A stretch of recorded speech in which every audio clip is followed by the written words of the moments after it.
Hey guys, welcome here to the stream for June the 22nd. It is normally a work day for me, but I took the week off work to play some Shadow over the Nerdtree. Oh yeah, the big serve bot. Thank you for that. I do enjoy the big serve bot. That's so cool that they let you do the animated emote with the like the jumbotron, the jumbo size emote. You'd think they would charge extra for that, but they don't.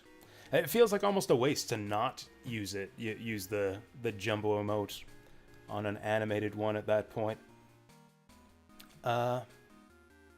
He just keeps on spinning. Yeah, that is really cool. So, speaking of really cool, we're gonna go back to playing some Elden Ring Shadow of the Nerdtree today. Haven't really had a whole lot of time to dig into this. We kind of split our time yesterday between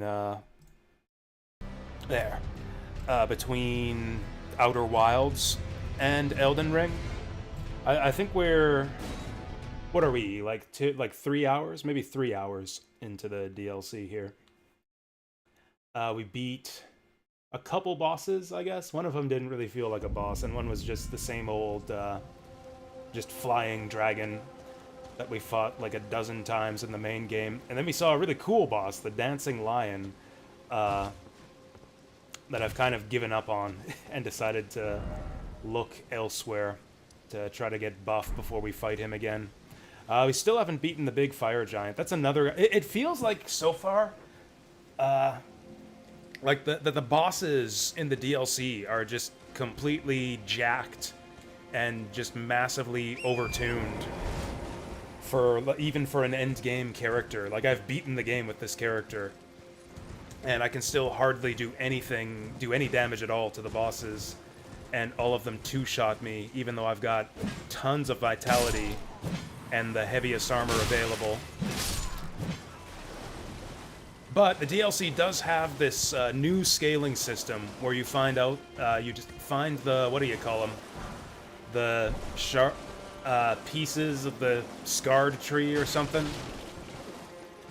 Basically, there's a new power-up item that buffs up your character. So I think the progression curve in the DLC is kind of based around you collecting a bunch of those, exploring around, trying to find the tree shards to get buff, and then go fight the bosses. So that's kind of what we're doing right now. You know, basically to, like, replicate the experience of the base Elden Ring game. Because that's kind of what Elden Ring was about.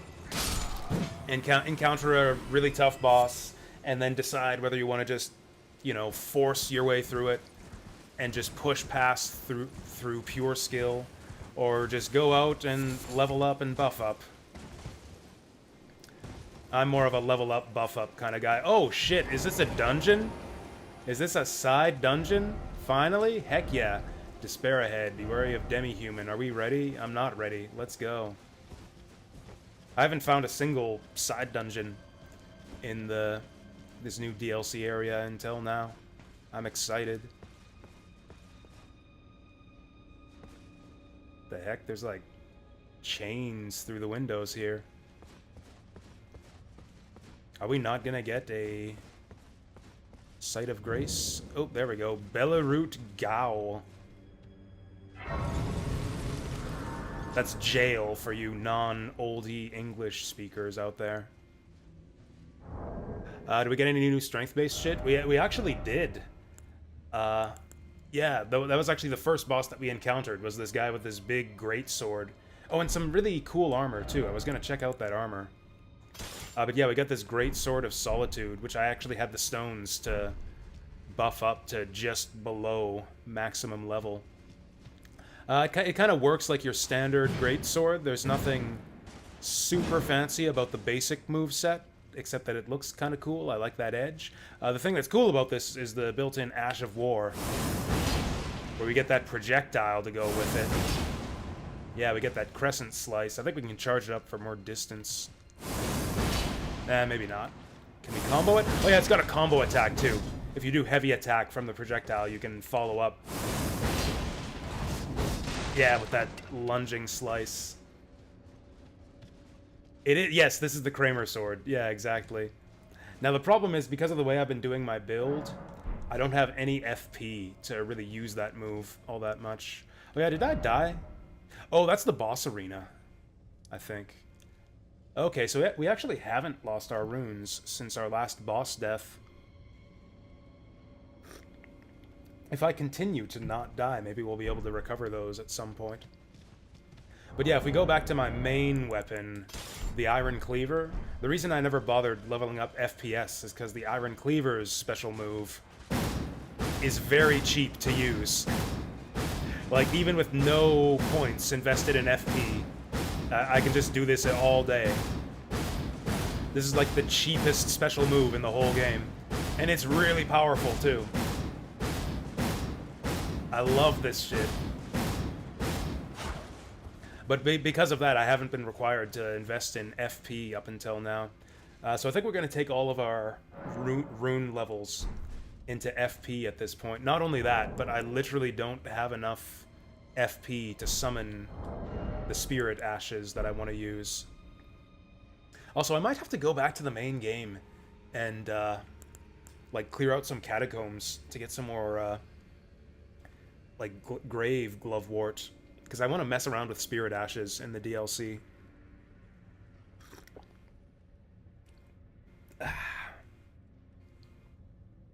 Gonna wave my sword, and if it, yeah, exactly. It's like I'm not touching you. I'm not touching you. The good old, like, yeah, tornado fist strategy. But what was I gonna show off here? Oh yeah, so this guy. Yeah, this guy costs 61 FP. Oh wait, no, not this guy. What was the one that I actually wanted to use? This guy costs 122 FP, which is more than my maximum. So I want to level FP at least until we can use this guy. And until then, we'll let this guy tag along. He's not even maxed out, so this guy's kind of useless. Like, I tried summoning him against the Dancing Lion, and he just dies in 1 or 2 hits. There's actually a separate new upgrade resource.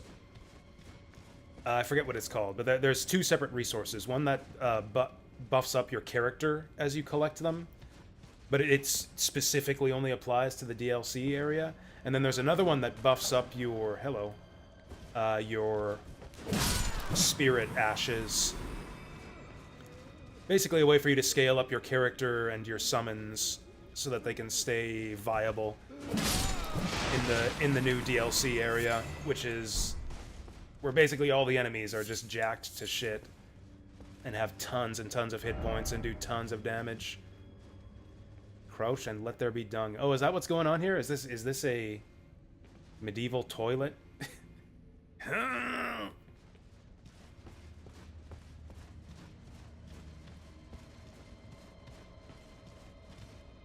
Dang. This place is very blue. You know what's funny is I can tell that there's a... Whoa. I can tell that there's a lot of reused assets. Like, both in this place and the sort of mini legacy dungeon we were in before. But everything looks different because, like, they do a lot of fancy lighting to make it look different.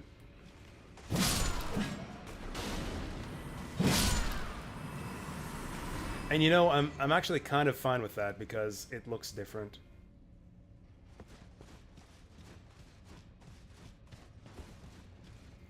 Is that door gonna slam shut behind me? Whoa! Do I even have to fear these guys?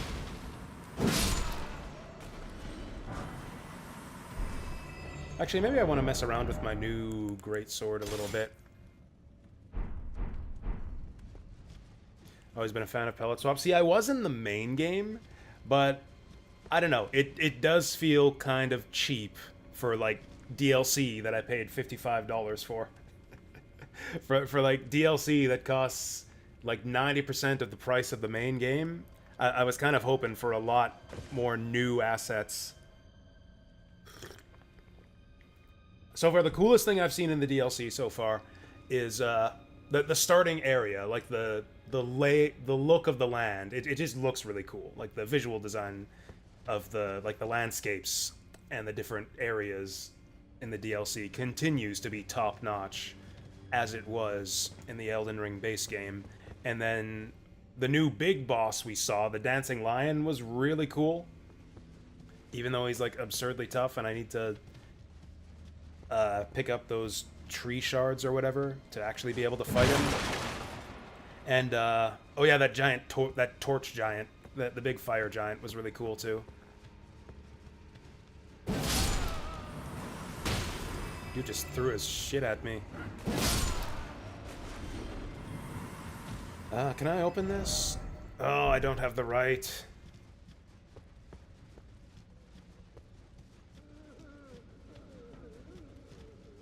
I wonder if our new sword projectile has like a piercing attack. If I get a bunch of enemies in a line, I'm gonna try to...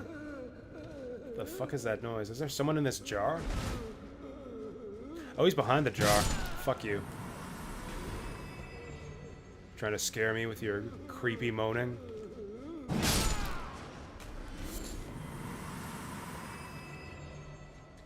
Is that it? This is just a dead end with a bunch of creepy moaning guys.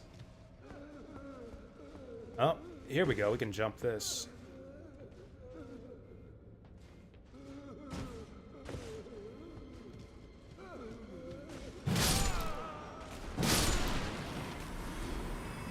The other thing is, like, a lot of the basic enemy design, like, there's some cool looking creatures we've seen, but I haven't seen, like, really impressive, like, just basic enemies so far. Like, some of the basic enemies you would encounter in the original Elden Ring would be kind of cool, like, somewhat difficult to fight. The Knights of Leyndell had, like, the cool lightning attacks. You had to kind of, they had big shields. You had to kind of duel them a bit. The Omens with their big swords and breath and stomp attacks. Like, the enemy AI was pretty impressive. Like, you kind of had to duel even just some of the bigger common enemies in the base game. And of course, a lot of that stuff didn't happen until the late game. And a lot of the early zones in Elden Ring, yeah, you're mostly just fighting just little bitch boy zombies who can barely fight back. But so far, that's all I've seen in the new DLC, is just nothing but different types of bitch boy zombies. Hey there, Padoka. How's it going? That just doesn't fight back. Like, the flymen look cool, but they don't really fight back.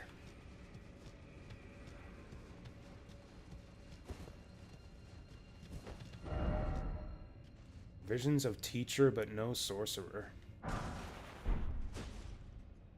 See something down there too, but I don't think I can survive the drop. Is that our teacher, but no sorcerer? I think I'm gonna not. I think I'm not gonna take lessons from that teacher. Let's not jump off the cliff there. Oh, please, not the jar! Not the jar! Is this where they make... Are these even warrior jars? Like, again, you can kind of see that this is obviously just the warrior jar graphic, just repurposed for this dungeon. It's like, oh, it's silver instead of brown, so it's a completely different thing. Also, no armholes. Oh, that guy's using the thunder hammer. Yeah, we picked that up off of... What was it? Oh yeah, that was another, like, little... Was it a dungeon boss? Where did we find this guy? Or I think he was, like, an invader or something. Anyways, he had a big hammer, and now we have that now.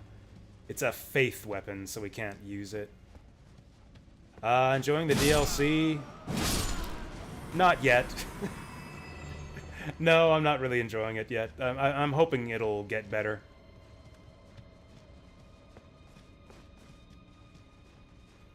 It's been pretty sparse so far. There's been like a few hints of cool things throughout, but I'm mostly unimpressed with what I've seen so far. There was like an initial like big wow moment when we saw the landscape of like the new scenery of the new area. The fuck is this thing? Oh, is he just gonna explode on me? Oh, he's not. Okay, this thing... Whoa, okay, this thing's fucking gross.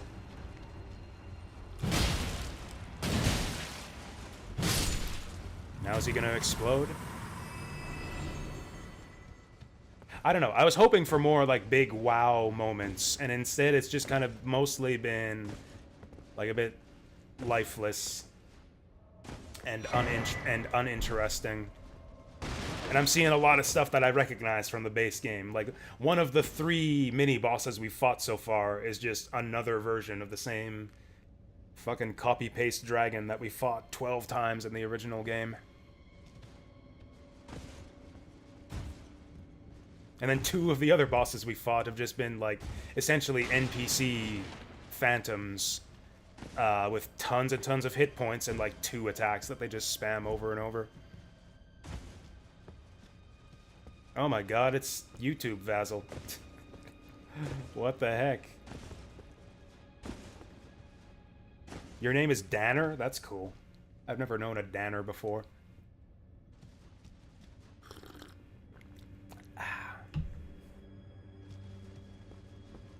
Danner Banana. Me, my, mo, manner.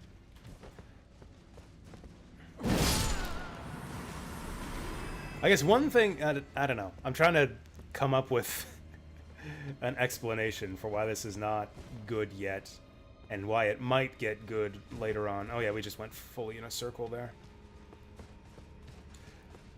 The only thing I can think is, like, maybe they're trying to sort of replicate the experience of, like, all of Elden Ring in a microcosm. Like, this is supposed to be the new Limgrave, like the new entry zone, which is kind of what it feels like. Actually, that's the thing, is, like, all this stuff I'm saying, Limgrave was kind of similarly sparse, other than a few big epic boss encounters. But yeah, it was kind of big and empty, but because it's your first time playing the game, it seems impressive. You're, like, wandering all over the place thinking, what's over the next bend? What's over the next horizon? And, like, you would find cool things from time to time. But a lot of the early game of Elden Ring was kind of carried by the, I don't know, just like that new game smell. The just excitement of making your way through a new game. Like, I barely spend any time in Limgrave when I'm replaying Elden Ring. So maybe it's the same kind of thing here, where it's like, oh, early zone is just for, I don't know, to get you eased into it, and then the real game starts later. So these are warrior jars.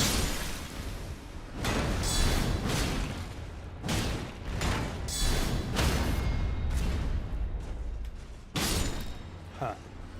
Maybe I do need some more stamina.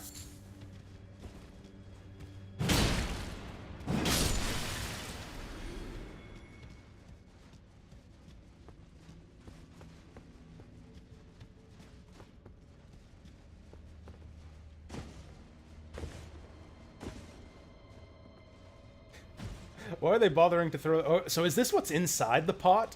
Because, yeah, we know that inside the warrior jars are, like, the, like, remains of... Whoa. The remains of powerful warriors. Is this what goes inside the warrior jar? That's kind of cool.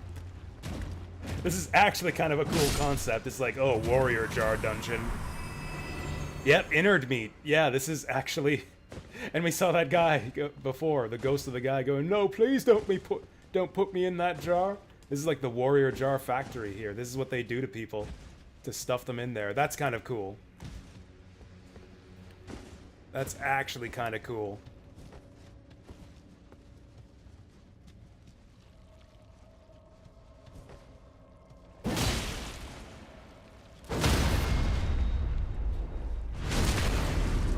Grody. I wish you would leave their corpses so that I could admire them.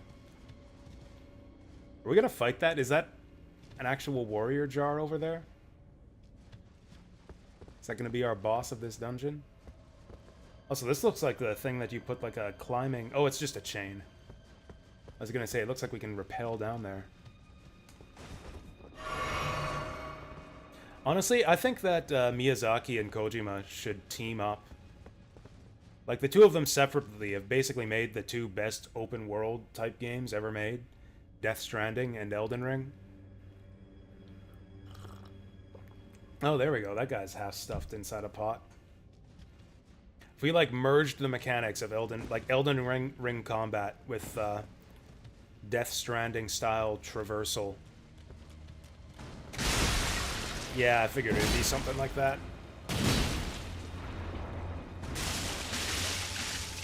He was blowing chunks on me.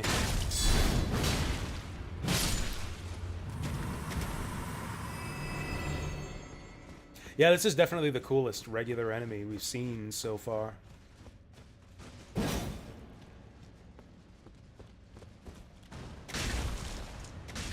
Hey, his jar didn't shatter. There he goes.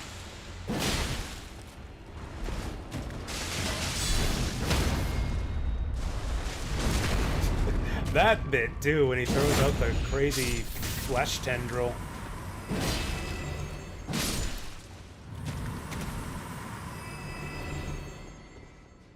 How do they make the tiny ones?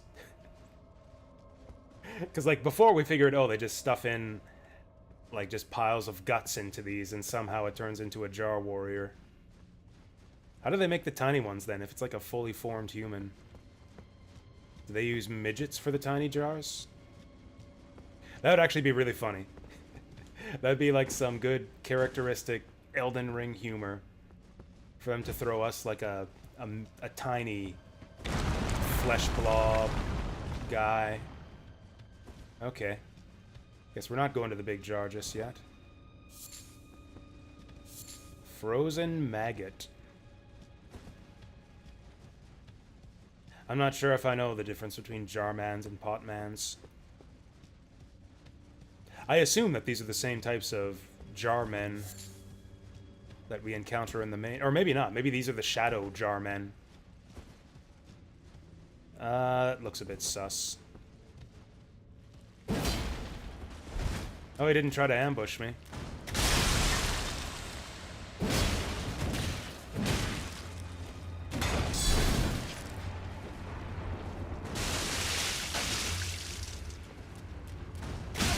Oh, fuck. Oh, is this guy bigger than the others? Oh, no wonder he's not getting staggered by my attacks. Okay, he's still not that hard. Oh, yeah, there we go. That was an extra large guy. He had 2 innard meats. That was a double meat jarman.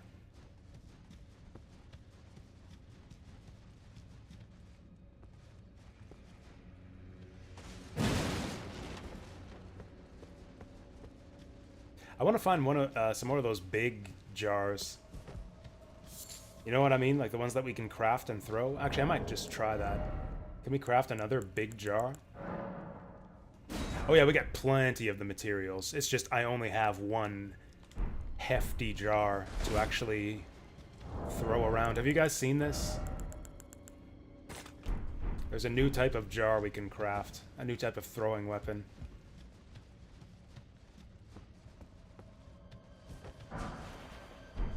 Lost Ashes of War. Oh, that's the one that lets us copy Ashes of War. Yeah, check it out. So you like jars, buddy? Whoa! Holy shit, that actually does good damage. I whiffed with the jar last time I tried to use it. That actually does really good damage.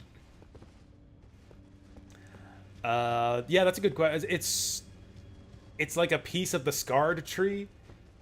Scud tree? Something like that. Do I have any of them? Do I have any scud trees in my inventory? Or whatever they're called? Or is it considered an upgrade material? There we go. Scadu tree fragment. Bolsters your Scadu tree blessing. And so that's the one that upgrades your character. And then the revered spirit ash is the one that upgrades your spirit ashes. Oh, the regular level up currency. Runes.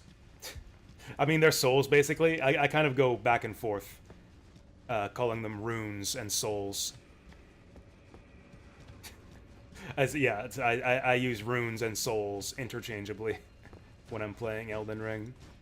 It's just something I don't even really think about.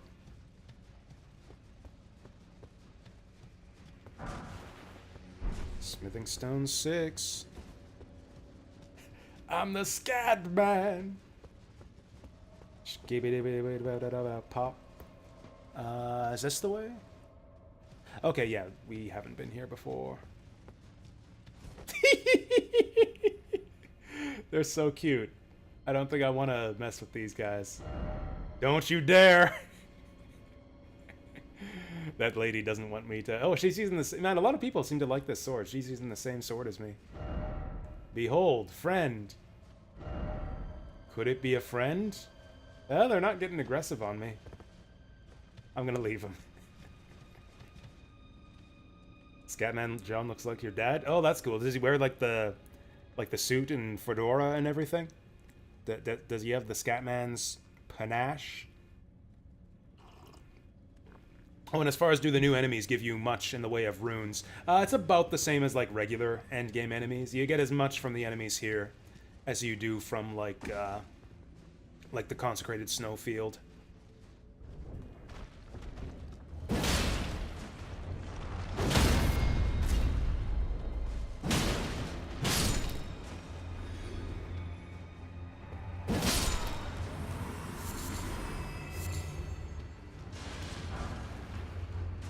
Oh, did I piss off the little guys? Was that their dad?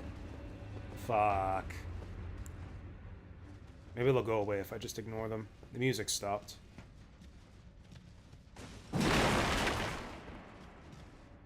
They're not stopping. Man, look at the way he goes flying. Poor guys. You could have just sat there playing Aeroplane. I wasn't gonna mess with you. That was a nasty trap. I almost didn't see that in time. Whoa! That was a nasty one too, what the fuck? I wish I still had that big pot.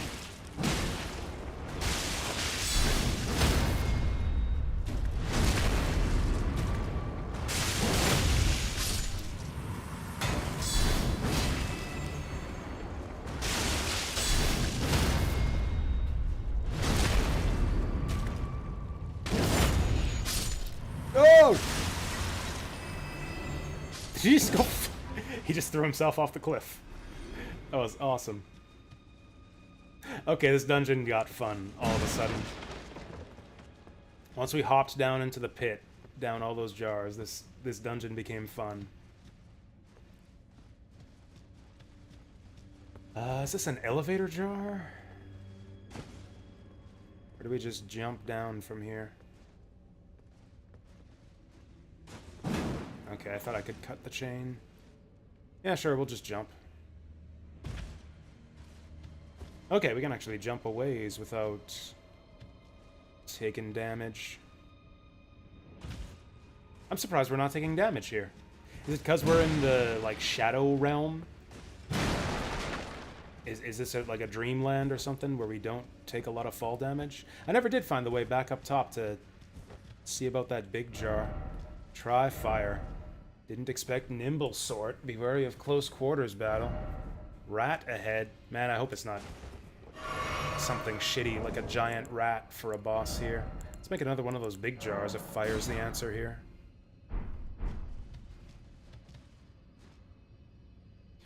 If the jarmans who break their jars are crawl out or not. Yeah, that's my assumption here, is that these guys are like in the process of being molded into like jarmen. This is like the unfinished product of what goes inside the warrior jars.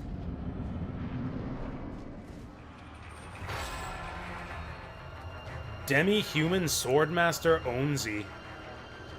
I'm terrified. I'm absolutely frightened.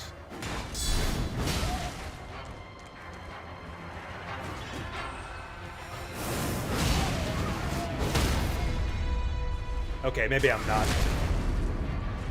Maybe this is okay.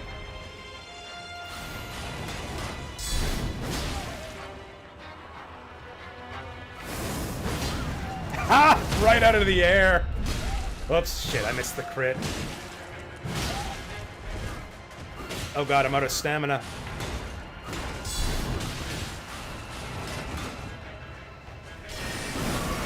Woo! Oh, fuck. Okay, we almost got him. We almost got him. I hope we got a Stake of America. I don't want to have to walk all the way through that again. Okay, good.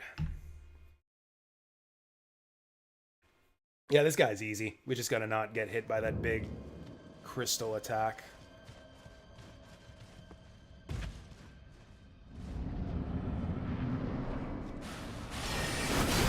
Oh, cool. He was doing it, like, first thing this time.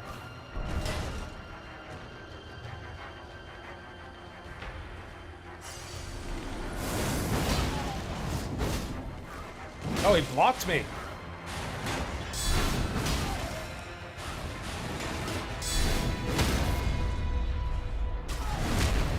Big crits.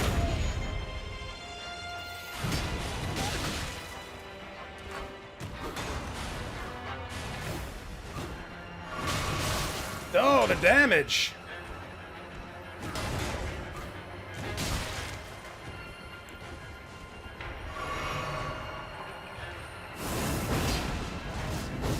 Damn it. Oh, he got me good. Oh, where's my shield? What the fuck?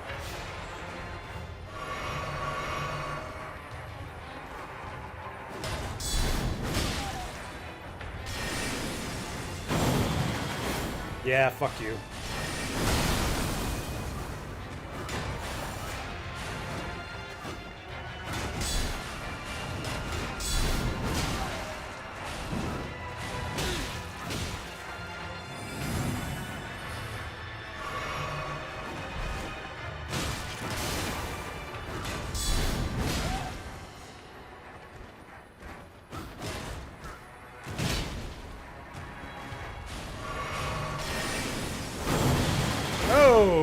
Oh, that's easy to block, though. Fuck. Whoa. Oh, shit. Oh, that's fine.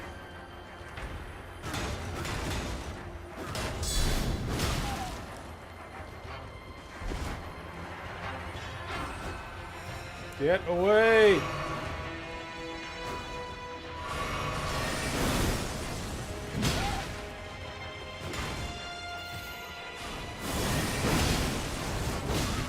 Ah. Heyo! There we go, just patience. Yeah, he is like Yoda. Oh! We get his Spirit Ash! Okay. Here begin the adventures of Fatty and Shorty. No, he's not a chump. He fought honorably, and he's gonna be my friend now. He's gonna be my new minion, because we got his Spirit Ash. Yeah, here begin the adventures of Fatty and Shorty. Oh, it costs 129 to summon, though. Well, okay, we gotta level up FP before we can actually use him. Also, I feel like we didn't fully clear out this dungeon. There was a big jar up there that I wasn't able to get to because the bridge fell out. Well, let's start by teleporting back.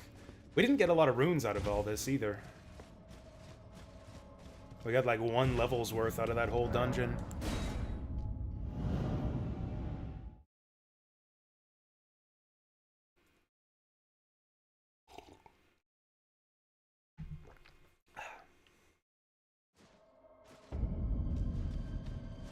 Okay, let's go back and see if we can get across that chasm where the bridge fell down.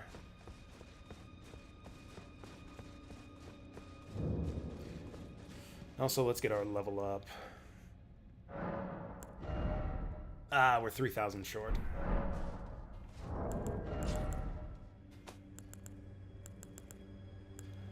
That would be 2,000. Sure, we'll take the 7,500.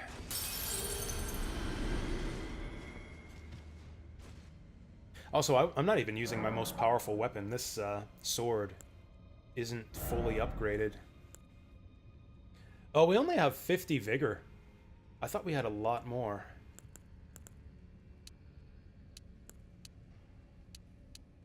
I thought we had a lot more vigor. Man, I'll probably want to level Vigor to like 70. I hope we get a lot of runes in the DLC so I can level up a lot more. Man, I know I'm having to level Mind too. And yeah, I think I do want to level Mind because we've got a really good special move on this weapon. Okay, so let's just race to the bottom here.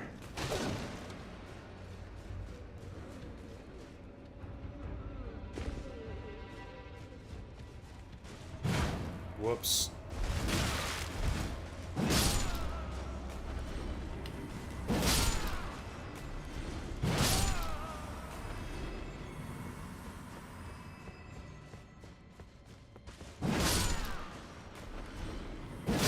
Oh, I missed that thing over there. Can I see the big jar from here? Yeah, over there. There is a big jar over there. Oh, the bridge, no, the bridge was over there. Anyways, let's go down.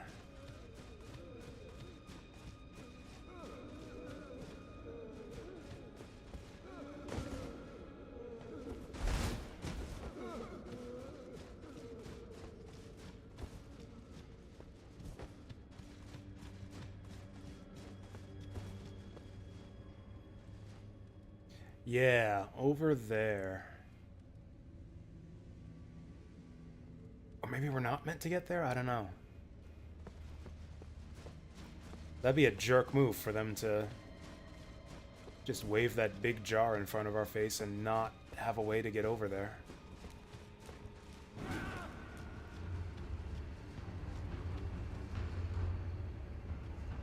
Okay, so there is nothing in here. Can I jump up these jars? No, looks like the only way is down.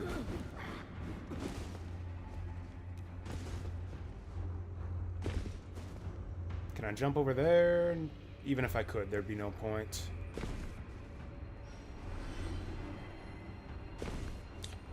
Yeesh. Oh, I might be able to get down there. Although, is there any point? There's nothing on that platform. Am I gonna die if I miss this fall? I don't have that many runes. I'm gonna try it. Okay, we're good. Oh, there's a treasure chest over there. Nice. Oh, ha. Oh, he's leaving the flesh tentacle. Oh, that does a lot of damage.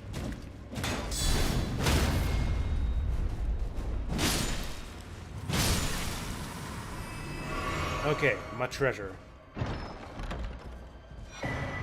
Hefty cracked pot. Shit, yeah.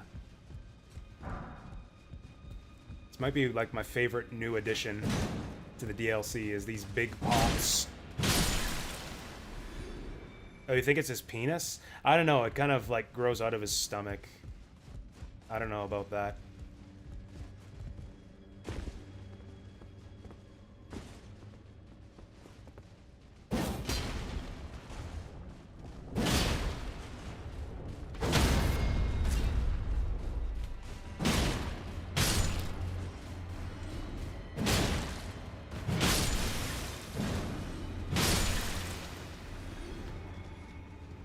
Is there any other way to get out of here? Well, if nothing else, I'm glad that we came back for that jar.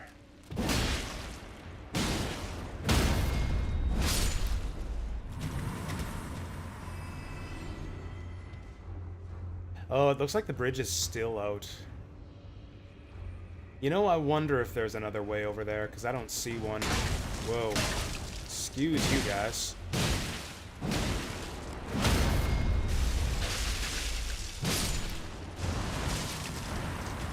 Gross.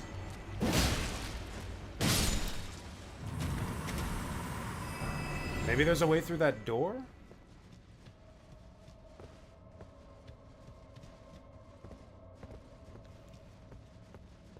Well, let's go down.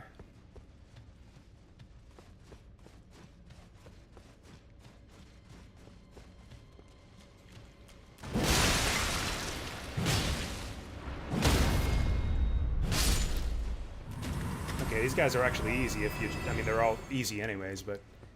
You can just spam heavy attacks.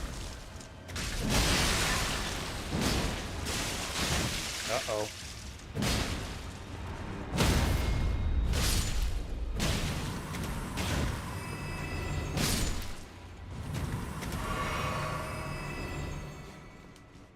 Yeah, so originally there was a bridge over there. Nah, I don't have the right. Can we jump that? I think there might just be no way over there, which is disappointing. I mean, it's not like there's any items over there anyways.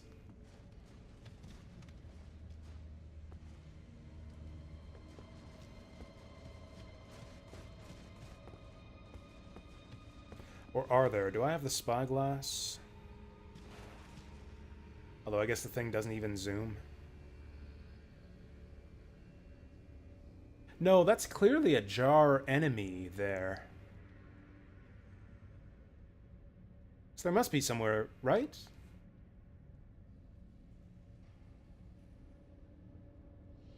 Or am I wrong?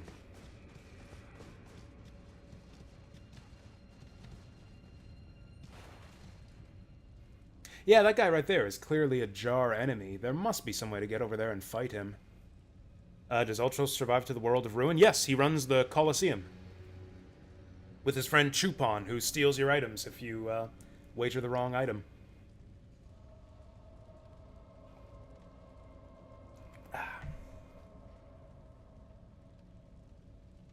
Wait, is that right? No, no, he doesn't run the Colosseum. I'm thinking of a different FF game. He doesn't run the Colosseum, but I think he's a Colosseum fight. I don't know if you encounter him as a character, but I think you fight him... I think you fight him as a... I'll have to double check that. Does he run the Colosseum? I think he might.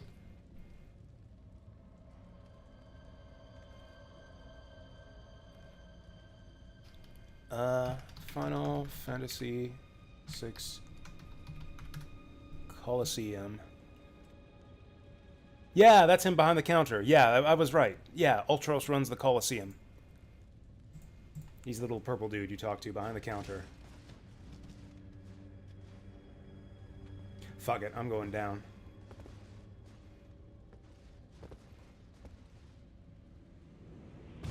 Yeah, that really doesn't look like you should be able to survive that.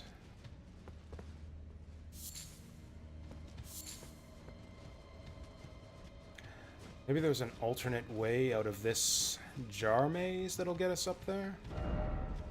Pickle. Yeah, it's like half of these jars will be turned into warriors and the other half are pickle jars.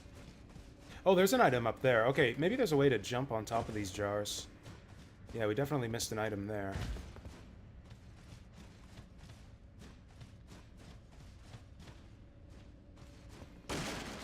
Ah, I broke the ladder. Jump scare.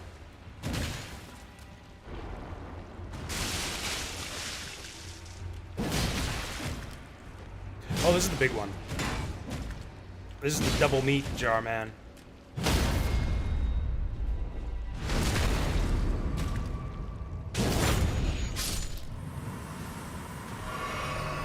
So do you suppose Alexander from the main game, the big friendly jar guy, looks like that inside? So that'd be kind of grody. I really don't want to think of Alexander that way. Because he's a big, jolly, friendly bloke. Oh, here we go. We totally missed this part.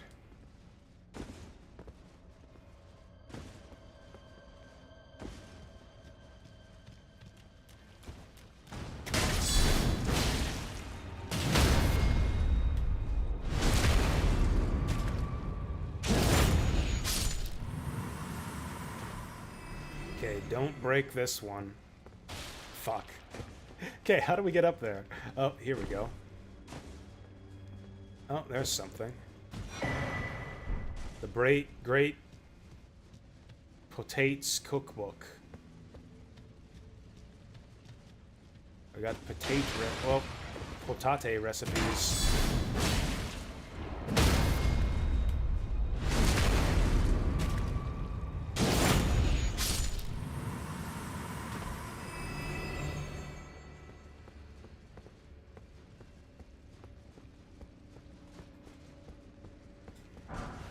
Innard meat.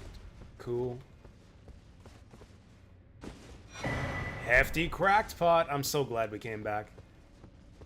This whole trip was worth it.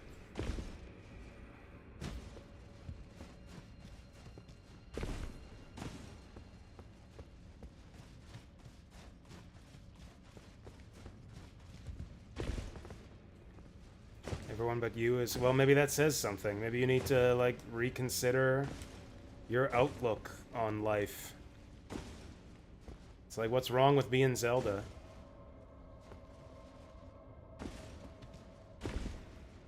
You get to be cute and wield a magic staff and be, like, wise and shit.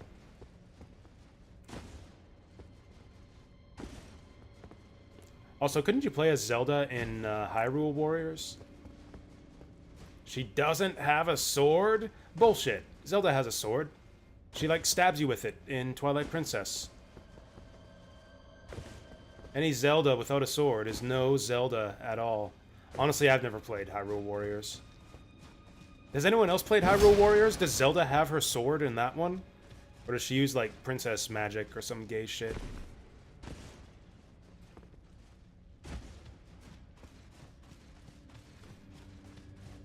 Sick of shit and leaving. Have a nice leave. Is anyone following that, like, Princess Zelda game? Legend of Link, or whatever you want to call it?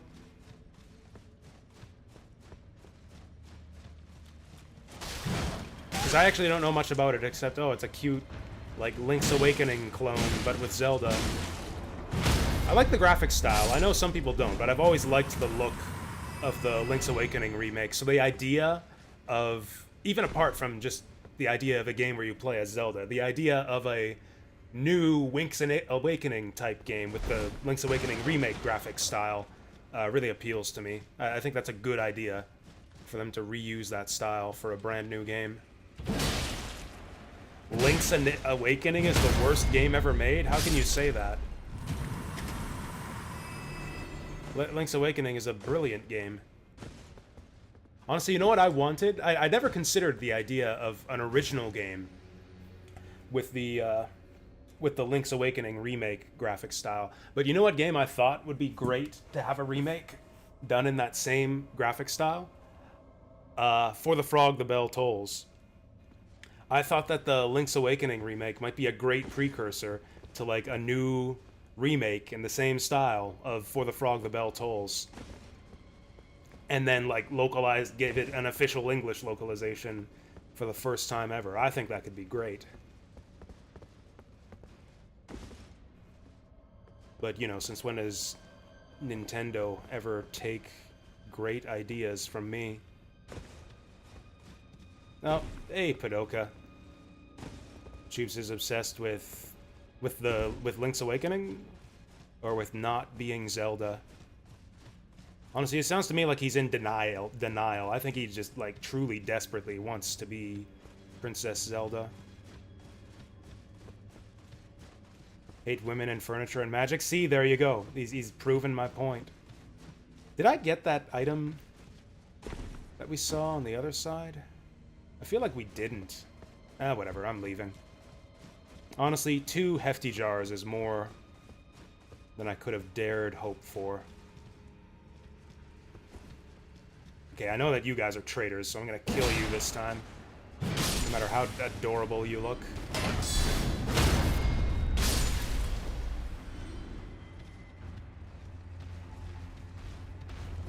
No, now he's mad that we killed his children.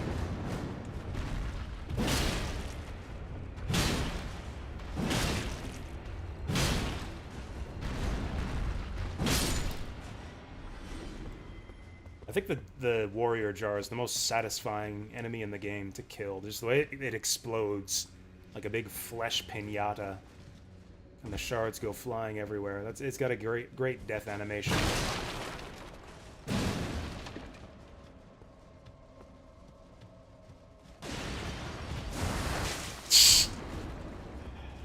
Oh, is there? Oh. Oh. No, what's down here? Behold, misfortune. Really? Oh, did I fuck up? He definitely fucked up. Did I fuck up? Is that pot not coming back? Okay, it's coming back. Oh, is this what takes us up? Okay, I thought this would just take us back to where we were. Maybe this takes us all the way up to the big jar. How do I activate it? Go up. Uppity up.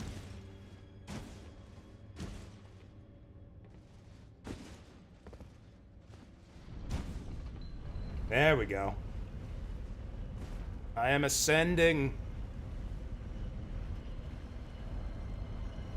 So glad we came back here. Oh, fuck. The fuck is this?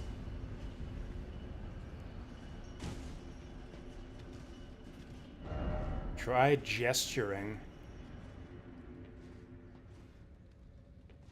Oh, that probably just, like, summons the elevator. Yeah, I'm guessing that button just summons the jar elevator if you're up here. Is this it? I did it! What did I do? Where am I?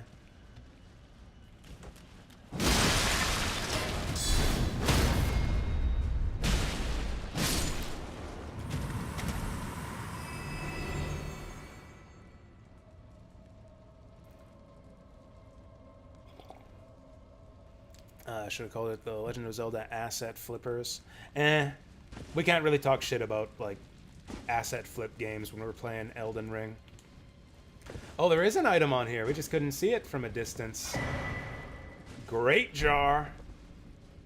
So that's not like the Great Jar shard that we used to craft. Heh, heh,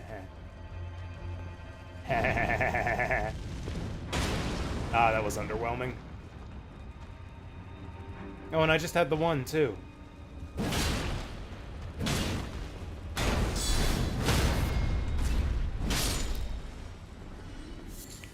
What is the Great Jar? Oh, it's a hat.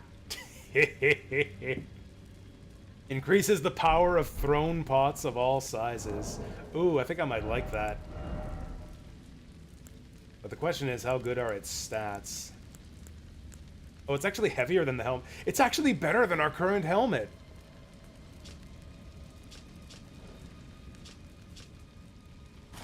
Okay. We've updated our gear. We got a new build. Let me solo her, Jumbo Edition.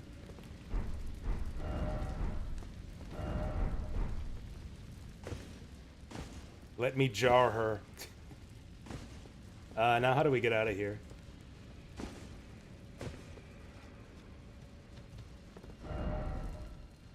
Oh, can we just drop down?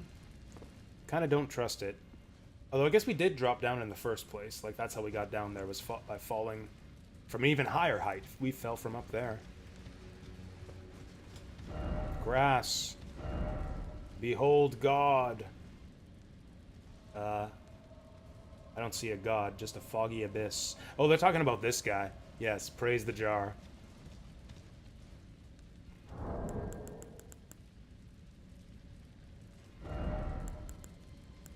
Where's our new pose? There we go. Praise the jar. We're making the jar with our arms. There we go.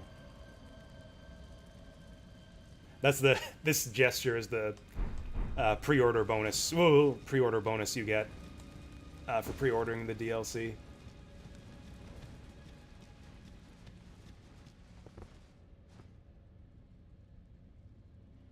Interesting.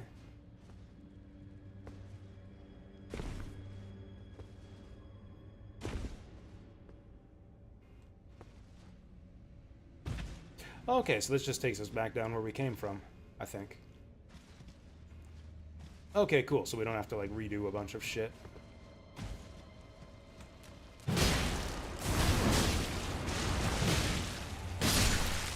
That tentacle arm seems glitched out. They have never landed that on me.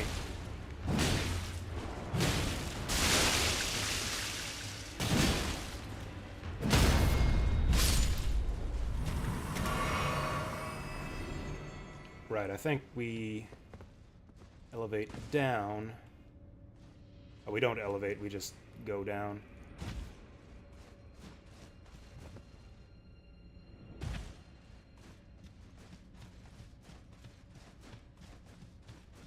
Actually, probably the highlight of the DLC so far is the new player stuff you get. We found at least one really cool new sword. We got a cool new helmet. Oh yeah, we got a new armor set. I've been meaning to try out the new armor set, because I think it might be better than what we have already. The problem is, which one was it? The Armor of Solitude. Damn, that's heavy. That's really heavy. I think I'm gonna have to level endurance if I want to wear this.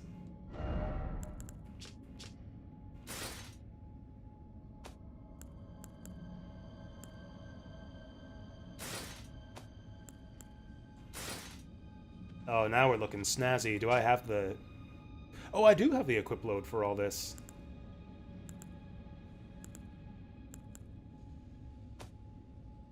What about the helmet?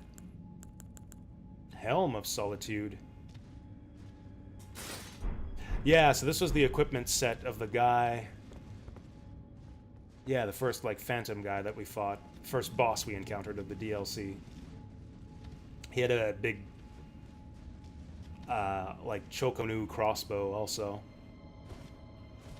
Yeah, this is his sword and everything. But we found a way to improve on his methods. There we go. Perfected. It's a really cool looking armor set, though.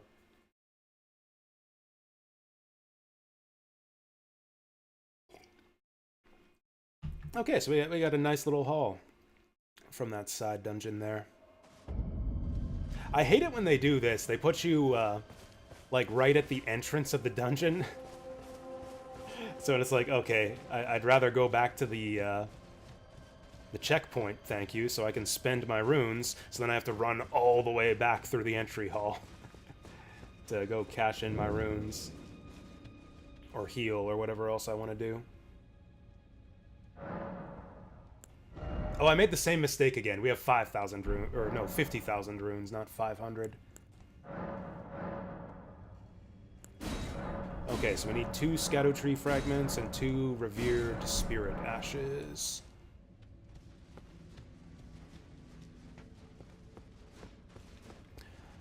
So where are we? Where do we go next?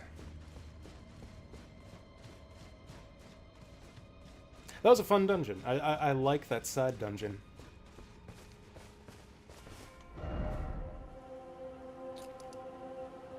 So I guess we were kind of creeping along the side here. Let's continue going right.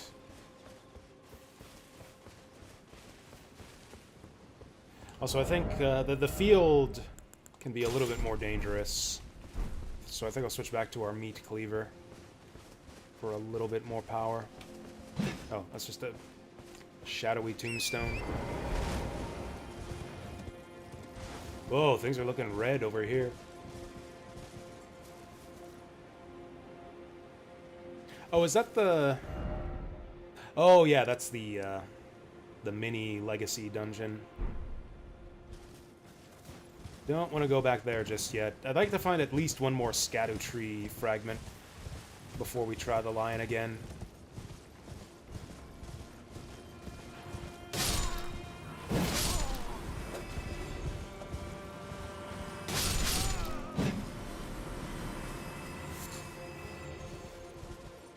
Oh yeah, I did tweak my settings as well. I followed a guide that I found online for optimal performance settings. Although it seems like it might not help that much with the issues I've been having with like particularly intense moments in boss fights. Apparently, there's just performance dips and frame drops no matter what kind of rig you're running. That's always kind of been the case with Elden Ring. That was the thing. I remember. It's hard to remember since it was 2 years ago, but Elden Ring got kind of... The PC version got kind of savaged back when it was first released. Like, people were saying, oh, this is a disaster. I think it had mixed reviews on Steam. Because, oh, PC performance is a total disaster. This game's unplayable on PC. And so I was thinking, like, oh no, I've got a crappy old GTX 970. There's no way that this will run well on my PC. And then I figured, I'll buy it and try it anyways, and if it doesn't run, I'll get a new graphics card. And it ran totally fine on my old shitty GTX 970 on medium settings. Like, I thought the frame rate was perfectly acceptable. It drops now and again, but that's kind of what I expect on an older card.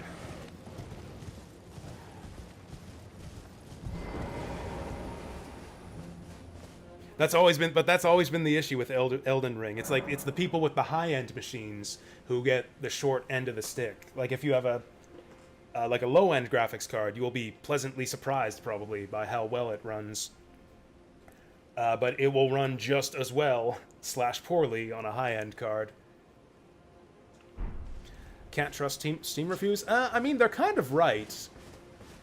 Like, the stuff they say about the game, performance-wise, is accurate. It's just that they put a lot more weight on how much that affects the experience than, I guess, or maybe your average player would. Because they were saying stuff like, oh, it stutters every time you get to a new area, and you get periodic frame drops during boss fights, and it's like, yeah, you do, but like, I'm running an old shitty graphics card, so I kind of expect that kind of thing, and it's not that bad. Whereas the people who find that kind of thing unacceptable are like, oh, I spent like $4,000 on a top-of-the-line graphics card, and I'm having all these problems. Meanwhile, me down here, it's just like, oh, I have the same graphics card I had like 8 years ago, and I'm only having, and these are the only problems I'm having. This is great.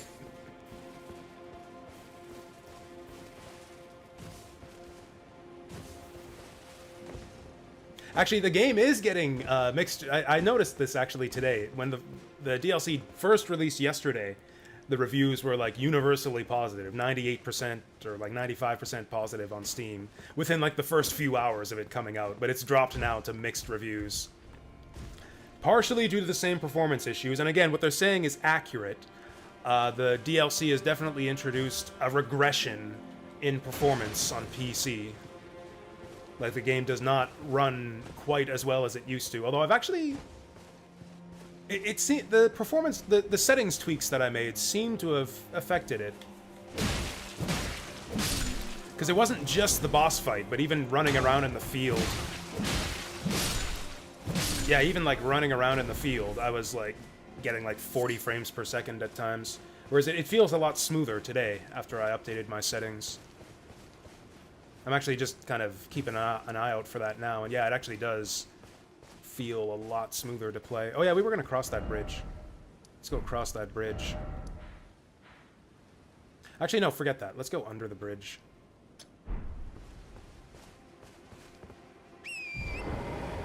Oh yeah, and the other thing people are bitching about is that it's too hard. People are complaining about the bosses and how it's like completely unfair, overtuned bullshit, which is the same stuff that people said about Elden Ring. Like the Elden Ring endgame back in the day. Actually, I said that about the Elden Ring endgame back in the day. I complained like hell about like the endgame bosses like Malekith and Radagon. Or actually, Radagon I always liked. But yeah, Malekith. Who else? Who are the other endgame bosses? I can't even remember. Godskin Duo. Morgott. I bitched and complained about all those bosses, but once you learn them, they're not that bad anymore, and they're actually really fun. In hindsight, like having played through the game 3 times now, I really, really like the bosses in Elden Ring, especially the endgame bosses, except Malekith, who's a piece of shit. I still hate that boss, but all the others are great.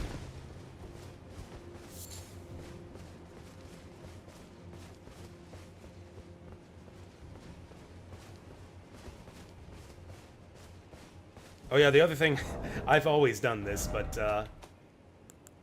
yeah, I have ray tracing disabled because I can't hardly tell the difference. Like, ray tracing doesn't even necessarily make the game look better. It just looks like kind of different for like a big performance hit. I don't know. I don't know what the deal is with ray tracing, but I always turn it off in pretty much every game I play. A scam to eat resources. That's pretty much it. That's like the biggest thing I notice with ray tracing, is that the performance takes a big hit. And like, yeah, like the shadows look a bit different. Like the lighting looks a bit different, but not better. Not necessarily better, just different.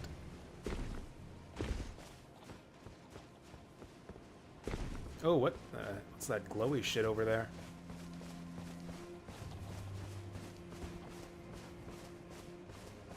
Oh yeah, the rot breath thing was awesome. I made it like a big digression to invest in that too. I put a bunch of points in, I think Arcane, to get the dragon rot breath. And yeah, it ended up being really, really good. Larval tier. Interesting that they're still giving us stuff like that in the DLC zone. Try night. Is it night? It is night. Oh, is that it? I just get a larval tier if it's nighttime? It's kind of lame. Was there seriously nothing under the bridge?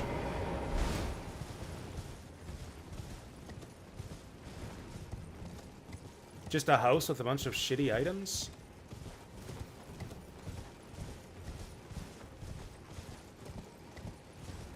Yeah, I don't know. I feel like this keeps happening in the DLC here. Where I go to a place where it seems like there might be something interesting. It's like, oh, a little village, a little ruin. A little grove of glowing green tombstones. What's over here? And over again, the answer is, oh, it's nothing.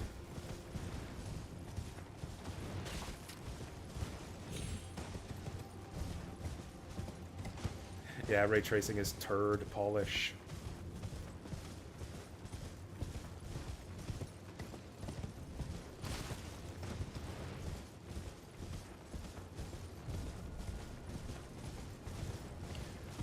Well, okay. Maybe there's like deliberately nothing here to incentivize you to move on to the later, better areas. Elag. Oh, also, can I even see it? Yeah, the city behind that cliff, where the dragon is, or the lion is, isn't even going towards the Scadu tree.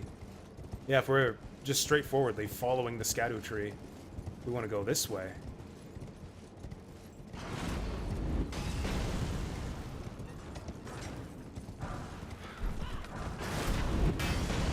There we go. I was just gonna say, it's like, hey, we're crossing this bridge. Maybe something should happen here. And it kind of did. I don't like that soldier took like 4 hits to kill with the meat cleaver.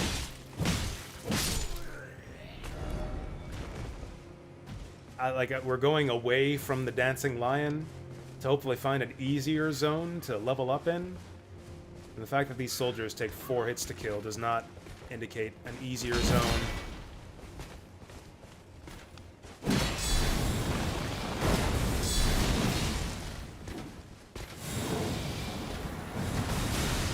Sucker! Actually, we fought, yeah, this guy. We fought one of these guys in the capital.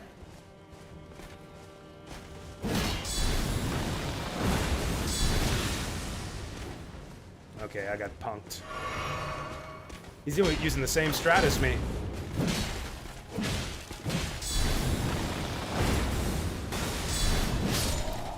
There we go. I do it better, though. Okay, these guys are a bit late to the party. Oh, fuck. There we go. We killed the big hammer knight, only to get killed by 2 schlubs with fire pokers.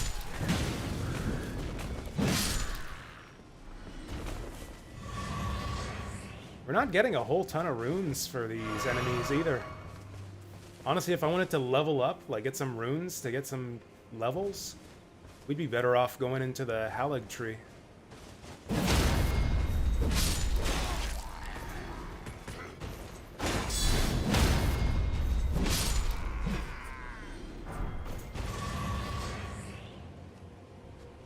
What's the deal here? Am I gonna get burned by this fire?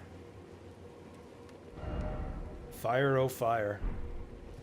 Is it though? It doesn't hurt me.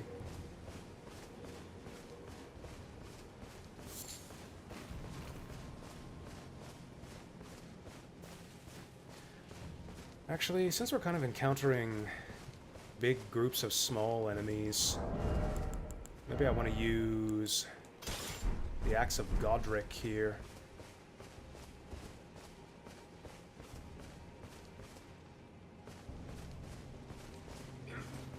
Dog.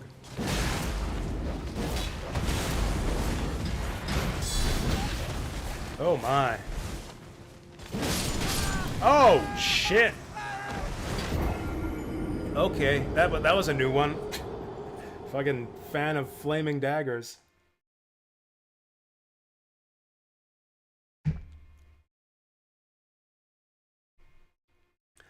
Okay, keep your guard up against that one. Oh. Man, I really expected we would have got a Stake of Marika there.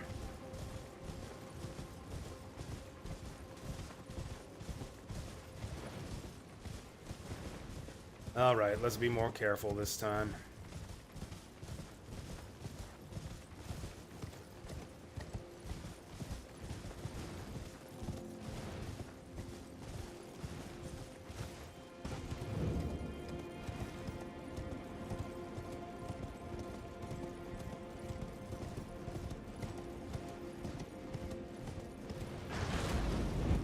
Alright, weave side to side.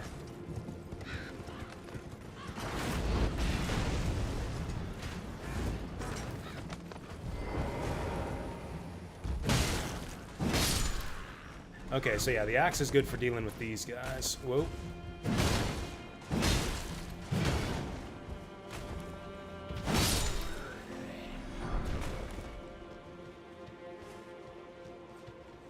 In fact, well, really. Yeah, let's take these guys out just so that we don't have any surprises down the road. Oh, especially these projectile guys. Fuck these guys. Oh. What the fuck?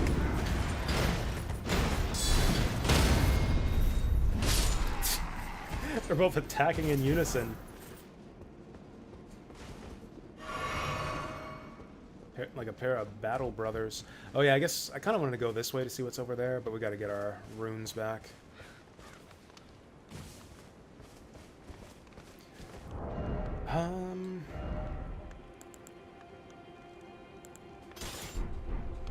Let's use the grafted blade.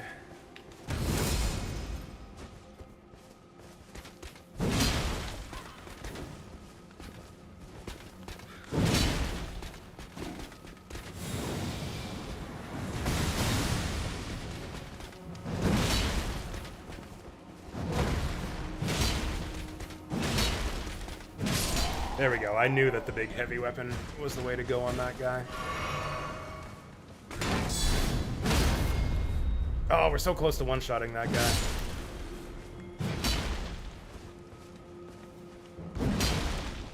Oh yeah, that's right. You better back away. Fire Knight's Cookbook.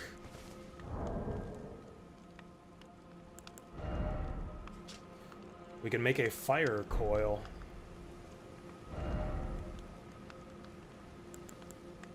We also got common soldier grease. What else have we got?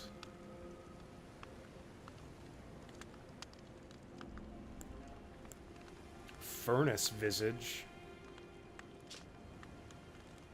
Oh, it's crafting material. Oh yeah, the Potentate's cookbook. Hefty furnace pot. Ooh, Savage Lion Claw. Usable on swords, axes, and hammers. Hefty Freezing Pot.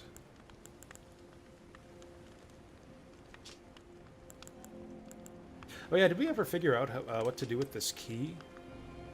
Opens the door to the storeroom on the second floor of Belorat.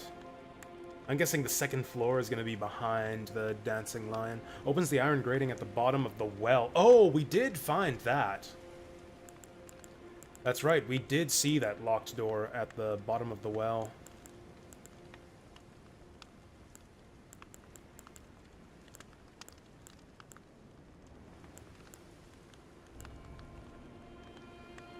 What was I gonna do again? Oh yeah, check out our item crafting. I wish they had the same feature for crafting recipes, if I could have a tab for new recipes. Okay, so there's the furnace pot. Ah, it's a faith weapon.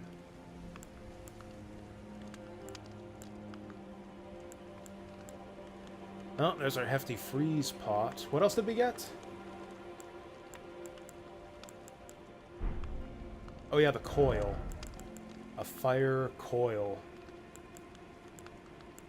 Whatever that is. Oh, there we go. Fire. Oh, right, the snake summoning thing. Use FP to conjure a tiny snake, which has S scaling in faith.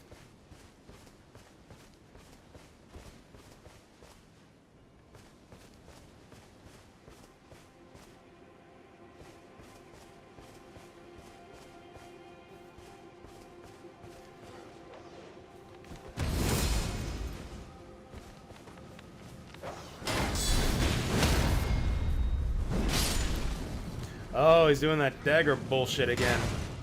Or are those the snakes? Fucking spammer. I did change my settings. I followed a guide. Where was it? I think it was a rock, paper, shotgun guide. It seems to have helped. I don't know if it'll help with the problems I had with the boss specifically, where it just tanks the frame rate to shit when you're up close with him and he starts flailing around. But, like, yeah, traversing the overworld is a lot smoother now. It does go down a bit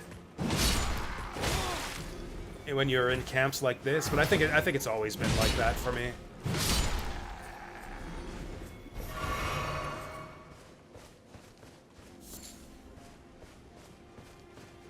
Did I actually find my runes yet? I didn't.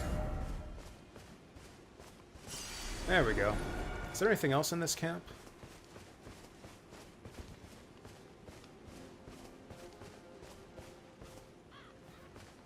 Honestly, it was mainly a bunch of stuff that I tweaked. I mainly turned a bunch of stuff down to medium, since there's not actually a whole lot of difference between high and medium settings for a lot of things.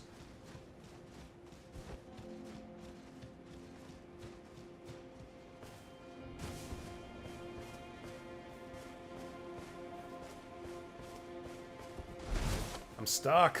There we go. Oh, don't you blow that horn. Fuck. You blew the horn. Oh, shit.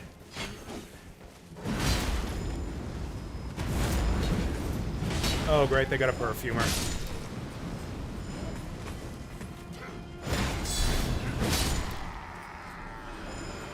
Oh, they got a bunch of perfumers. Oh, fuck, they're all barriered up, too. Well, I think we got the right weapon for the job. Okay, clear this shit out. Fuck.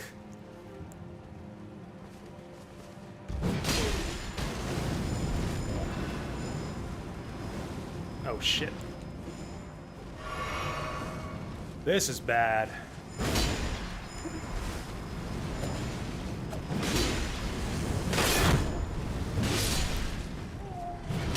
Oh shit, he's still alive!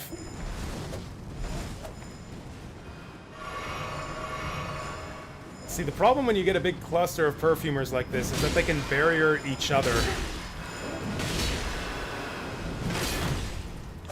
So unless you can burst one down, they'll just put the shield back up. Oh god, they got a lot of health too. Fuck. Okay, we gotta get this guy before they barrier him again. There. Oh, I think... Oh, fuck! Oh! Okay, just everything in DLC land does shit tons of damage. Oh, it's not that he has tons of health or defense, he's just blocking me. I'm just doing that much damage, even through his shield. Okay, NVIDIA control panel stuff. I might look into that. I don't know, we'll see. The main problem is the The stuff during the Dancing Lion boss fight, where like the game just basically lags at critical points when the boss is attacking you.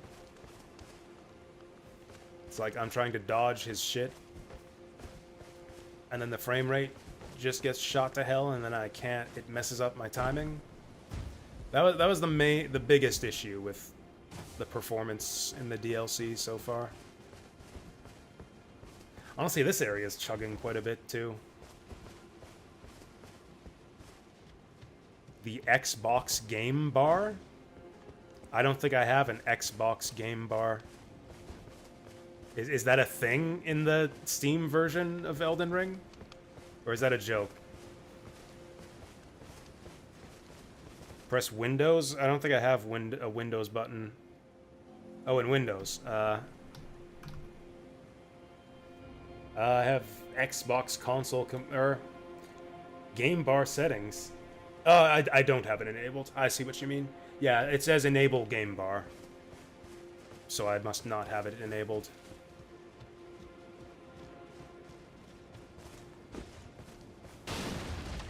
Just gonna stay away from that.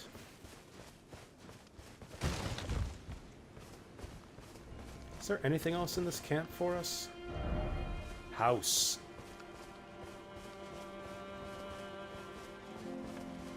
Well, looks like a whole lot of oh, wait. There's something right under my feet. These chests are so easy to overlook. Fire Spark perfume bottle. Is that like a new type of perfume bottle?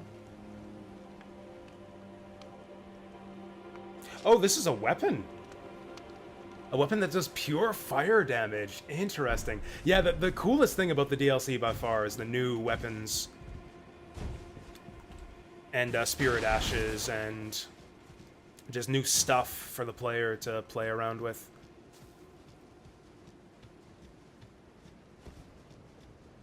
Think it could be a VSync thing? Yeah, maybe. Scatter-tree fragment. We can actually use that now. Oh, there's a site of grace to spend it at, too.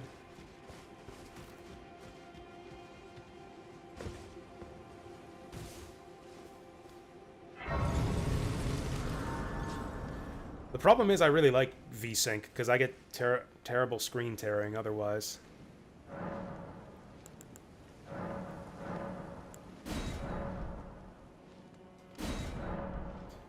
Actually, the frame limit, I don't think is even an option in this game. I think the game always limits the frame rate to 60.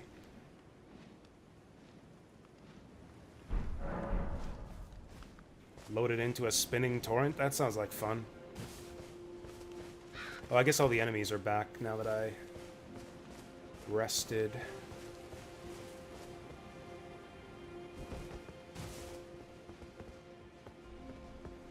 Is that a dude over there? It's like a giant dude. Oh, I should equip my meat cleaver. Rude. You're gross.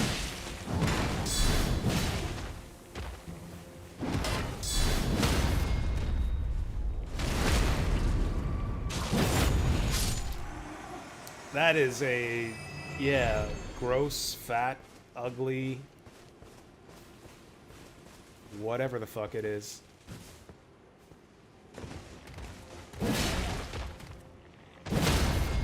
There we go. 2 hits and we stagger him. It's like a mole man. Look at his teeth.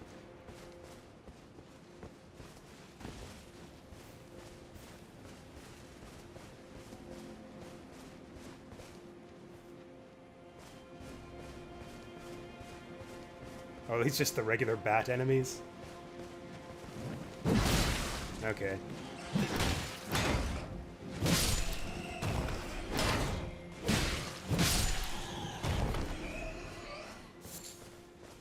I'm not going to complain about enemy reusage with those guys, because they're just scrubs. Just filler.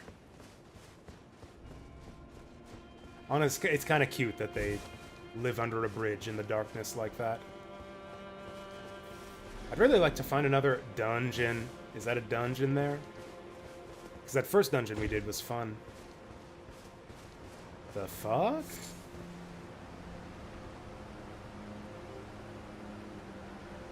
Is that... like an item from an enemy that fell off of something, or is that a clue to a like invisible bridge?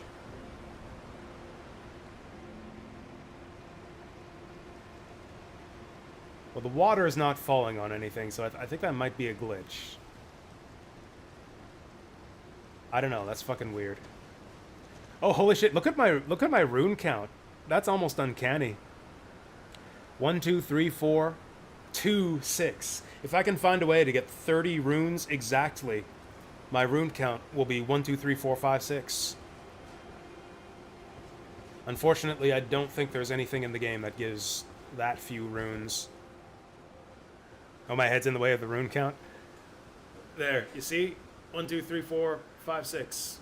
2, 6. My chair's in the way now. 1, 2, 3, 4, 2, 6.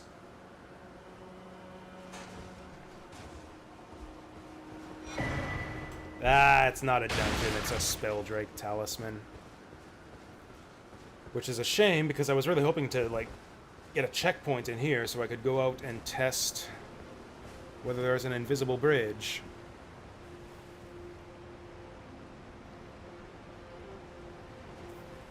Oh, you know what? That looks interesting over there.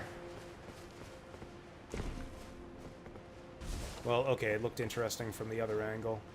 I don't know, does this look like it could be like the starting point of an invisible bridge? I'm gonna go back and cash in my runes for a level up, and then we'll see if that item's still there and if we can invisibridge over to it.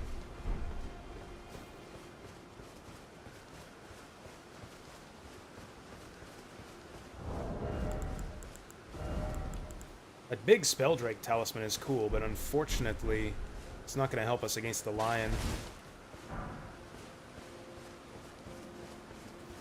Wait, what am I doing? I got a horse.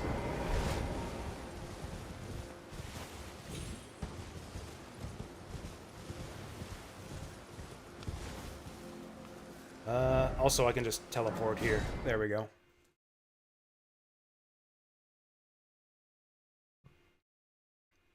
I like those freaky worm guys. I hope we find more of them. Those bowling ball spirit worms.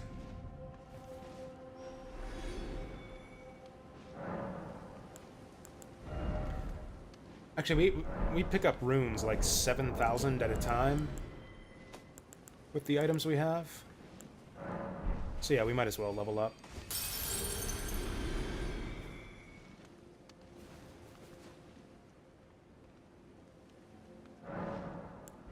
Oh wait, I'm making the same mistake again. Right, we need, yeah, we need like 20,000 runes, not 2,000. That's fine, I can get that too.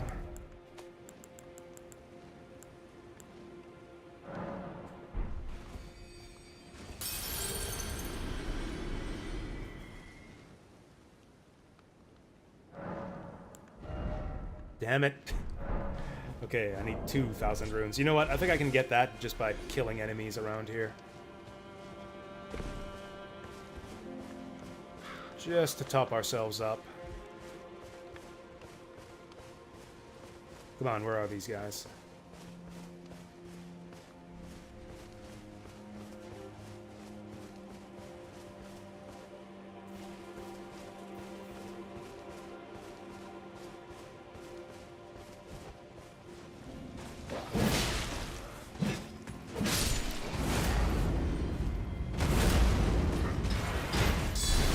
Damn it. I'm gonna die to this guy.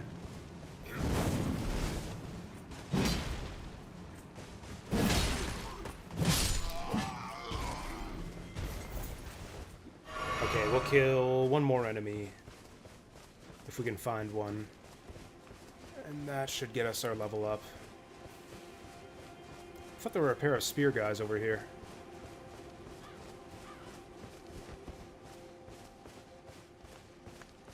Where are my spear guys at?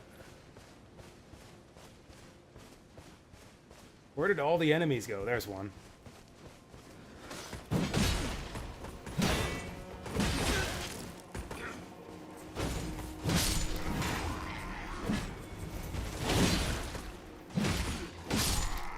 There we go. Now we can level up.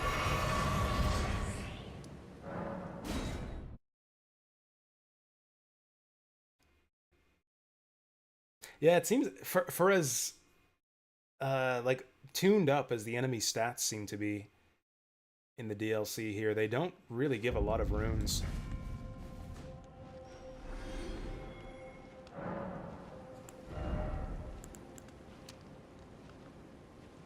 Three FP? Give me a fucking break.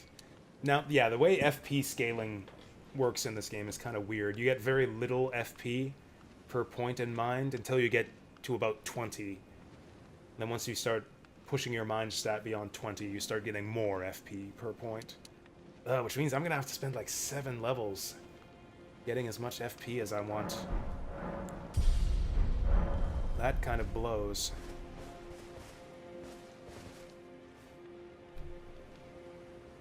You know what also kind of blows is, yeah, the performance in this enemy camp. Maybe I will try doing the disable VSync thing. Is there an in-game VSync setting? I think I might have to do that through the NVIDIA control panel.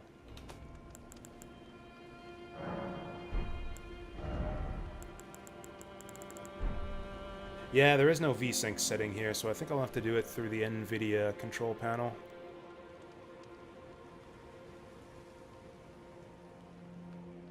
I think I'll actually do that. Let's exit the game.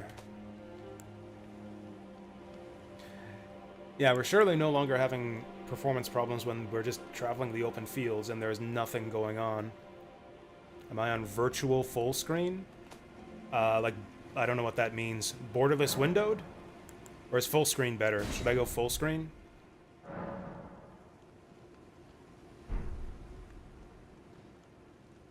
It changed it back. Or is borderless windowed better? I had always thought borderless windowed was better.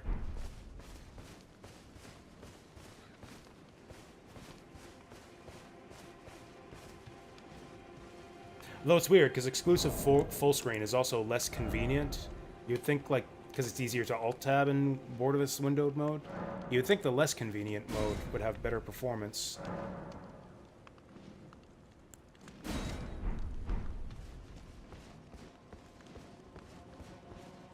What the fuck? We're going like 30 FPS now.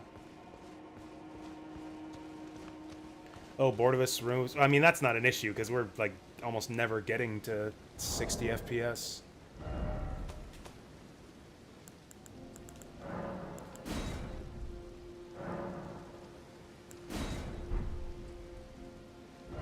I'm gonna, yeah, exit the game and see if that disabling VSync thing will work. Because, yeah, this specific area is definitely, yeah, we're, like, running at barely over 30 FPS in this area. Okay, let's take a second to tweak things here.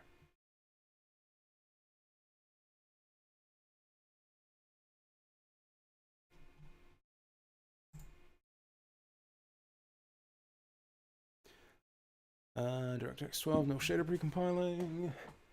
Oh yeah, I guess it could also just be the shader compilation thing, although we have been in this area for a while now. Suspend power plan, Windows, I think I have... I don't think I have any power saving enabled. Okay, GPU control panel, VSync off.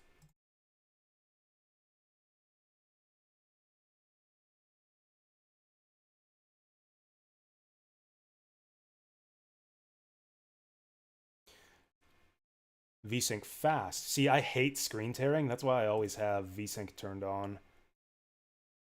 But apparently fast turns it to imperceptible levels, so I guess we'll try that. This is a massive list of games. This must be just a list of every single game that you can run on your NVIDIA card. I don't even own any of these games. There we go. Elden Ring. Disable Steam Overlay by right. Oh yeah, I thought I had that already. I thought I'd already disabled Steam Overlay by default. There we go. Disable Steam Overlay.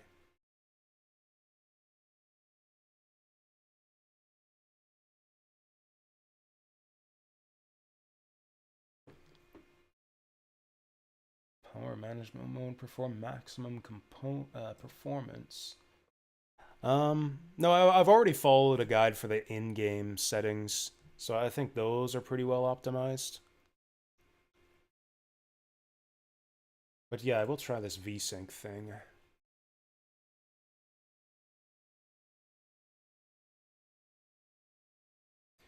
Uh, Global settings, use the 3D application setting. Okay, I'll try off first. Apply. And if the screen tearing is too bad, I'll try the fast setting. Oh yeah, what else can we tweak?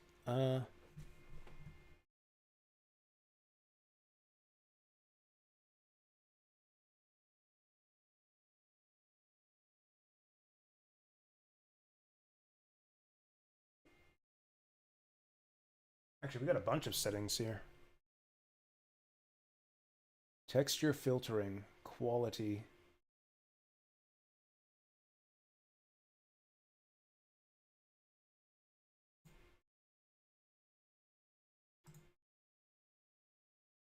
Maybe switch from quality to performance.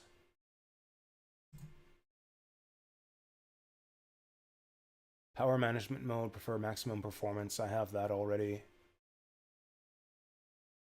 GPU, auto, GDI compatibility, auto. Max frame rate, off. Low latency, off. This is probably fine. All of this looks fine. Okay, let's apply and then restart Elden Ring. Okay. Let's see if this does anything. If it doesn't, I think I'll just chalk it up to the usual shader compilation BS and just hope it'll go away as we play the game. In the meantime, I'm going to go get a drink and be right back.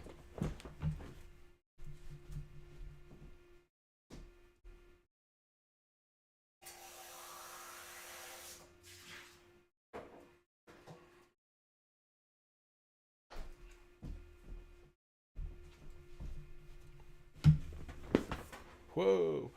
You can turn on an FPS counter in Steam settings. That's the kind of thing I think I'd do off stream if I want it to be like scientific. As long as I can get it to a point where it feels good. As long as I can like just play the game and not be like, whoa, what the fuck is going on here? Every few seconds when I'm just running around.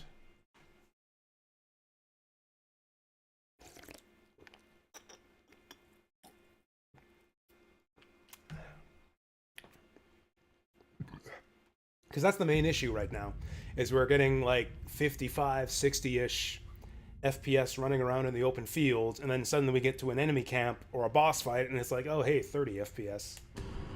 Hovering between 30 and 40. And again, it's Elden Ring, and apparently this is an issue even on like good PCs. So maybe there's just nothing to be done about it. It's playable. I wish it were smoother, but it's certainly playable.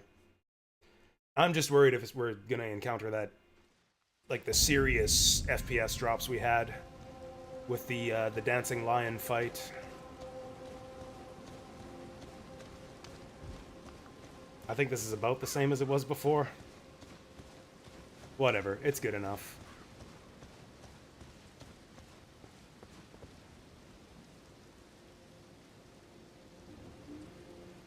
I do notice a bit of screen tearing, but actually not a lot. The screen tearing is actually not that bad at all. Anyways, so where do we actually want to go? Oh, do we just follow the road? What's that green goop over there? Maybe we'll follow the road. No, let's take a couple detours here. We'll go work our way downward and up. Oh, this is an actual little path here.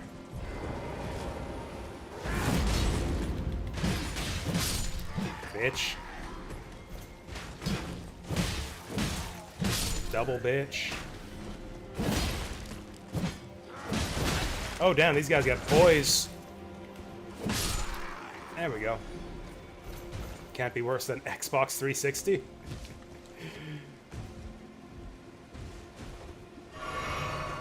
Can you get this game on Xbox 360? That would be great. I would actually love to see like lo-fi versions of modern games.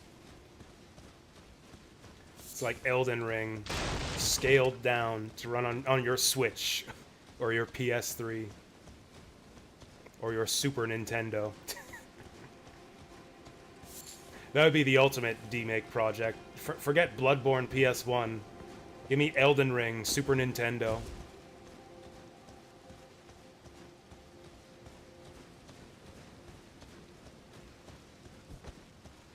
MGSV on PS3? That's real, isn't it? That actually happened.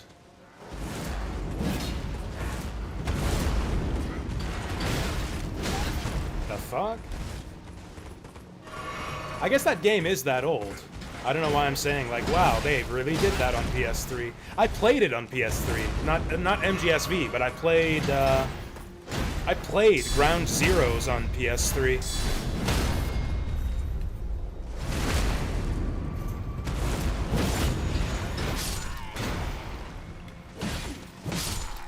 The thing is that Ground Zeroes was like 1/100th the size of MGSV. And also came out like 3 years earlier.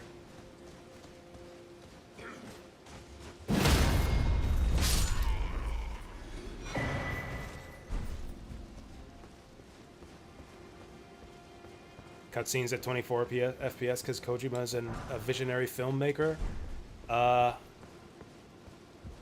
That, but unironically. Nah, it's Is that a real thing? They had to lower the frame rate of the cutscenes? That seems really strange to me. Or actually, no, that game did have in-engine cutscenes, didn't it?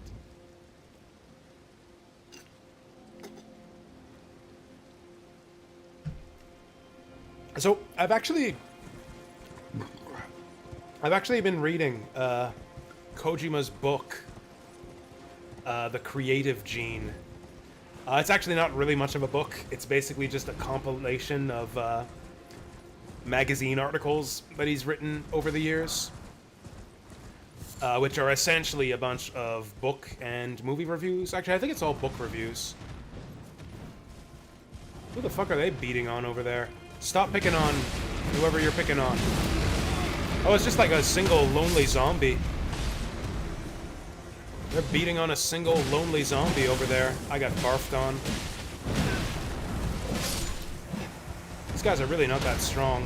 You know, who's bullying who? Who's bullying who here? What's going on?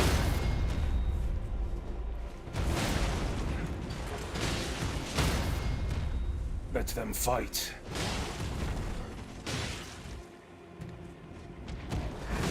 You know, maybe I'll let him beat on that lonely knight there. That guy seems tough.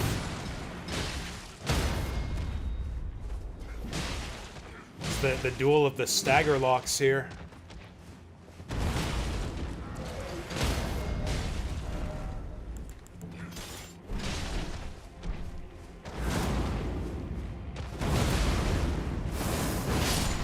Ha! Chumps. Okay, so that projectile on this sword does pierce through enemies. Okay, that makes this amazing. I got bored of watching them. It's like, okay. We're calling time on this fight.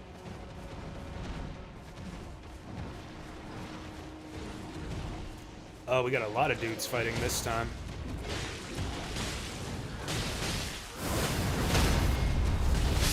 Okay, this is fun.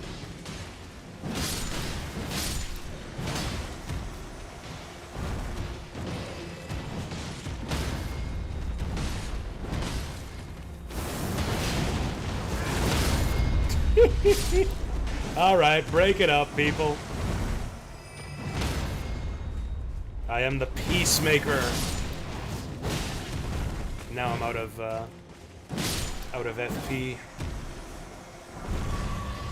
All that killing, and we only got 35,000 runes. Like a third of a level up. fourth of a level up, really. What were they all fighting over? What is war good for? Oh, is this a dungeon? Oh, it's a dungeon. Oh, this is like a mine of some kind. Ruined forge lava intake. Is this another jar factory? Oh yeah, so I was talking about Kojima's, book, The Creative Gene, where he basically just... It's basically just him being like, hey, here's a list of... Or here's reviews and, like, my thoughts about all of my favorite books. And I actually really like his review style. Like, they're very short articles. Like, he's not very comprehensive with the way that he talks about these different books, but he usually has, like, just one key idea that he takes away, that he tries to take away and emphasize about them. The way that he is able to kind of like boil down each book to kind of its essence, or like the one thing that he took away from it, is really fun to read and interesting. Also, there's a few things that he specifically says were big influences on the Metal Gear series. I think there was one book about like a stray cat, or no, it's about like a guy who gets somehow transformed into a stray cat and gets like taken under the wing of this like this alley cat who kind of like shows him the ropes of like living life as a stray cat.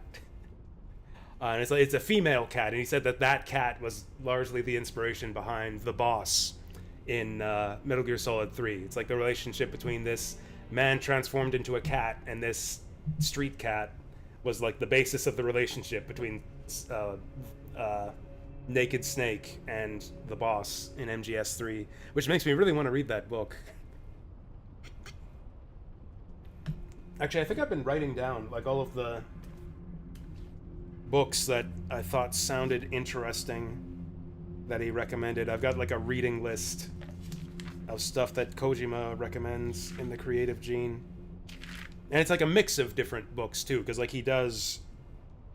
Actually, I don't know if he is like fluent in English. To be honest, I'm not entirely clear whether he like wrote these articles in English or whether they're translated from Japanese. I think they're translated from Japanese. But yeah, he's got a mix of like English and Japanese books in there. Whatever, I've got a bunch of notes in my notebook. I can't find the reading list.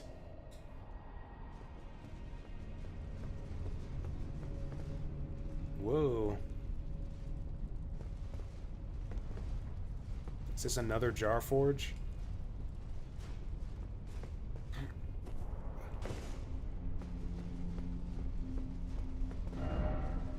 Hit them where they're weakest. Good advice. Oh, let's get one-handed again.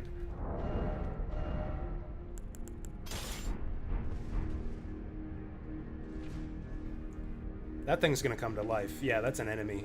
Whoa! You know what? I don't think slashing's the way to go on this guy. Do I have something more blunt?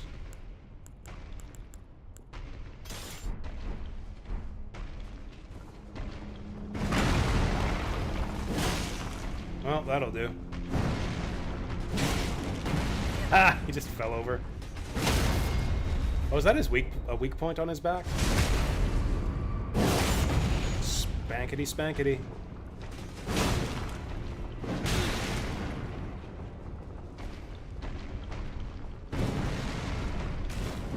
This guy seems like a bro. I kind of don't want to mess with him.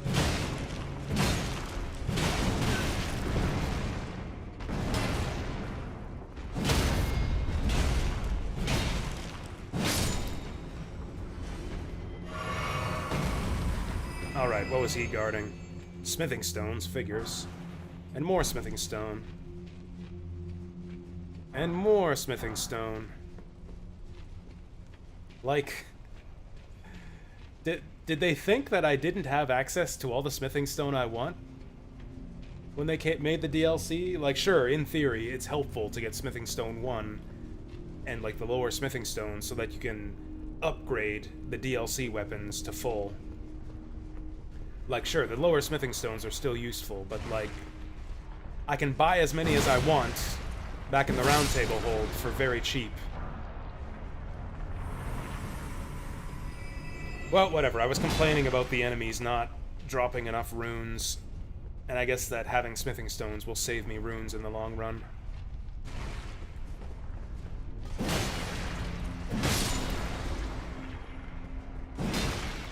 More jars.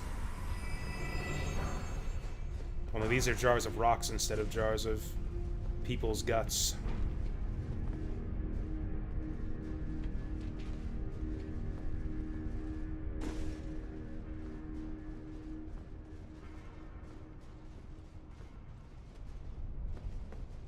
So I don't know if it's wasted pickups, because, like, not... I don't know, it depends. It seems like every enemy has a chance to drop low smithing stones. Like, if that's the only thing they drop, then I agree that that's a waste. But it seems to me so far that just every enemy has a chance to drop low-level smithing stones just for free. Which is, you know, mildly helpful, assuming that it's not, you know, that those drop slots aren't taking the place of something that might otherwise be useful. If it's just free smithing stones, then, you know, I'll take free smithing stones. I'll use them eventually.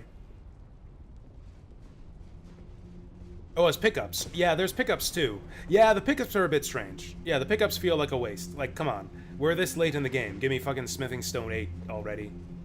Should be seeing 7 and 8s here. Yeah, the pickups, I agree, are a bit strange. Another potate cookbook. Smithing stone 3. Or, like, if you're gonna have smithing stone 3 laying on the ground, give me, like, 10 of them. Like, one smithing stone 3? What is even the point? I can buy those for, like, 400 runes a pop. Oh, and is this another dungeon? Yes, it is.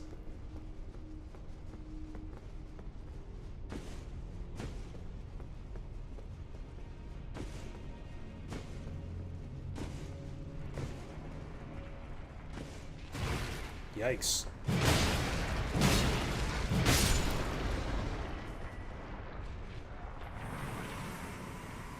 Actually, maybe we should be looking up.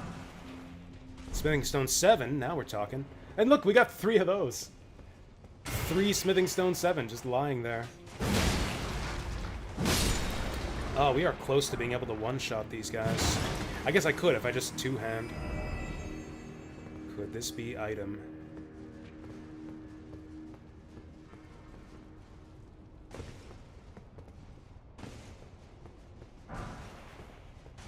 Yeah, 2 smithing stone 4s. Amazing.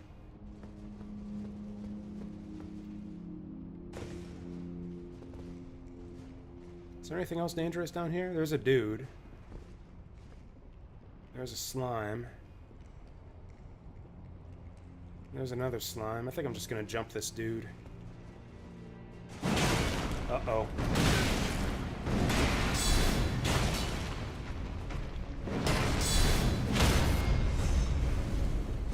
Oh, we gotta get him in the back for the crit. Oh, so the slimes can apparently chuck spears. That's no good. We gotta get them first. Oh, smithing stone 2 for 1. Smithing stone 3 for 1.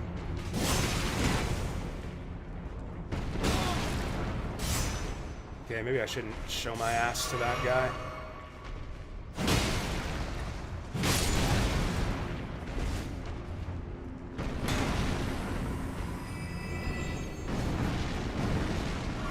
I feel like I gotta get more vitality. Ha! I like that attack.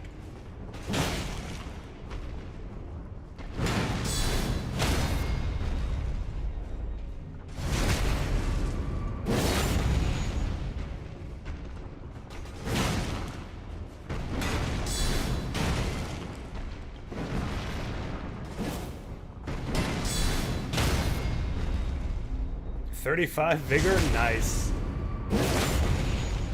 Man, that is quite low, even for the main game. I had randos making fun of me for walking into the Altus Plateau with less than... Yeah, going into Altus Plateau with less than 40 vigor. I think I had like 30 at the time.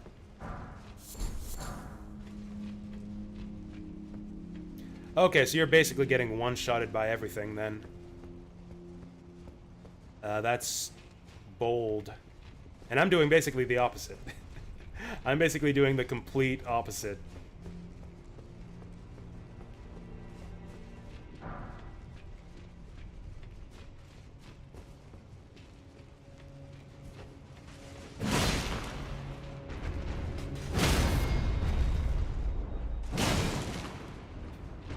Damn it, I missed my shot.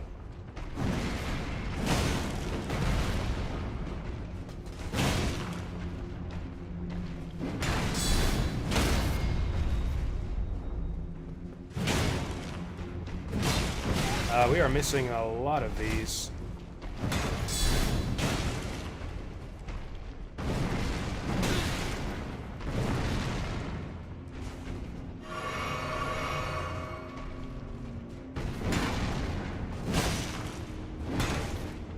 Okay, heavy attack on the back. That's the ticket.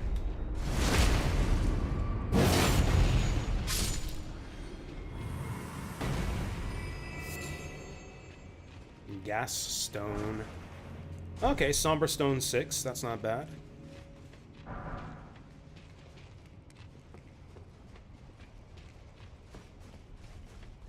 Yeah, I guess the thing about the smithing stone in this dungeon is it's just all over the place.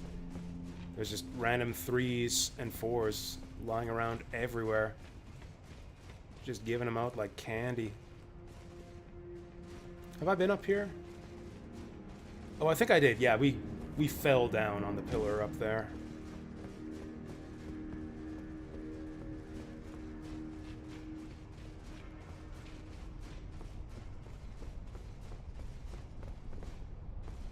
I have a poor sense of navigation. I feel like we're running around in circles here.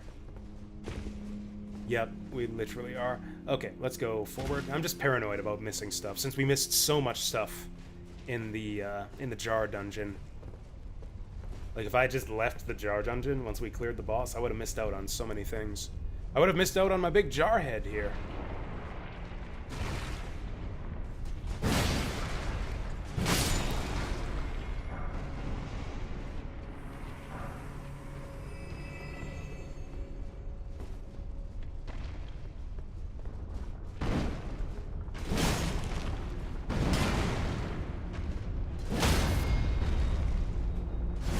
Two heavy attacks to the butt, and that staggers him.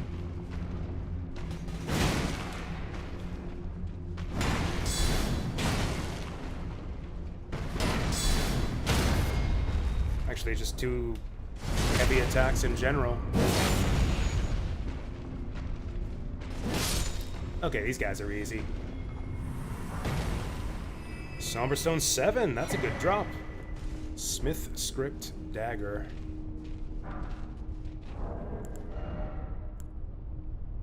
Whoa, this is like a Dex Int Faith weapon. Piercing Throw? Oh, that's right, I remember seeing that previewed. Yeah, like throwing weapons are a big, like, fancy new weapon type in the DLC. Do we want to get up there somehow? Oh, there's a lever up there. We totally want to get up there.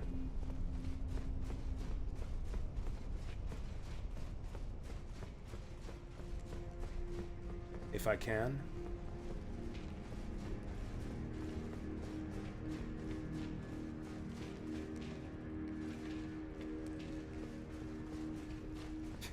You know, the one thing that they seem to have put the most effort into when it comes to new content for the DLC is the music. Every area I think we've been to so far has had brand new music.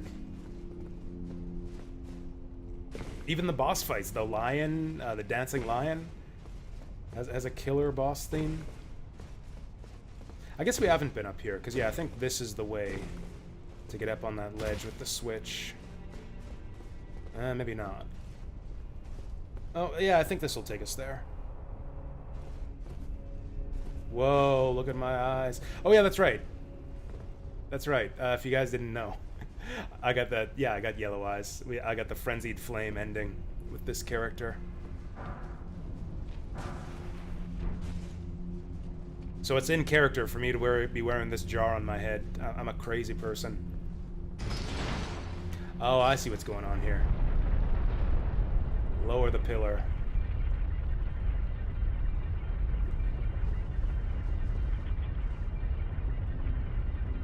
Cool. So we'll be back out there. I could just drop down, but I want to go back and see if I missed anything. Also, we're stuck on Flask of Crimson Tears plus 11. At some point, maybe I should go back and fully level my flasks. Oh, 2 Smithing Stone 1s. Glad I came back for that.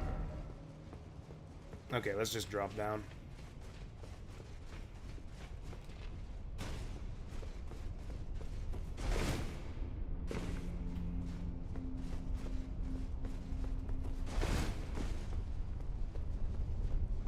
Oh, we gotta jump this, I think. Whoa, that was tight.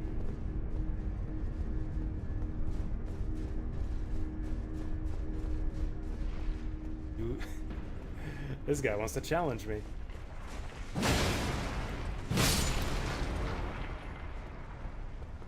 Can I jump that? Probably not. Oh, bitch.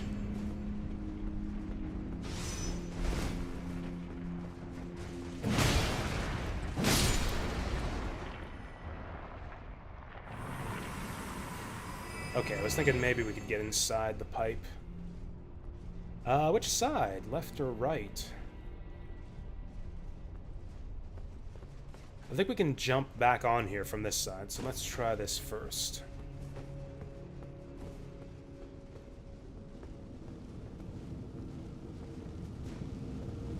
Examine altar. Yeah, stick your hand right in there. Oh! Cool. So that's our second... Oh, interesting. And that's it. No boss or nothing. That's kind of fucking lame. But maybe there's something off the other side of the pipe. Okay, let's try this now.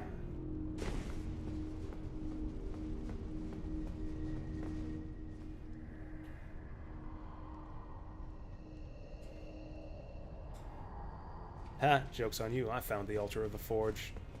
Wait, what's that anvil thing we got? Ugh, int faith. Strength, int faith again.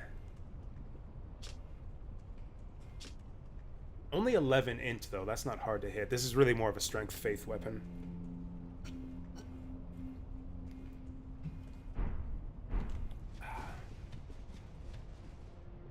Oh, is this the entrance? Fuck.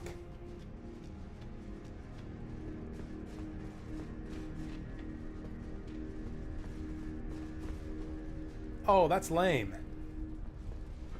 That's lame. No boss?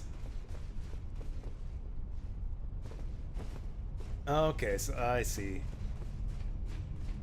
I think I get the layout of this place now. That was it?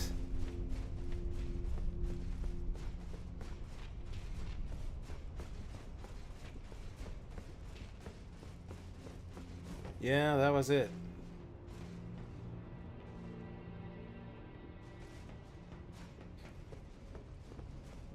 Well, I hope I didn't miss anything, but yeah, I think that was it.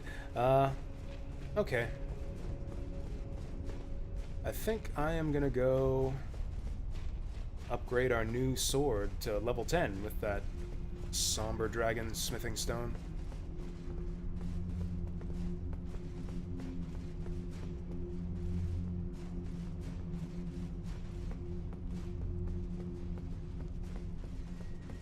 Man, I think this is the first ever Elden Ring side dungeon I've seen that did not have a boss. Again, it's like they listened to certain players' complaints about the base game. And it's like, oh, all these copy-paste bosses in the side dungeons. Like, okay, let's just remove the copy-paste bosses. We'll just have dungeons with no bosses.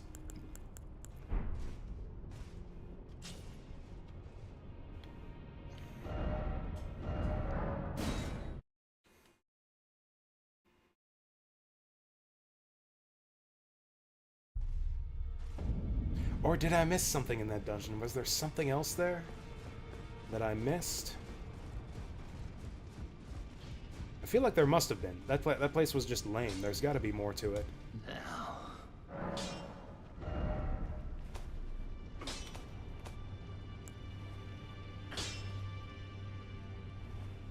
Yeah, let's get this guy maxed out. That's a big damage boost.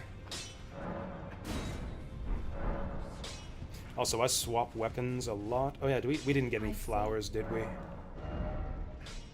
Nah.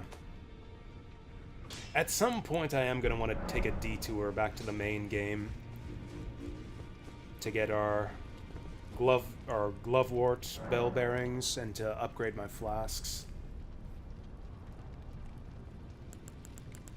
But yeah, I do change my weapons quite a bit, so I think I'll stash all the ones that I'm not using.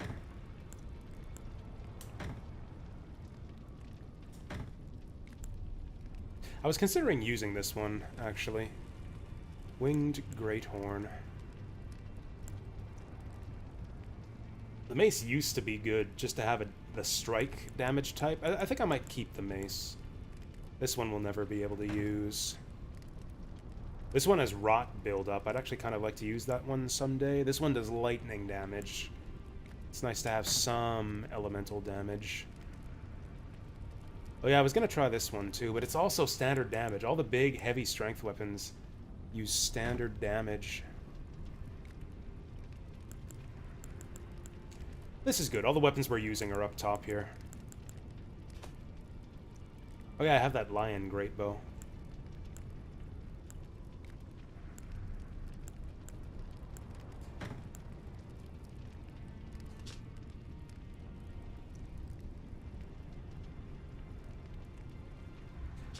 Yeah, that's not very useful. What's the one that gives you incantations based on strength scaling? I thought there was one.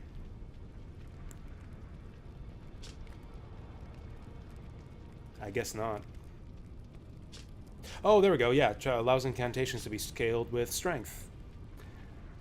I still need 10 faith to use it, though. Although I think I just need 1 faith. I'll actually carry this around just so I don't forget that I have it. Also, doesn't the demi-human staff... Oh, it just has a low intelligence requirement. I still don't think I'm going to use sorceries.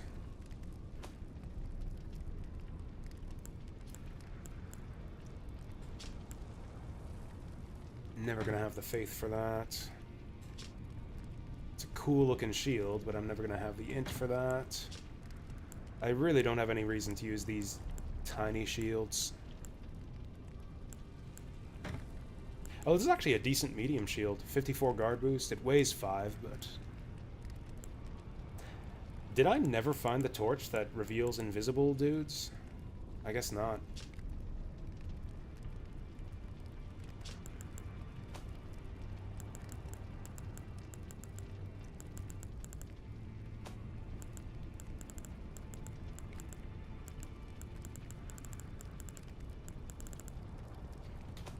I mean, is there any reason to stash armor? I can just change my armor anytime I want.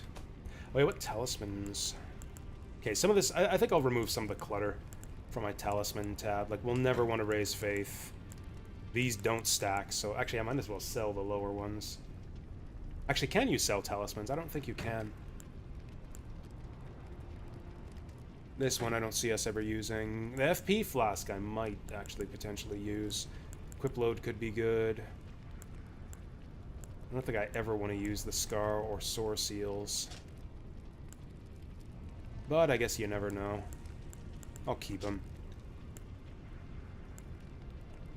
We'll never use these. I never did find the Dragon Crest Great Shield Talisman. I forget where that is.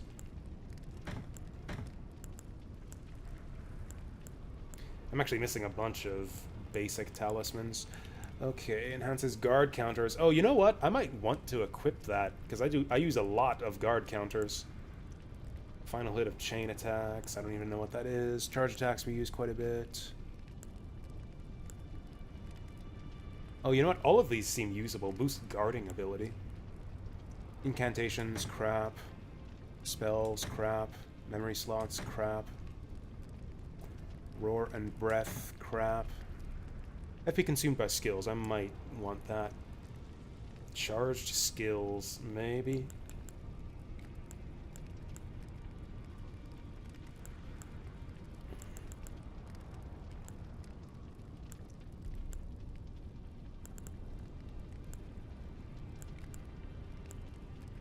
I don't see us ever wanting to use those. There we go. We've removed a bit of our talisman clutter. Let's get back to the game.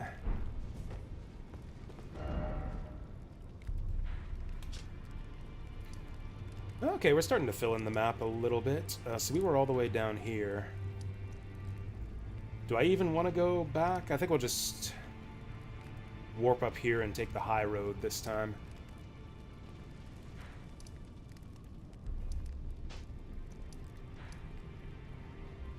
Actually, let's go here. I bet you we can take like a side road down to the muck down there.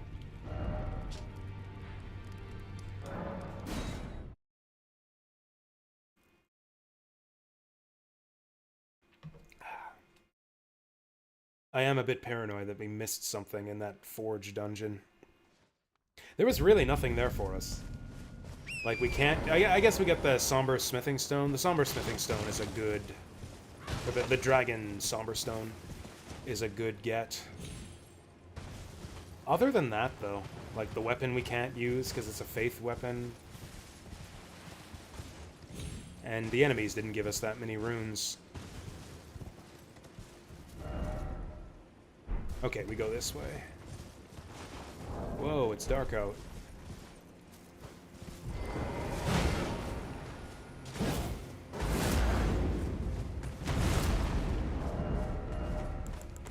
Equipped our new weapon, or forged our new weapon, but I forgot to equip it.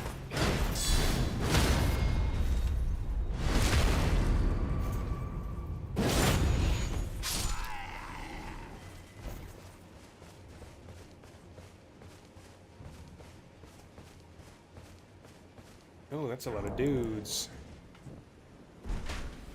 Oh, you.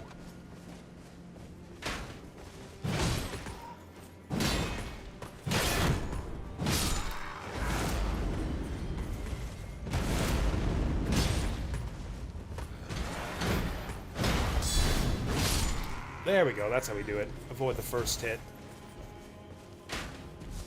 Ow.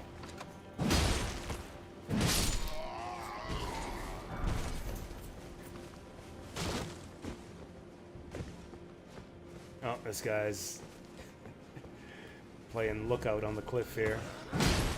Oh, I thought that would knock him off. Oh, okay, there's stuff down there.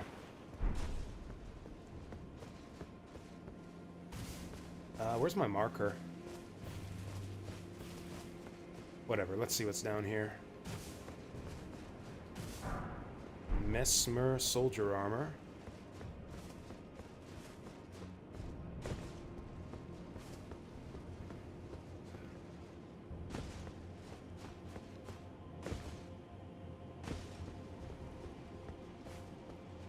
Oh, that must be that green goop we saw on the map.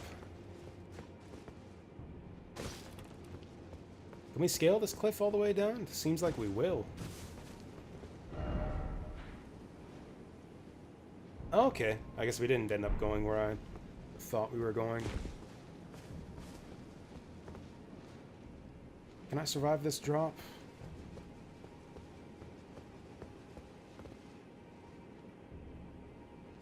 Are those signs telling me that's a safe drop?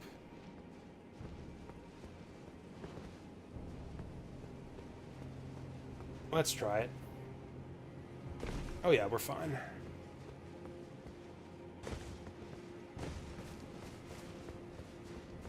What are these guys doing?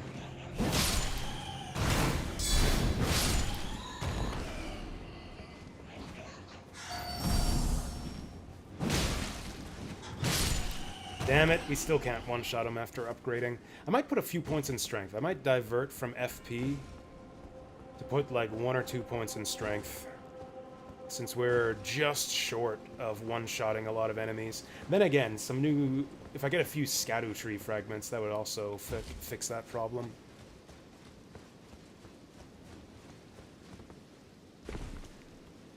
Actually, we did get a Scadu level up, so I could try the Dancing Lion again to see how much of a difference it made.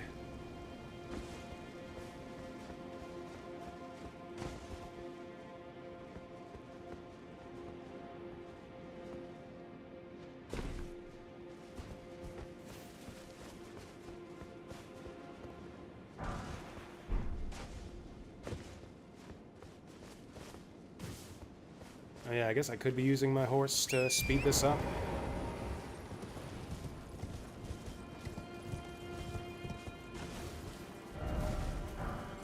Did I do that? Is that one of the bats I killed up above?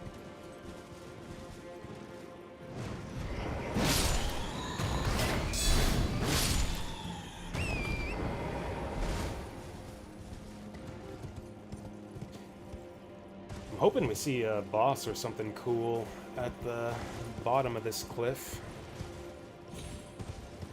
First, let's see what's over here. It's nothing. Oh, there's our boss. This is crab country. Now my headphones just cut out. Oh, it's a red-eye crab.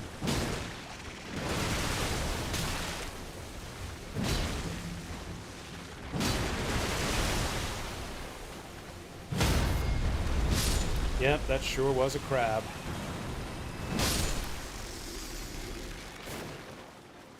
How much are these little ones worth? Ah, 400. Forget it.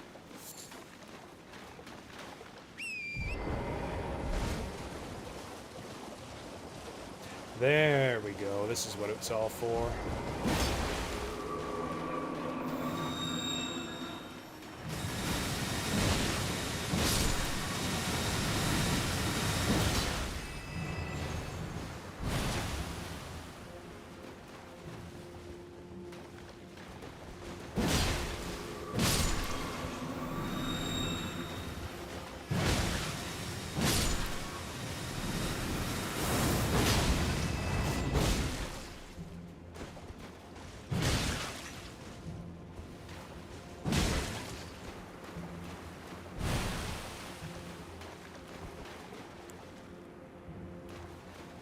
You know what? There should be a checkpoint right inside the cave there.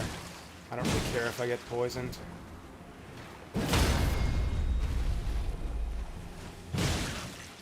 Oh, is the weak point on the other side? Ah, well.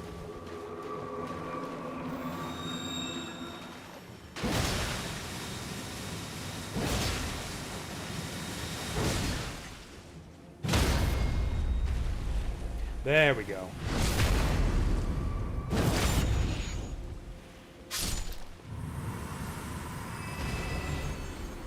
4,000 runes. Oh, is this even a dungeon cave? Maybe I made a mistake. Maybe I shouldn't have let myself get poisoned.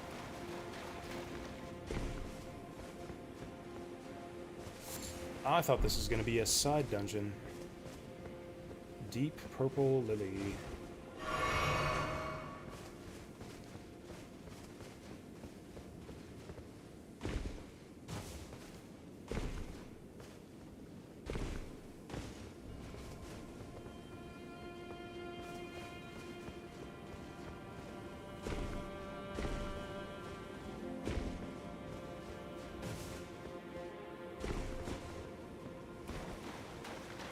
Where are we right now, anyways? Oh, we're like underneath the whole level. There's a lot of verticality to this new area.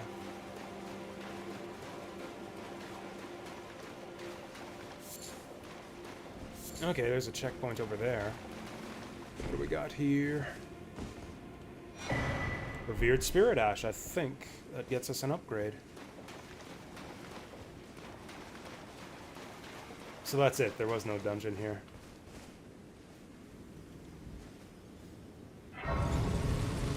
Boss fight on the other side of this cave? Because that would be super lame if I climbed all the way down here for... what? A Revered Spirit Ash and a flower and a crab.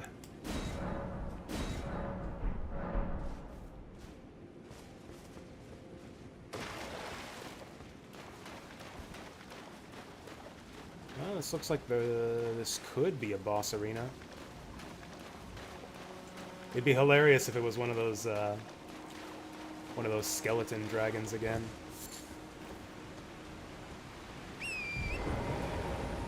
It would not be hilarious if it's just nothing. Is there anything down here?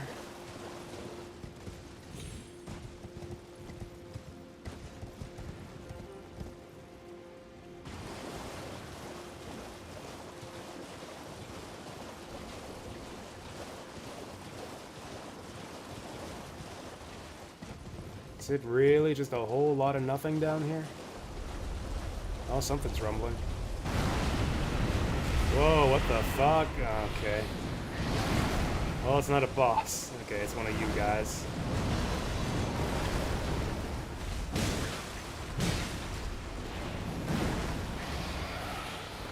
Okay. Fight one of these guys again.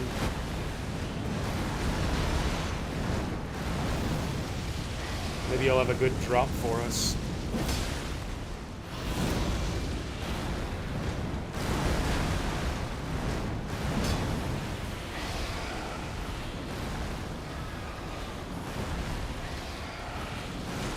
Okay, can you stop shunting to the side, you stupid thing? Hold still so that I can slash you. There we go.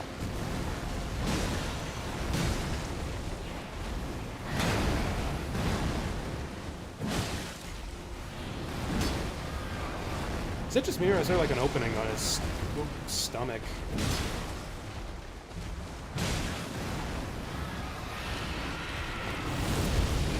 Oh, he's doing the thing. Yeah, that was bad play on my part. Oof.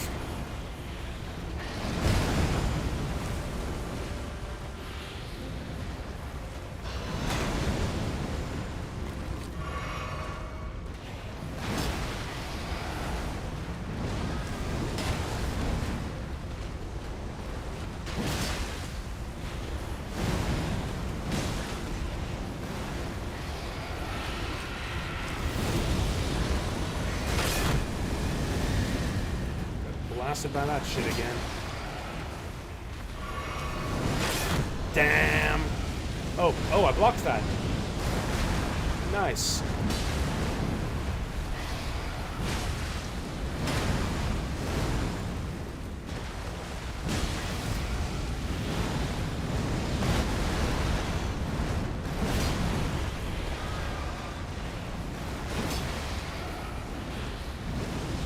You know what? I think the meat cleaver would be better for this guy.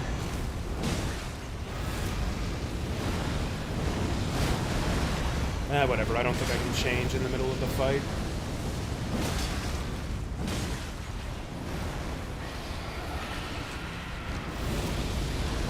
Okay, get well away from that. Let's use the special on this guy. Oh.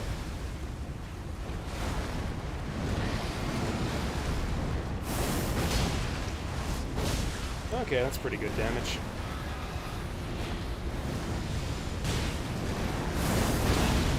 Oof.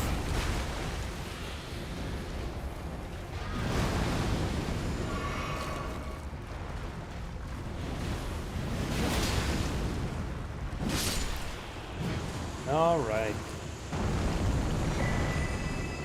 Horned Baron. Use FP to summon vengeful spirits surrounding the caster. Isn't there one of these in the main game, or is this just a buffed up version of that? Anyways. That's kind of lame that they're, yeah, still reusing these guys, even in DLC land. And they didn't even change him. At least the dragon was a bit different. He had a couple new moves. He had a side step. His feet stomping made like blue fire clouds. Like, it was mostly the same fight, but it was a little bit different. This guy wasn't different at all. This is just the same ulcerating tree spirit we've fought like 9 times already. And then the rest of this place just seems to be completely empty. I don't know. I'm very unimpressed with this DLC so far.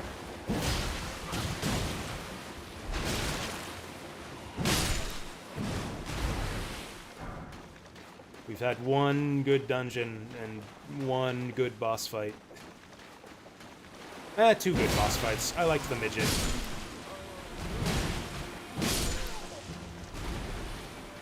I liked the Yoda midget. That was a good boss.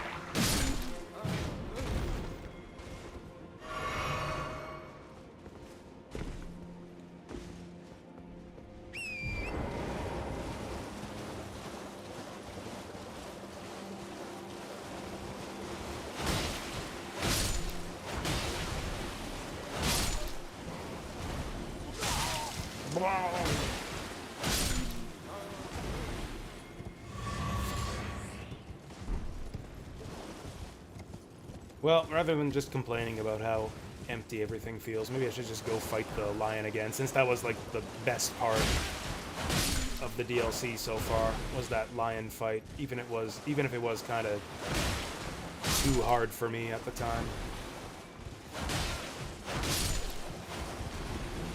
I was really hoping to find more of those Scadu-tree fragments, though, before going back there.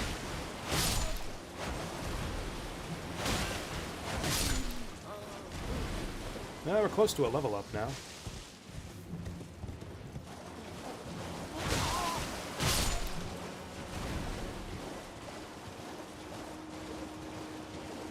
Okay, is there something over here? Pile of corpses. Where are we going, anyways? Oh, I guess we're on... Oh, interesting. If we keep going north, we might end up in, like, a whole new section of the map.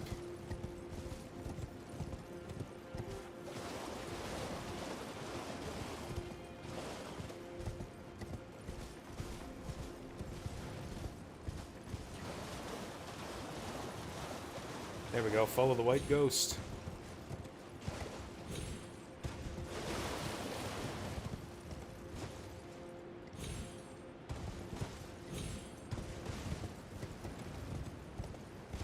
Shit's all foggy down here, I can barely see where I'm going.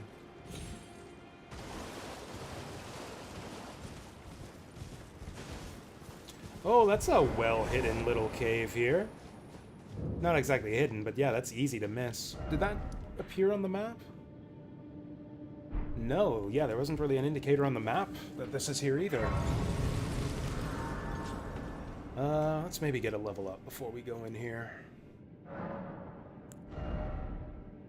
Okay, we need 20,000. That gets us 10. That gets us 20.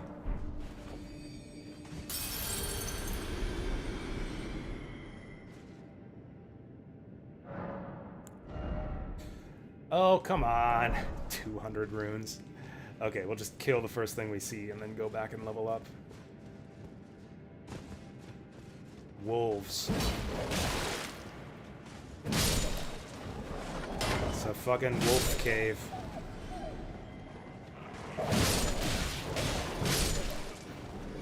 Not even like shadow wolves or fire wolves or something, just regular ass wolves. Whatever, maybe there's other cool stuff in this cave.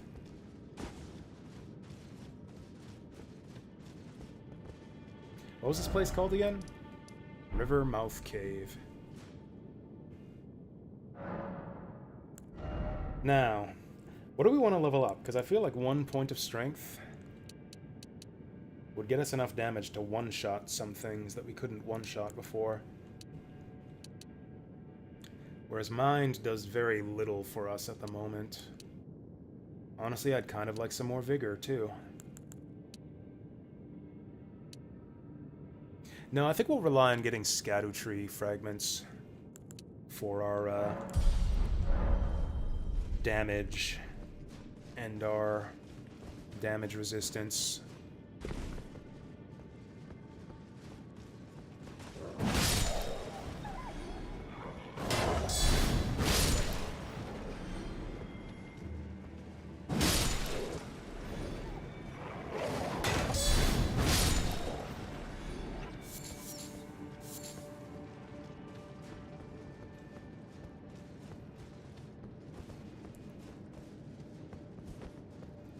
Left or right? Whoops.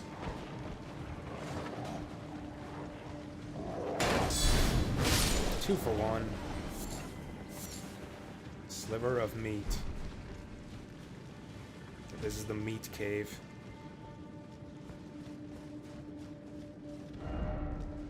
Be wary of Updog. What's Updog? Oh, there's Updog. Whoa, there's Updog!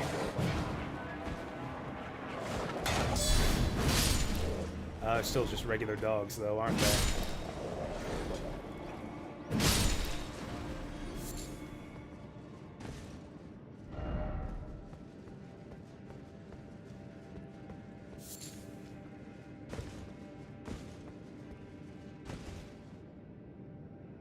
Remember the wolf cave, like, really early? Whoa, what the fuck? Remember the wolf cave really, really early on in the base game? I think, is that the one where you fight the Beastman of Farah Missoula at the end of it? I actually really liked that as an early dungeon, because, like, it's really short. Like, it's just a little tiny wolf's den. It's densely packed with, like, a dozen wolves all in one room. It was, like, short and intense and didn't waste your time. Okay, this is something. This is actually something here. I guess they keep the wolves as pets. Like a food supply, maybe?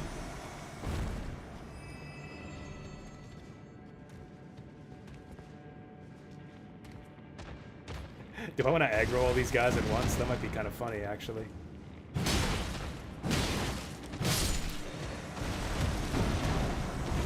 Looks like no spirit ashes in this room either. For a huge encounter like this, I would have expected to be able to summon...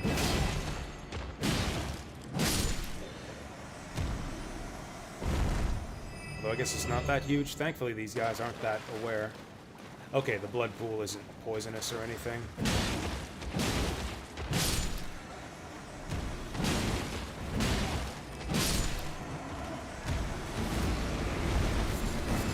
Oh boy, here they come. You know what? Let's... Oh, shit. Let's get them on the narrow ramp. We'll take them one by one here. If they line up in front of us, we can use the special.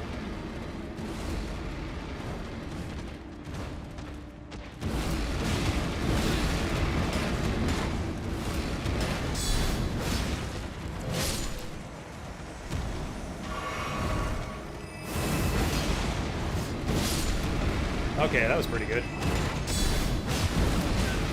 Okay, this is not good. I am surrounded. How the fuck did this happen?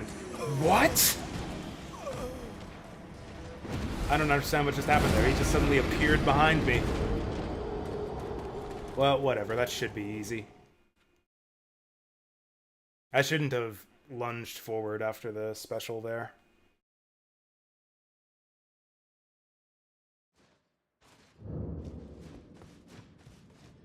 Okay, so we fight through the wolves and then do those guys again.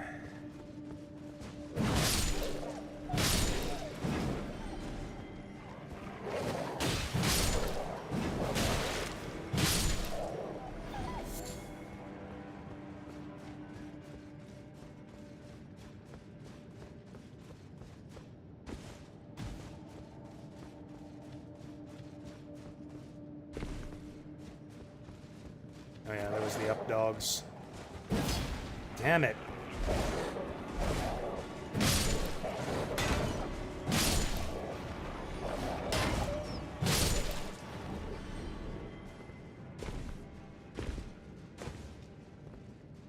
Oh yeah.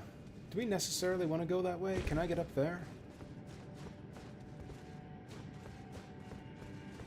Doesn't look like there's anywhere else to go.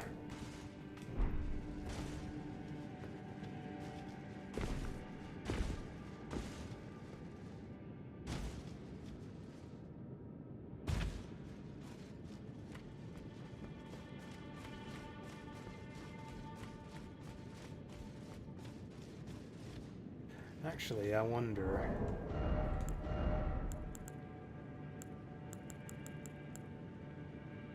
Oh, when did we get that heavy crossbow? That's a shitty weapon. We don't want that. Do I have the great arrows for this bow? There we go.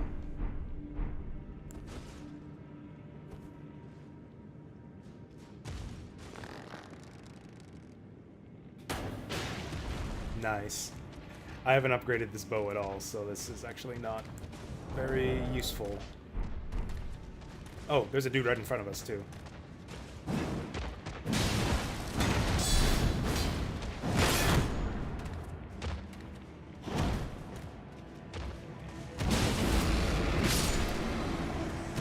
Okay, that roar buffs... Oh, shit. I'm gonna die. There was one behind me, too. I should not have aggroed that one down there. Okay, we gotta be really careful here.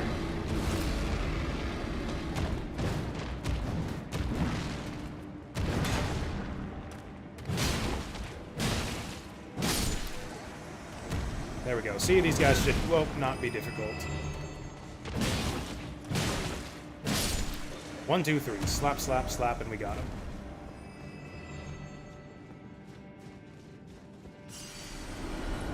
Actually, maybe we craft the big jars for these guys.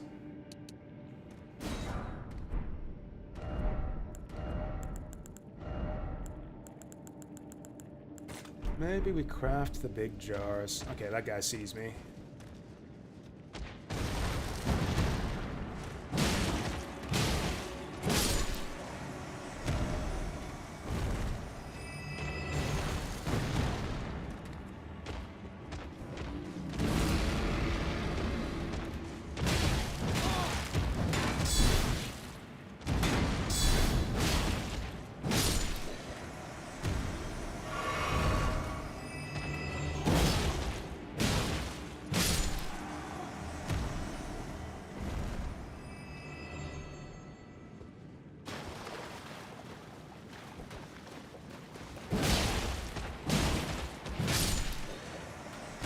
Nobody heard that.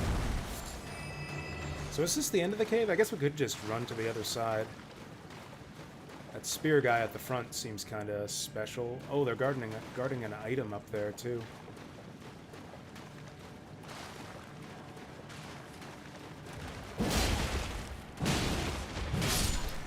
Alright, we aggroed the whole lot of them.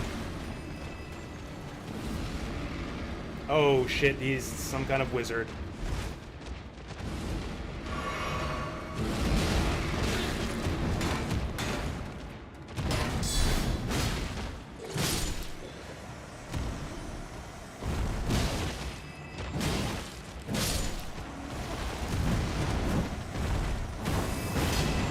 Damn it. Oh shit.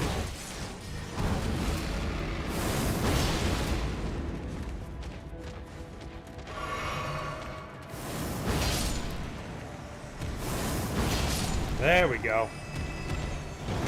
Shit, I was trying to block that.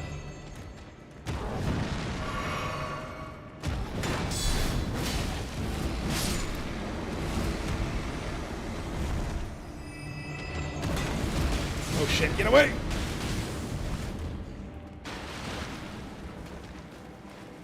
Oh, let's get this guy. I'm gonna get... Oh, okay. I was afraid that other guy was right behind me.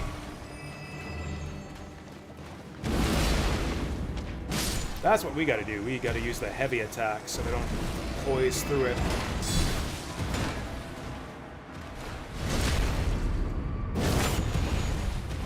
Shit.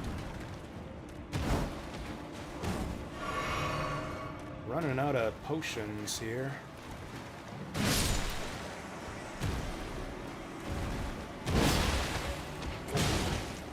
Alright, is that the last of them? See, like I said, easy. Now we just probably got some kind of boss room behind that. The boss will just be like 12 more of those guys. Great Troll Congregation or some shit like that. Yeah, there's the boss. Well, let's see what we can do. Chief Blood. Does he have minions? Is it lit? Oh no, it's just one.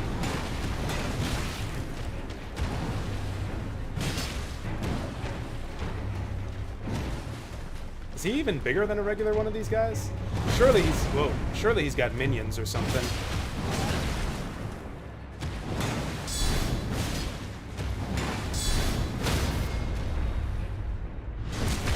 fucking camera, jeez. I feel like this was not this big of a problem in the base game. Where just like every large enemy causes the camera to go berserk when you get close up.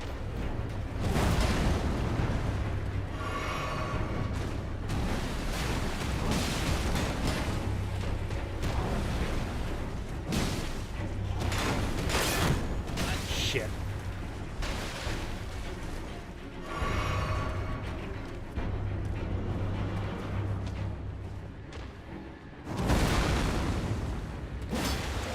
Nice. He puked right on me.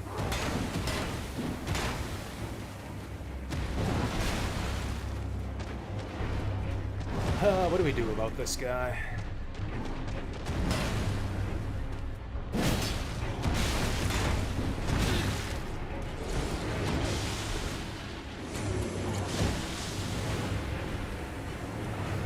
Alright, that's it. That's the... Whoa. Ah, fuck.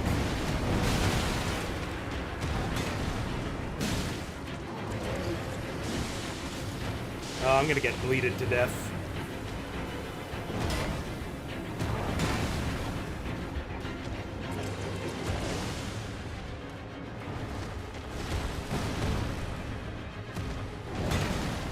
What a weird fight. He looks like a basic troll guy. He just has a bunch of extra attacks. Also, he keeps on getting around my guard due to camera bullshit. Well, whatever. I think we can do that if we get in there with all of our flasks. Oh, there's a stake, too. Yeah, there's a stake. We got no problem. Also, I think the meat cleaver is the way to go on this one. We want fast attacks.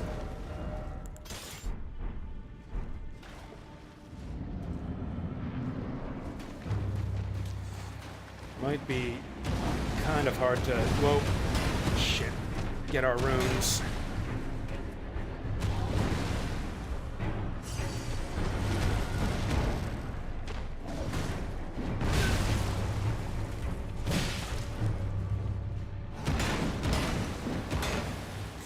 That... Ugh. It's like they forgot how to do a lock-on camera for the DLC here.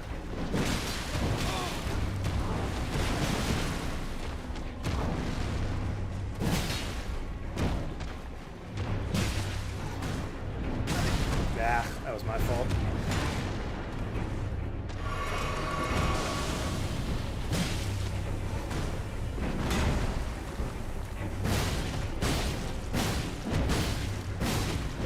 Okay, that worked well for a minute.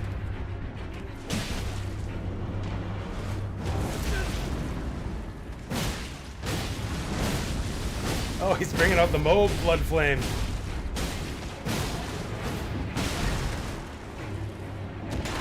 I'm probably dead.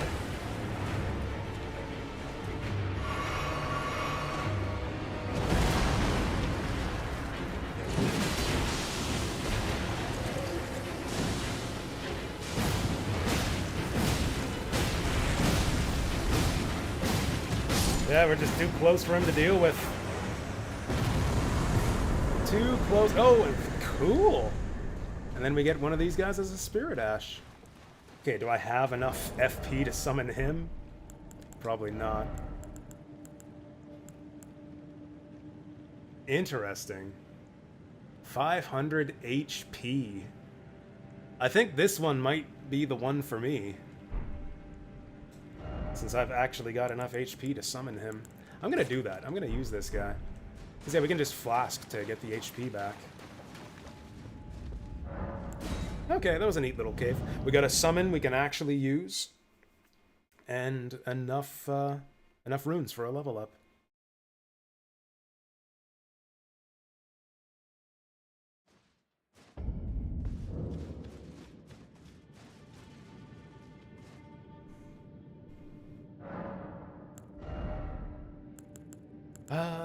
With that said, yeah, let's still keep rocking FP.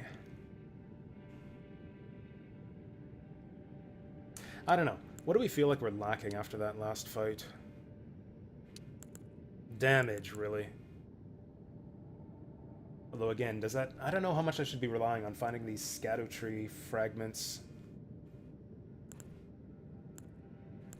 We'll keep doing mine for now. We'll eventually want it anyways. Wait, is this... That's the wrong way.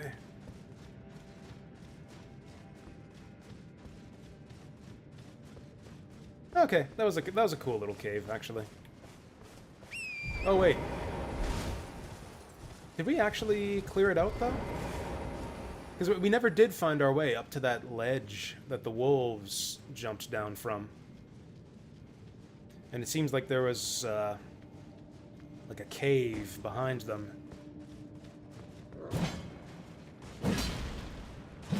Double whiffer.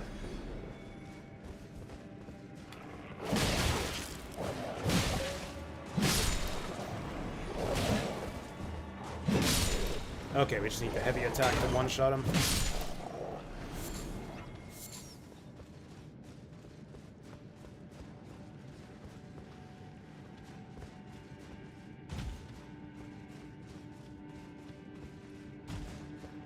Yeah, look at that.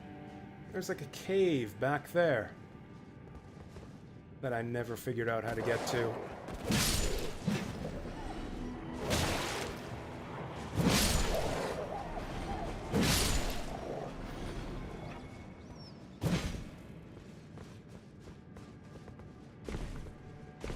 This puts us, like, on the level with it. Oh, did I miss something here? Damn it.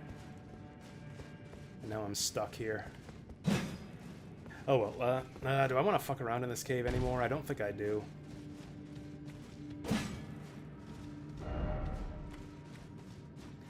No, I don't think I want to fuck around here. Really, how good could whatever's up there even really be? Oh, is this the way? I don't think I ever went in here.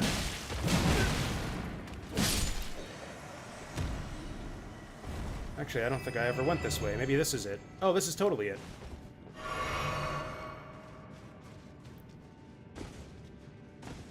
And this gets us back out of here, too.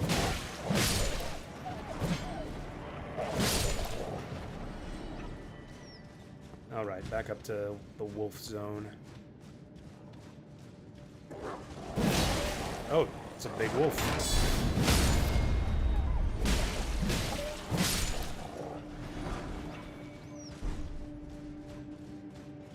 Alright, we killed the alpha. What's our reward? It's nothing.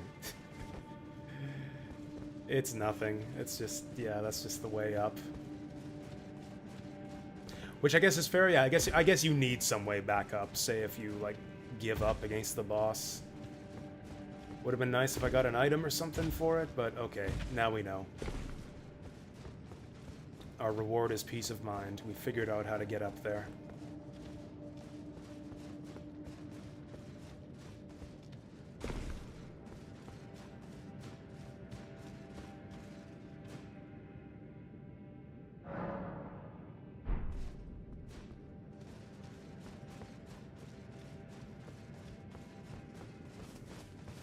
Anyways, we were making our way northward.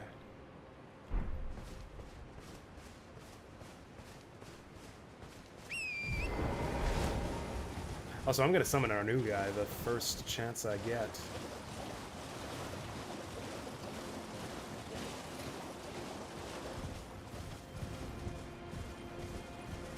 Oh, is it just gonna be a dead end? Maybe there's something behind the waterfall. Oh, there we go, a waterfall cave full of... Okay, the ghostly bowling ball worms. These ones are actually hostile.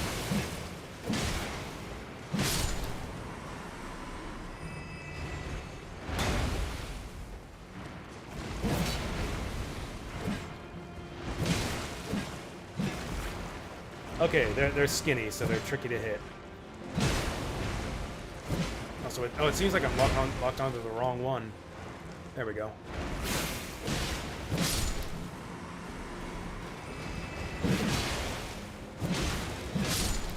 There we go. I was kind of hoping for, move along, turtley. Is it just me, or this turtle seems hairier than normal turtles? gonna crack that shell. Actually, I know how to crack that shell.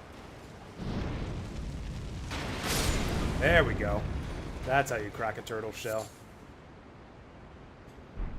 Beast horn and neck meat. Okay, that was a horned turtle. That was the difference. Two-headed turtle talisman. Is that as good as it sounds? Does that do what I think it does? Greatly raises stamina recovery. Does it, though?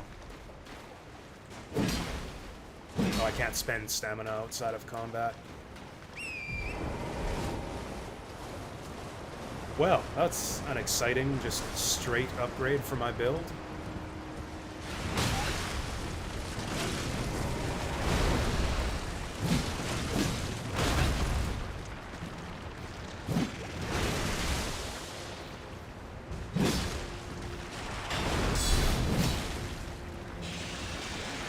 Oh, that's a grab attack, I think.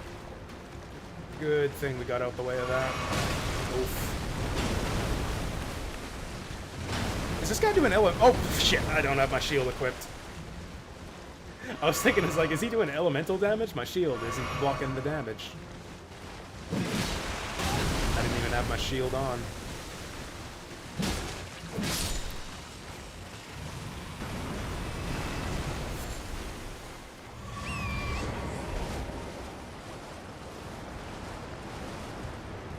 Okay, so it was just a dead end.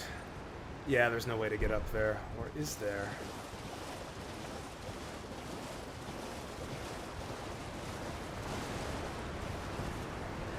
These weird platforms in the side of the cliff always weirded me out. I guess they're for dropping down. You can't jump high enough to get up that way.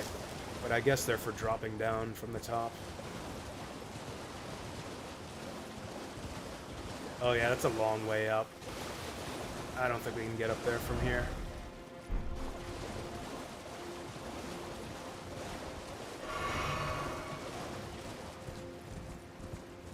Anything over here? I think we checked this already. Yeah, just a big drop. Well, okay. I can't say that this long excursion was a waste of time, because we got that awesome new talisman.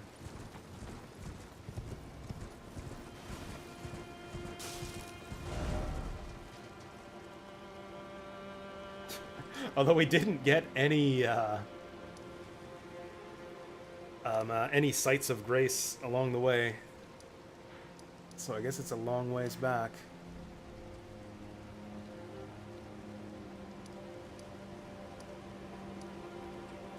Actually, I wonder if we can go up this way. That might be kind of interesting. Probably not. I probably followed along there, but just in case.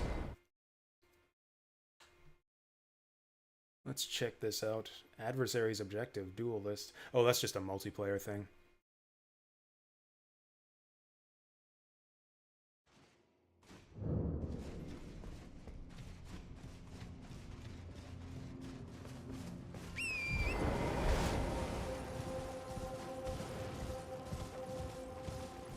Okay, yeah, it's the same thing. Platforms on the side of the cliff.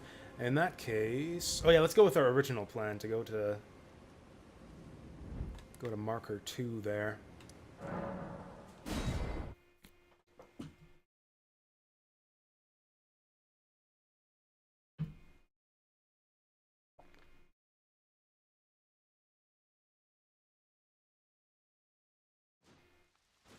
Actually, one thing I want to check too is how many tree fragments do we need to get our next upgrade? Why can't I rest at the... There we go. Scatter tree blessing. Okay, so it's still only 2. If it was 3, I'd say, fuck it, we'll go back to the lion. Why am I suddenly getting runes for nothing? But yeah, if we only have to get 2... Oh, we have to get 3 revered spirit ashes. That's not a big deal, though. I'm not as concerned about those.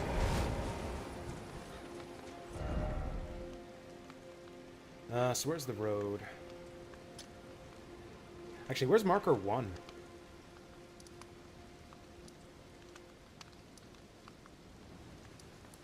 Yeah, there's marker 2 and 3. Where the heck is 1?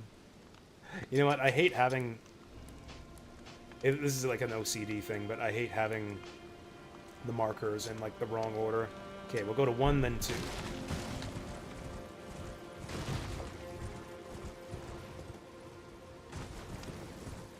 Okay, we found the path.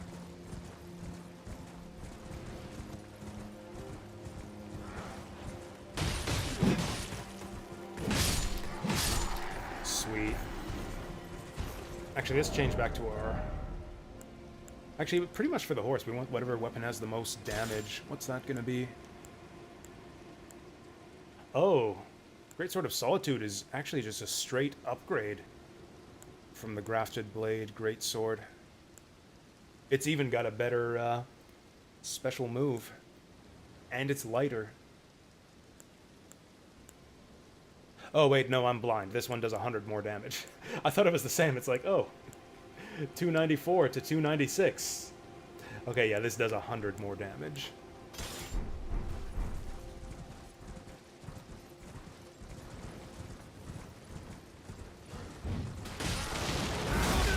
Damn it.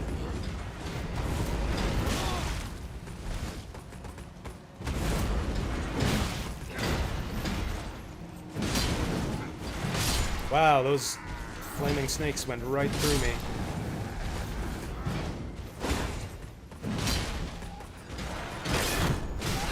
Yeah. This was all my bad. God, those snakes do so much damage!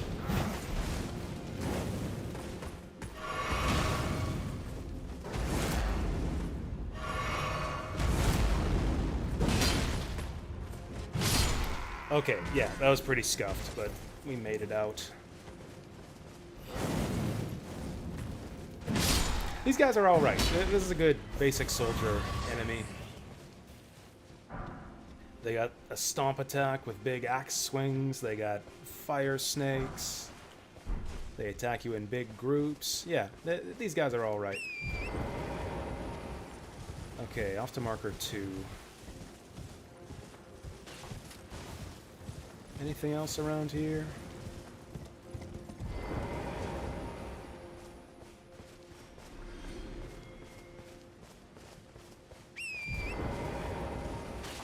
My runes are just ticking up for no reason periodically. I guess the enemies are out there killing each other. Oh, it's another one of those, whatchamacallit, crosses or whatever. Scatter tree fragment. Okay, so I guess we're looking for these. I guess we're basically on a scavenger hunt for these thingies. Oh, hello there. Are you the Tarnished? Lady Leda spoke of you. Another Tarnished. Guided here by Mikola the Kind. My name is Teolia. I too am Tarnished, and here on kindly Mikola's account. So, well, here's to new beginnings, I suppose. Kanpai. I'm sorry. Well, I'm not much good at anything is all. I'm as weak as a kitten and thick as 2 planks. I've always been this way, since the very day I was born.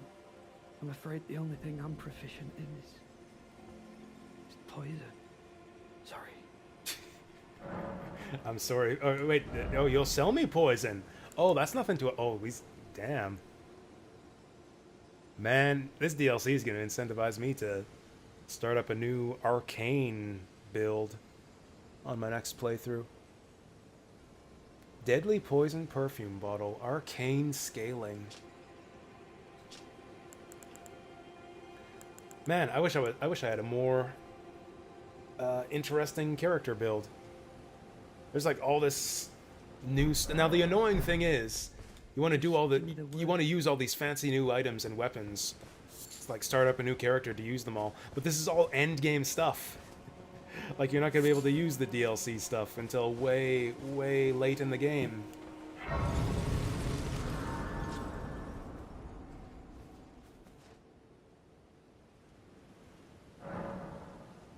Oh yeah, I guess that's true. I keep forgetting that. I keep forgetting that respeccing's so easy in this game. Heck, they even give you larval tears here in the DLC zone. I don't know. I always feel like I'm committed to whatever build I'm using.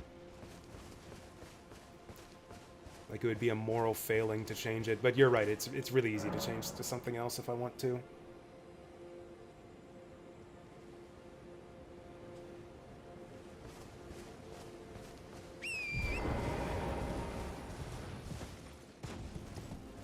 Okay, I'm glad we came this way.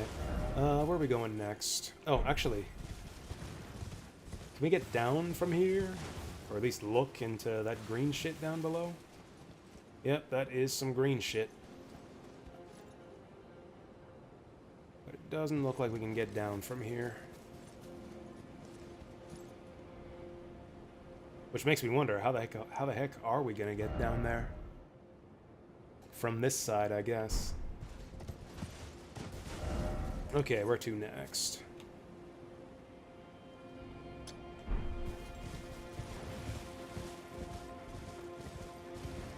If I can find another Nerdtree fragment, then we'll get the upgrade and then go back and try the dancing lion again. Also, what do we got up here? As usual, I'm ignoring the marker I placed to go find out what we got up here.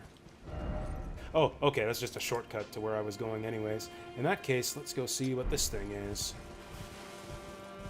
Okay, these are the friendly ghost bowling ball worms. We won't mess with those guys. There is a site of grace. Oh. Oh. Who's saying that? Oh, maybe we shouldn't bother him. It sounds like he doesn't want to be bothered. Pain. Oh. The pain. Bale! Vile Bale! Oh, terror incarnate! There is life in me yet! I will soon feast upon your heart! He's not talking to me, Mark my right? words, you too shall know fear!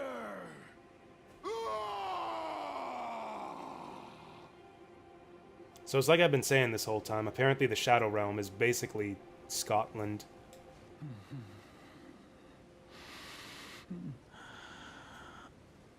Right, let's just... He doesn't seem to know we're here. Let's just leave it that way.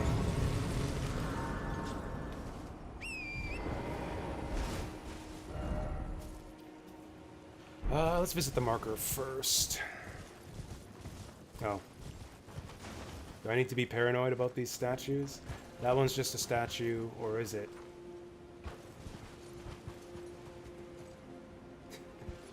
It looks like they're all just statues. Oh, except for this one.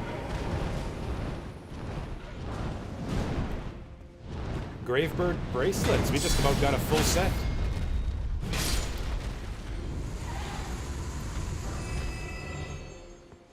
Is that all that's here?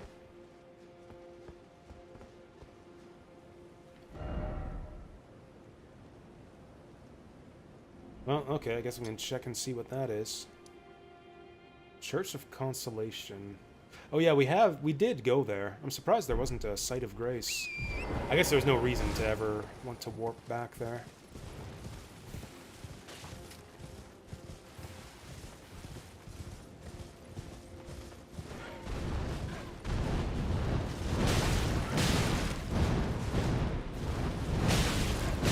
You know what? It's not that easy to, well, fight these guys on horseback.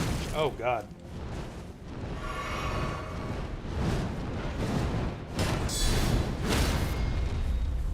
There we go. That's much easier. Let's stay on the ground in case more of these guys attack me.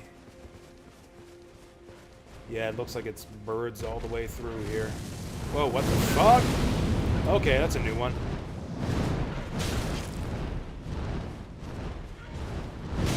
Yikes.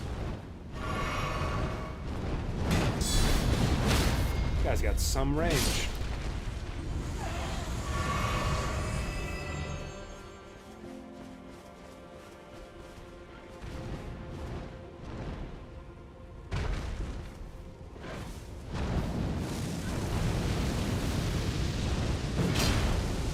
Oh shit! I didn't even see what he was doing there. Oh, I should have flasked before we got that back. Oh, this is getting out of hand. Do I just ride past these guys? I bet you there's a site of grace inside that tower. Oh, that's the big tower that I saw from way far away, too. I'm just gonna ride past them.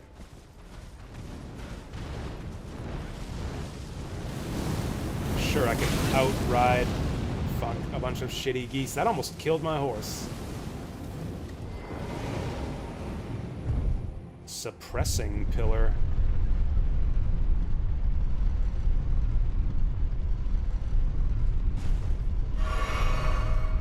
Oh, we're going high up here. This is like the, what's it called? The big well in reverse. Maybe not quite. Whoa. Oh, cool. Well, we're still not that high up compared to that big tree there. Okay.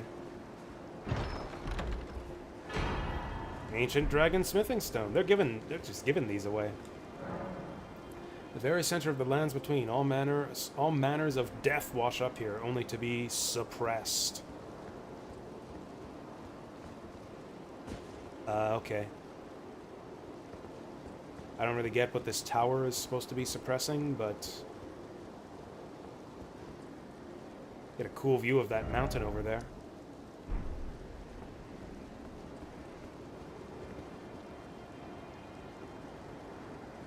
It's too foggy for us to... Oh, hey, we can see that big torch giant from here. I guess we'll go back down. Is there anything else going on here?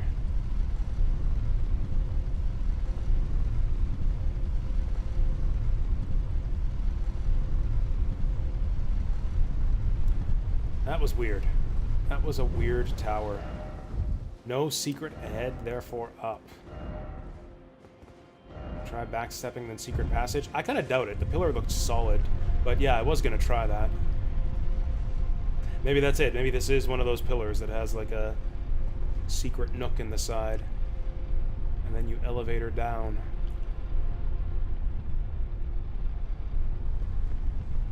Or maybe that guy's just a liar.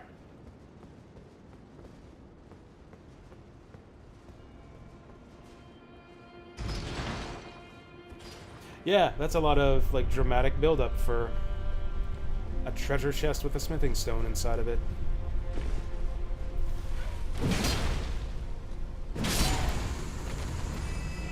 Is there anything else up here? Oh, there's something. Smithing stone too. How lovely. That'd be hilarious if they reversed it. If it was smithing stone 2 at the top of the tower inside that chest, and then you open it and you're like, what the fuck? Then you find the ancient smithing stone on that random corpse outside.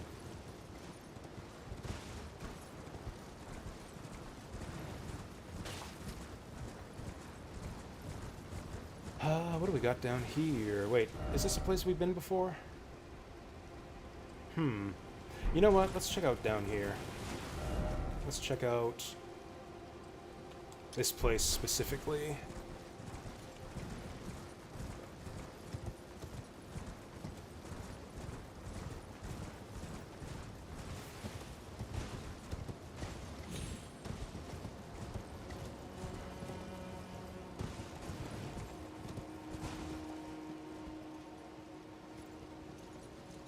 Is there even anything down there? I assume because it's a dead end, there'd be something there. Or have we been there before? I don't know. It doesn't look like there's a way down there from here anyways.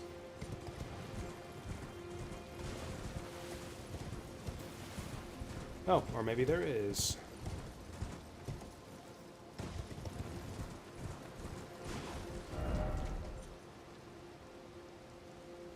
You know what? Let's check things out over here. Maybe we can find like a new zone with a new map. Some more things to check out. Oh, is that the edge of a cliff that it's marking there? Well, I deserve that.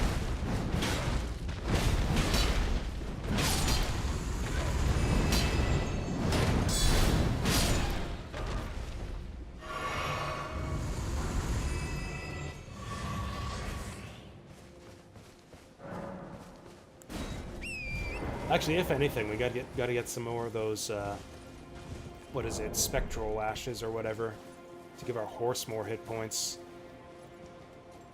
I think I've had Torrent die more times here in the DLC than I did in the entire rest of the game combined.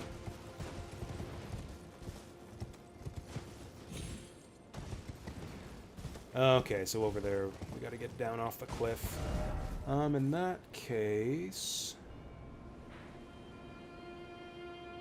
In that case, I guess we'll go north from here. Hey there, Deep Fry.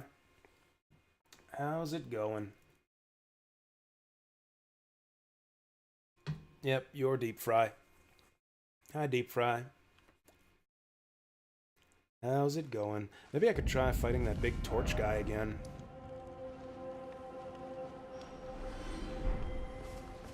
Let's see what's up north.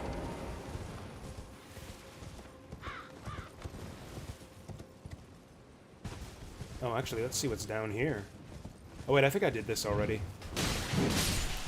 Yeah, this was just a dead end, wasn't it? Oh, right, this is that weird thing under the bridge. Yeah, that item floating in the distance.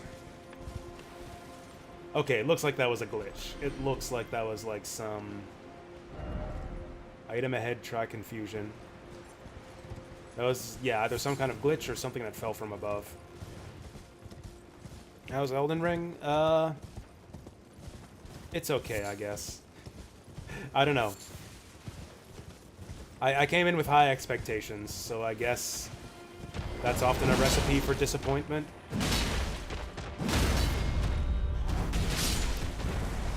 Grafted Blade fucking sucks against these guys. There's been a few cool moments. There's been some cool stuff in the DLC. I like these guys. We had a couple cool bosses. A few cool scenic vistas. So, I don't know, like, what I kind of expected coming into the game was the same...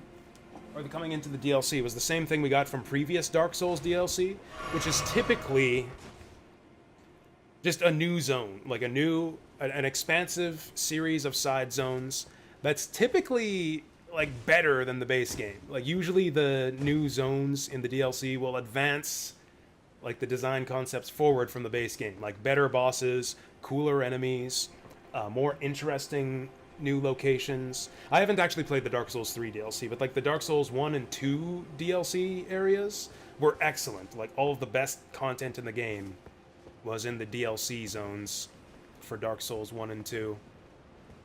And not just, like, the content, but, like, they also advanced and expanded, like, the story as well. They like, resolved some, like, unanswered questions in the lore, expanded the themes of the story, especially in Dark Souls 1.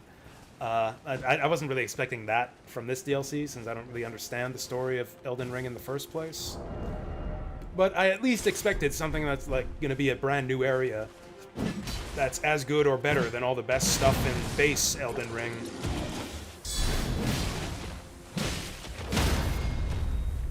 And instead, it's just kind of, like, not that. Instead, it's just kind of like a bunch of stuff that's more of the same of what we saw in the base game. And by that, I mean, like, literally more of the same. Like, we fought another ulcerating tree spirit. We fought another, like, flying dragon. Like, a lot of the bosses and enemies we've seen have been the same enemies and bosses we saw in the base game.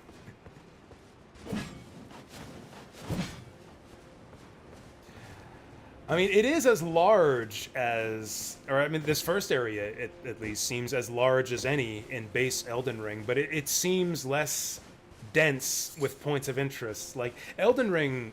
Leyndell is such a... Leyndell? No, what's it called? Limgrave is such a fantastic first area. I think, because there's cool stuff to find all over the place. You can wander into, like, neat little side dungeons, just random field bosses popping up to ambush you, enemy encampments. There's just, like, cool stuff all over the place. And, like, on repeated playthroughs, you won't do all that stuff, because a lot of it ends up being not very useful. Like, it's not actually productive to do all the content in Limgrave. But on a first playthrough, it makes an excellent first impression, because there's, like, you're just finding cool stuff and being just, like, constantly surprised everywhere you go. This first area of the DLC, by comparison, feels very empty and sparse by comparison. More like some of the later areas of Elden Ring. Like, look, this, yeah, one of the new enemies is a flaming dog. That's the same type of flaming dog we've seen 20 variants of in the base game.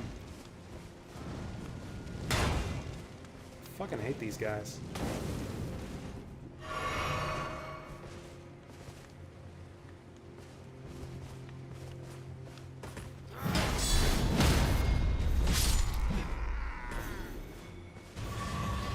So the base Elden Ring kind of did have a desert, or an ice world. That actually, it had two. It actually had two. You had the mountaintop of the giants and the consecrated snowfield. I'm going the wrong way. There wasn't really a desert level in base Elden Ring, so I guess that would be like a new zone theme that they could do.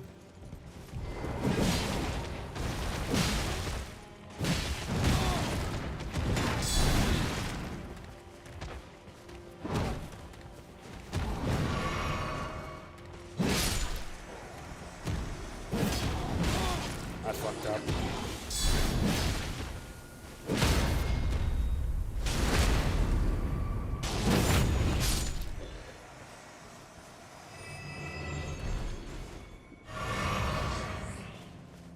Like, one thing that I thought, I guess, yeah, I never really dug deep into the lore of Elden Ring, so, like, I couldn't say what would be a good idea for something to expand the story or extrapolate on the themes of Elden Ring, because I don't really get what Elden Ring was about. Dark Souls, on the other hand, was big on the whole, like, linking the fire thing. That was the big decision in Dark Souls, was link the fire and continue Gwyn's Age of Light for a little bit longer until the fire inevitably fades again, and your big sacrifice ends up being kind of all for nothing in the long run.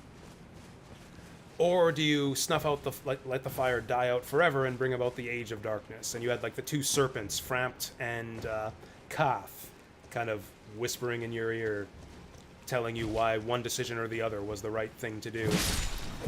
And a lot of people, the original Dark Souls, they interpreted the Dark Lord ending, the Age of Darkness, as being the good ending. Because, what's the guy? Yeah, because Koth was really difficult to find. It was like kind of a secret that you had to go do a whole thing to fight the four kings early. And then you would discover a secret second serpent, Koth, who would tell you, who would, like, lift the veil of Framp's lies and tell you the real truth about Lord Gwyn and the Flame and the Age of Darkness. And so a lot of people, for that reason, assumed that Kath was telling the truth, and that the Lord of Darkness ending was the good ending of Dark Souls. And then the DLC comes along and kind of explodes that idea by showing you Ulasil and kind of showing you, like, what the Abyss is and what real darkness actually looks like, which is pretty grody and unpleasant. Kind of makes that original decision a lot more interesting between linking the fire or letting it die.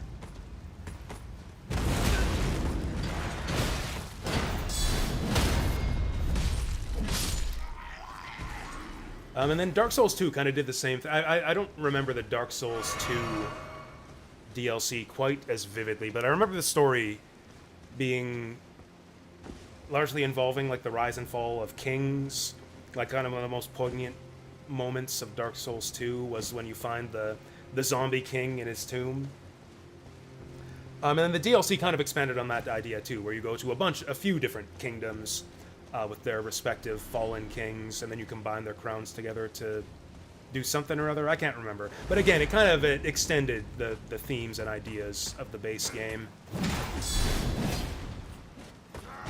And I'm not going to be able to say if Shadow of the Nerdtree does that, because I don't really get what Elden Ring was about.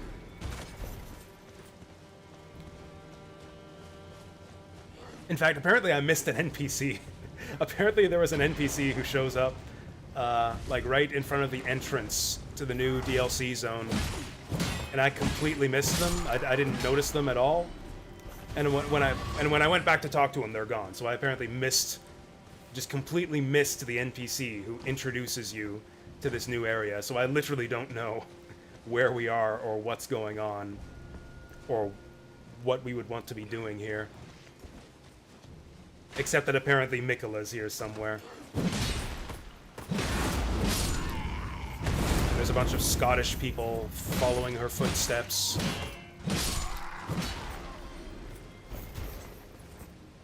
Her? His? His. I think Miquella is a boy.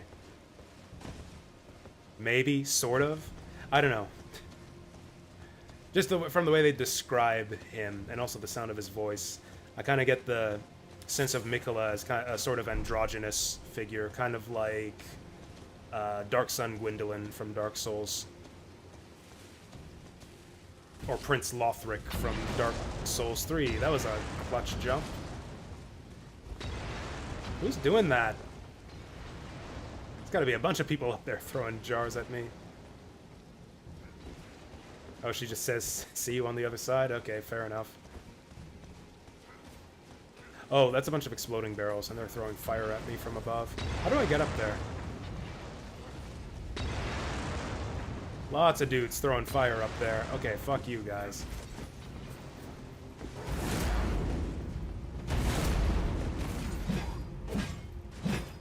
Nailed it. Oh dear.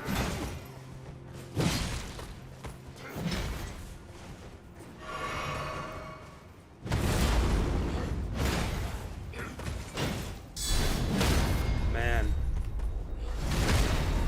Imagine doing this DLC without the heaviest armor and 50 vigor. Honestly, 50 seems a bit low even for the amount of damage that the enemies do. Keep coming up short. Ow.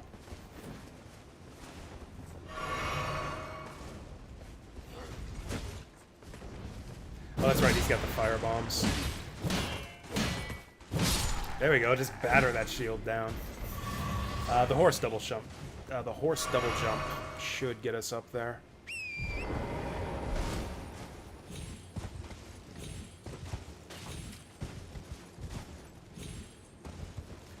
But will it get us up there? Actually, I don't see any way to get up there at all. Oh, there's an item here. Civic Stone 3. Okay, we fall down from that tower up there.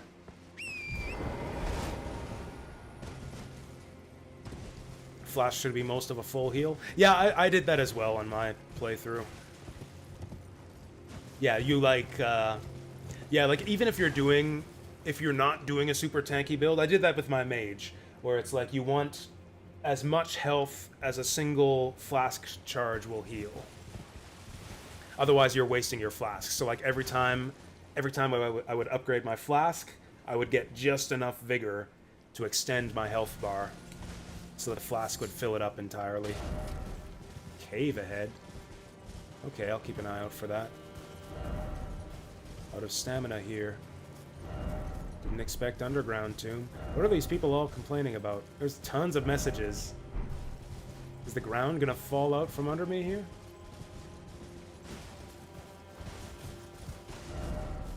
Why is it always so lonely?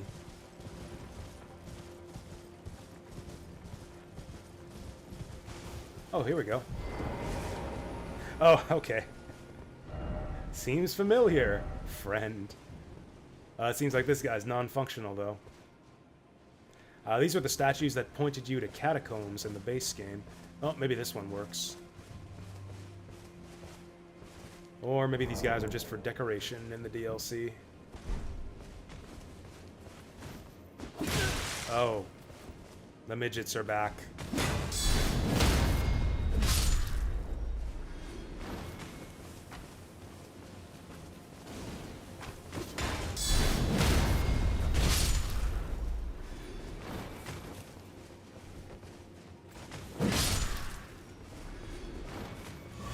Said there was a cave around here somewhere? Oh, there. Okay. We don't have a map for this section. Okay, let's go get a map.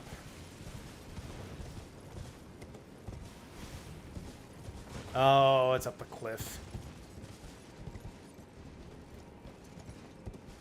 Oh, you're not friendly. Oh, what are you? Oh, it's a rock bear. He's trying to disguise himself. It's a bear disguising itself as new content. He spray painted his fur red. It's a lot of dudes. You know what? We know how to deal with lots of dudes. Uh-oh.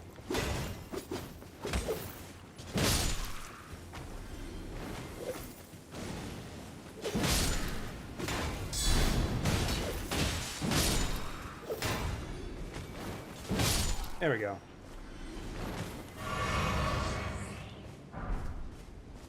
Shadow Militiaman gauntlets. You'd think those wouldn't even fit me. Shit's all foggy up here. Is this a catacombs?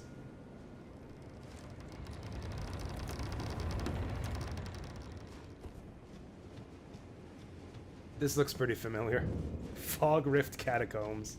Well, it wouldn't be Elden Ring if we didn't have a few of these mixed in with the DLC.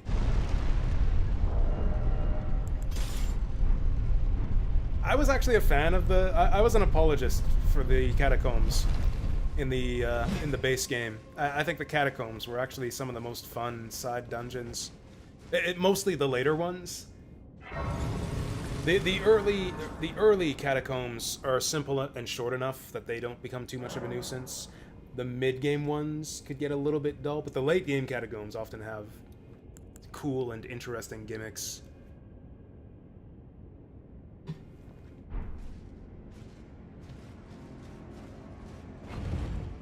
Force you to be really observant to proceed.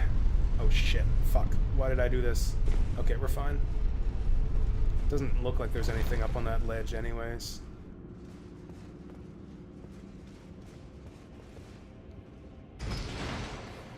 Do I want to go for a level up? No, we're only really 2/3 of the way there. The fuck are you? Oh, it's just a gremlin. Again, it's trying to trick me into thinking he's new content just because he got a new hat. Doesn't even have a new weapon, just a new hat. Oh, see, I never actually did. Actually, to this day, I don't think I've done all of the catacombs in the base game. I did quite a few of them on my first playthrough, but I never went out of my way to get absolutely every last one. And actually, the catacombs were generally the dungeons. Okay, the dungeons that I tended to skip on subsequent playthroughs. Not so much that I would skip them. Honestly, I skipped pretty much all the side dungeons after my first playthrough, except for the ones that I knew had items that I wanted. Like all of my side dungeon... all of the side dungeons I visit from now on playing this game are targeted, where I'll only go somewhere if I know that it has an item I want.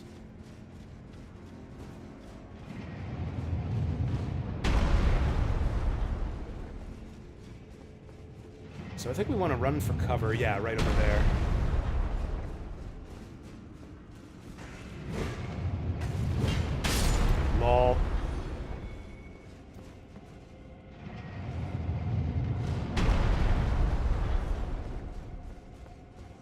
Oh, I thought I saw a hole here. Alright, we're good.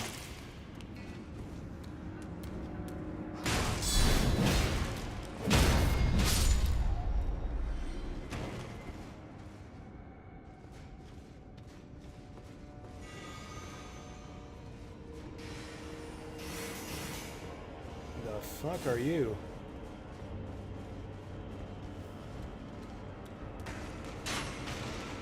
Okay, let's stay under the bridge so the wizard can't get me.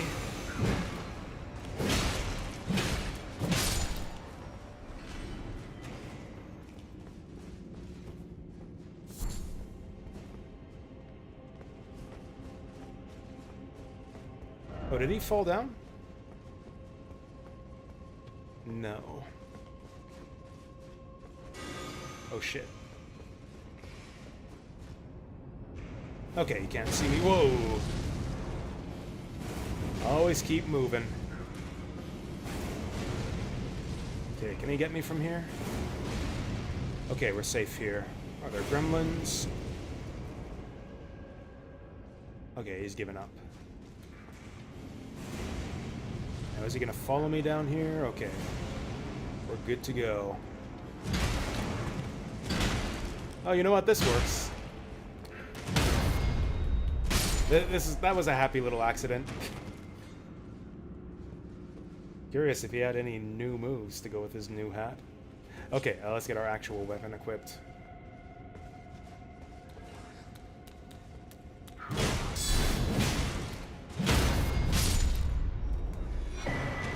Ancient Dragon Knight's Cookbook.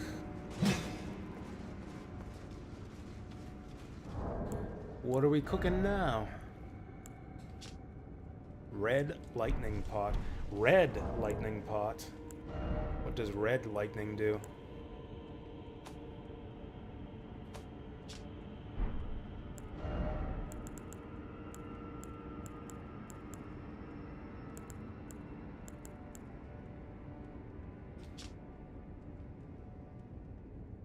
Ooh, lightning damage that links to nearby enemies, and it scales on dex. Which I guess the original lightning pot did too.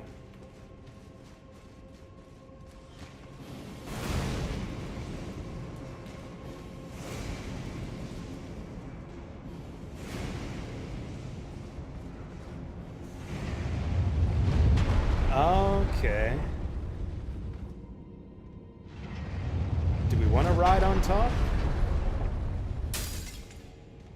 Also, is that where we were before? Whatever, I'm gonna ride on top. Okay, so he is... He's like a sniffit.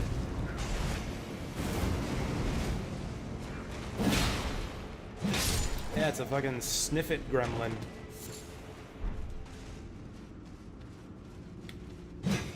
Remember sniffits? There's a Mario enemy that doesn't get used anymore. Or maybe they do. Do they use sniffits in modern Mario games?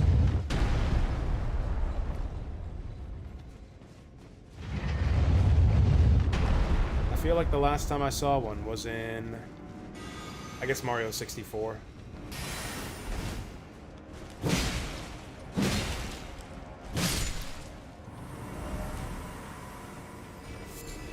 Yeah, that guy was weak. Oh, this is that guy on the bridge. I'm gonna get my revenge now.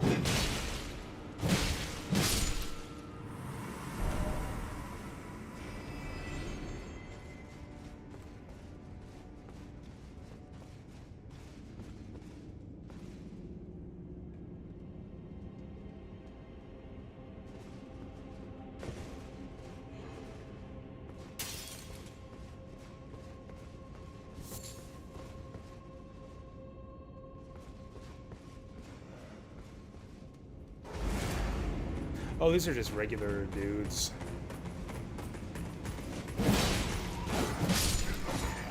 Yeah, actually the low ground gives the advantage in this game.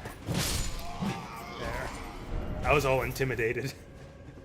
They're just regular dudes. Oh, he's facing the other way. Yeah, that's what I thought.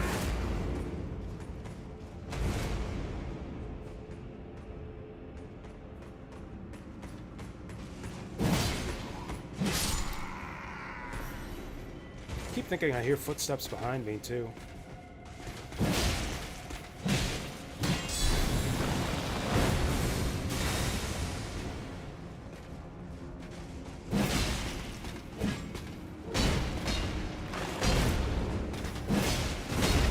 Oof. Man, his shield hurts more than his mace. Ha! Yeah, see? Damn. You know what? Oh! Damn, how embarrassing. That was a bad death.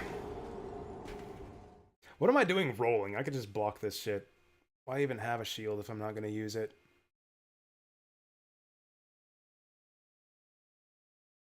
Okay, how much of this shit can we run past? I had a big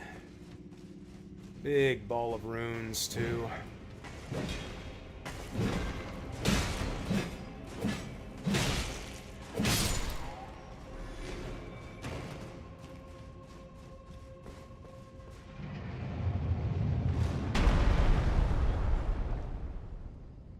Interesting. That other room, the Spike Crusher, that had an item in it. Yeah, that was another room. I wasn't sure if that was a different Spike platform or the same one. But yeah, it was actually different because there's no item in this room. Oh no.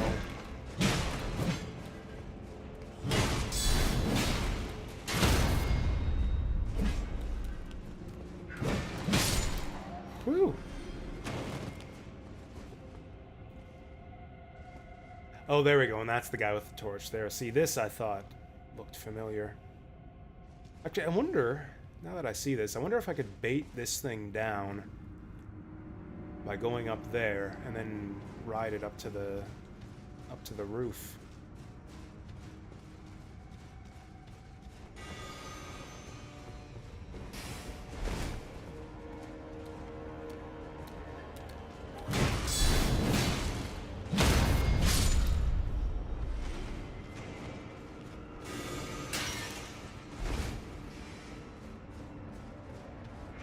Oh, yeesh. Holy shit, my shield actually blocked all that.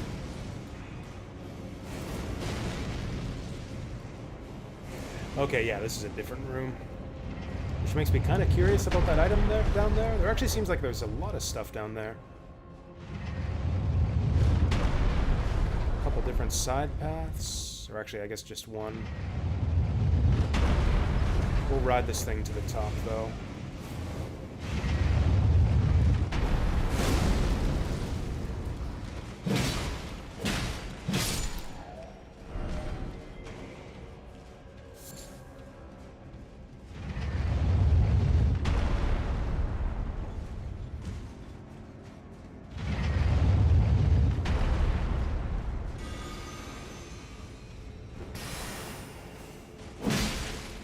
That is a pathetic spell.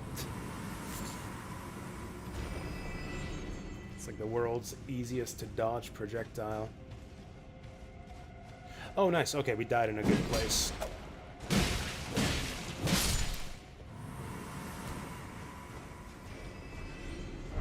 Okay, so those were easy to recover.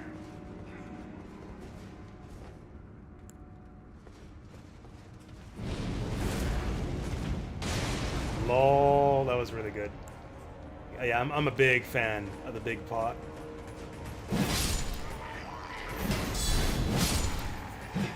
Now, I wonder if this is gonna work. Oh, there we go.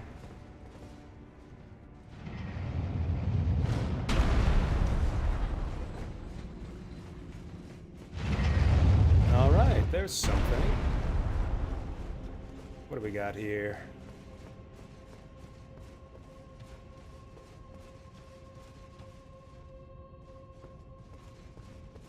Cool, just a free item. Black Knight Commander Andreas. Cool. So now we get a big shield mace man. What's this on my head? It's a pot. It's a giant pot. I am like Omega, let me solo her. I get the big pot and big armor. Oh, hi.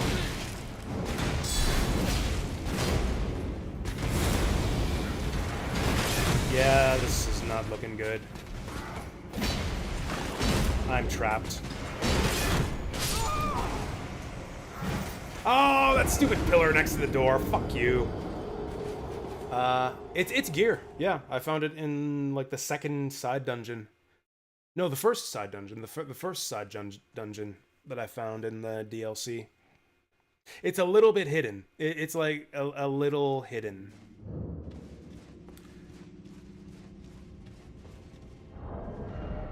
But yeah, it's in a room with a big pot. There's like a really big jar on an altar, and in front of him is this helmet. It's actually really good. As far as I can tell, it's the heaviest helmet in the game, I believe. Yeah, 12.3 weight. Which is even heavier. Okay, it's about on par with the... Oh, interesting. It's on par with the pumpkin helm, but it gives better stats in every category, just about. I'm doing a heavy armor build, so I was using Lionel's helm previously.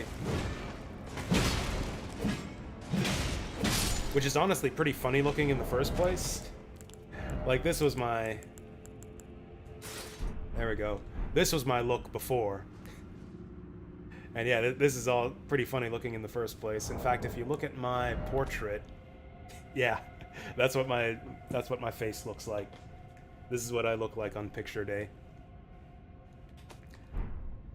Actually, I haven't actually looked at my save file icon with the new jar head.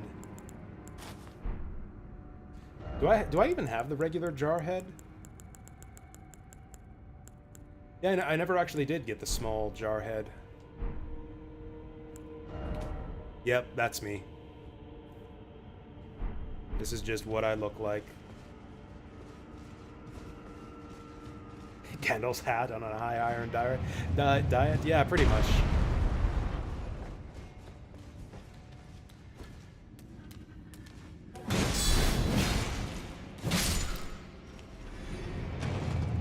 I wonder if I wonder if I could get away with doing a build like this. Because yeah, now that you mention it, it does kind of look like a wizard hat. I wonder if I could get away with a build where I use this armor set, but like I'm a wizard instead of a shield meat cleaver guy. I bet you I could, because I would just put all of my points into intelligence instead of strength. Oh, except you need the strength to wield the shield. Or I guess you wouldn't use the shield. Yeah, you wouldn't use a shield, you just use a staff. But yeah, I could totally wear this armor set. And just put all the points I have in strength and intelligence, and then boom, I'm an iron wizard. No, I'm just showing off. I love the amazing Jarhead. I'm gonna keep it. I'm just showing off my different hat collection. Showing off my hat collection to Ron here. No, I love the jar hat. The jar hat is like probably the best hat in the game.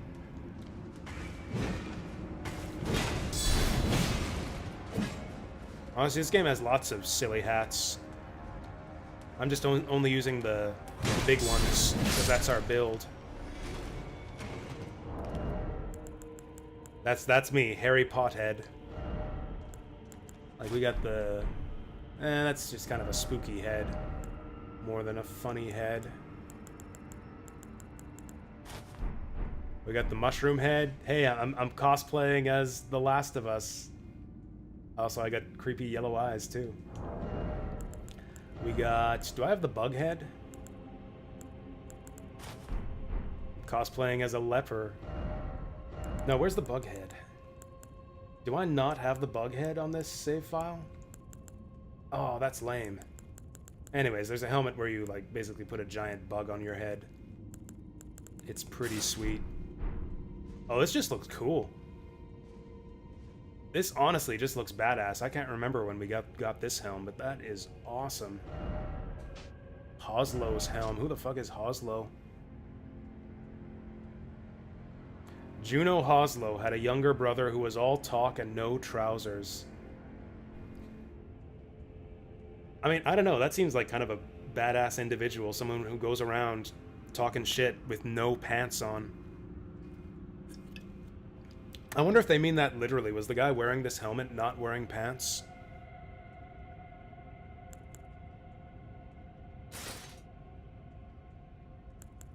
Anyways, back to my... Oh, this one's really cool, too. Man, there's so many good... Honestly, I think the armor designs have been... the costume designs have been getting better and better with each Souls-like game. Yeah, Elden Ring is peak Souls-like armor design.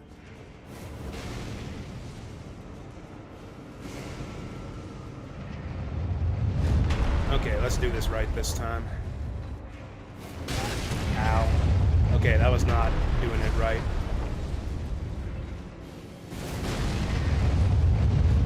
This fucking dipshit.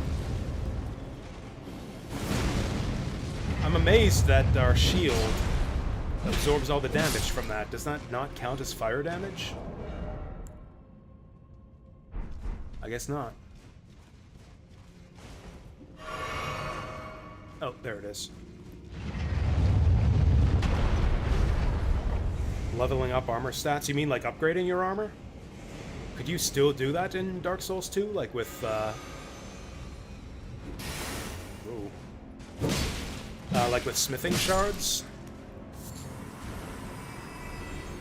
Can you headbutt in this game? Possibly? So... generally, no. That's not like a basic move that you can do. Your basic moves are just attack and heavy attack, and maybe left-hand attack if you have a left-hand weapon.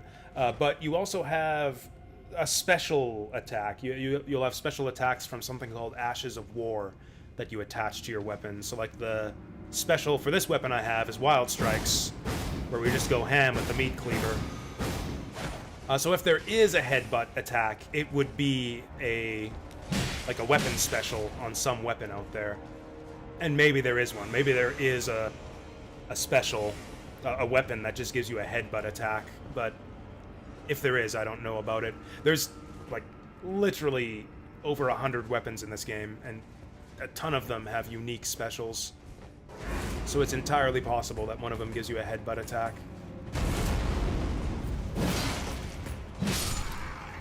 Yeah, I don't know what you mean by leveling up armor stats. Like, do you mean through smithing shards? Yeah, could you still do, like, smith your armor in Dark Souls 2?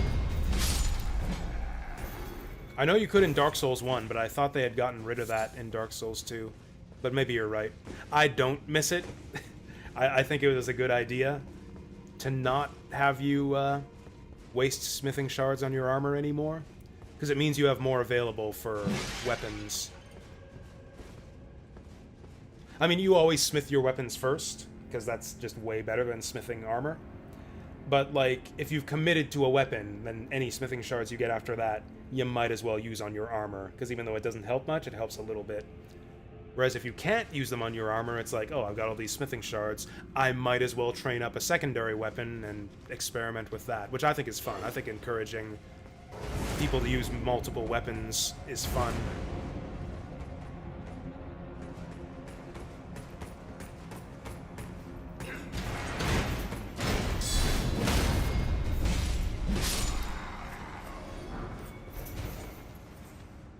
Okay, let's see if we can sneak up on this guy.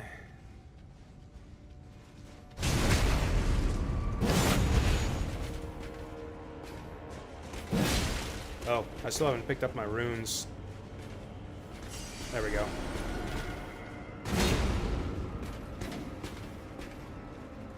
Come on. Show me that ass. Yeah. Yeah, I know for sure that they removed it in 3. I thought they did in 2 as well, but yeah. I guess it was in 1 and 2.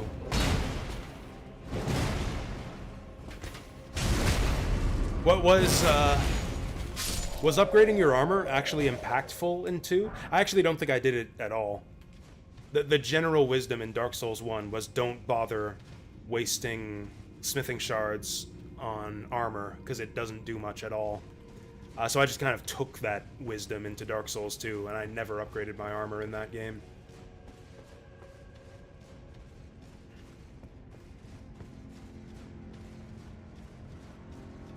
Well, we got enough runes for a level up. So we already went up top. Oh, I didn't know that. Okay, the stat scaling with armor. I actually didn't know that. I thought you were talking about, like, smithing your armor, which I don't miss at all. You know, that's actually a good idea. I actually agree with you. Yeah, if armor used to scale with vitality, I think that's actually a good idea, and I think I miss it too.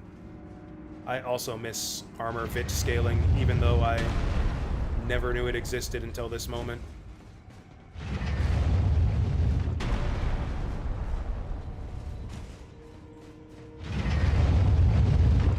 Because yeah, it gives you a way to, like, build into good armor. You could potentially do like an armor build by getting a bunch of vitality.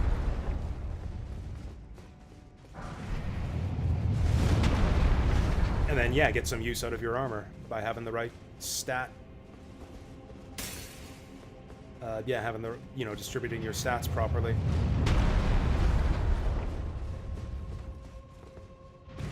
Like the closest thing you have to a heavy armor stat, like the stat you raise to use heavy armor in Souls games in general, is endurance, but it's not unique to armor. Every character wants endurance because it also increases your stamina. That was actually another thing. That was another thing that I liked about Dark Souls 2, is the way that it separated your equip load stat from your stamina stat. I thought that was a good idea too. I thought that was a regression when they bundled them back up for Dark Souls 3.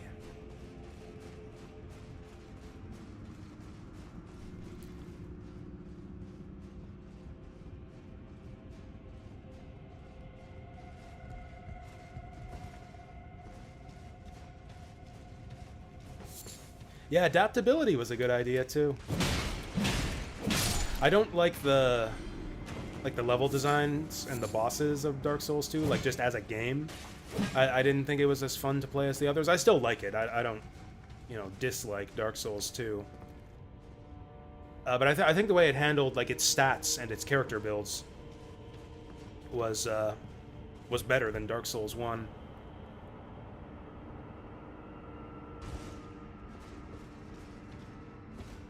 Yeah, I miss adaptability. I miss 2 separate stats for equip burden and stamina.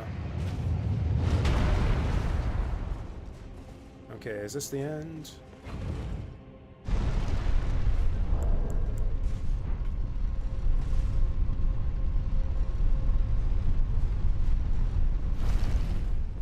Okay, I see a stake of Maracus. This is probably the end, but just in case... Always gotta look under the elevator. Looks like there's nothing there. Oh. Okay, there's just the one. I thought there might be 2. Well, I'm curious to see what this boss is. Please don't be an Nerdtree watchdog.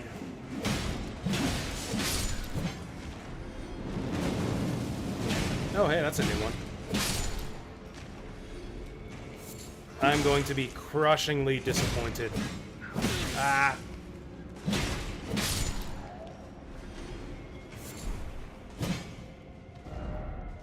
The disappointment will be crushing, and my day will be ruined if this is some variety of Nerdtree burial watchdog up ahead. Or is there even a boss up ahead? I had assumed we were approaching the end.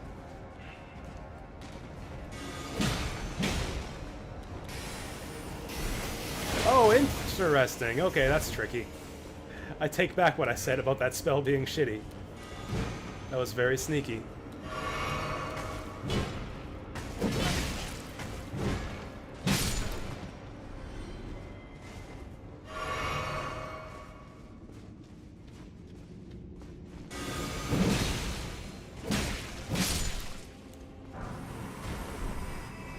Oh, yeah, I've seen people love and hate the healing crystals too. I never actually used them. I never thought they were very practical, just because they heal so slowly. But apparently the big ones last long enough that they can be really useful. I don't know. I never used the healing crystals in Dark Souls 2, so it didn't really affect my opinion of the game one way or the other. How do we get up there? I guess from over here.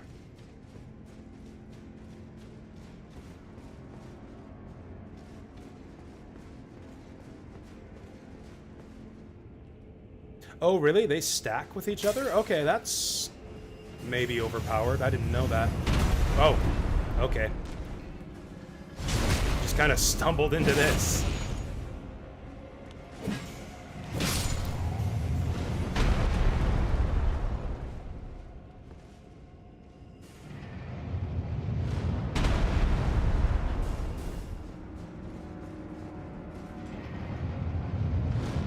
Interesting. Do I want to go down here? I think I'd prefer to avoid it for now.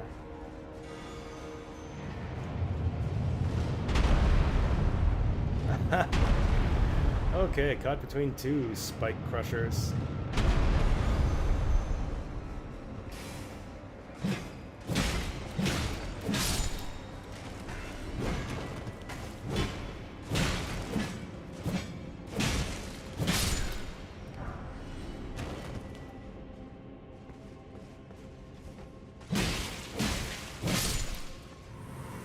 Alright, what's he guarding?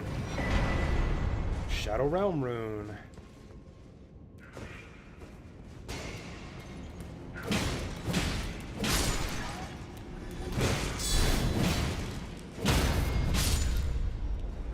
Now where to? This catacombs is a lot bigger than I was expecting. So now where do we want to go? Do we want to fall down the hole?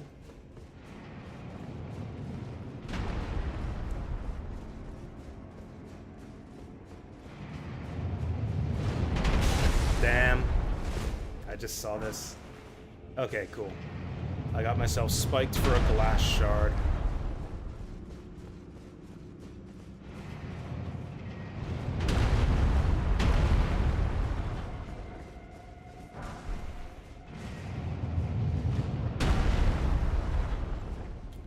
Do I want to fall down that hole?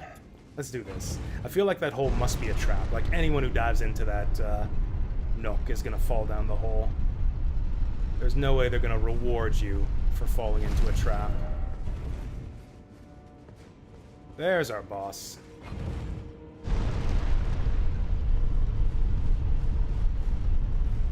Nothing up here. Okay, there's our Stake of America. Be wary of giant butthole. Be wary of giant butthole. How original. Be wary of lightning. Try circling. Try holy. All these suggestions.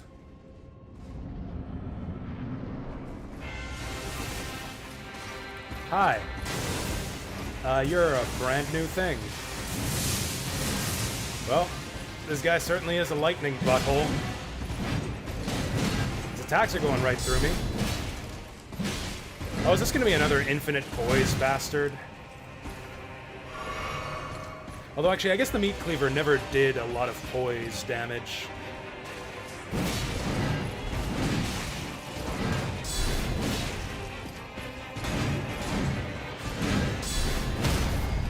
Ah, but it does enough.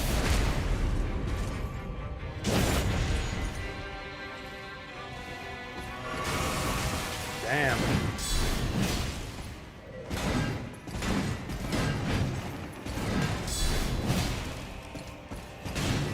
Shouldn't have done that. Oh. Oh. Is he talking to me? Are you talking to me? Whoa.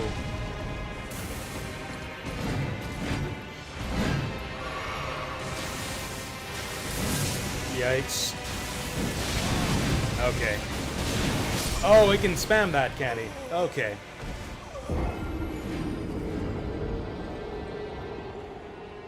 Did he heal? That guy was at full health somehow. Oh, he must have sucked my health out when he grabbed me. That's probably what happened. My runes are in jeopardy here.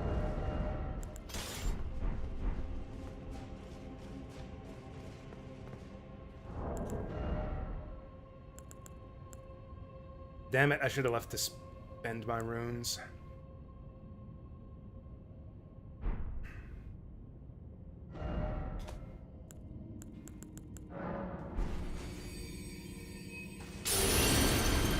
Okay, that'll make us less likely to die going for the runes.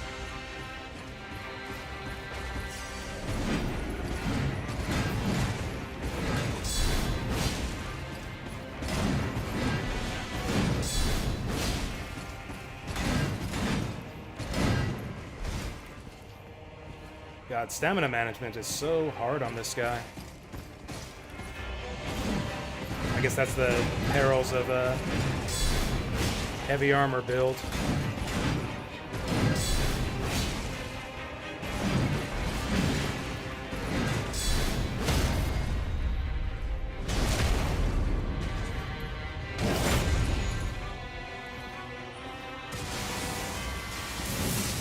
Woo!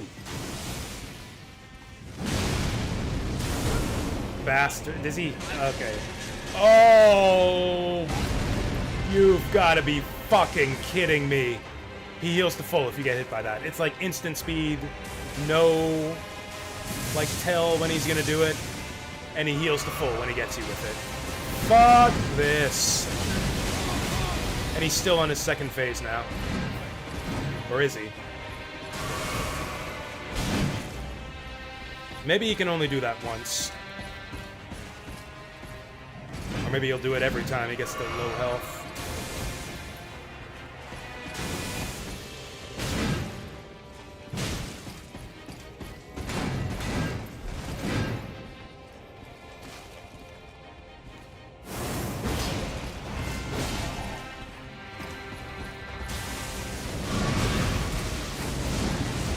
Oh, he just always does that 2 in a row.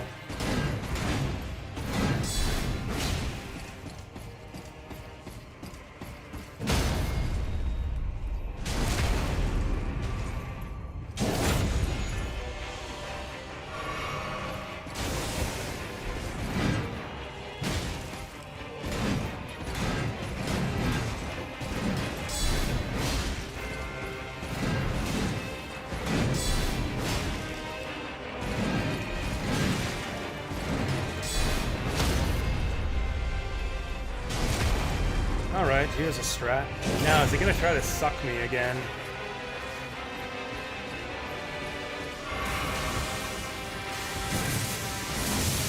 Oh, he's doing it twice now.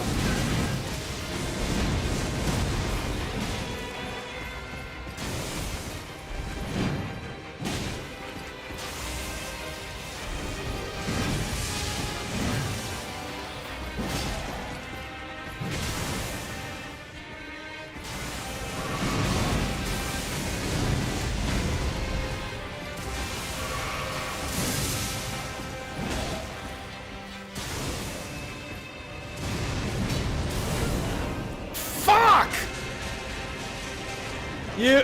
What a fucking joke. Okay, we gotta be ready for that. We literally can't win this fight until we learn how to dodge that. What a load of fucking garbage. Okay, so there's a big flash. Yeah, a big black cloudy flash when he does that. And if you don't dodge it, you basically lose the fight. What a load of fucking garbage. I'd rather he just insta-killed you.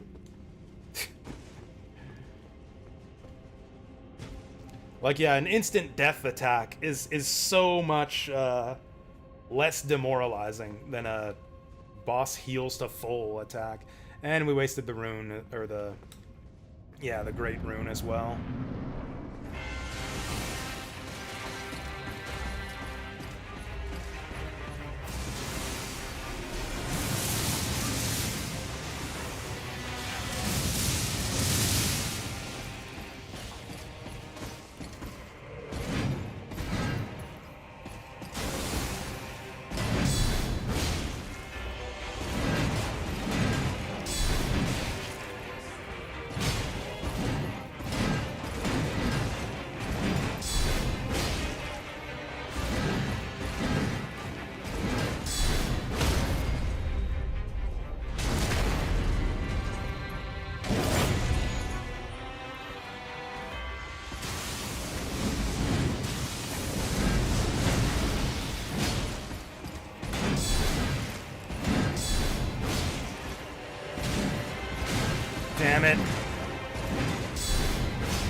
Ah, dead.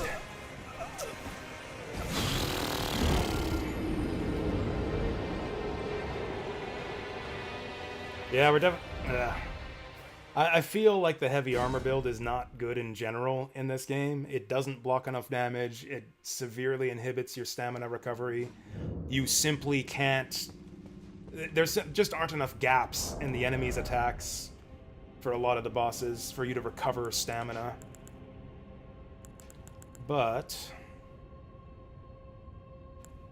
could we change up our build? We don't want to lower our stamina.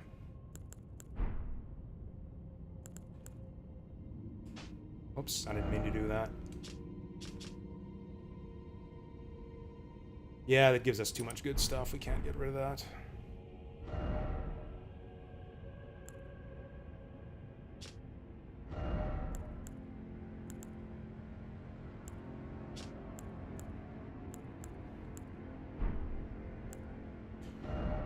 Could I get away with less damage negation? Probably not. What if I did it in exchange for enhanced guard counters?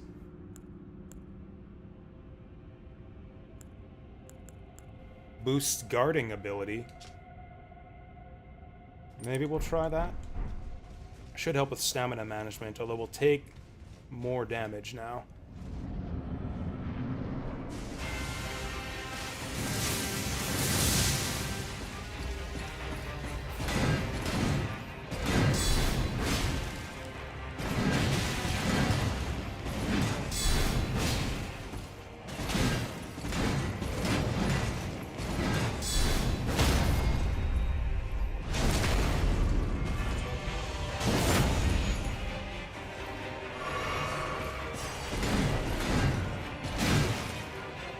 Okay, we gotta roll some of these. Rolling consumes less stamina.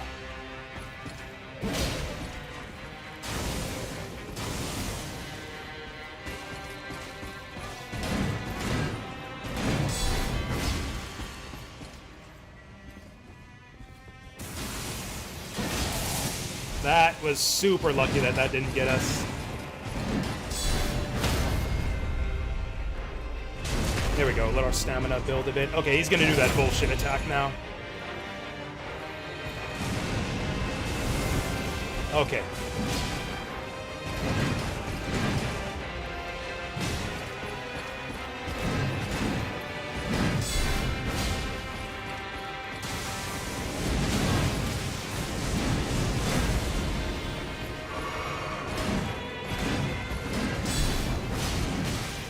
Okay, that was pretty bad.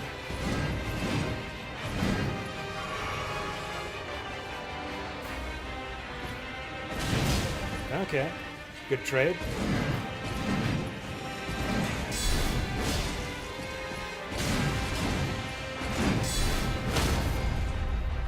Okay, he's probably gonna do it again.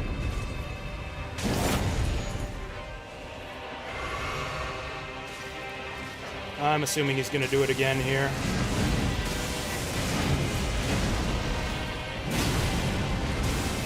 Okay, fuck you.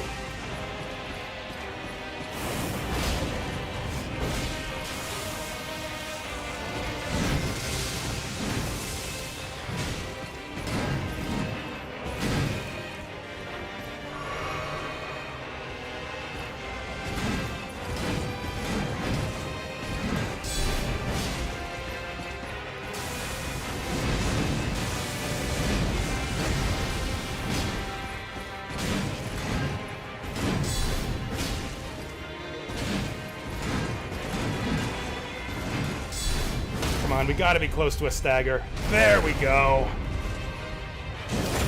Okay. That's actually not that hard of a boss. That's actually not that hard as long as you can dodge the bullshit life drain attack. And with that, I think we get 2 levels worth of runes. Death Knight's twin axes. That sounds rad. Crimson Amber Medallion 3. That probably sucks.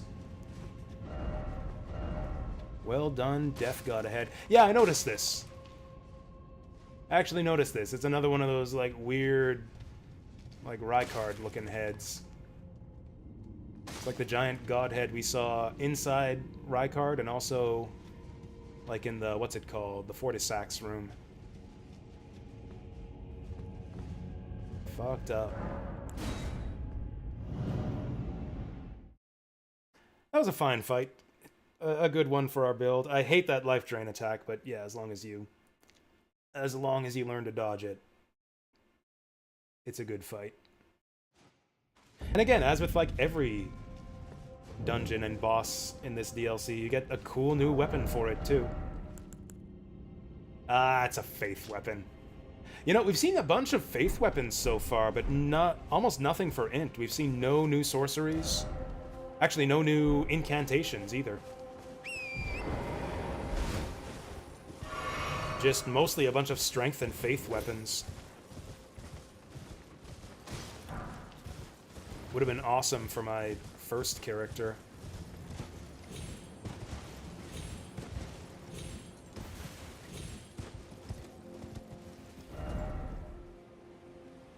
So, I guess we're not able to get up over there to get that map. Can I go here? No, okay, we gotta get way high up. Way high up to get either of these maps. In fact, I kind of doubt there's anything we can do here other than go back to the castle front.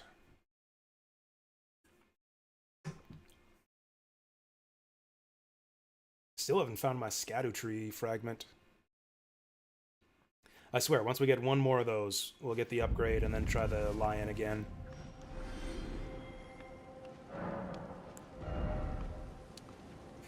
Okay, so we're missing... oh, like 11,000 souls.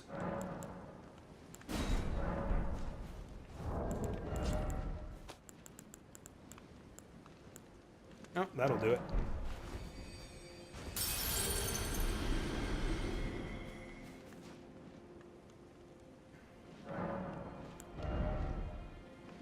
Do we keep going mind? We're getting close.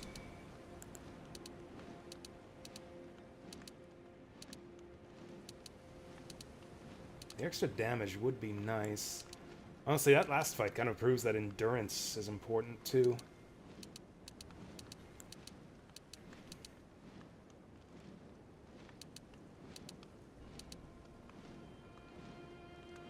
I think we'll keep doing mind. I'm way behind on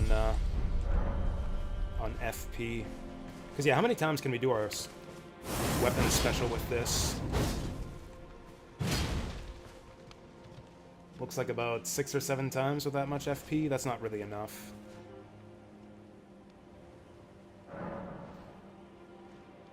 We didn't get another one of these, did we?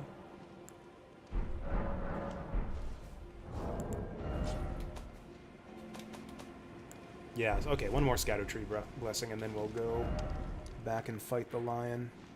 Yeah, it seems like there's not much else to do over here. In fact, I think I might have done just about everything that we can, other than fight that lion. Unless there's some way to get down here, maybe?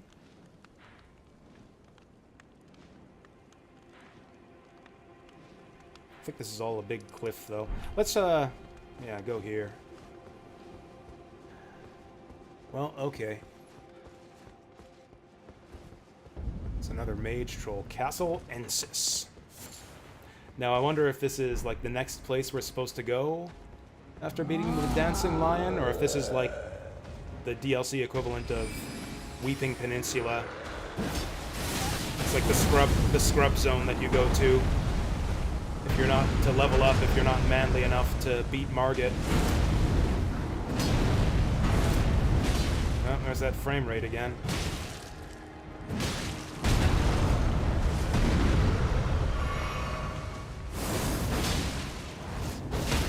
Hey-oh. Hit him in the face. Oh, hey, you guys again.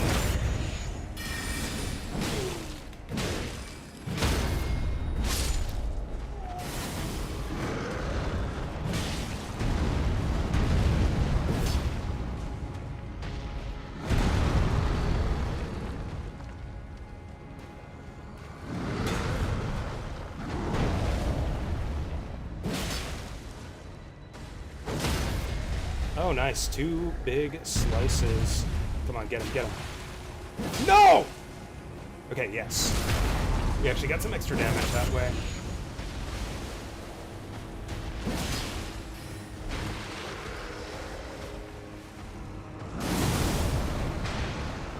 Shield saved my bacon there. Whoa.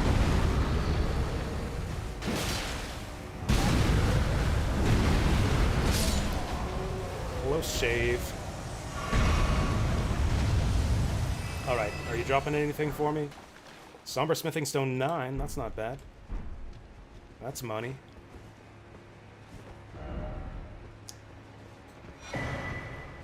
Okay, more runes.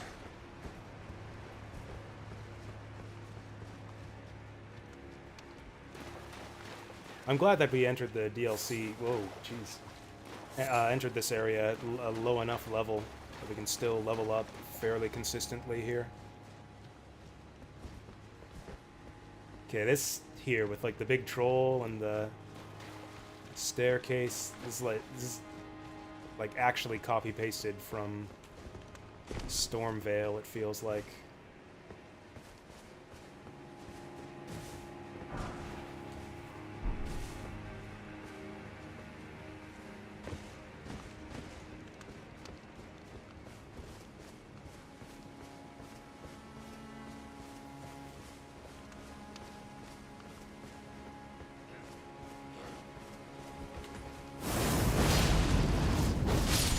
That's a really good move. We should use it more often. And we will once we get more FP.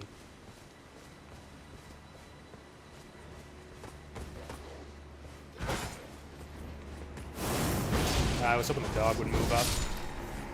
Get them both in one. This isn't even a palette swapped dog. This is just the regular old dog that we've been seeing since the beginning of the game. Wait, what did that say? That was a long message. First off, don't you dare. Seek precious item. Oh, there's precious item up there. I'm gonna go get it.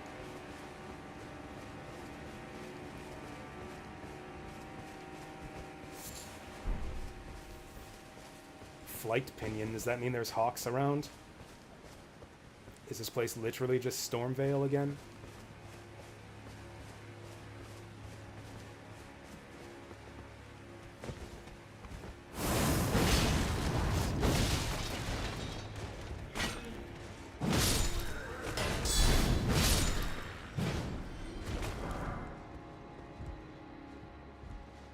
The fuck? Did he throw that at me?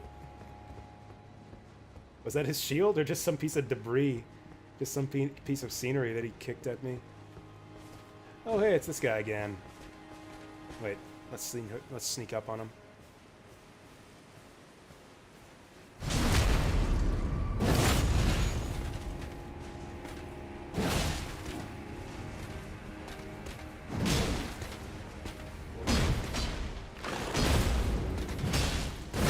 Uh-oh.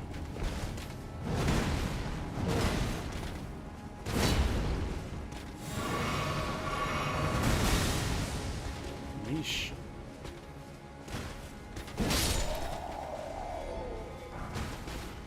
Ooh, Smithing Stone 7. We'll have to find another weapon to upgrade. Behold item. Trap ahead. Well, one of these guys is getting downvoted. Okay, it was an item. Loyal Knight's Cookbook.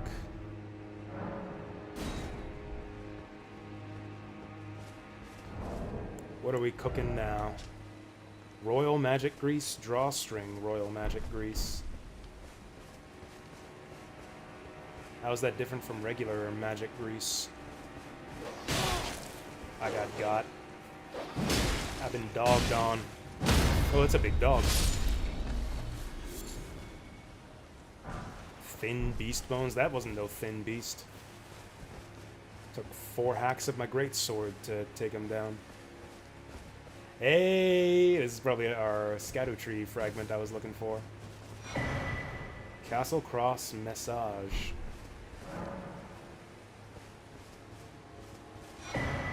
There she is. Now I'm curious. exactly how many stats do we get for using these? So like right now, I am 851 right weapon damage, 44.7. 851, 44.7. 851 and 44.7.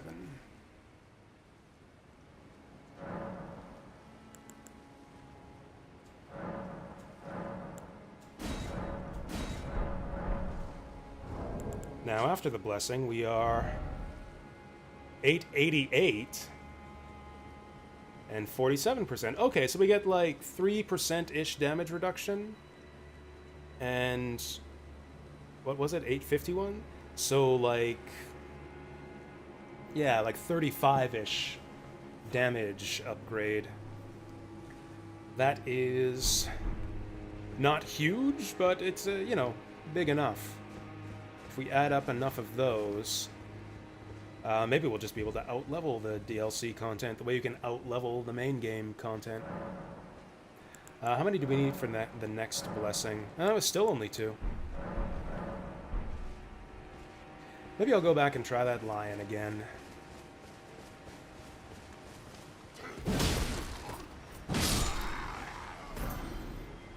Oh, what do we got up here? Not Resin. Oh, what's this? Giant butthole. Butthole.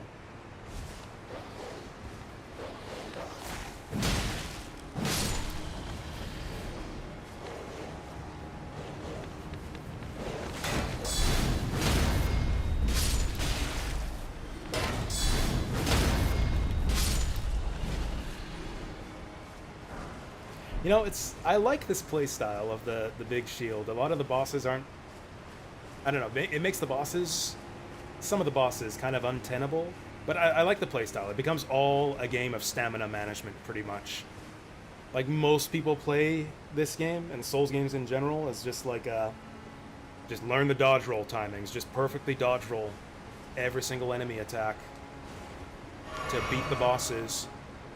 Whereas I kind of prefer it as like the knockdown, drag out, like slugfest type game, where it's about like stamina and posture, which again I really wish that the game showed you. Posture breaking is such a key mechanic, it seems like, for certain styles of melee builds, that I really wish they just showed you how much posture the enemies had. Are they inviting us up here? The rooftop seems safer, so I'll do that first, but I think we might be able to climb the waterfall too. Where does that take us? Oh, that takes us up to like a new place we haven't been before. But I'll try the roof first. That was close. Oh, that's just a regular bird. Starlight Shard. That's it. That's all we came here for, was a Starlight Shard and to murder an innocent eagle. Okay, let's see if we can get up the waterfall.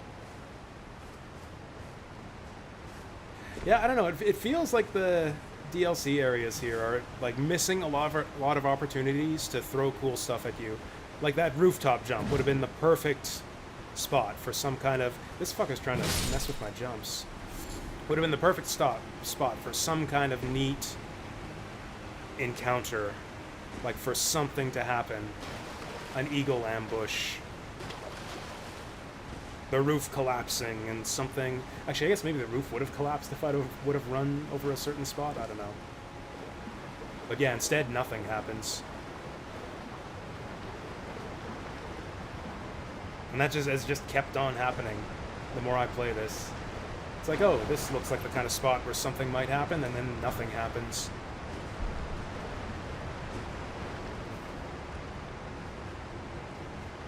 Actually, I want to check out that waterfall cave first.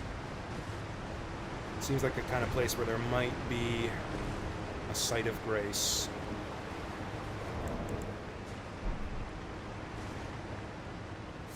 But instead, it's nothing.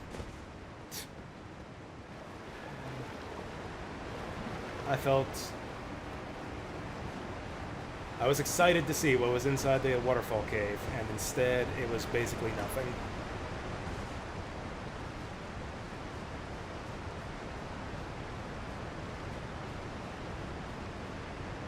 Again, maybe my expectations are too high. It's not like the base game didn't have dead ends or anything like that.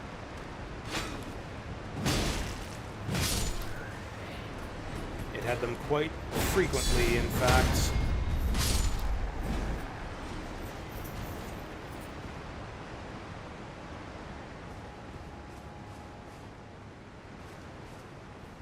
God, this frame rate, though. Again, I think it's the shader compilation thing. We're in a new zone. Oh, will this open the front door and give us a shortcut back to the site of grace?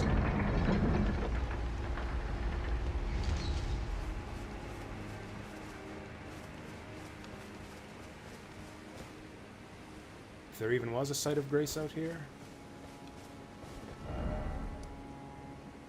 Oh, there was. It was up the hill here. Okay, so that is a shortcut out. Oh, yeah, it's right here. I am right on it.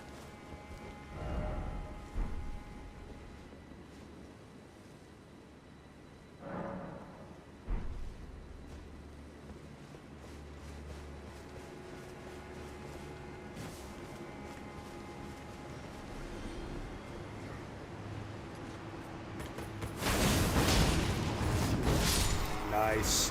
Whoa, what are they doing? Oh, Oh, oh!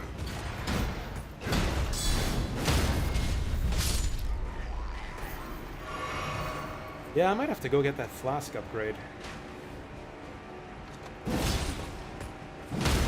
Problem is, I don't know where I missed flask upgrades. I think there's more than enough seeds in the base game to upgrade your flask to full. In fact, there's probably some in the Halig tree. I never actually did the Halig tree on this run.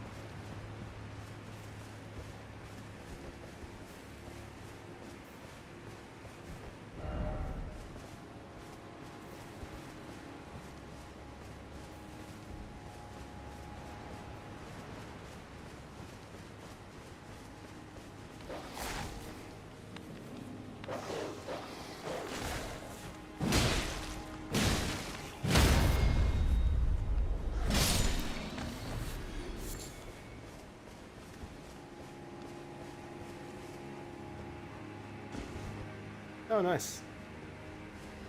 Whoa, is this like a reservoir? Just like a, yeah, lake surrounded by walls. Actually, is this literally some kind of reservoir? I can't open the map.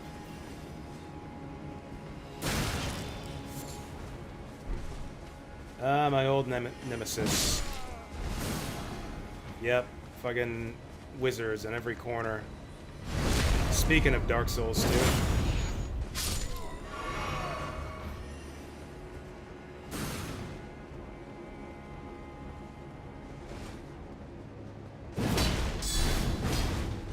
Oh, this is a dude.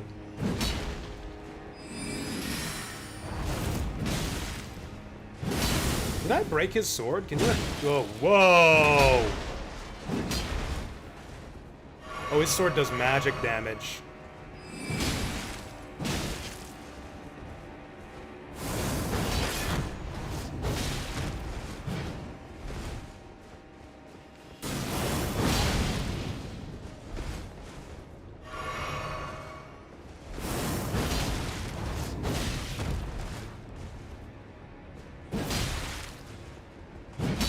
Actually, I gotta heal again. He might one-shot me.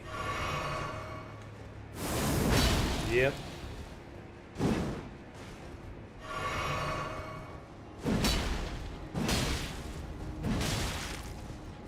Okay, this guy is not good at dealing with my heavy attacks. Oh! Sick jump! Oh, he's going in for the kill. Don't kill me. What? He went right through that fucking shit. Okay, fuck you. That was a load of bullshit. Clips through my projectile. Okay, yeah, he had a magic sword. That's why he did so much damage. Because I'm all in on physical resist. In fact, there's all these magic guys here. There we go. Spell Drink Talisman. That glint, yeah, that guy was sniping me in the back sometimes too. Oh, is this how we get to him? Nope, that's how we get back to where we just were.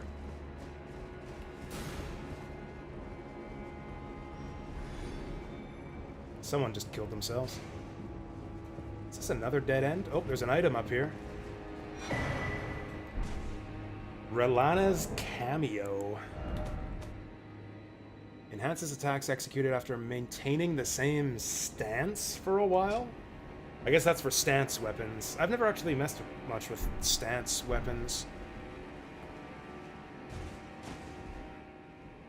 Some weapons, instead of having a, like a special attack, they'll have a stance change, where you, like, hold down the special attack button to change stances, and that gives you an alternate move set. I've never messed with them much, though. No, I can't use magic at all. I've got, like, 9 intelligence. Yeah, this requires 16 intelligence, and I have, yeah, 9. My, the other character, the one I played on stream last time, Enid, she could use magical weapons like that, although she probably wouldn't have had the strength to wield a great sword. Yeah, strength int. That could be a neat build combination.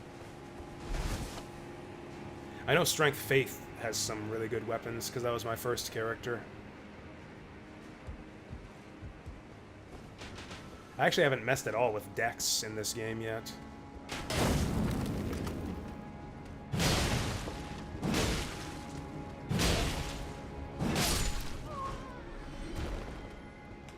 Now would be a lovely time for a checkpoint.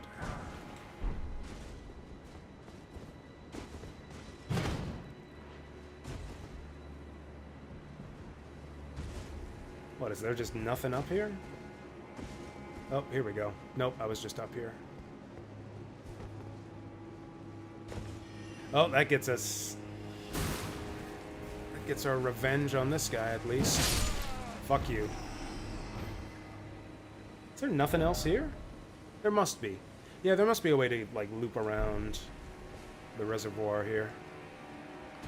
Yes, that's right. Yeah, a lot of dex weapons tend to have things like bleed and ice procs. Actually, ice is or frost is mostly an int thing. Oh, here we go. This is the way.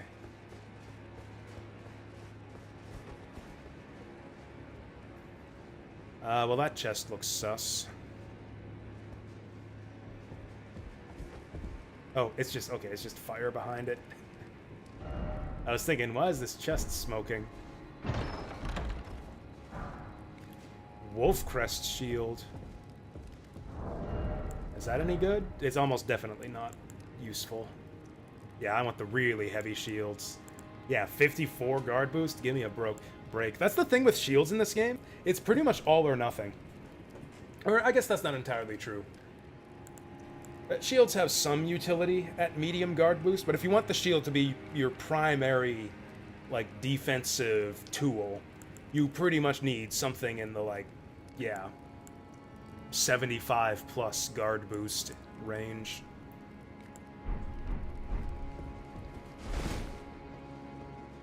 I honestly don't think shields are really meant to be your primary mode of defense in this game. Like, they could... Honestly, that was really more of a Dark Souls 1 thing. Dark Souls 1 was the one Souls game where you could tell that the shield was meant to be your main mode of defense, if that's how you wanted to do your build. They were almost too effective, and so that's... In fact, they probably were too effective, and that's probably why they nerfed them in Dark Souls 2 onward. Use the shield in every other game. Actually, I think shields were better in Dark Souls 3. I got a lot of use out of my Dark Souls 3 shield. Really want to find a Site of Grace.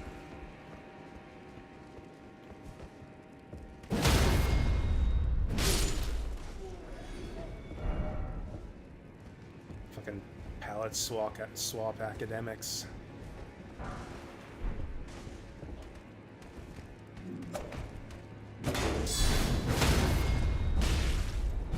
Yeah, the stamina boosting shield is busted in Dark Souls 1. Even if you're not using shields, you'll use the stamina boosting shield. Doesn't that thing boost your stamina gain even when it's not equipped? Like you can have it in your you can two-hand your main weapon and just have the shield on your back and it still boosts your stamina? I think that's how it worked. Like having the stamina boosting shield was basically like having an extra accessory slot.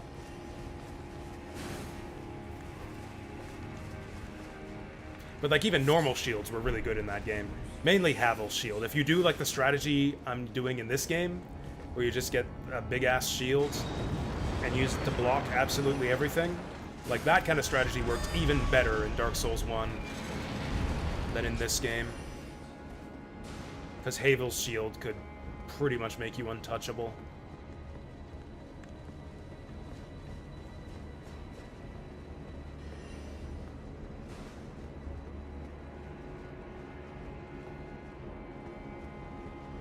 Whew, running light on resources here.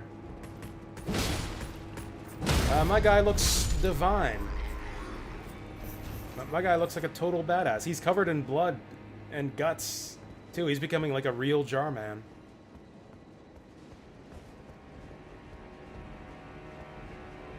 I gotta start carrying some FP flasks, actually. That's a lot of dudes. I wish I had my FP move available. Wait, I know what to do. I know what to do. I love the new pots. I fucking love the new pots. Legit the best addition to the DLC. Oh, that's so good. How much harder would that have been if we didn't just explode all those guys? Oh, and you know what? That's right. The Jarhead actually does improve the effectiveness of our throwing weapons. I don't know by how much, but yeah, we did more damage with that exploding pot than we would have otherwise because we have this head on. I'm gonna craft some more. I love these things.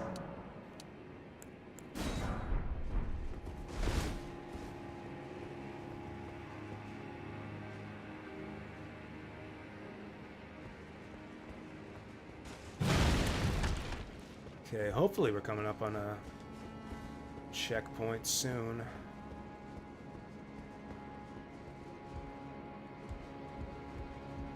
Oh, hey, check out the moon up there. That's where Ranni lives now. Oh, wait, no, we didn't do the Ranni ending. Never mind.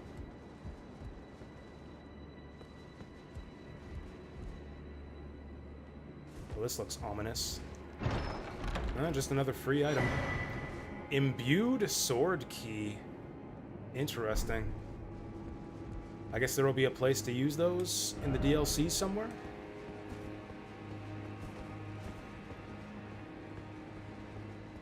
Because, yeah, you use that to unlock the Belfry towers in the base game.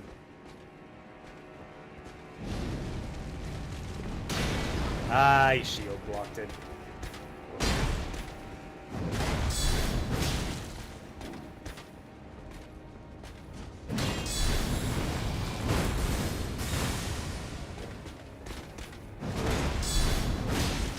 Yikes, that was close.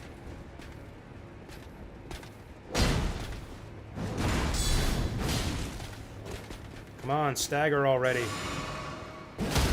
There we go. There we go. Do you enjoy that Sunny D, bitch? Oh, fuck.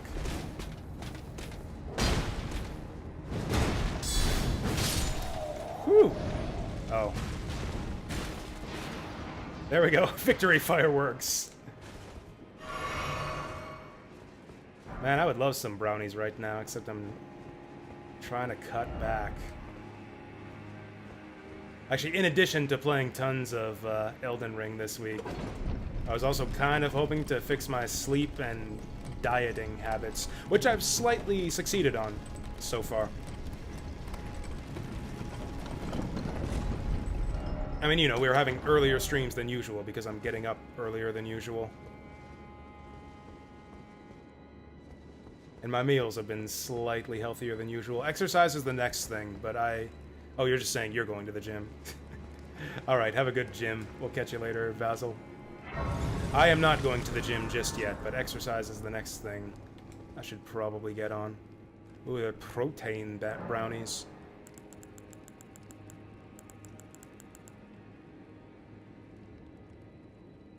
Is that a thing you can do? Like whip up a protein shake and use it to make brownies?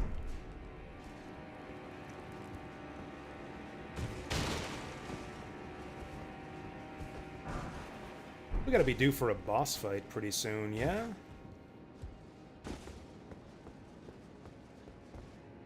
Protein powder in the mix, yeah.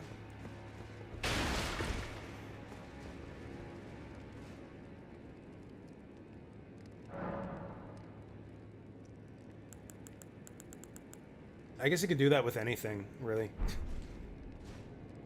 Put protein powder into, like, your stir fry.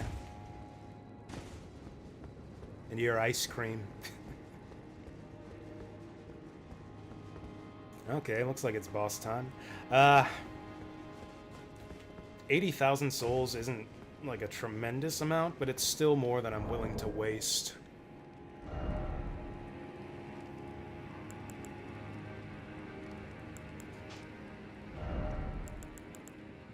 The problem is, I think I need like 7... I'm really only halfway to a level up. Is there anything at all I can spend these runes on? Or anywhere I can go to farm? Actually, I wouldn't mind wasting these on some rune arcs. Maybe I'll get some rune arcs.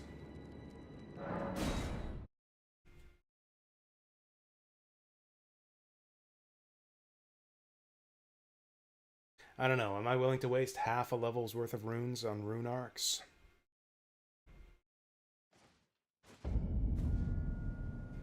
Actually, you know it would be a great thing to waste our runes on? So,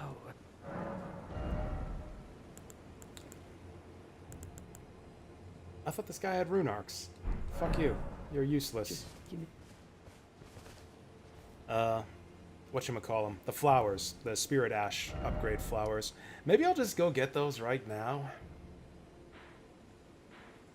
Like, there's this whole new mechanic for upgrading your Spirit Ashes to keep them viable. There's new Spirit Ashes in the DLC that I want to experiment with. But they're really not useful at all just yet because I can't upgrade my Spirit Ashes as much as I would want to. Maybe I should just go back to the main game and get the bell bearings I'm missing for those. And that would give me something to spend my runes on too, or maybe I would get enough runes for the level up doing that. Let's go back to the round table hold and see if there's anything I can spend these on here. I could upgrade my shield a bunch. I could upgrade my shield to maximum. That's a good rune sink. I mean, it's not good. Upgrading your shield is really not productive. I don't even get a guard boost out of this. And it's not even that expensive, so I would need 8. Yeah, 8 level 8 smithing shards. That will probably be pretty expensive, and that'll probably be all of my runes.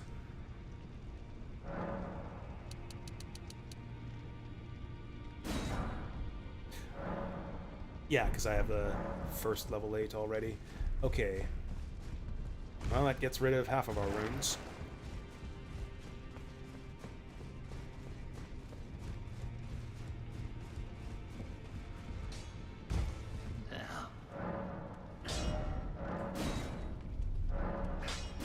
There we go.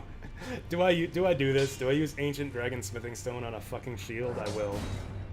There we go. 77 guard boost. Whoopee. I see. Oh, I haven't or wait, no. Bloodfiend Hexer. Yeah, this is the guy we like. I actually haven't upgraded him at all, so we'll get him as far as we can go.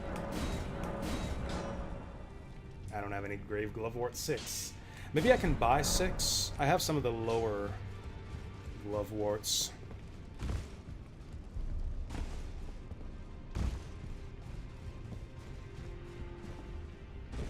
I'm gonna use this guy on the next boss. He's gonna die right away because I haven't upgraded him enough.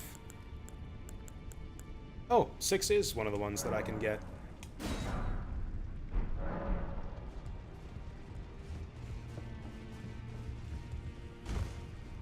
Okay, I feel less bad about losing 20,000 runes.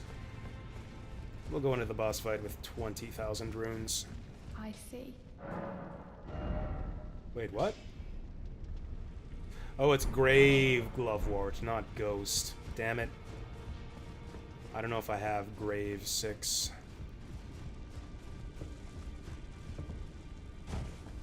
The fuck is a Glovewort anyways? Is that a real flower? Or like a fictional flower? That's weird. They list the Grave before the Ghost. Oh no, Ghost is the special one. Oh, so the guy we have is like a generic.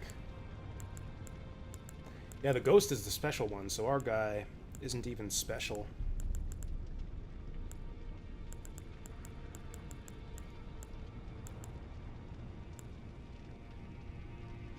Oh, rune arcs are way less expensive here, too. Yeah, I should just buy all the rune arcs I can get. Yeah, they were selling them for 8,000 a pop in DLC land.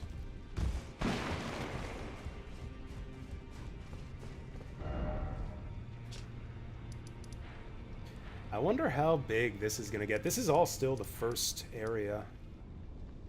Oh, what's the one? Here we go. Castle Lord's Chamber.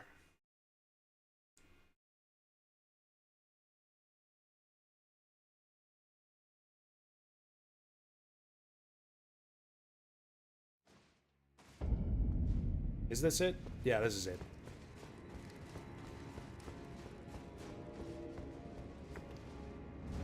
Alright, let's see who this Castle Lord is. Renala the Twin Moon Knight. Digging the music. Get her!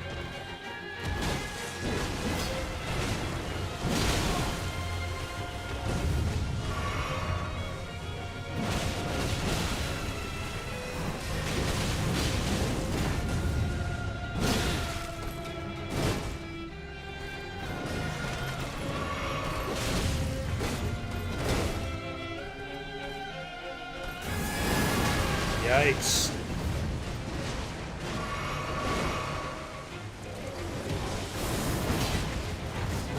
Damn it. Oh, we still got her.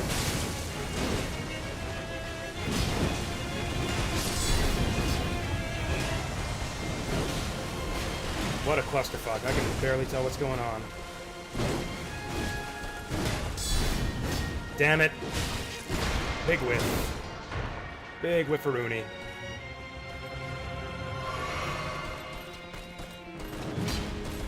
Oh, she's a sidestepper. Damn.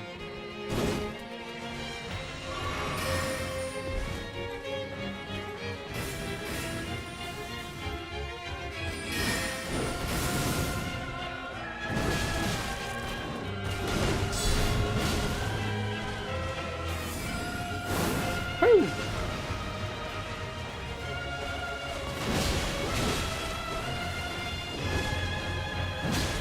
That was a bad move. I should not have done that.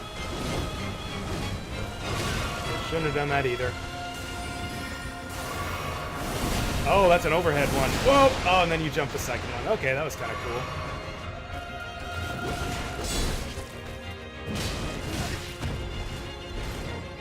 Well, our armor seems effective.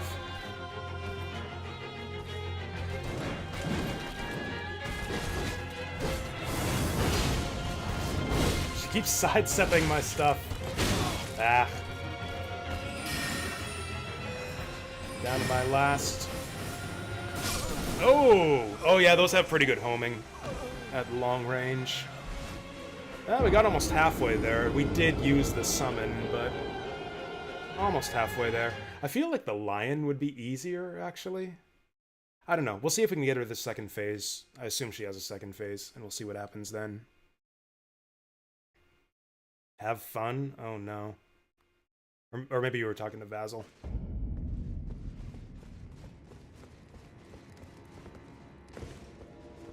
I am having fun. Me? Oh, I am having fun. Thank you. Excellent start.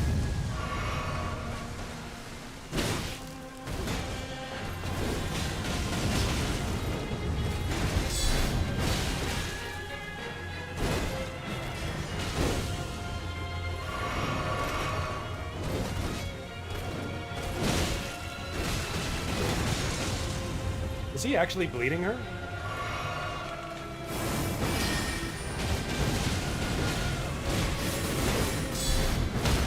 Oh! That's it? Oh, there we go. There's the damage.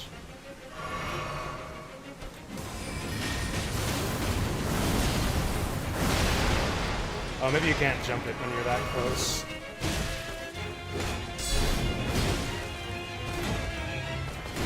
This girl's got some long combos. Oh, she knows how to dodge projectiles.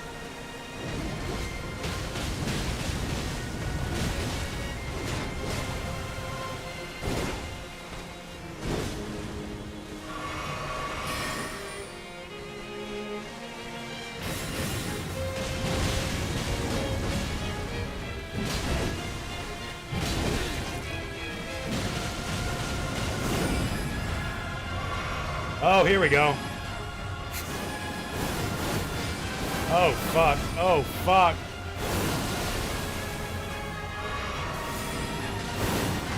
Oh, she's going for my boy. Oh, she's gonna massacre my boy. Oh, he's doing his best. Bringing out the bloody slash.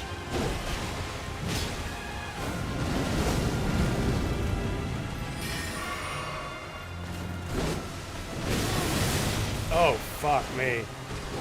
I don't know about this. Fire and magic damage too, so that's, my shield's not even gonna be that effective.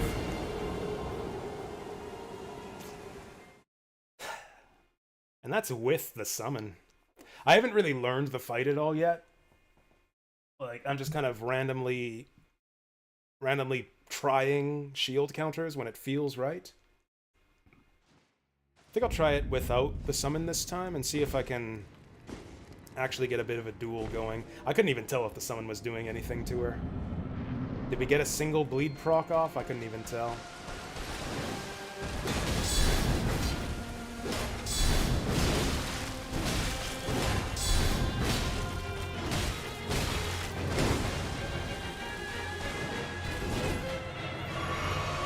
She doesn't do a lot of damage, but she does do a lot of hits. Whoa, whoa.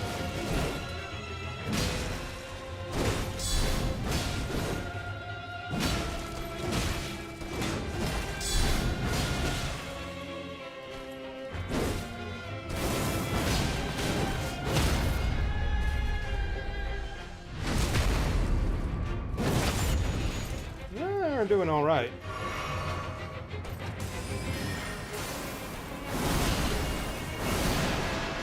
Okay, that's a bit tricky.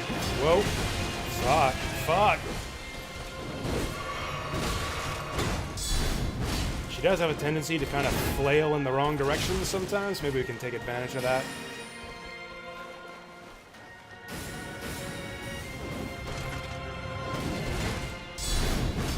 Damn. I guess I also have a tendency to flail in the wrong direction.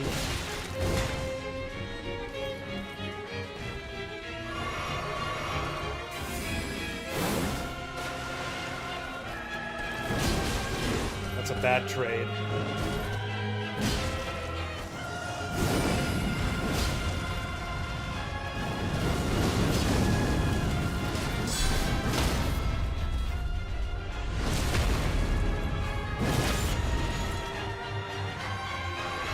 Let's back off and try to learn her attacks a little bit. Oh. Oh. Oh. Okay, we can punish that if we get close enough. Oh, fuck me.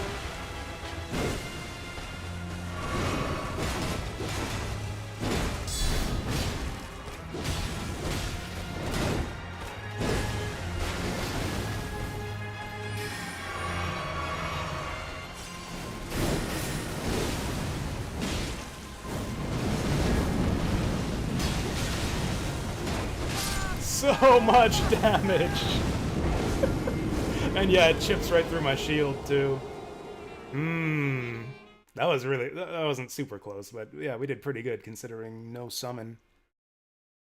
Maybe we summon for phase 2. The problem is the summon doesn't really last. I really need the glove warts to get the upgrades if I want to rely on the summon, because he's like what, level 6 right now.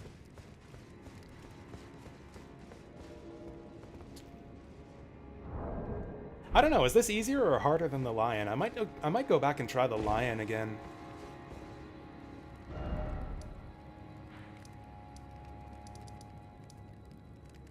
Stage front. Oh, do we fight the lion on his stage?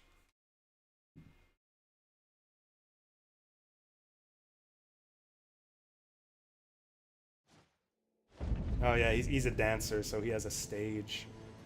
I'm gonna take a pee break. We'll take a full jazz break. Wow, I've been going for 5 hours. Man, do I like this DLC? I don't, but I like the bosses. The bosses have been the highlight of the DLC so far. That Renala fight seems super, super cool. I mean, I don't know. Is she really cool? Maybe I just really like combat in Elden Ring. She seems really cool. You got the magic attacks, you jump some of them, you gotta deal with the homing blades. I mean, it's kind of like Loretta, just dismounted. Not really, though, because she's got the rapid fire slices. I don't know, this is the most fun I've had in the DLC so far. The most fun I've had so far in the DLC is fighting the lion and fighting Renala. And I guess some of the side bosses, like, yeah, the midget and the lightning knight were pretty cool, too. Yeah, boss fights have been the highlight so far. And, yeah, I guess we'll work on bosses for the next little bit. I'm feeling good. And yeah, it's been 5 hours already. Jeez. That's the wrong playlist. I mean, good music, don't get me wrong, but we want to relax. We want to relax. We want to be meditative before we start screaming in anger about the next boss fight. Okay, I'm gonna get a drink. I'll be right back.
actually, I just saw, I got a response to a Kijiji ad I placed for my old graphics card.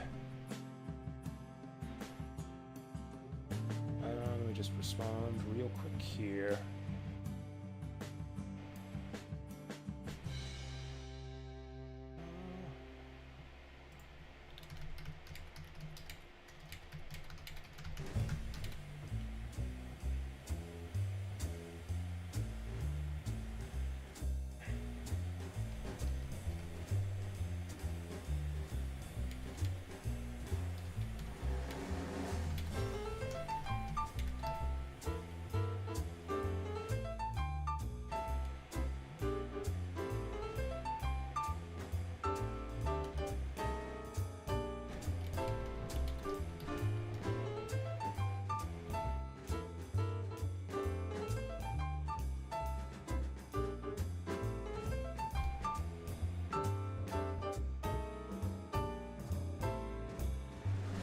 Okay, I might sell my old reliable, faithful GTX 970. And my tea's almost ready. Win-win.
I guess I better have my Kijiji open in the browser.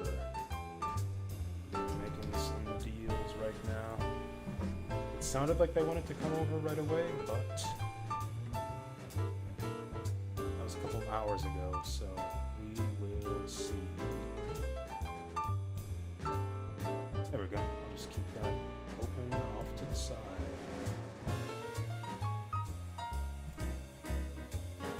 Now my tea's ready. I'll be right back.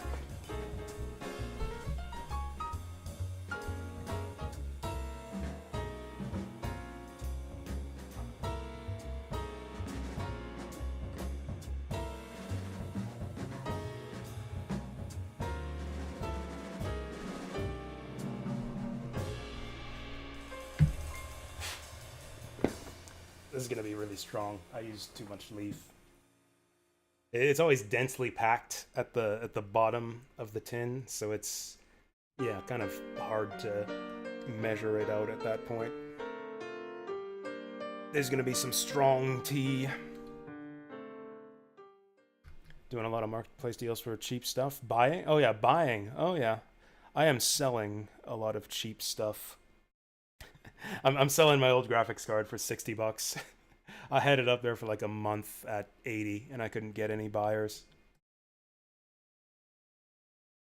Honestly, 60 is about reasonable. I think that graphics cards in general are overpriced right now.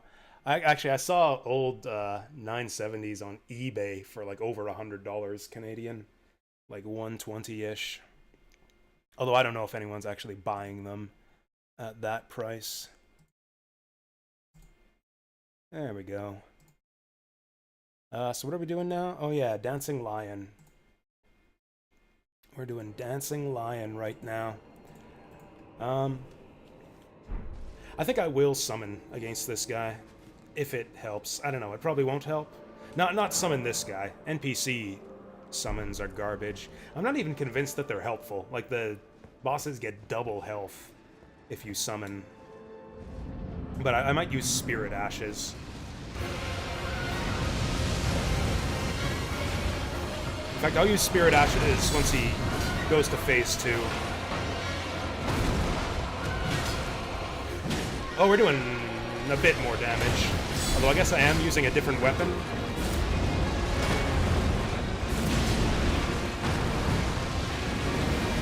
Ah, I fucked it up.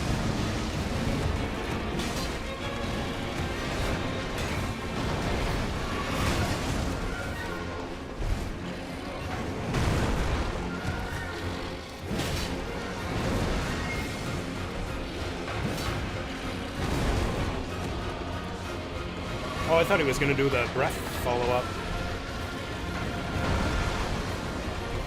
Damn it. Alright, I am whipping up a storm here. And then he'll do the breath.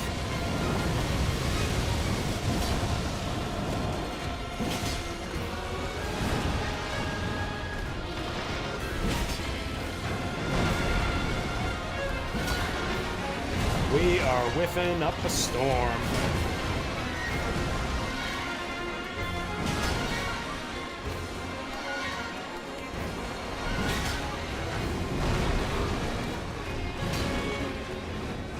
Alright, he's changing up.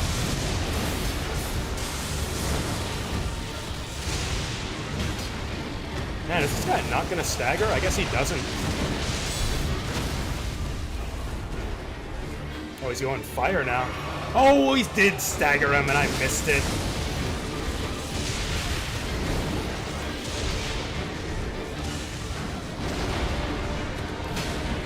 Having frame drops again, but not as bad as last time.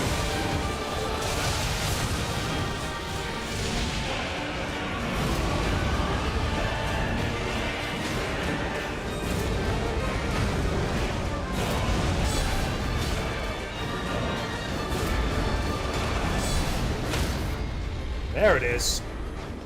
Oh, this guy's a bitch. This guy is a bitch when you got level 3, whoa. Okay, maybe let's not celebrate too soon here.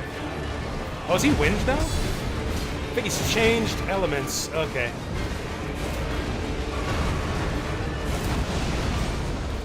He's gonna breathe. Oh, he didn't.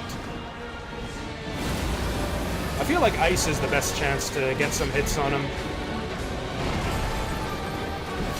Oh, I haven't even used the special.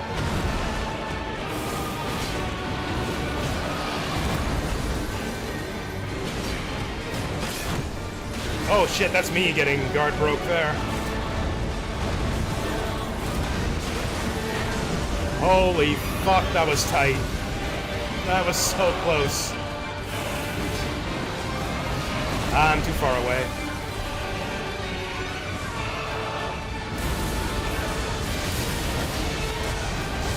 Oh yeah, that's easy. You're easy. That was fun though. That wasn't super easy, and that was a really cool boss fight. Holy shit. Man, is the DLC gonna have peak boss design? Renala seems super cool too. We got his head also. And not even enough runes for a level up. I guess that's fair. We kind of over-leveled for him. Yeah, I think that these, what do you call them? These Scadu Tree shards are making a big difference. Because we came back here after getting like 2 Scadu Tree levels, and we just like whomped him like it was nothing. Try on the head? Oh, absolutely. Absolutely, we're trying on the head.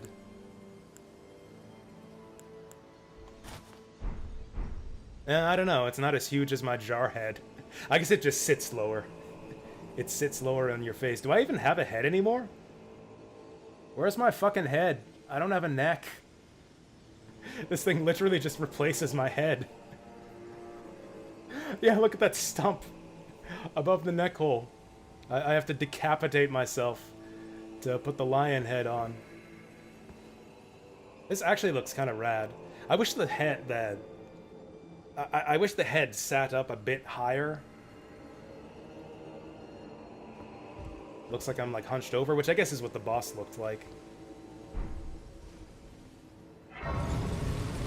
Lost Grace discovered. Yeah, we're still quite a bit short of a level up. And we didn't get another Scadu Tree fragment, which means we're probably not gonna fare any better against Renala. Although we probably opened up like a whole new area to explore now. Oh, wait, I didn't do the thing I wanted to do. I didn't even use the summon there. 16,000. Woof. Maybe we'll just go out. Oh. Can we even get anywhere from here? Well done, then praise the message. No, fuck you. I am not praising the message. Oh, is that the door over there? There we go. Oh, Grace is pointing us still, too. Yeah, we actually still get the guidance of Grace here. Oh, we didn't get it at the other ones. Interesting. Yeah, this is the first guidance of Grace we've gotten. Oh, it says go that way, so we'll go that way.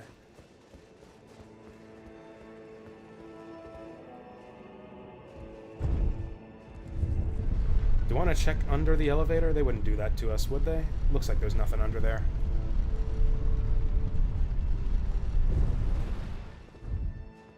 Whoa, look at that sky. It's like there's a big curtain billowing down over everything. I still prefer my pot head, but we will,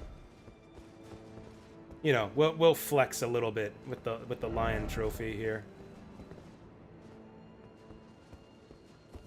That was a really cool boss fight. Just like the way he animates, the like variety of different attacks he has in each form. The lightning one seems kind of bullshitty. I feel like you don't have a lot of safe opportunities to hit him during the lightning phase, since the ground is covered with shit all the time. But yeah, the frost phase, you can really lay into him. The wind phase, he didn't seem to do much. I don't know if he has a fire phase also. Revered Spirit Ash. I think we can use that now. I think I got another one. Oh no, it takes 3 of those. It takes 3 of those to upgrade. Oh, we're getting high. Whoa. Whoa, I didn't notice that.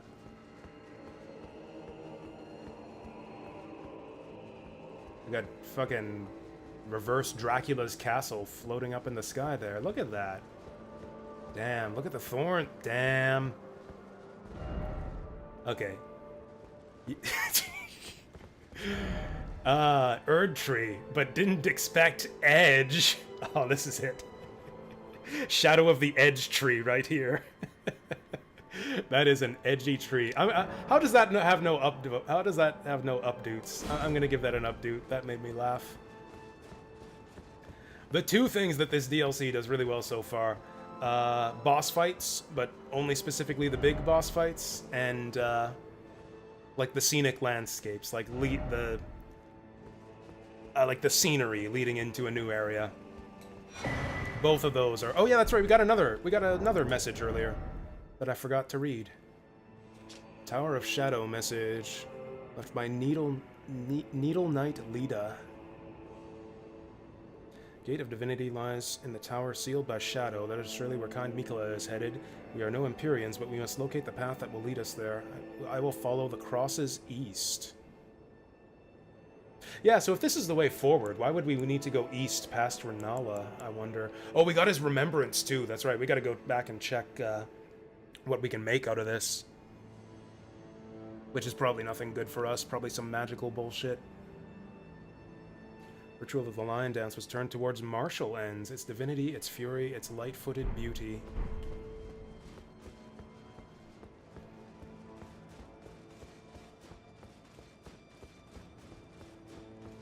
So are people online getting filtered by the lion? Or is it like the hard fights come later? I feel like all the people bitching about the, like, bullshit bosses and shitty boss design have got to be complaining about Lion, right? Like, this early? Oh, Lion and Renala? Really? Okay. Oh, okay. Okay, and then she's going off east to unseal, and okay, so we will have to fight our way past Renala. Now the question is, if I'm not high level enough to beat Renala, then what do we do instead? Because I've kind of cleaned out this area. And I don't know if there's anywhere else we can go. Maybe down here? There's got to be a way down there. Actually, I do wonder, is there any way for us to get up here? Maybe I'm not done cleaning out this area. I mean, we could do some more Renala. I barely started on her. And we got her down to, like, what? Like, 1/3, 1/4 health remaining.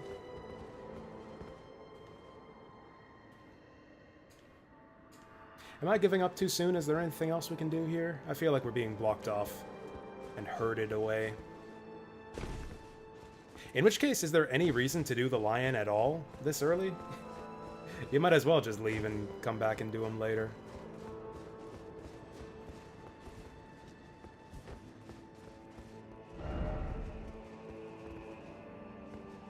I hope I'm not missing anything. But yeah, we got a note. We got a blocked off door and a note telling us that so-and-so went off to the east. Following Mikila's footsteps.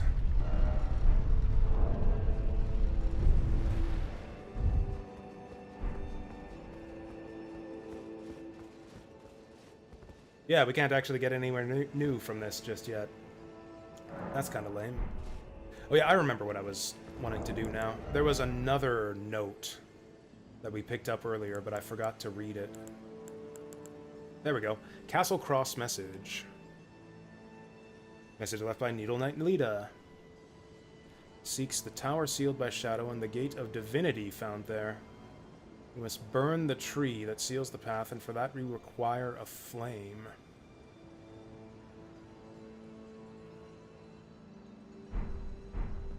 So I think that's just a hint telling you that the thing you need to get past the shadow barrier is wherever we found that note, which was by Renala.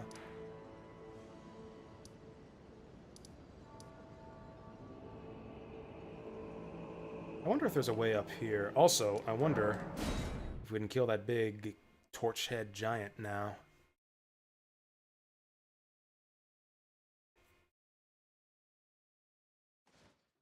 Oh wait, except I still got 12,000 runes on the line.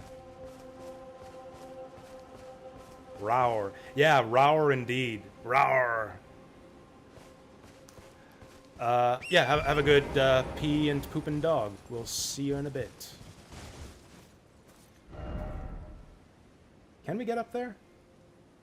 This is kind of the annoying thing about Elden Ring's map. It's really difficult to see elevation. There's a lot of areas of the map where it's like you got like different layers that you can't actually see from the map itself.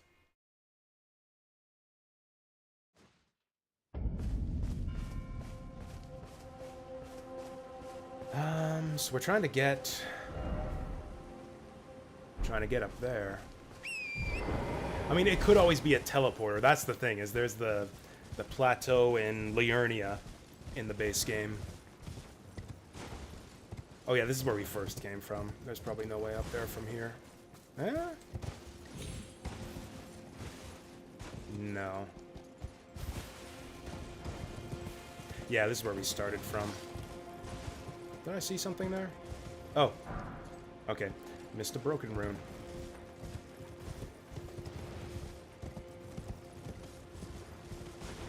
So there's that giant off in the distance. I don't know, do we want to just fight Renala? I think that might be hard, and I don't know. You can take things hard if that's how you like it. You can always play Elden Ring that way. Just run up to the first boss you see and just stick yourself against it until you push through. That's not how I like to play Elden Ring. I like to go out and explore, or at least in the base game I liked to explore. In the DLC I feel like exploration's less fun. But in the base game I like to explore and go find stuff. And then you go back and use it against a boss I was previously stuck on. We're going downhill, not uphill. You beat her before the lion. Do you think she's easier, or did you just not... Or is that just how it happened for you? Because I found that lion pretty easy. Now that we got our weapon upgrades. I wonder if it was the weapon change, too, actually. Because we used the cleaver the first time we fought the lion, and I never considered changing weapons. But when we came back, we used this, this great sword. Do we want to get down there? Have we been down there? We have. That mountain in the distance looks really cool. I hope we get to go there. I'm sure we'll get to go there.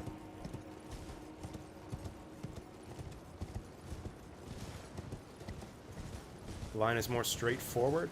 Yeah, that seems reasonable. I think I noticed that even with the short time we spent against him. He doesn't have that many moves. The moves change depending on his element. Like, they have different properties, but yeah, he's pretty much just got a few different thrashing attacks, whereas Renala seems to have a lot of rapid sword combos. And it's tough to know when you can get away with poking at her.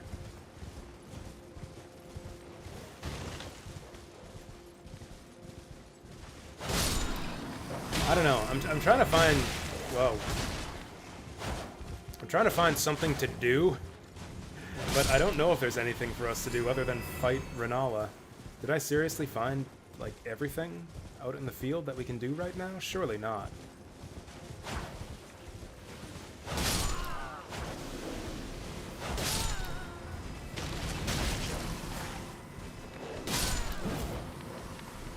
Well, okay, apparently we haven't been to this graveyard before.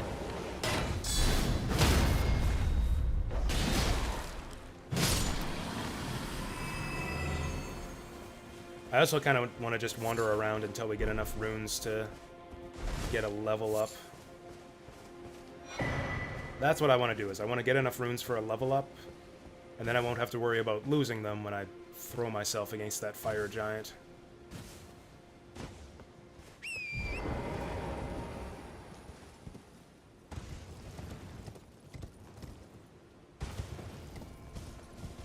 I'm sure we went up this way already.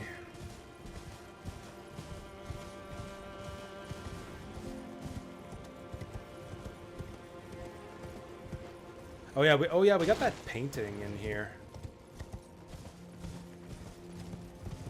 I don't think we found the castle that it depicts just yet.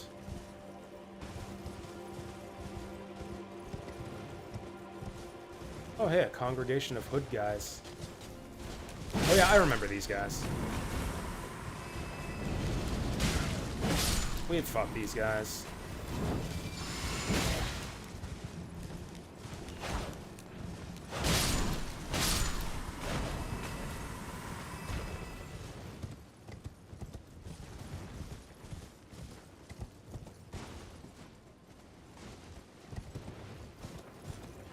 Oh, yeah. Did I ever end up going in there? I must have. Yeah, that's this cave here, right? Because I remember I saw this before. Yeah, that's that cave. We did this already. Can't remember what that was. Oh, was that the forge? That was the forge. Yeah, that place was pretty unimpressive.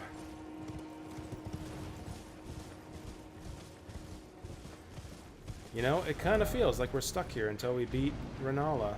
What's that noise? Oh, hi there.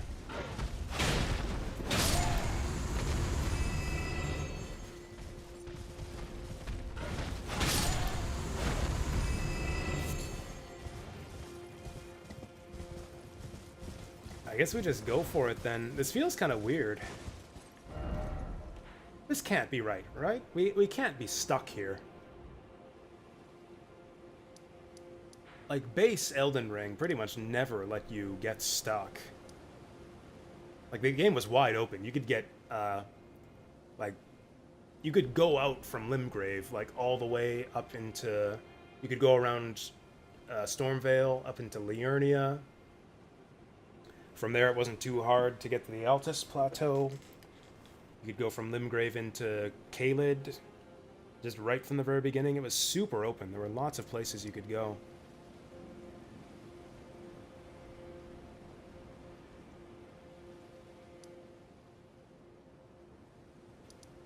Maybe there's some way around. That's something that base Elden Ring liked to do, is give you ways to get around bosses. Into the zones beyond, or to the side.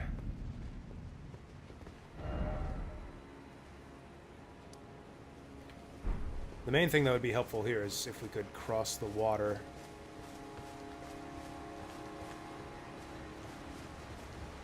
I don't know, this is kind of a long trek.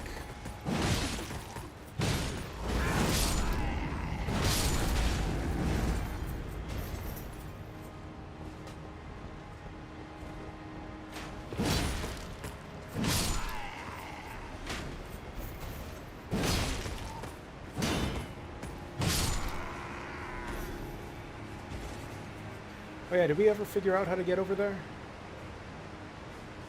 Kind of interested in that.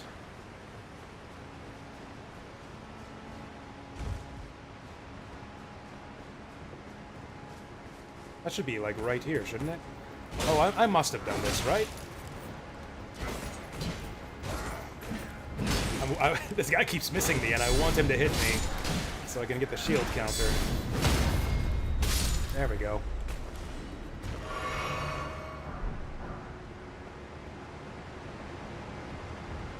Do we do this? Left.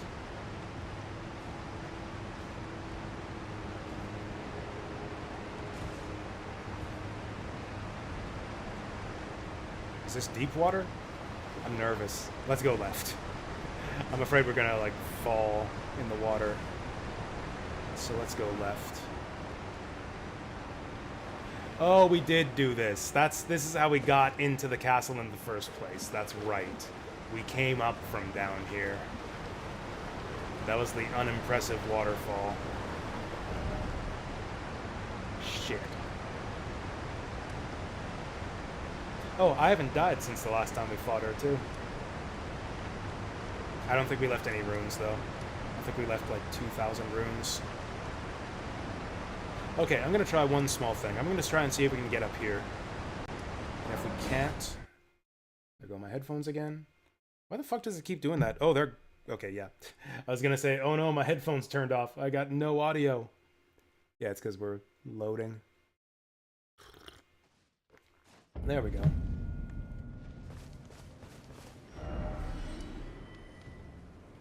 It kind of looks like there's like a ramp here. And then maybe like a bridge there. Let's try that.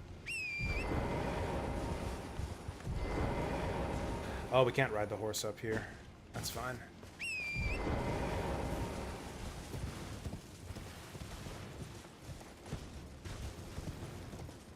We did go under the bridge already.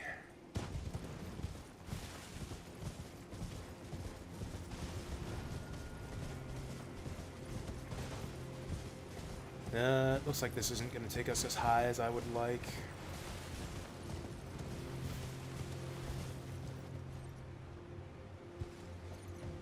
Yeah, I never did figure out how to get up there.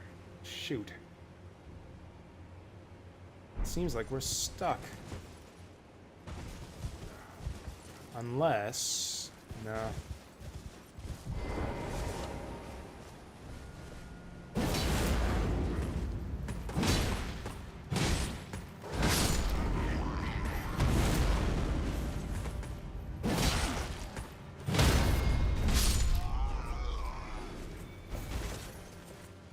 Maybe we should come back in the daytime? I can't really tell where we're going here.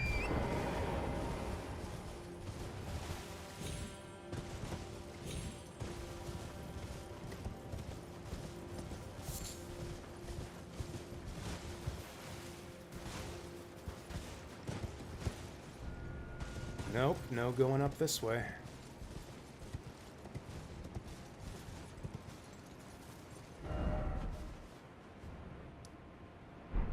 Man, what once felt so open now feels so claustrophobic and restrictive. I can't get anywhere that I want to. Or I guess there's nowhere to go. Yeah, I want to get up here is the thing.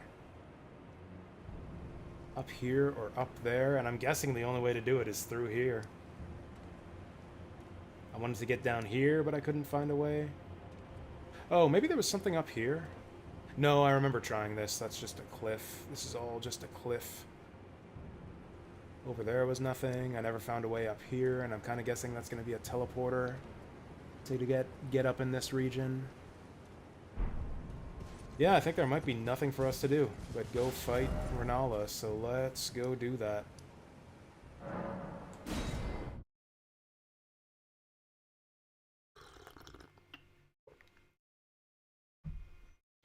So switching from Meat Cleaver to the Great Sword was a big help against the lion. Maybe the reverse will be good for her.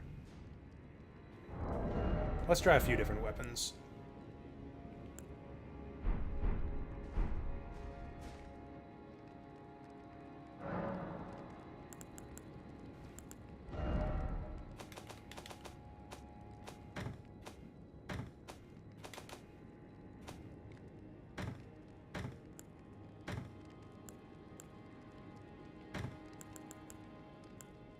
Swift Spear, that's from the base game.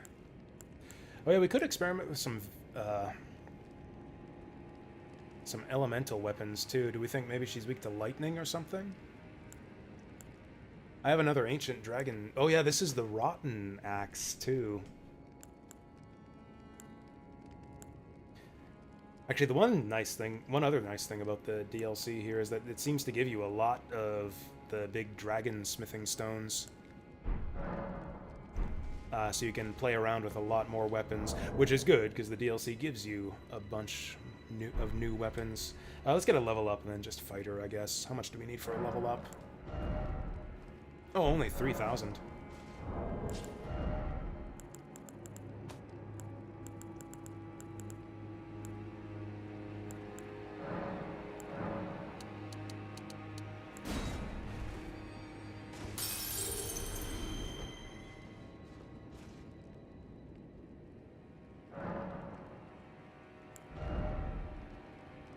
Come on, man. Okay, 200.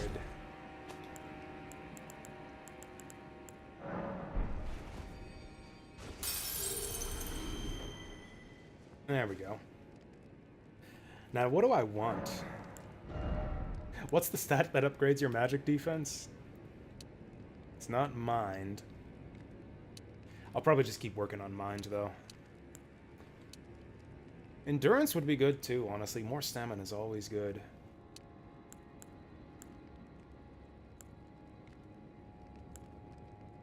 Of course, intelligence raises your magic resist. Strength for more damage would be good too, especially if I'm maybe going to try the wild strikes against her. Vigor would be good too. I think we'll continue with the original plan of doing mind. Also, let's get wild. Let's get freaky on this bitch.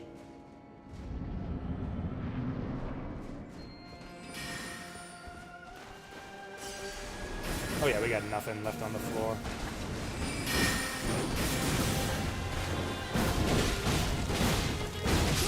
Okay.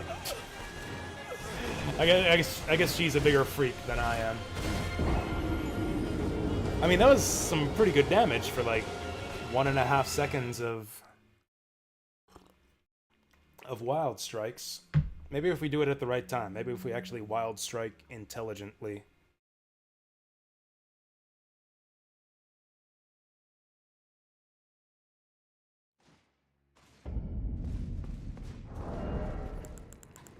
Spelldrake Talisman, I think that's right. I think we do want the extra magic negation.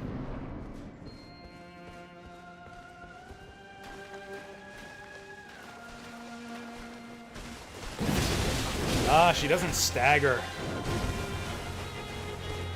That's bad.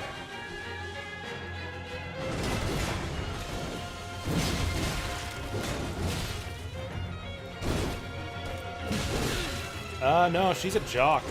She's stuffing me in my locker. Giving me serious wedgies. Well.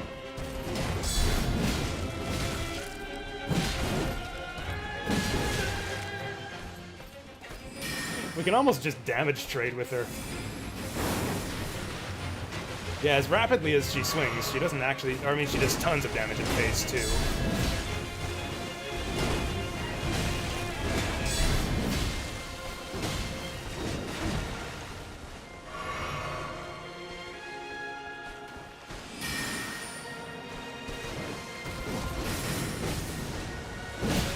Damn it. Oh, I got bitch slapped.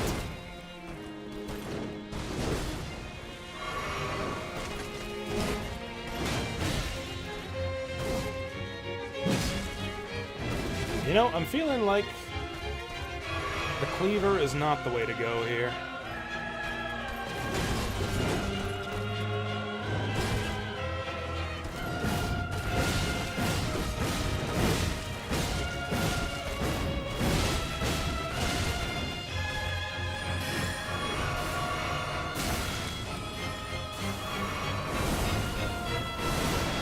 Okay, you gotta jump that one pretty quickly.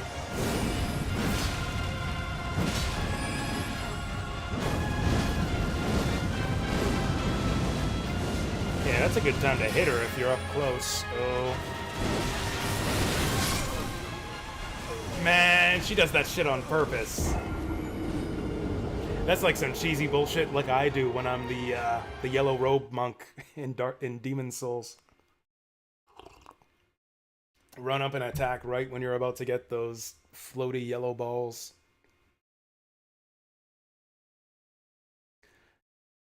Yeah, I don't know about the meat cleaver for this one. It does so much damage, though. Can we get any fire resistance?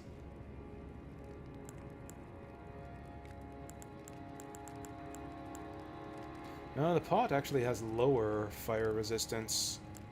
Higher magic, though, but not by much. I could take off... I mean, okay. I have a few different weapons. Like, we're flexible with our weapon selection a little bit. I haven't been flexible at all with my armor up to this point. I'm pretty committed to using only the heaviest shit.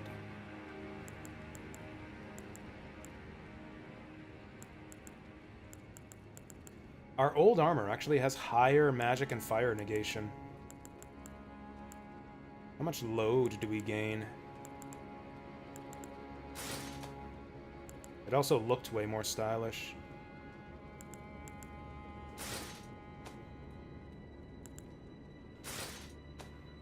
I'm actually not sure how stamina gain works in this game. Like whether the rate of stamina regeneration is like granular based on your equipment load, or if it's just you get a fixed amount of stamina regen based on whether you have a light, medium, or heavy load. I think it might be granular, but I'm not sure.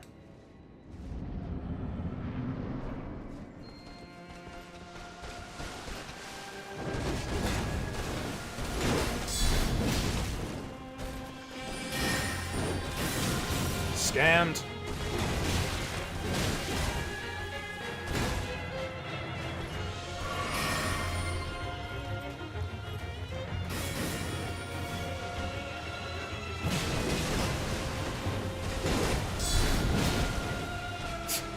That third attack there just whiffs every time.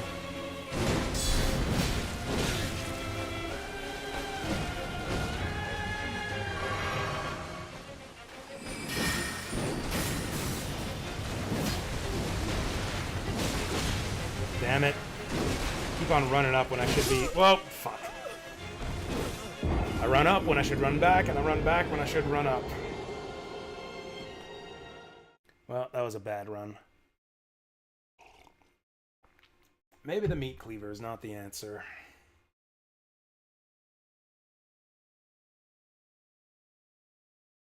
What other options do we have? I was definitely doing a lot better with the Great Sword. Honestly, I feel like the Great Sword of Solitude is just the better weapon overall. Better range.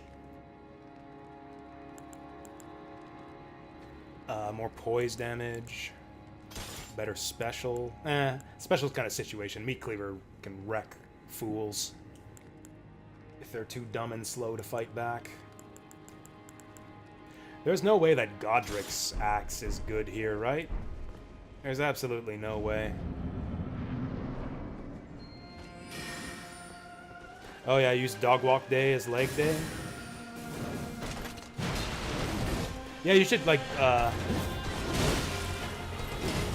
don't know, I feel like walking the dog first is like a good warm-up.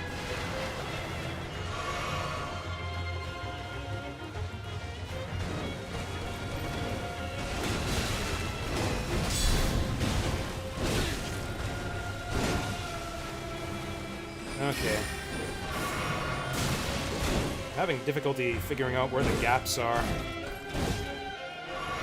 Okay, she got the double swings. 1, 2, 3. 1, 2, 1, 2. Okay.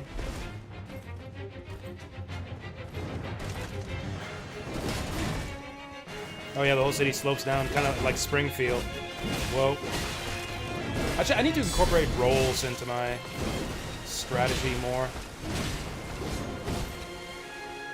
This axe is like the worst of both worlds. We get like the speed of the great sword with the damage of the cleaver.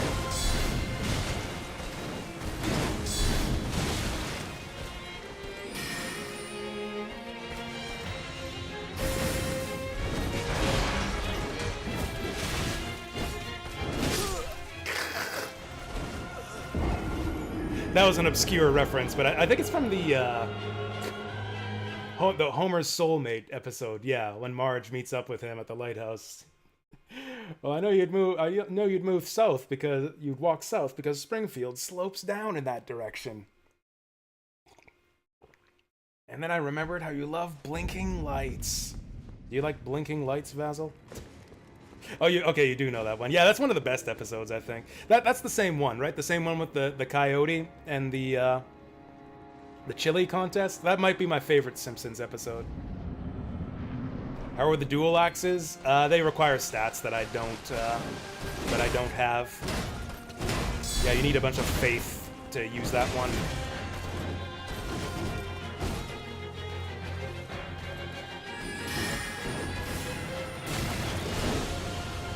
You know what? Fuck this bullshit. I'm hot swapping. There.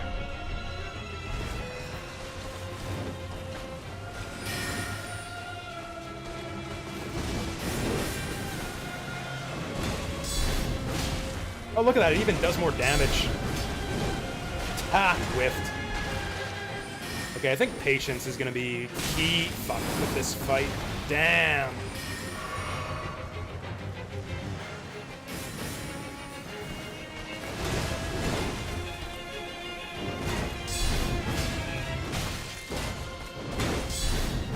Okay, we can punish the 3-hit combo. Okay, I think the key is to know when to roll away. We want to roll away to break engagement.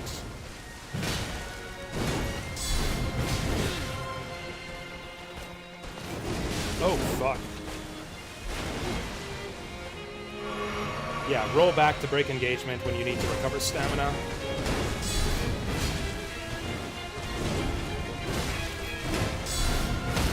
There we go.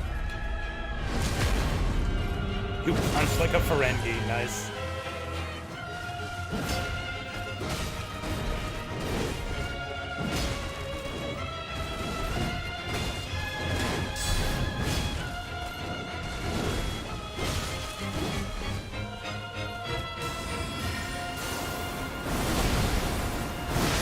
Ah, you can't jump it when you're that close. Shit. Oh, I had 9 flasks left too. Look how much damage I did to her on only 3 flasks. I think we can do this. I mean, I don't know. We're not even close to doing it. Not even close to doing it. Although I guess I haven't used the summon yet. That's right. I think I was using the Spirit Ash when we had our one good run against her. Do we not have any gold summon signs for this fight? We had it for the lion. Whoa. Okay, cool. Just spam this fucking shit.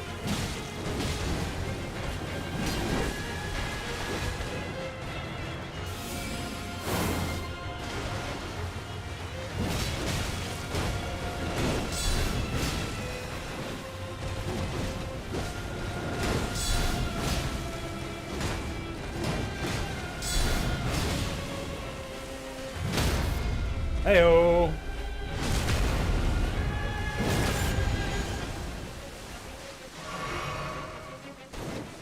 Ow.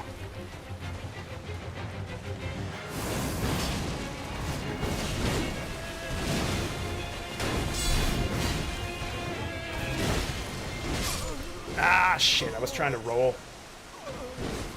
How do I like the Quark Klingon episodes? Oh, like, the one where he gets married? Yeah, that was a good one. That was a really good one. Or the one, I don't know if I liked the one where he had to fight the duel. That one was, right, was that the same episode? I can't remember. Maybe that was the same episode. I remember I liked it. No, I liked the one where he didn't fight. The one where he like went to the Klingon Council and he like dared the guy to kill him. That was a really good episode. I really, really liked that episode. That was like one of the best Quark moments in the series too, I thought. That and some of his exchanges with, what's his name? The Cardassian on the station. Garrick. He had some good talks with Garrick. Honestly, Quark has good moments with everyone. He's like the social guy that they tell their problems to in the bar, which is, you know, hilarious given his personality. Fuck. Fuck! Ah, just fucking kill me. Oh yeah, Odo too, yeah. Lots of good Quark, Odo. Oh yeah, that episode where they like climbed a mountain together or something.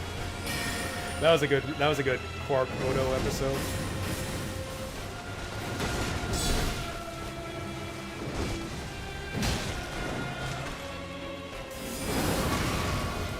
Whatever.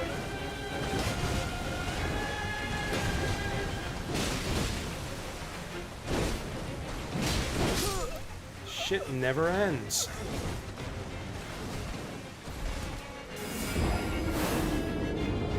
The problem is she mixes up her attacks. Like, sometimes she'll interrupt one combo to do another. I need to wait for those combo finishers.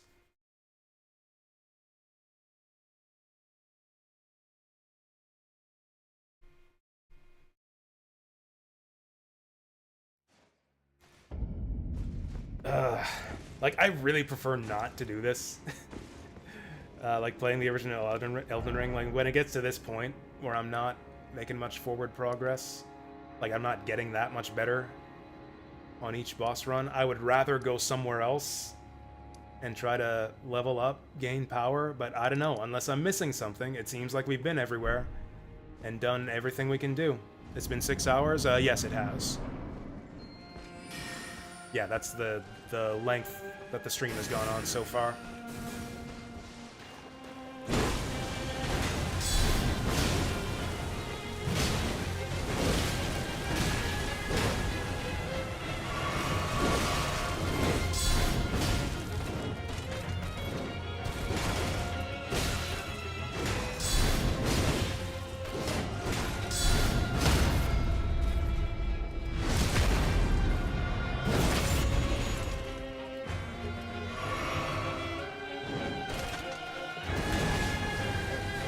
Yeah, like there, she has a follow-up she can do from that double strike, but she didn't do it there. There also, she could have done a follow-up, but she didn't. Oh, that's bad.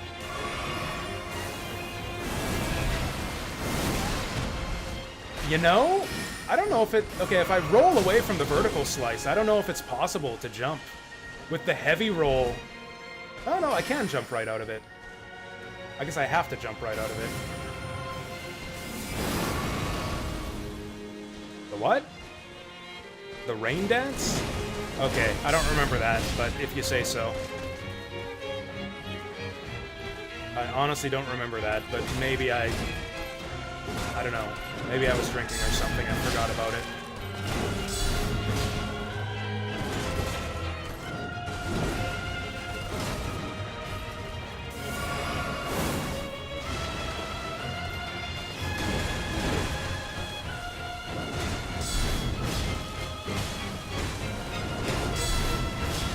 Come on, she's gotta be staggered soon. Then again, so am I. Yeah, that sidestep slice is really bad for us. Oh, there she goes.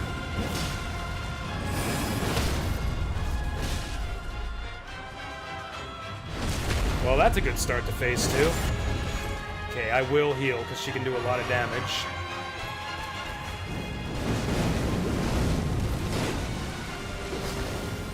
Oh, and then she backs off. Are you fucking kidding me? Okay, this is some bullshit.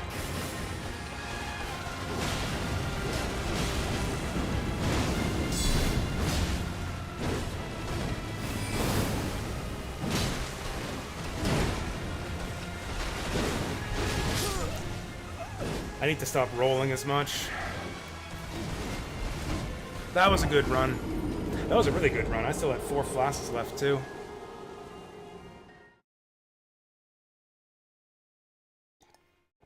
Yes, I got a stupid helmet. We got it for killing the dancing lion.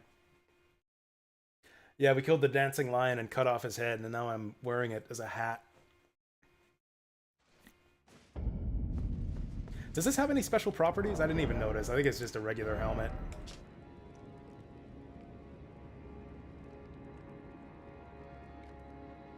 Focus is also troubled by wearing this headwear. Like my focus or the enemy's focus? Oh, Divine Invocation heightens the intensity of the storm alongside strength and dexterity? What?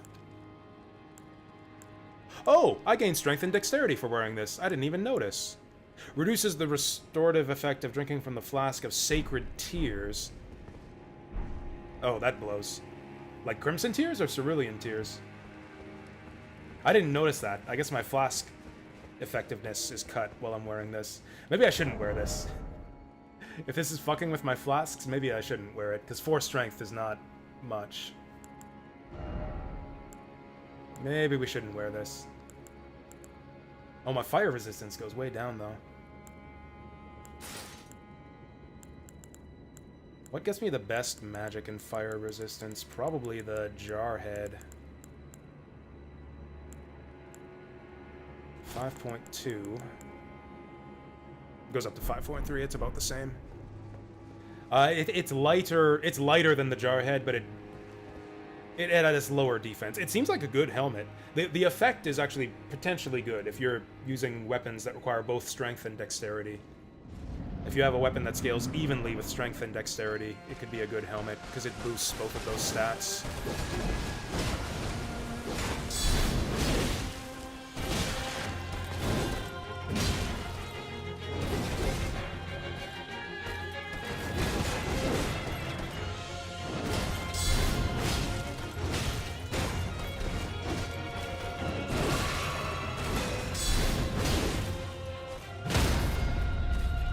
Interesting.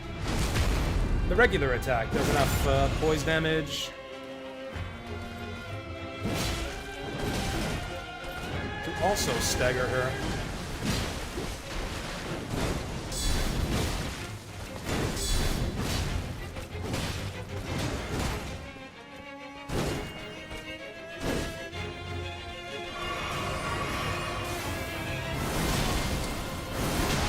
Well, shit.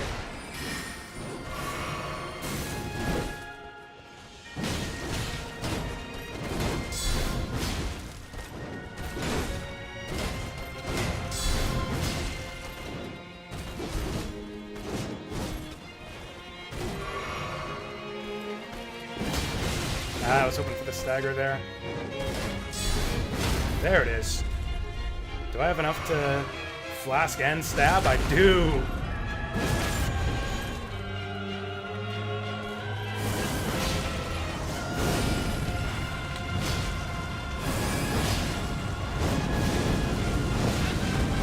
Okay, that hurt quite a bit.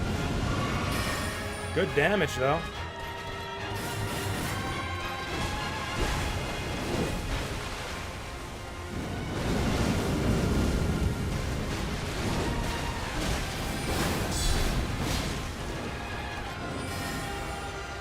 The fuck is this?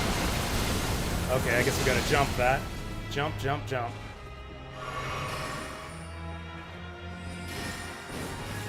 Well, that's just not fair. That is so not fair.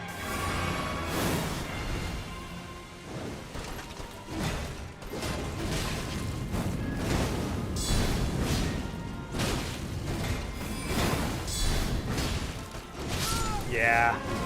I got greedy there. I shouldn't have expected that to stagger. We're getting close. We're getting pretty close. In fact, I should summon...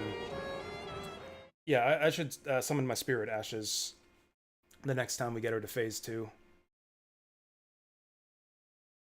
And yes, the music in general in this DLC is really on point. Not so much that it's like amazing, it's about on par with the regular Elden Ring music, but there's a lot of it. Like every new area and boss has had its own new music.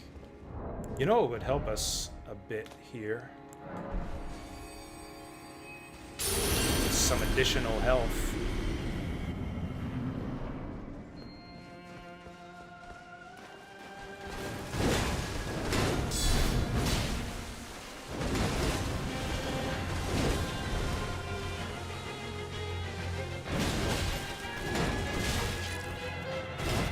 It's so annoying when she goes around my shield.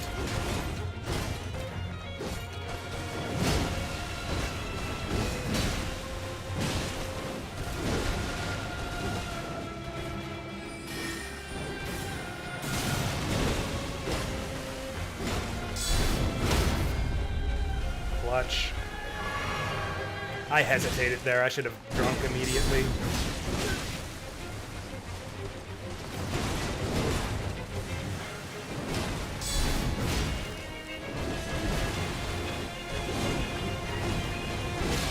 Ah, I shouldn't have drunk at all there. Oh, she got an egg here. Okay, so we're on to this bullshit now. Well, that was a huge waste of flasks.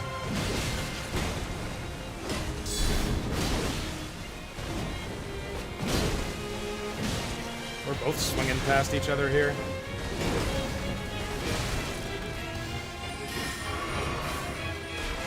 Oh yeah, I guess I can always roll through those.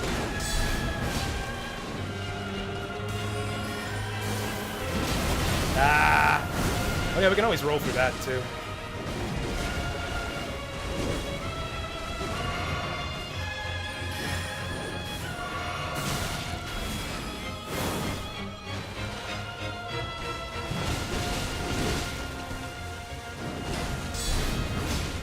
Man, I was really expecting... Okay, we're fucked.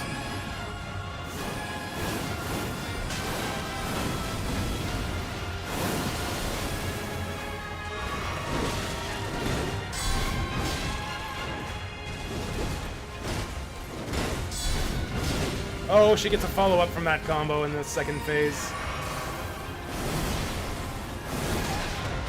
That is so hard to jump. Well, we're fucked now. Yeah. Oh, and, huh. Why is it not playing the alerts? I noticed that previously, too. It's not playing the alerts. Did I accidentally take down the alert thing? Yeah, tier 1 sub to Deep Fry. It did play? Oh, interesting. I didn't hear it. Okay, I'll take your word for it. I must have just been so into the fight I didn't notice. Damn, we... Oh, it played the animation, but not the noise? Huh. I might have to look into that.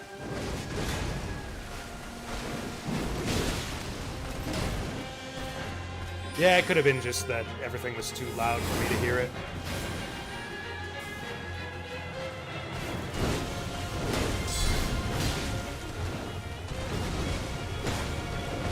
Honestly, we're still not doing a lot of damage to her. We're relying a lot on the posture break.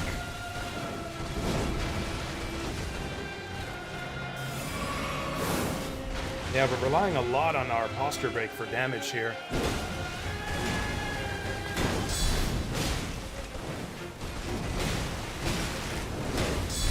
That should do it. Nope. That should definitely do it. There we go. Yeah, if you drink immediately. Thought that would be too early, but we got it.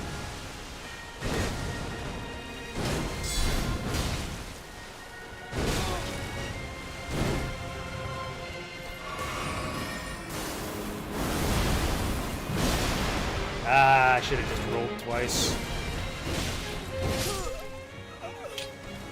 Shouldn't have rolled at all there.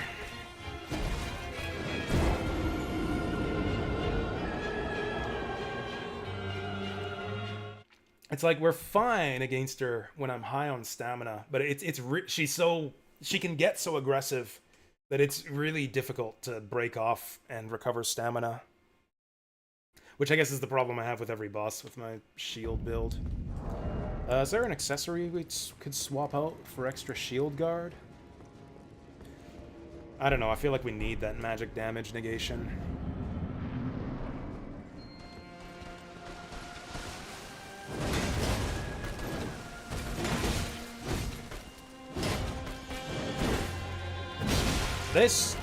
That combo is fucking ridiculous. How many attacks did she do in a row there?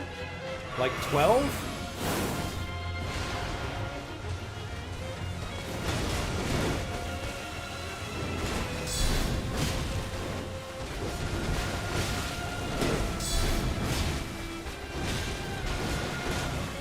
Yeah, it's happening again here. I can't get away to recover my stamina.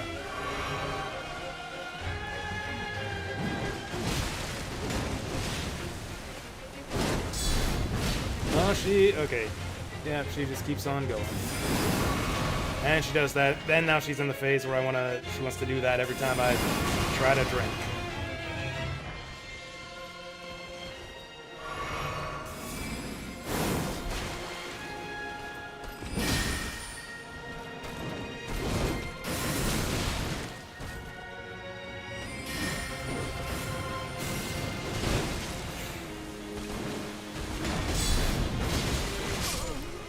Great. She's twirling. I don't know if the shield. I don't know. On the one hand, the shield feels like it's not viable because she's so aggressive. My stamina just gets whittled down, and also she spins around so much that she just gets around the shield anyways. On the other hand, the shield is kind of the only thing keeping me alive at all. Like, what am I gonna do? Not use the shield and try to roll through all this bullshit? That's not gonna go any better.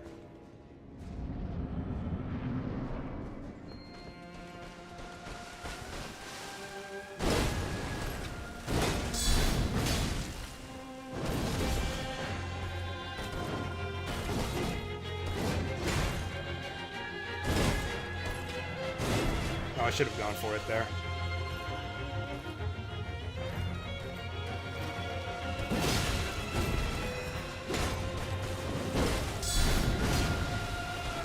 Okay, we're whiffing each other here.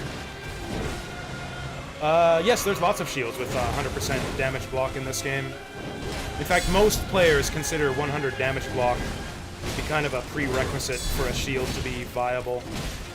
I think you can get away with a little bit less, but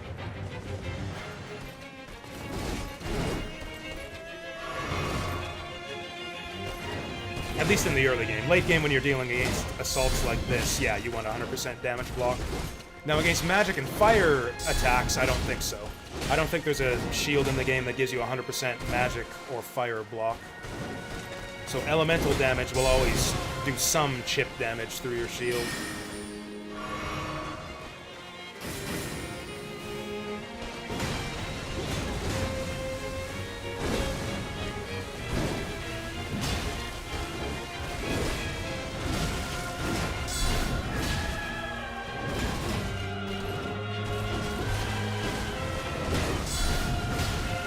Come on, we gotta be close to a stagger.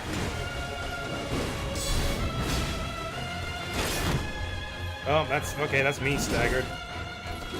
And losing my lock on.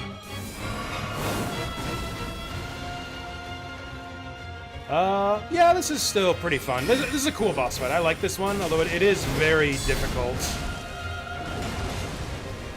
It's kind of difficult to get a read on her attack combos because she got so many of them and so many variants. But, you know, base Elden Ring was like that too.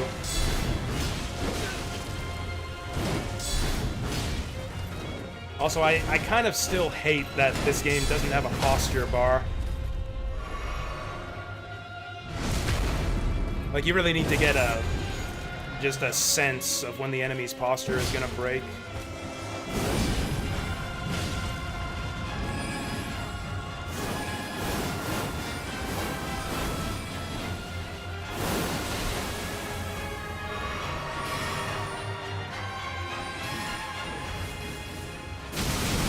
Oh, that was fucking wicked. I tried to roll that, but I didn't apparently get it off in time.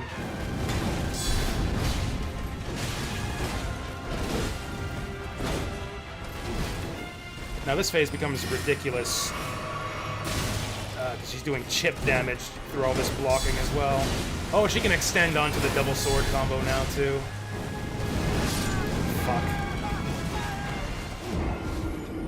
I don't know what to do for the second phase.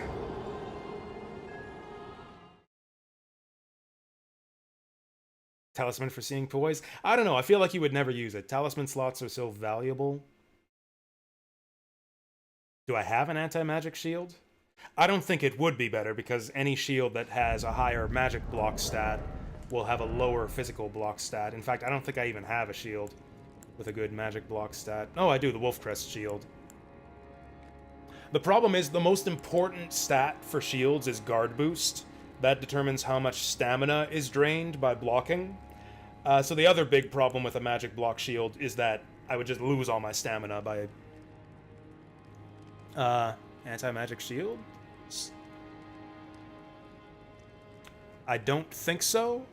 I don't remember. I don't... The fight with the guy with the magical sword? Oh, the talisman. Yeah, this talisman, the Spelldrake talisman. This ups my magic resistance. This makes me take less damage from magic attacks, but only by a bit.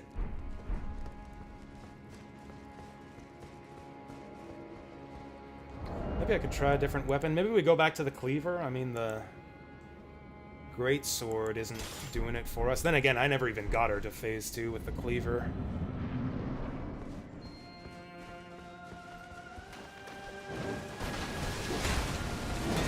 This attack I don't know what to do with. Like, she circles around me. She gets hits in around my shield. It goes on forever. And, like, I don't know what she's gonna follow it up with.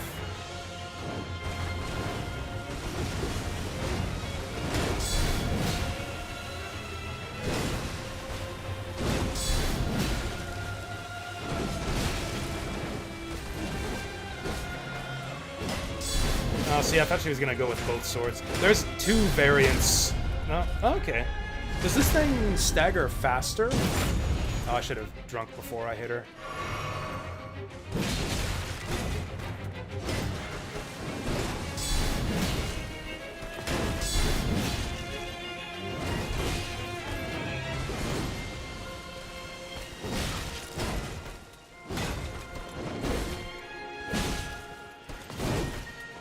Okay. You know what, the meat cleaver, she tends to whiff that combo.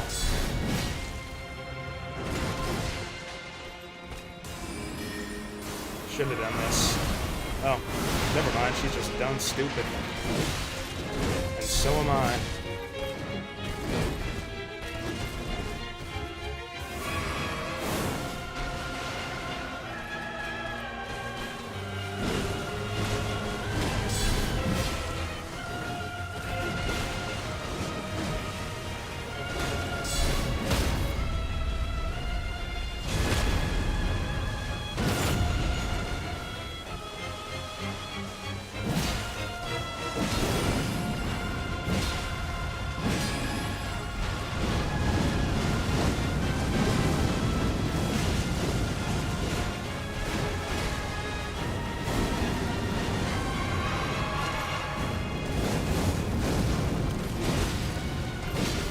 fuck is happening here? What the fuck is happening here?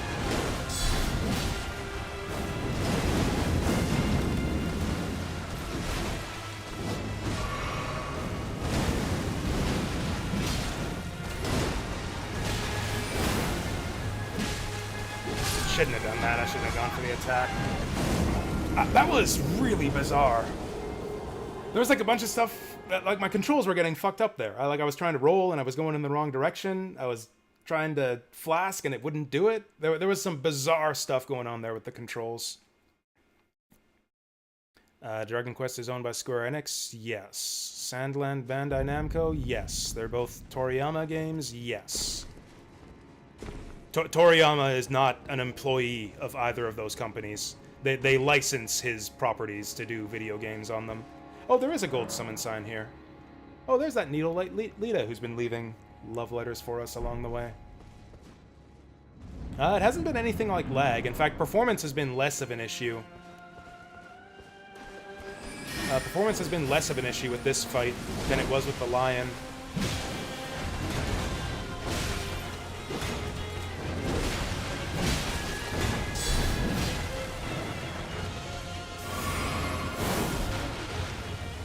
Oh, that's a good follow-up, actually.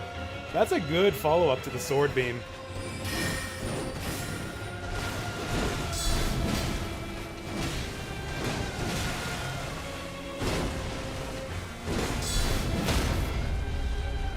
I think I drank too late there. Nope, we got it.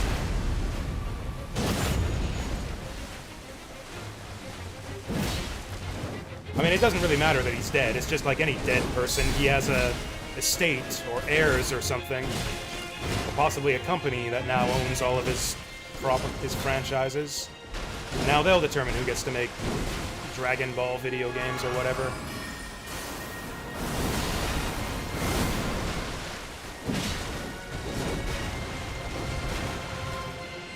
You know, maybe I should be rolling more for this fight.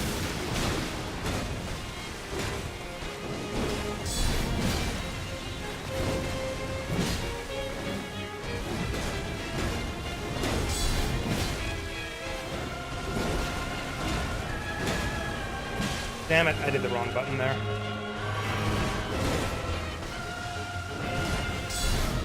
There it is.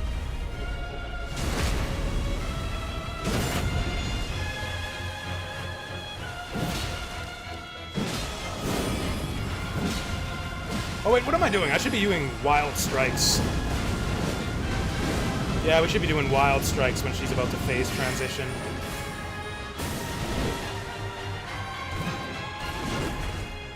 Oh, maybe roll forward when she does the sidestep slash.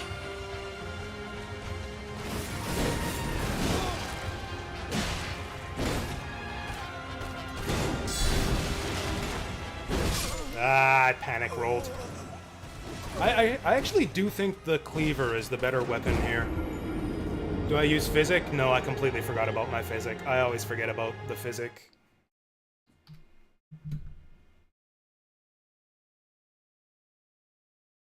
What is his style gonna become now? Like, now that he's dead?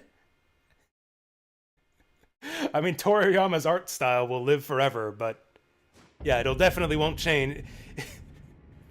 I mean, yeah, his style will remain exactly the same in death as it was in life. His art will be even more the same now that he's dead than it was in life. Yeah, that's usually what happens, is that the estate falls to the children and then they control everything. That's what happened to the Tolkien family. In fact, the death of J.R.R. Tolkien's son, Christopher Tolkien, opened the floodgates to like a whole bunch of licensing of Lord of the Rings stuff. That's what led to the Amazon TV series. That's what led to a bunch of the video games, including that god-awful Gollum one. It's because the new Tolkien estate is just whoring out the Lord of the Rings name to make money, basically, because they don't care about it the way that Christopher Tolkien did. Because yes, Tolkien's son was actually a co-writer on some stuff, on some like Lord of the Rings books and lore materials and such. So he was like very involved in the creation of things like the movies and the video games and such. I don't know what the situation is with Toriyama's family. J.R.R. Tolkien is dead? I mean, J.R.R. I don't know when he died, but he's been dead for a while. Like, J.R.R. Tolkien fought in World War II. I mean, I guess a lot of people did who are alive today. Actually, I'm curious now. Was he alive when I was alive? I feel like he died in, like, the 80s or some shit. J.R.R. Tolkien. Died in September 1983. Yeah, he was pretty old even during World War II. Yeah, in fact, he might have been too old to fight in World War II, now that I think of it. Yeah, he died in 1973 at age 81.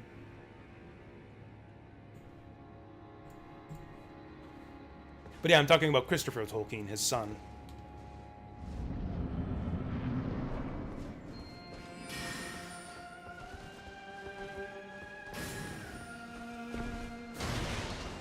Christopher Tolkien wasn't a celebrity the way his dad was, but like he did have significant involvement in like who got to use the Lord of the Rings name, and in like licensing out films and video games and such. Oh, I forget her name too. Isn't she another like JR something? Isn't she another JR? I can't remember the Harry Potter lady, but yeah, she's JR something too, isn't she? J.K. Rowling, that was it.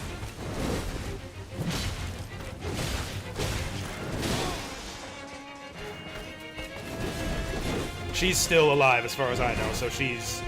Yeah, anyone who wants to make Harry Potter, whatever, has to run things by her.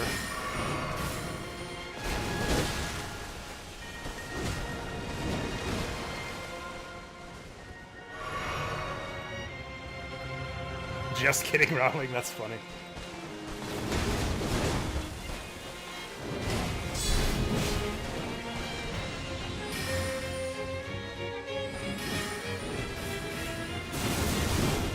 Well, okay, we blocked all that. It's funny, we could roll through a lot of this stuff very easily, but I want to deliberately get hit by it so I can do the shield counter.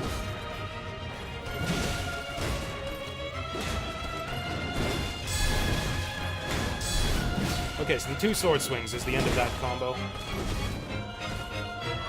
This run is going very poorly.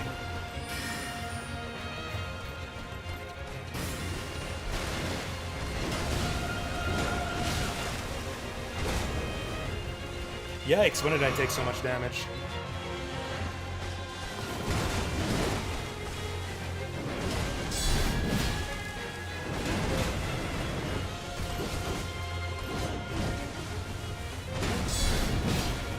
Okay, maybe that backhand is the end of that combo. We gotta be getting close to the posture break.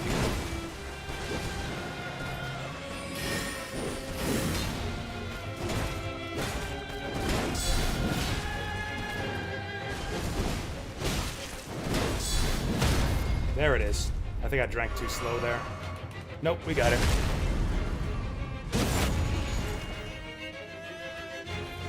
I wonder if we could backstab her as she's getting up. Oh, I thought she was going to phase 2.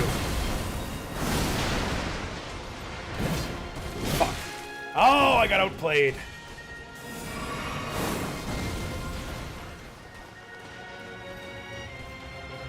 Okay, wild strikes when she goes to phase 2. Shit.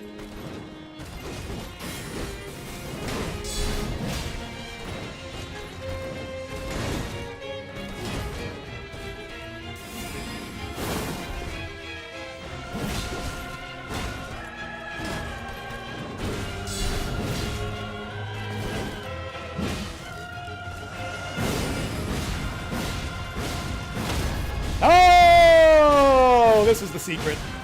This is the secret all along. Fuck you! I'm inside her range. That's hilarious. I was inside her range that entire time. Okay, there's the secret. Oh, what's this shit?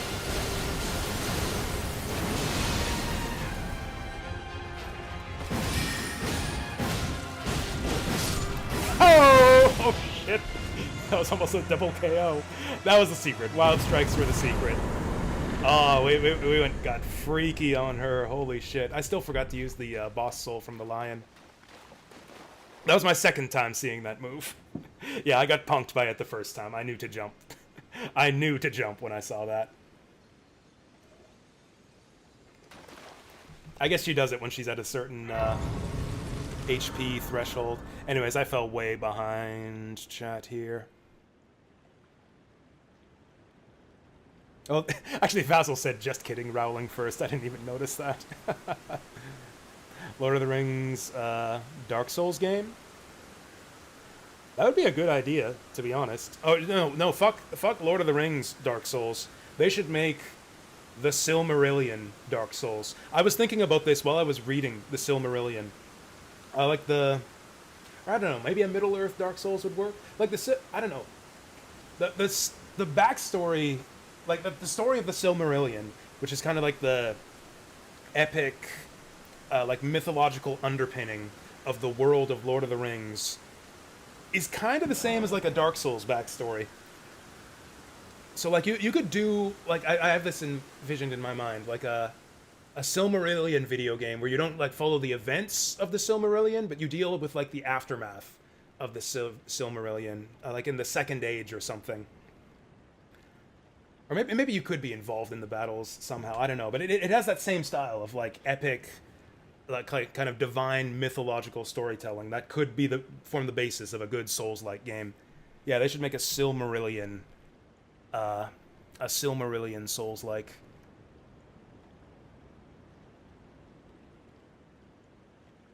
Not played the Third Age. Is the Third Age the name of a Lord of the Rings video game? They did make a Lord of the Rings JRPG. I forget what it was called. Was that the Third Age? It was on GameCube.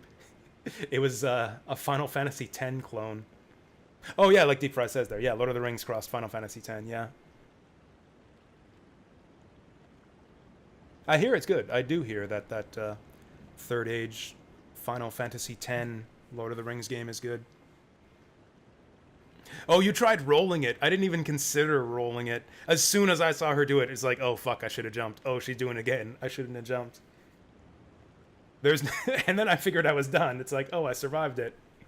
Actually, I think I did survive it. I think I got blasted by all three, but I still survived it. But she killed me afterwards. We got enough for one level up. Do I keep Jack in mind?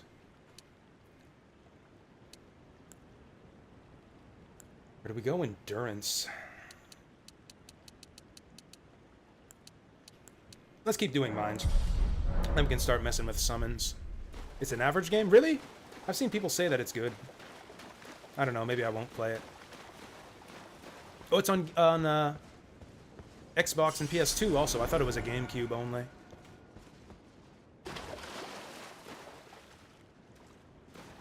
Oh, it's a one-hit kill against you. That's hilarious. I guess armor does make a difference. I survived the whole thing. I got hit by all three, and I was at full health, and I survived with like a tiny sliver of health. Scadu Altus. Oh, here we are.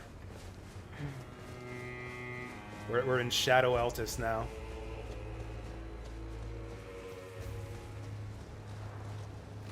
I'm kind of digging. I actually like how effective armor is in Elden Ring. It seems well balanced. Like you're notably tankier than playing a lighter build. I find it hard to do without, actually. I don't like the playstyle of like people will tell you, oh, you can't go heavy encumbrance. You need to go medium or preferably light so you can roll everything. I do not like the playstyle of just roll everything, and the entire boss fight is about just timing that roll perfectly.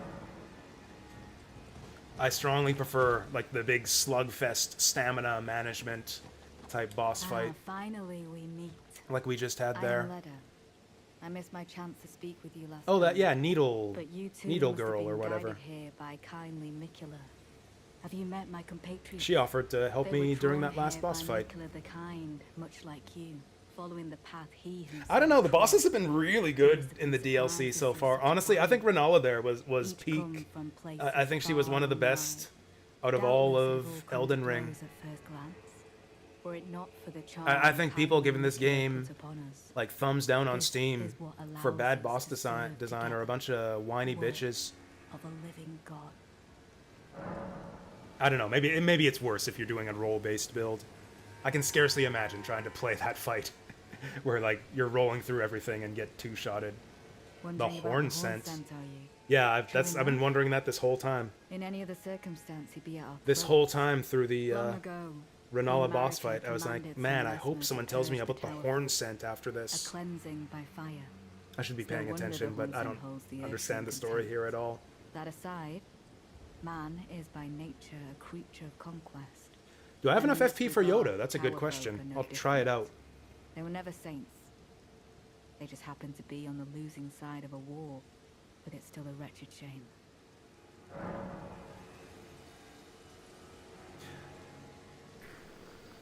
Wondering about the horn, true enough? Oh, cool. She repeats it all. Good, because I wasn't any paying other attention. circumstance, He. yeah, Okay, so the throats. horn scent is a Long person. cleansing Whoops. by fast. No Okay, wonder that aside, I missed one. And in this, they will never say it just happened to be, but it's still I a missed wretched. one, so I got to read it again. Wondering about the true enough? Long ago, Queen Marika commanded Sir Mesmer, is that the horn scent? Sir Mesmer, the horn No scent? wonder the horn scent holds the Nerdtree. Okay, I guess the horn scent That was the one who aside, got his village Man is massacred. by and in this regard, they were never saints. They just happened to be on the loop, but it's still a wretched ship. Okay, so they like massacred his people, and that's why the horn scent is pissed off at us, I guess? I don't know.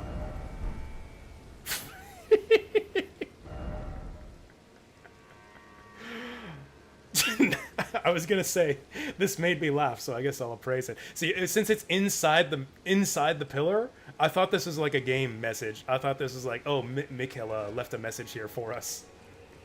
This message has a golden glow. This is clearly something in the game itself that we're meant to read. Fortnite.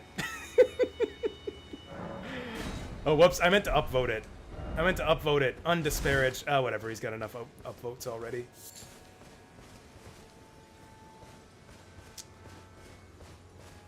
Are you a person or a bad guy? Monk's missive. May the best win. Letter with a terse message and an illustration of a monk. Is that this guy? Seek me to the east if you wish to pursue the way of the warrior. When you find me, you will challenge me to a bout. There is no need for words. Okay, sounds like a plan. To the east, he says. You have a knack for timing, my fellow. Do I know you? I found the site of a new cross. Take this. Sure. Map of cross sites received. See, last time I got one of these, it didn't reveal any cross sites. I was quite cross to discover that the map revealed no crosses. Oh, I see. I have to look at the picture. I guess this makes sense, since the crosses are really important. You need those tree fragments to upgrade yourself. So I guess it's important, and they wouldn't let you miss out on them. So here's a map showing where they are.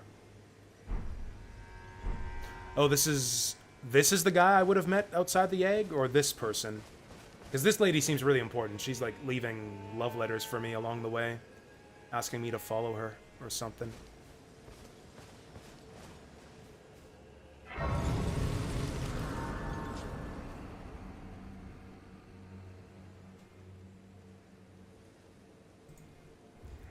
Oh, it'll be tough to go back to other Souls games you've been ashing. I keep telling myself and you guys that I'm gonna ash, but I never do. Oh yeah, that's right, we got the new Tree blessing too. Alright, I'm empowered. Still only 2 to get to the next level. I still need 1 more for those Spirit Ashes. Oh yeah, we were gonna check Yoda. Let's see if I got enough for Yoda yet.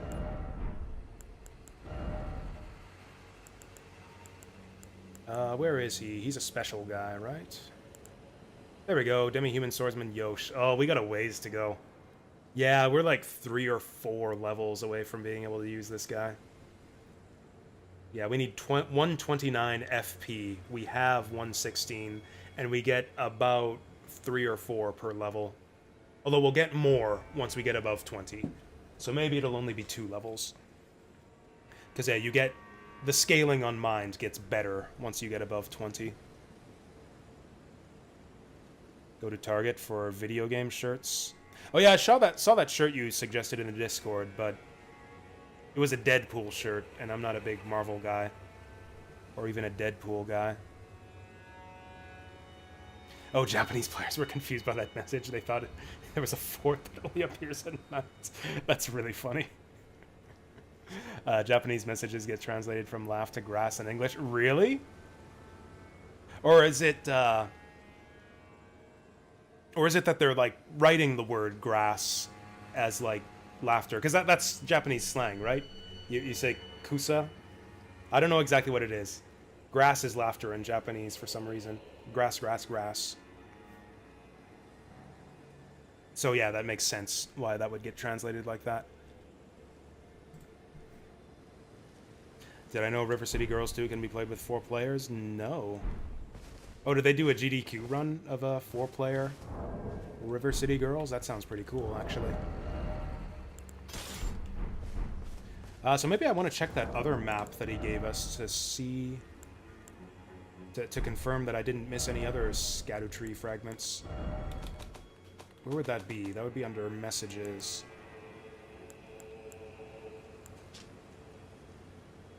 Oh, it only shows 3. I think I only found 3. So there's the bridge.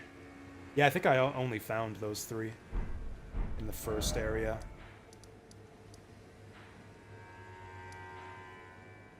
Because, yeah, this was the one where he gave that to me. So, yeah, there's this across the bridge, this one, and this one. I think that's what it shows, right?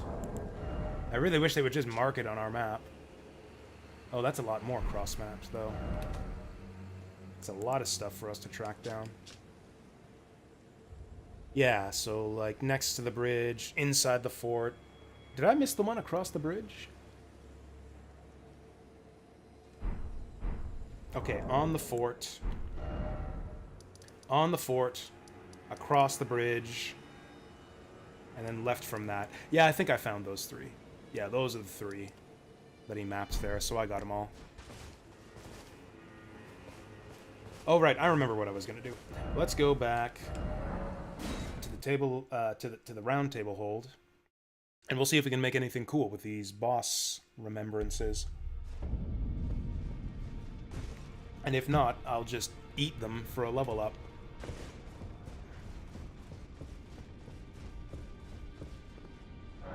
Oh yeah, this lady's dead. You know, we should get icons for new shop items, too. Renala's helm! Cool. That's a cool looking helm. Renala the Twin Moon Knight.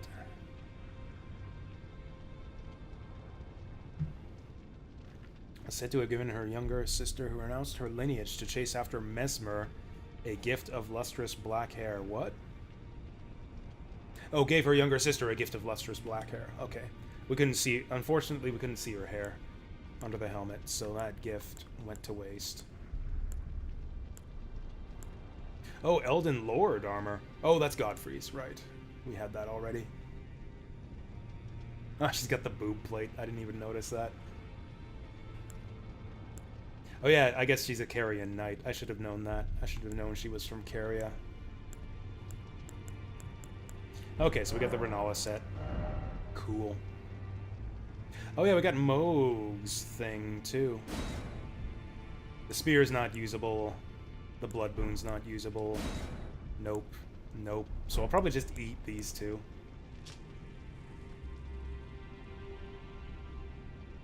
Wishing to raise Mikula to full godhood, Moog wished to become his consort, taking the role of monarch, but no matter how much of his bloody bedchamber he tried to share, he received no response from the young Empyrean. Gross. Oh, that's a good point. I don't know if I have any turtles to dupe at. I think I might have used them all. I should have kept track of that. Okay, what do we get for this?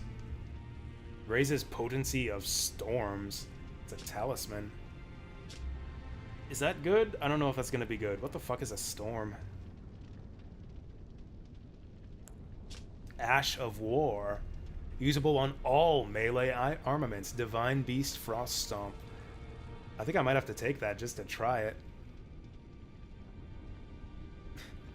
They nerfed the old Frost Stomp because it was apparently too good. Maybe this is gonna return Frost Stomp to its old glory. Probably nothing good for us here. This is gonna be int shit. Int Faith. Man, there's so much Int Faith stuff in this DLC so far.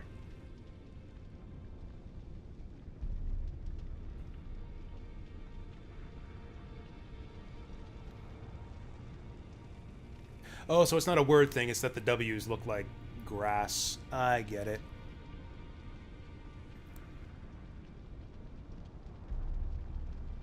Actually, I'm not sure that I get it.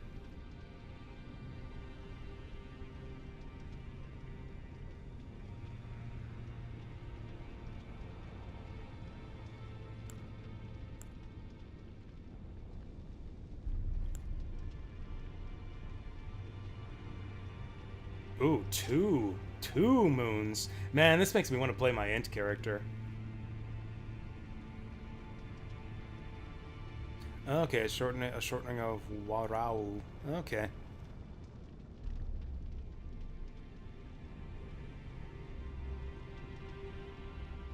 I'm sure I could find some more detailed explanation online too. But okay, that's simple enough. Shortening of Warau. Oh, and it strikes the ground, too. This sounds cool. I kind of want to play my other character and use that. But for us, there's no use for either of these, so I think I'll just eat. Now, the question is, which one gives us more? I will get that Frost Stomp. I'm curious about that one. Now, the question is, what weapon do I put it on? Yeah, I know about the WWW thing. Like, WWWW is, like, LOL in Japanese. And it looks like grass, so like, you know, W's equals grass, which is Kusa, but I didn't know why W was the, like, yeah, like an English letter W was the Japanese way of typing LOL.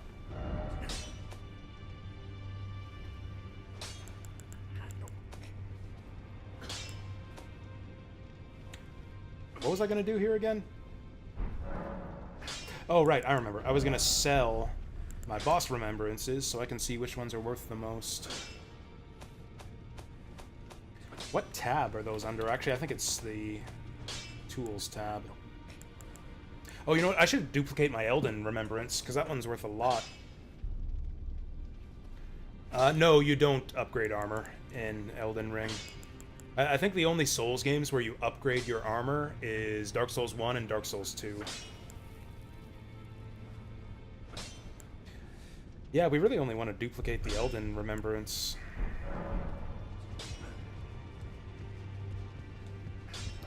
Now the question is, where can I do that? I think I marked all our turtle shrines. Okay, did I use these ones? Because if I didn't... Yeah, there's two right next to each other here. If I didn't use them, I'll use them now and then unmark them. But I think I've been forgetting to unmark them.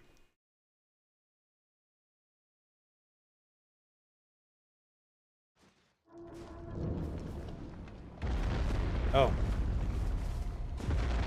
Apparently I didn't even collapse this one yet. Can we jump up to him from here? Or is this another one where we clean his legs?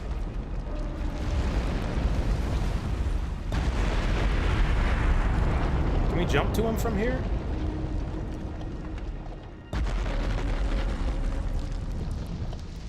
I can't tell if there's stuff on his legs. Some of these guys, you want to clean their legs. Some of these guys, you want to just jump on them. I'm gonna try to jump on him. Whoa.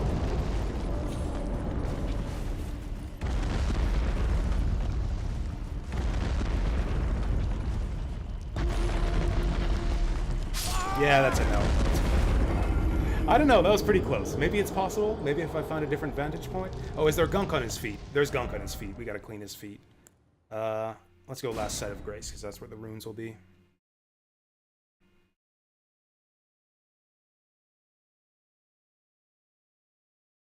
There's gunk on his feet, though. The thing is, even if I jump up to him, you can't get inside the door unless he opens it. So like some of these guys, the intended solution is to jump onto the ledge from a high place, and then it'll kneel down and open the door. Or you clean their feet, and then they kneel down and open the door.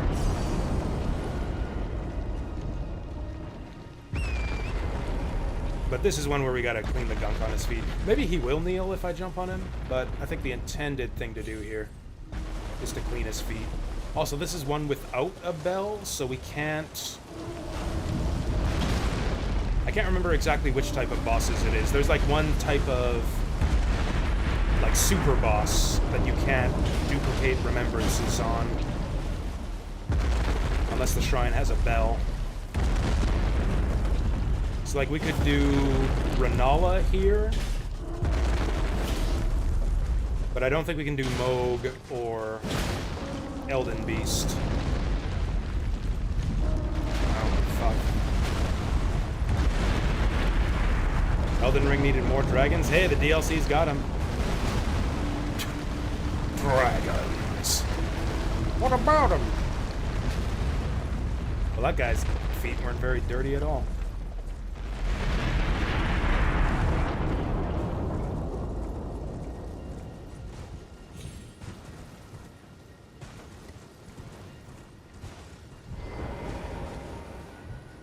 I think I've already duplicated all of the remembrances that I wanted to use. Like, yeah, what do we even have left? Yeah, I duplicated all the ones that I wanted to use for the items.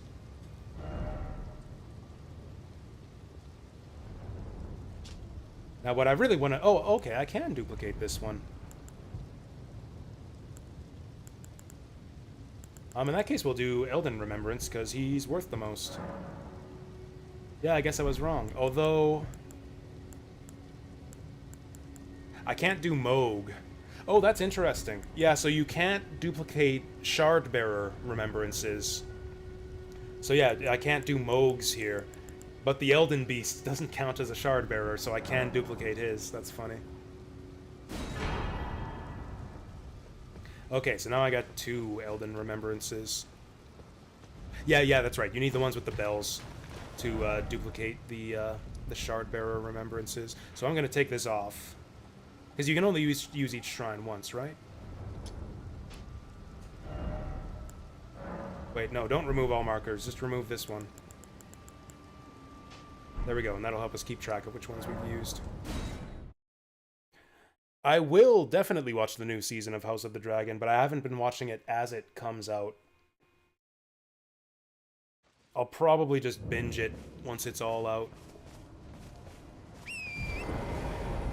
I actually did watch, I did watch the first season week to week as it was coming out. I couldn't resist. I watched one episode. I didn't have very high hopes for House of the Dragon, so I just watched one episode to decide if I wanted to see more of it or not, expecting to not like it. And I liked it so much, I ended up, like, watching the whole thing, like, eagerly awaiting each episode as it, like, week to week. Watching episodes every Sunday. The thing is, I don't watch TV that often. So, like, the reason I would always watch House of the Dragon is because I had nothing to watch otherwise. These days, I'm watching a lot of movies, and I'm watching Farscape. So I'm not in any particular, like, hurry, not feeling any particular need to watch House of the Dragon. Like, I can always just watch something else on Sundays, and then binge House of the Dragon once it's all out. The fuck? Oh, I'm crouching.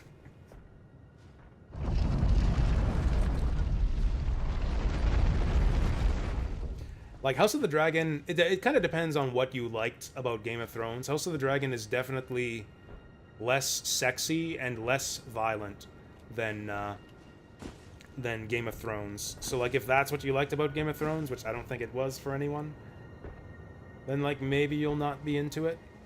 But it's heavier on the politics, way heavier on the politics, which I like. Way heavier on, like, the interpersonal drama and relationship drama, which I really like.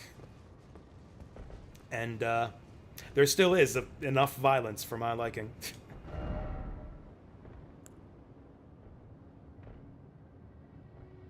Can I duplicate the Elden Remembrance again? Oh, I could just keep... I didn't think you could duplicate a Remembrance more than once. Okay, I'll just keep duplicating the Elden Remembrance to get as many runes as I want. Yeah, we got 3 Elden Remembrances now. Yeah, Season 2 of House of the Dragon might get pretty bloody. I guess I won't say why, but for reasons. It sounds like conflict. Conflict will definitely be heating up for Season 2. So now we can remove this marker.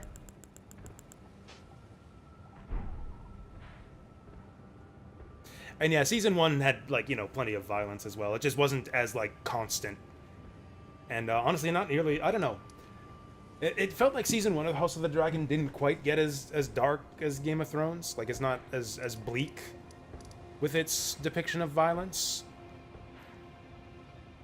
It's got, like, a little bit more subtlety to it, which I also really like. To be honest, at this point, I think I just like House of the Dragon better than Game of Thrones.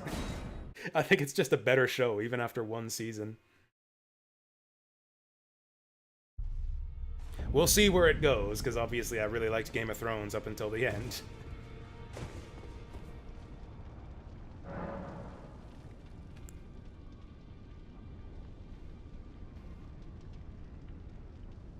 Oh yeah, watch Game of Thrones, but hesitate to continue. Yeah, that's the problem, is I can't really recommend Game of Thrones anymore because of how it ends.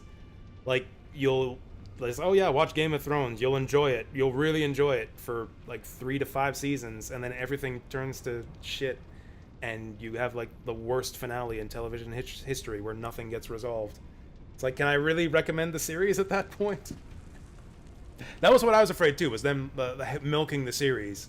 And it's like, oh, they're scraping the bottom of the barrel for Game of Thrones stories to tell. But I think they actually did an excellent job with it.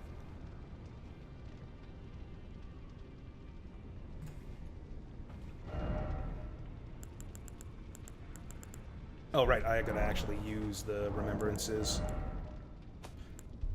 Honestly, boss remembrances aren't worth nearly as much as boss souls in past Souls games. Like, didn't you get like 100,000 souls from the final boss of Dark Souls? And like, we're looking at soul inflation here too. Like 100,000 souls doesn't go as far in Elden Ring as it did in Dark Souls. Anyways, let's just eat this.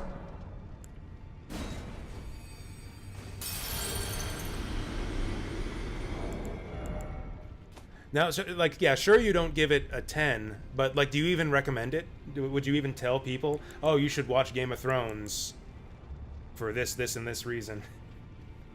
Or, like, do you tell... Like, it's hard to recommend for me just because, like, it's not going anywhere. Like, it doesn't come to a conclusion of any sort. Like, you will be left unsatisfied. You'll have good times for, like, 5 seasons, but no matter how you do it, whether you stop watching or you watch to the end, you'll be left... extremely unsatisfied. Oh, was it 20,000? I could have sworn it was 100,000. Well, in that case... Yeah, 50,000 is about right then. Yeah, I'll eat this one. There's no way that we're... No way that we're using that for items.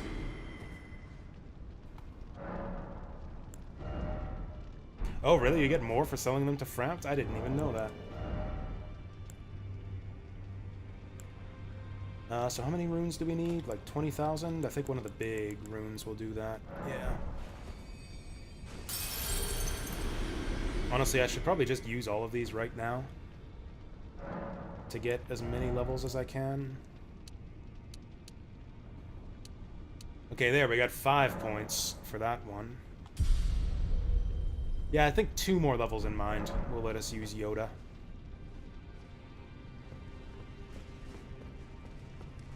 Meh. That's so weird. That's such a Dark Souls thing for them to do.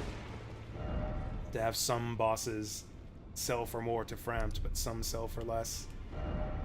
I wonder if there's a lore reason for that, or if it's like a glitch of some kind. Was I gonna do anything else here? Oh yeah, we don't really need this anymore. Actually, is there any, like, cool accessory I can equip? I kind of like the physical resistance one, but we have a fair bit of physical resistance already.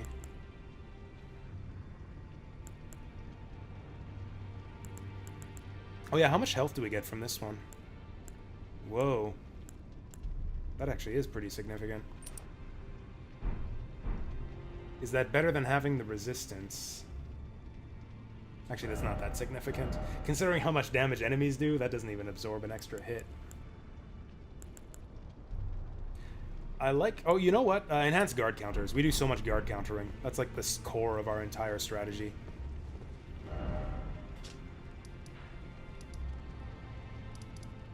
Okay. Where are we going now? I guess we're going to find the map.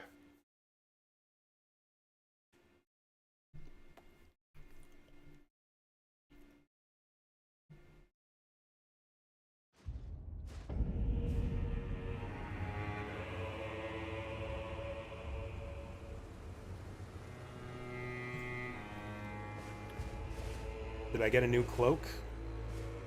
Oh, I changed my armor. That's right. That's right. I soiled my armor when I was fighting Renala, so I had to change to my backup set. I was experimenting to see if my stamina regeneration would change with a lighter equipment load. Oh, also Lionel's armor had more magic and fire resistance, which was good for that fight. But I've normally been using the Armor of Solitude, which is heavier and has higher defense. Yeah, this is what we normally look like. Much more dapper. Oh, I'm almost up to where you are. I mean, unless you also took the week off from work or are planning to binge this every day, yeah, I'll probably overtake you over the next few days. Unless you are also planning to play, just do nothing but play Elden Ring for 8 hours a day.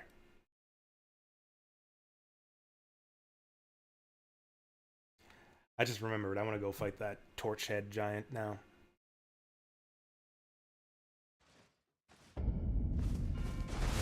Extra special bonus weekend streams? I mean, I don't know if they're extra special, but I took the week off work, and I'm going to spend the entire week streaming. And I didn't exactly do it for Elden Ring. I had been meaning to take some time off work for a long time, just because I'm tired of working, and I wanted to break from it. And then coincidentally, I'd been putting it off for a long time, thinking like, oh, today I'll tell my boss I want a week off. Today I'll tell my boss I want a week off, and I just never got around to it. And then the Elden Ring DLC release date approached, so like, oh, Elden Ring DLC, that would be the perfect time to ask for a week off. Ow. And so here I am.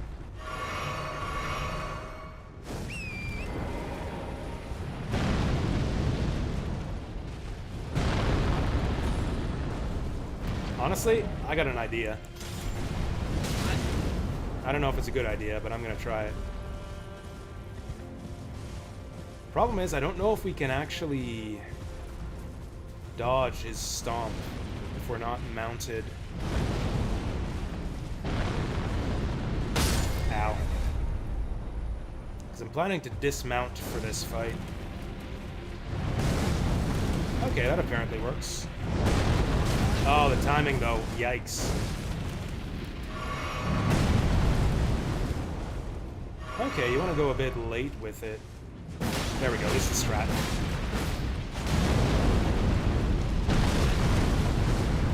I guess I'm just gonna have to eat that if I'm not on my horse.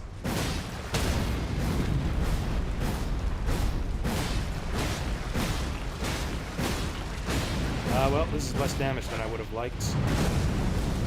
Oh, we can roll it too. Beauty.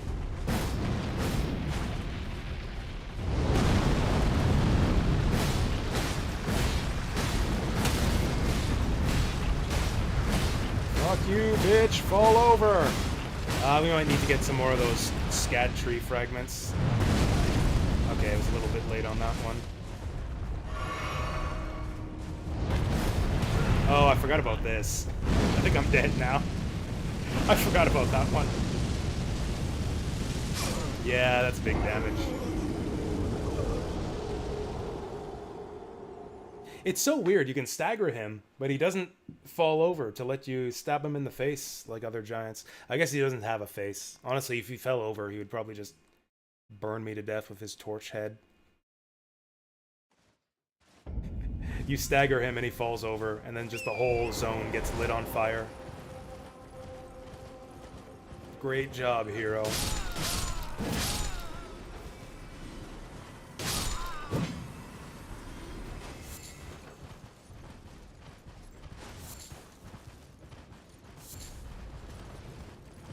We must get something good from this guy, right? He does have a face. Oh, he's got a face on his leg, too. I wonder if that's a weak point of some kind.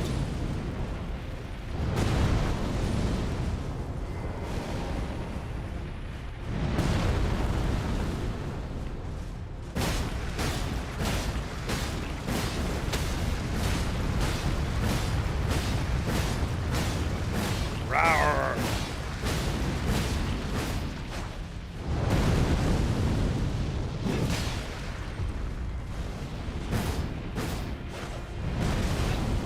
A little bit late there. Is his leg getting busted up the more I slash it? I feel like it is.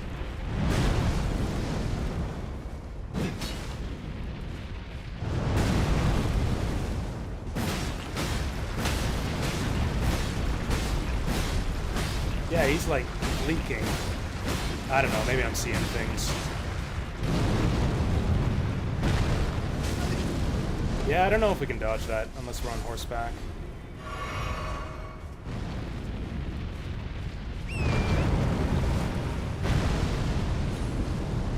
I guess I do have enough time to get on horseback when he does it. The fuck? Okay, that's a new one.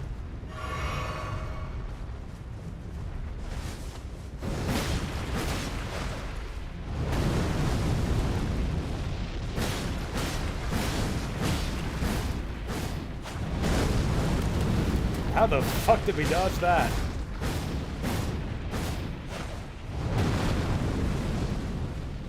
Oh, I should have brought some blue flasks. Oh, shit. I'm on the wrong side. Stab him in the dick. Oh, we do hit him in the face. Okay. Okay, cool. Now we just gotta do that, like, one more time.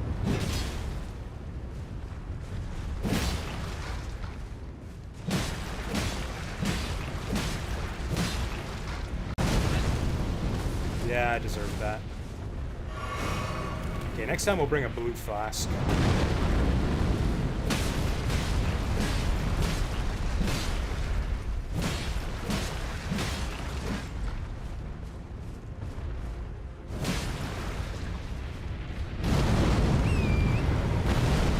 Jump!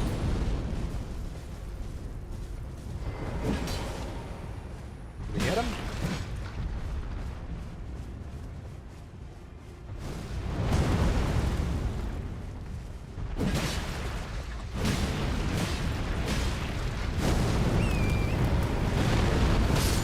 Yeah, see, even if that does hit us, it's just the horse that dies.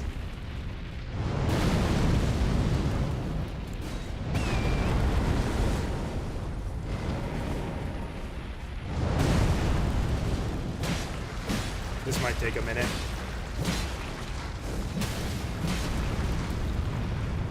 No, he's not falling over yet. We'll kill him. We'll kill him before he falls over.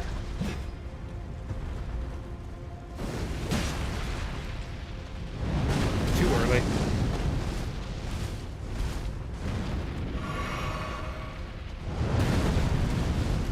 That's weird that you gotta jump so late on that. Hey, sit down. Alright, what do we get? Deflecting hard tier. And a furnace visage. Is that his face? Oh, look at this. The ground is all scorched, too. That's kind of cool. I wonder if it's like that forever now. It's a warning to the others.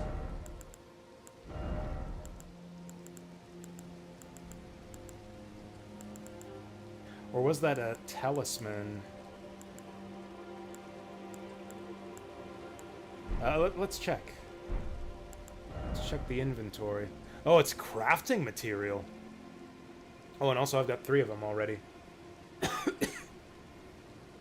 Oh, right, we found one of those in the Forge dungeon.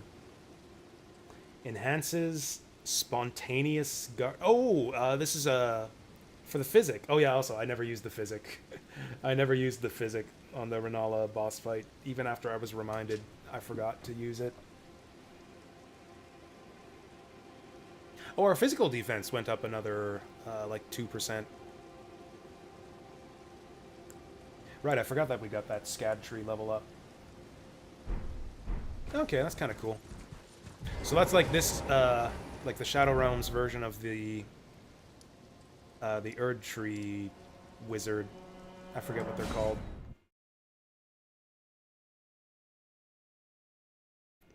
The big tree mace guy that you fight like 12 times in the main game. That's the thing, is that there's like a bunch of like copy-paste bosses, but there's enough of them in the base game that I never felt like they got wearying. At least, I don't know, across 3 playthroughs. Like there's the ulcerating tree spirit, the tree guardian, the Nerdtree watchdog, the dragons. Like there's a bunch of bosses, but they like kind of spread them out between each other. There's so many different bosses in base Elden Ring. How can you complain about boss variety? I guess from the fact that you have to fight them all like a minimum of 3 times. Reusing Godric might have been a bit excessive. I don't know if Godfroy needs to exist. That was a bit silly. Oh yeah, let's get our riding weapon equipped. Whoa, that was a big drop. Oh yeah, let's go get a map. Let's try and see where we're going here.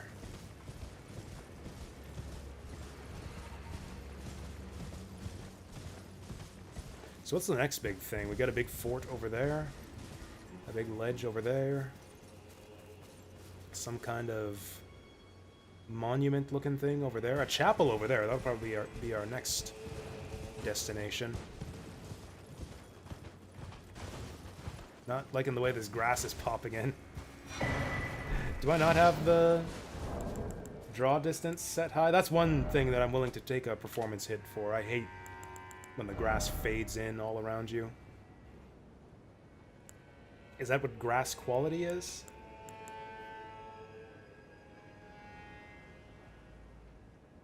I don't know what setting that would be. Maybe it was just a zone loading issue. Okay, let's go check out that church over there. Is that a rider?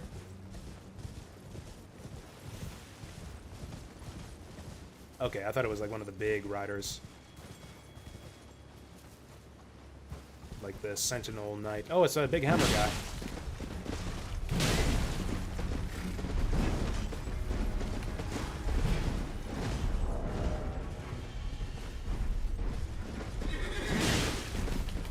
Can I not do combo attacks with this? Holy shit. Alright, down he goes. Oh. Actually, we got the horse before we got him.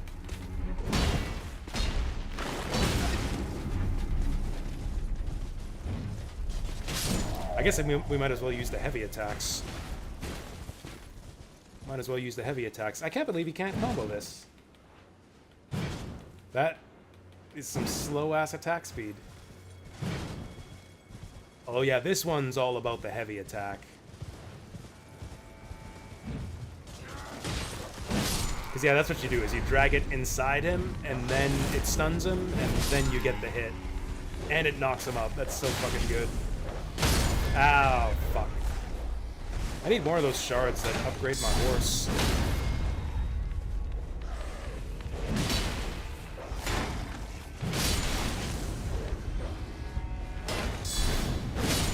There.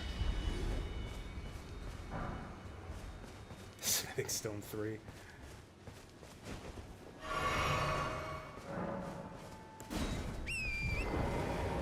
Okay, I just need one more of these spirit thingies to upgrade my summons and my horse. Church of the Crusade. Am I about to get invaded? Those stripped of the grace of gold shall all meet death. Okay. Embrace of Mesmer's flame. Oh, this is that guy I was warned about. Hey, Mesmer, what's up? You're a midget.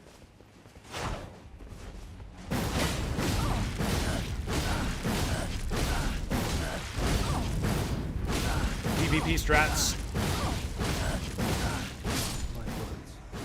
Yeah, this is a good PvP build, or at least a good PvNPC. This is a good PvNPC build. Honestly, that guy did a shit ton of damage to me. I would have died in one more hit.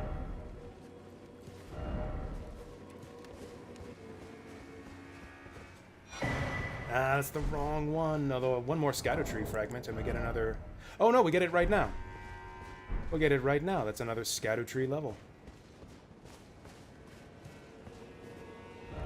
This fire seems vaguely significant, but I don't know what it's supposed to do.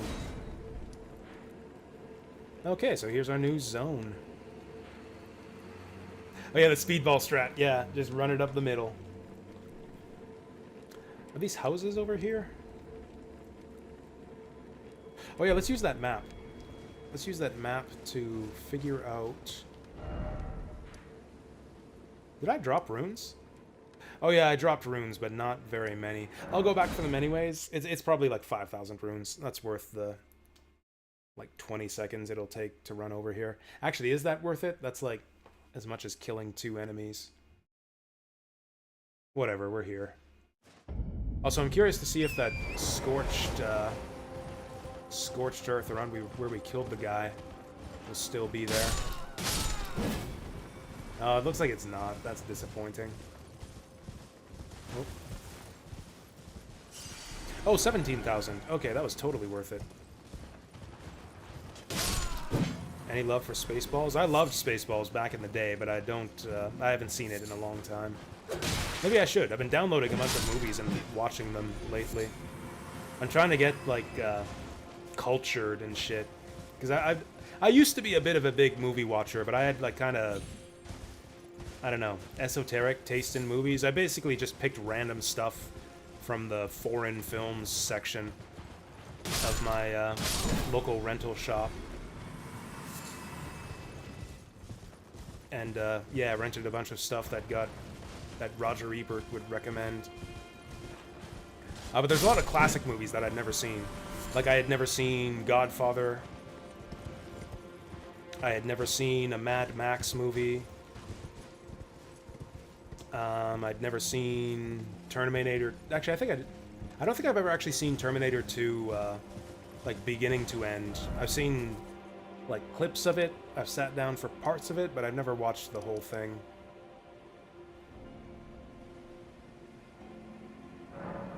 We need to find a new checkpoint up here. This is not that convenient to teleport to.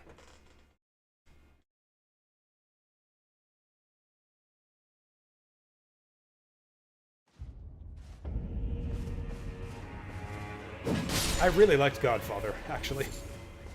I was actually really, really impressed with the Godfather movies. I only watched 1 and 2. I don't know if I'm going to bother with 3.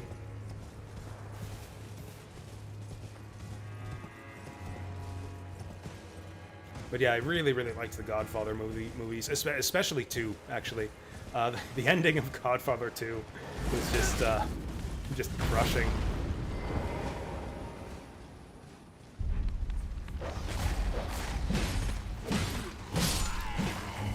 Oh yeah, that's right. We got that. That's right. We got the Scadutree fragment. We gotta go back. We gotta go back. They're making a new Spaceballs? It's the first I've heard of it. They have to get Rick Moranis back, right?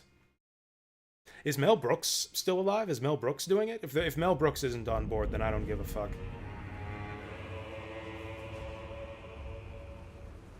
I don't even know if he's still alive. If he is, he's gotta be really old by now, wouldn't he be? He was, like, old in the 90s, I feel like.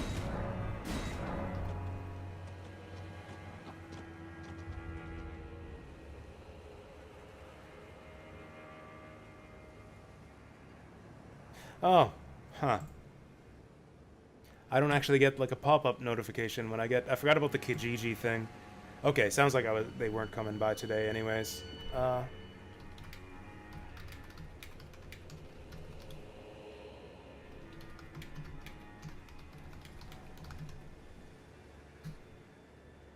Yeah, it's kind of annoying that I didn't get like any kind of notification in my browser. Ah, well. Oh, right, I was gonna look up to see if Mel Brooks is still alive. I'm guessing not.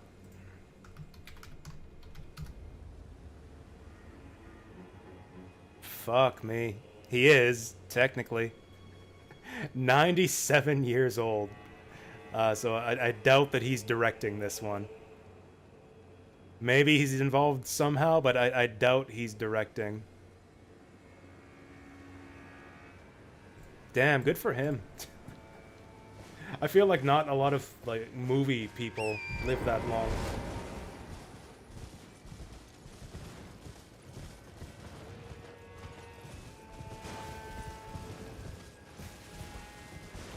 .213 is the general consensus on Godfather. Yeah, at first I did download Godfather 3. And I was thinking like, oh, I've got to watch it if it's part of the trilogy, right? Like it's Godfather Part 1, 2, and 3. I'm not going to not watch the last part of the trilogy. But then I saw the release date was like 1990. It came out like 25 years after Godfather 2. And I was thinking, oh, was it stuck in development hell? And then I read, and it's like, oh, what's the guy's name? Francis Ford Coppola, like, just made it because he needed money. Like, he was like, oh, yeah, I was running short of money at the time, so we made another Godfather movie. It's like, yeah, no wonder people hate that movie.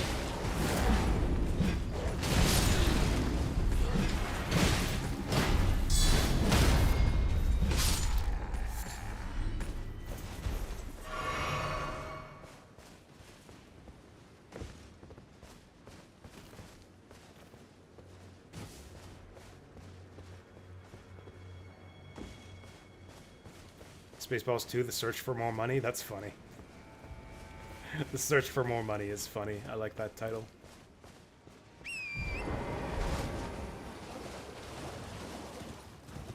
Like, I just...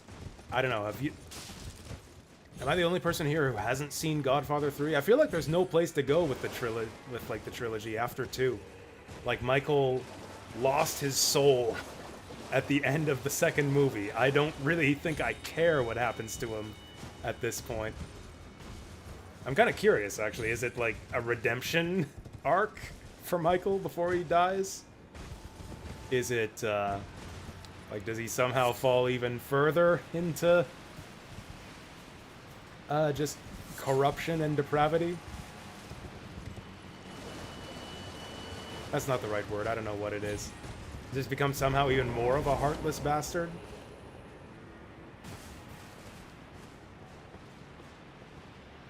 Wait, where's this? Is this the same dungeon we were just in? It is. Yeah, this is just Castle Ensis again. Although I guess we couldn't get to this part of it before. There's a treasure chest over there, so I guess I'll get it.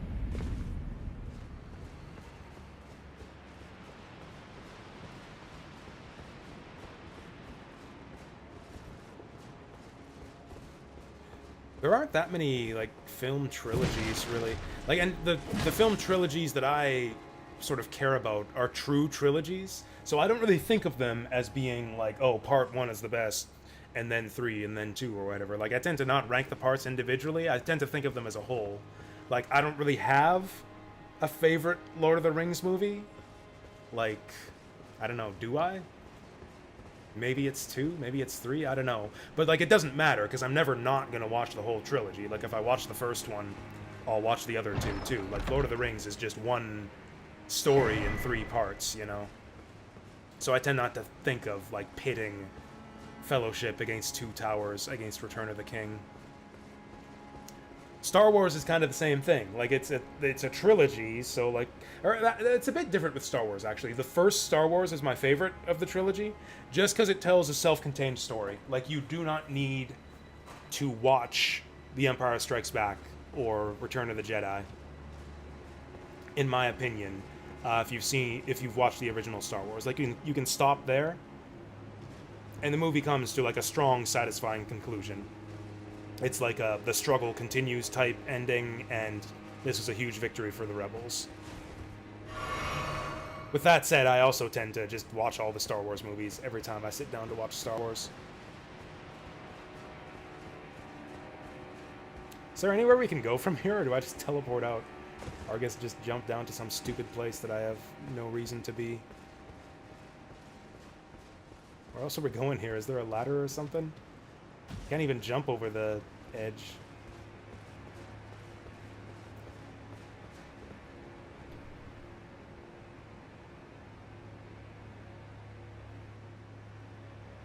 One vid made by an FG fighting game community that talks about the need for community in life.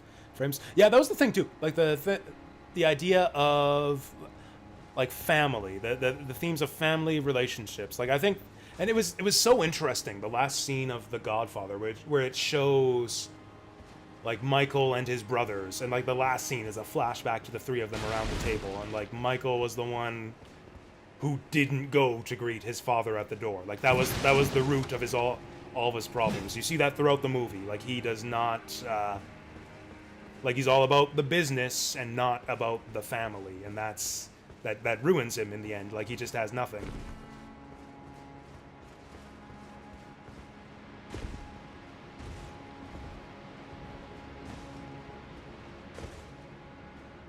And it's kind of depressing too, like in a way, like he's always been like that. Like he was sort of doomed from the beginning, which is, like I said, I thought it was a really bleak ending. I kind of like it for that reason. The Scarface duology? Was there a second Scarface? I didn't know there was a Scarface too. I love Scarface.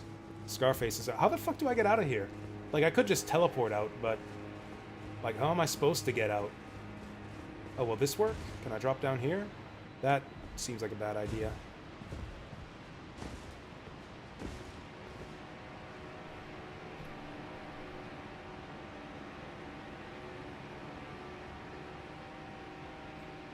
Yeah, that does... I would be, yeah, interested in a Godfather analysis. I guess I'll just teleport out.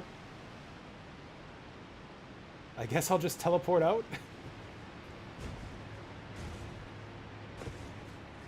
the fact that I can't go anywhere makes me feel like maybe there's somewhere I'm supposed to go. Can I jump down to that roof there? I think we just teleport. Okay, so it's not a Godfather analysis. It's just they use that as an example. Still, even so, okay. I guess I'm just gonna teleport out, because what else do we do here? What did we even get? Can't remember. It wasn't anything exciting. Oh yeah, an int sword. Man, I might end up replaying this DLC. Maybe that'll be the whole week. If we end up finishing the DLC early this week, we'll just play it again with one of my other characters. Get some use out of all these int weapons.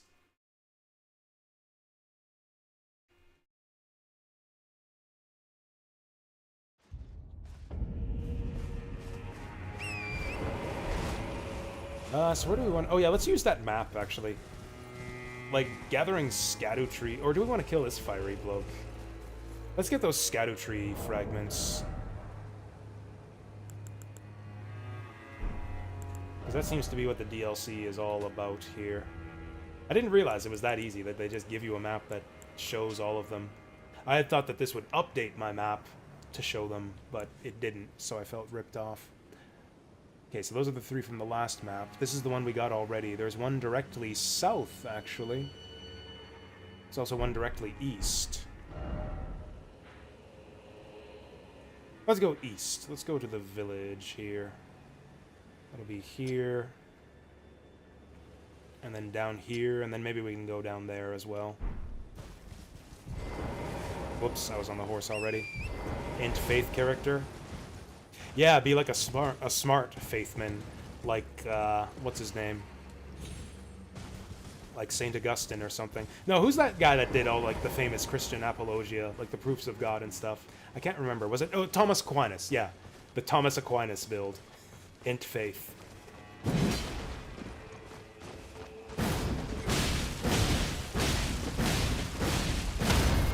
LOL.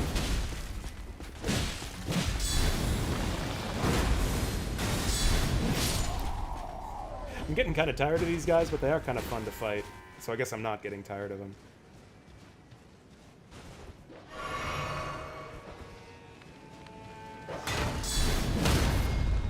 What about arcane? Where does arcane come into it? I don't even know what arcane means. It's like the equivalent of what I think used to be luck in past Souls games. How's the ending to Outer Wilds? Pretty frickin' trippy. Have you played Outer Wilds? I was, like, actually mind blown by the ending of Outer Wilds. It might be the single... I don't know what the word is. It's the single biggest mindfuck ending I've ever seen in a video game.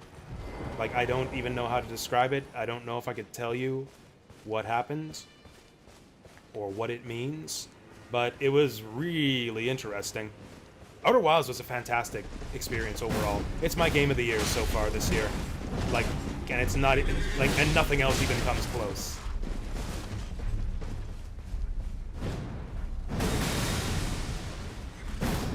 No spoilers for the ending? I'm not sure what you mean by no spoilers. I'll refrain from speaking more on Outer Wilds until you clarify no spoilers. I hope I didn't spoil the ending. I don't think I said anything specific about it, because I don't know if I can say anything specific about it. It's very strange. No spoilers for the game, or no spoilers for, like, you watching the stream VOD? Oh, what happens on the ending? Okay, fair enough. I did land on the Sun Station. I did land on the Sun Station because I got frustrated trying to figure out how to get to Sun Station. Because, like, the place that you need to go to teleport there is a pain in the ass to access. And it was so time-consuming and frustrating, and I wasn't sure, like, what to even do. So I just ended up landing on it, and I got it pretty quickly, actually. Like, you know, I spent, like, an hour on it the first day, but I got it pretty quickly after that. You know, it's not actually that hard. It's not actually that hard once you figure it out. There's a couple simple tricks. It's pretty counterintuitive. Well, there's a few tricks. It turns out that the part that I did was the easy part. Like, getting, like, close to the station, getting, like, matching your velocity with it, and rubbing up against it is the easy part.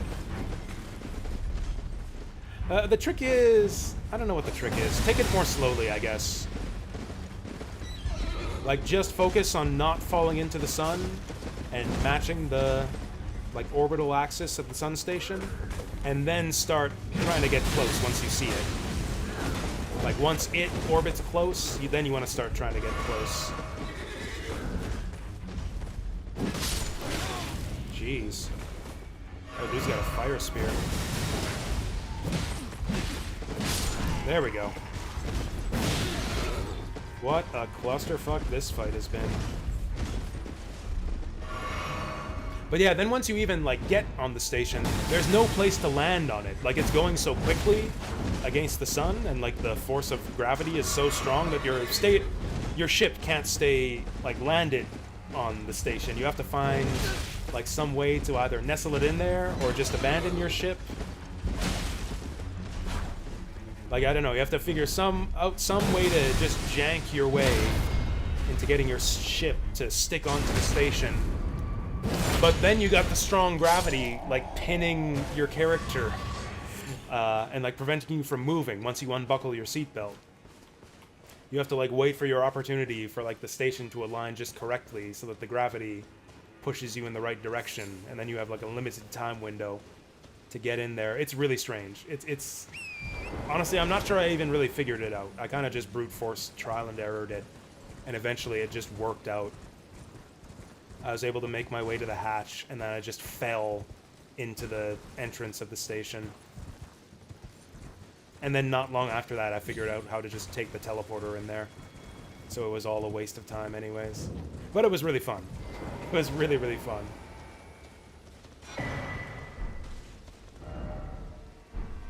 Oh, there's a dude here. Is this a friendly dude? Oh, is this the monk guy who wants to fight me?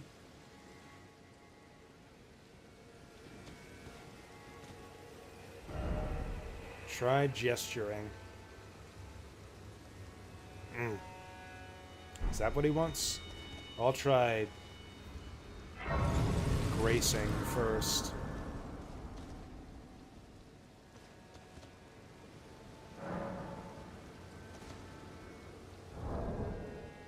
Alright, I'll try gesturing.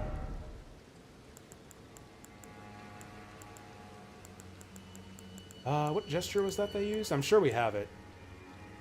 Yeah, I think I have that gesture. May the best win.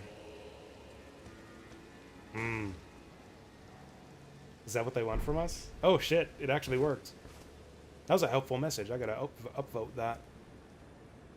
Alright. It's time to duel. Mr. Dryleaf Dane. Hajime! May the best man win!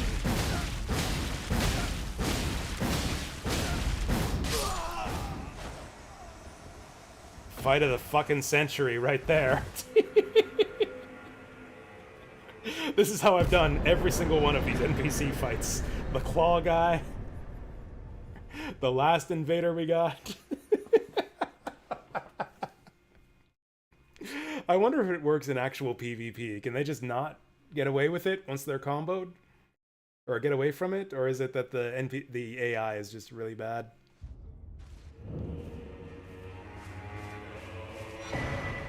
Oh, I got the dry leaf arts. Ooh, we got a new hat, too. It's not an especially sturdy hat, but it looked kind of cool. There it is. That's Dane's hat. I'm a parson now. Oh, this guy was worse than the claw guy? He went down the same way the claw guy did. I don't know, maybe I'll watch some playthroughs on YouTube or something. So do we just want to hunt down all of these scatter tree fragments? Surely there's other stuff. This is, I guess, maybe an issue with the DLC. The tree fragments are so crucial to keeping your character apace with the enemies, like keeping yourself properly leveled, that I'm not sure that I really care about any of the other things we're finding. Like, just go from one tree fragment to the next, and then get out of here? I guess there are tree fragments that aren't marked on the map. That's right, it's just the crescents that are on our map. But there are tree fragments to be found elsewhere, and we have been finding some pretty cool stuff. Oh, I'm gonna take your jar.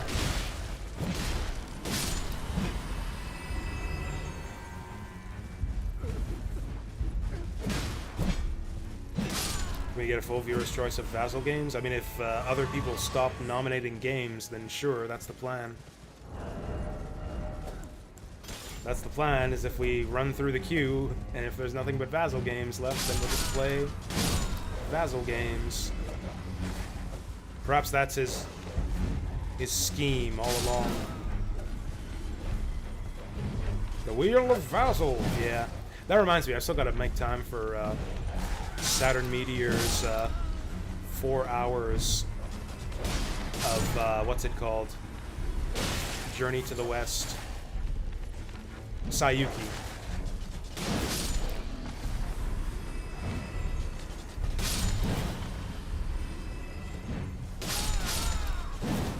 Maybe I'll make time for it this week. Maybe we'll do that. That'll be the priority this week. We'll do Elden Ring DLC. Then we'll do Outer Wilds DLC. Then we'll do 4 hours of Sayuki.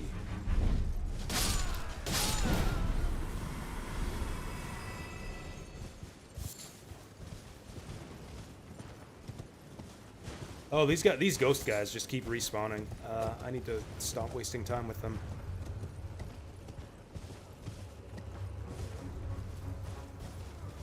Ooh, can we go in here? Here. What is in here?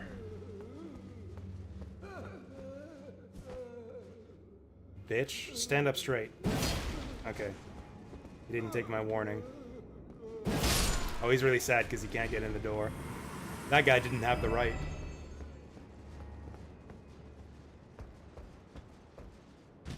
Got like a subterranean church tower or something.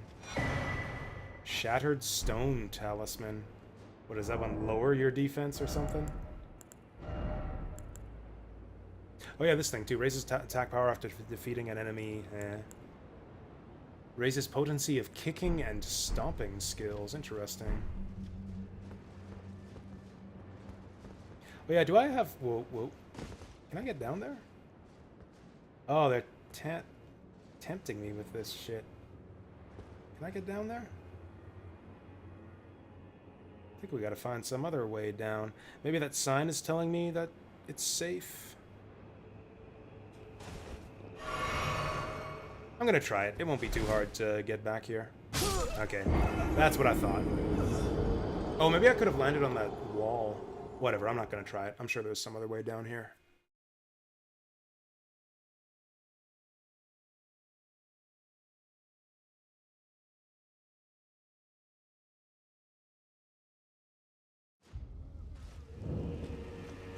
Okay, where are my runes at?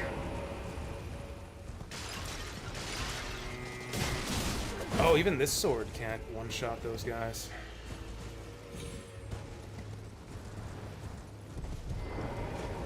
What's the scariest game I've played? That's a good question. Maybe Outer Wilds. Honestly, it might be Outer Wilds.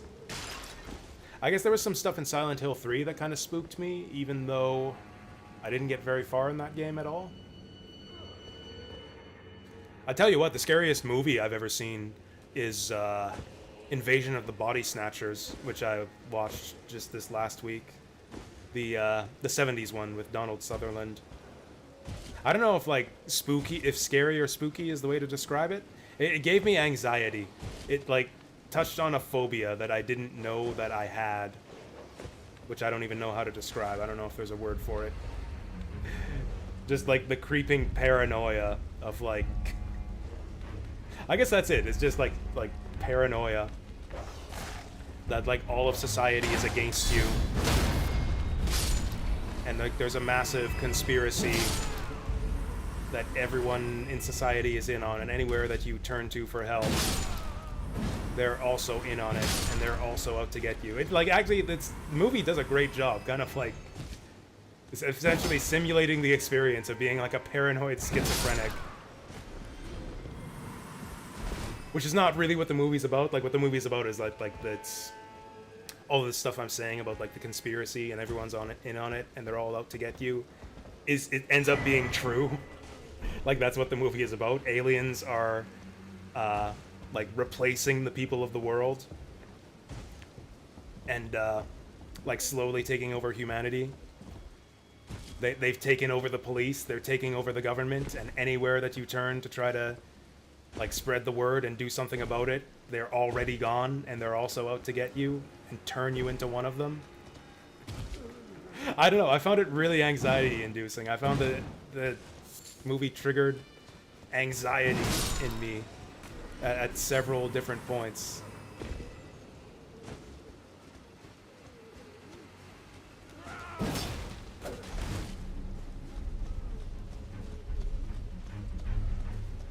How do I know what I'm doing now is real? That's why I like video games so much. I know because like the only thing I'm mostly ever doing is video games, and I know that that isn't real. I in fact know that what I'm doing is not real. Whereas with like actual reality, you can never be sure. With video games, you get that certainty that everything is fake.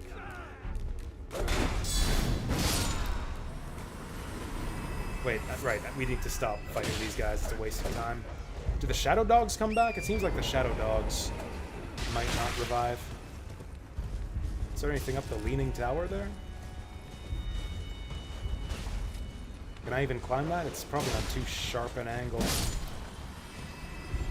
Ah.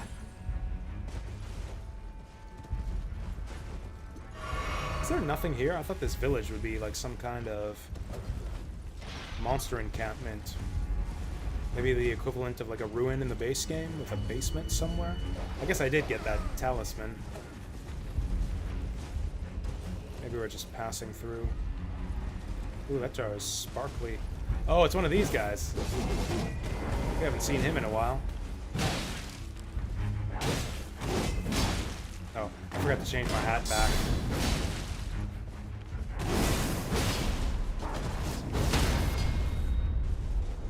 Shit. Oh. I'm out of stamina. Oh, he's throwing his foot knives at me. Oh! Sexy. Ah! Oh, I'm not facing him anymore.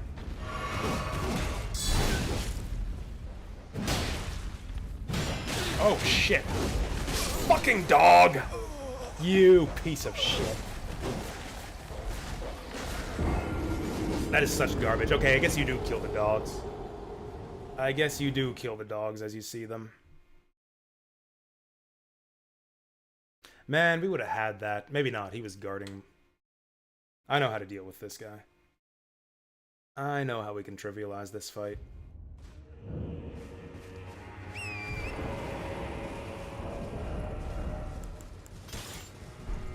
There we go. I have a strategy. Step 1. Kill the fucking dogs.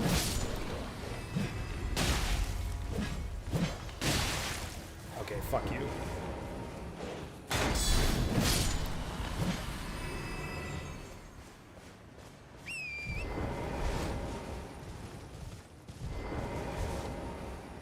Oh, I thought this was some kind of like weird monster. It's just a sheep with cool horns.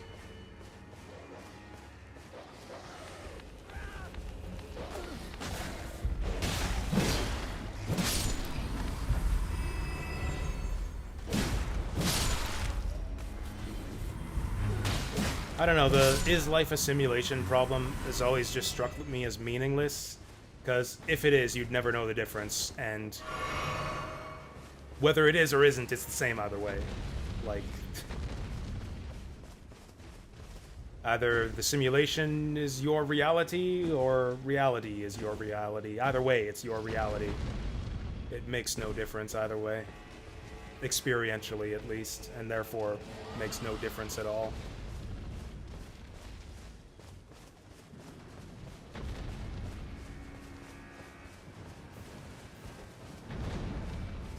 Fuck am I? There they are.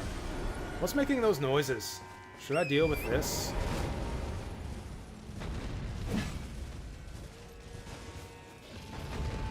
Oh, that's a dragon. I'm not in a hurry to fight one of those guys. Let's fight Jarhead first.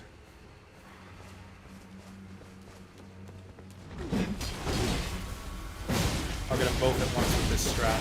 Okay, this is not working. This is not working at all. Fuck. He doesn't react to wild strikes. Shit. Now we got 15,000 runes on the line. That's almost a level's worth.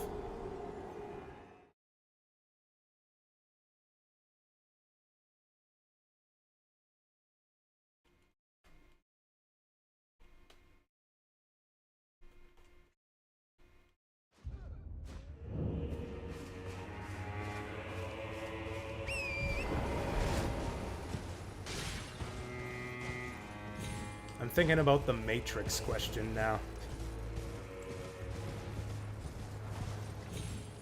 What's the name of the guy? The guy who talks about, I was like, oh, the steak tastes the same whether I know it's real or not. Was that Cypher?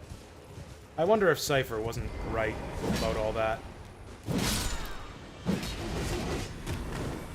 Like, did it really benefit humanity exiting the Matrix and fighting the machines?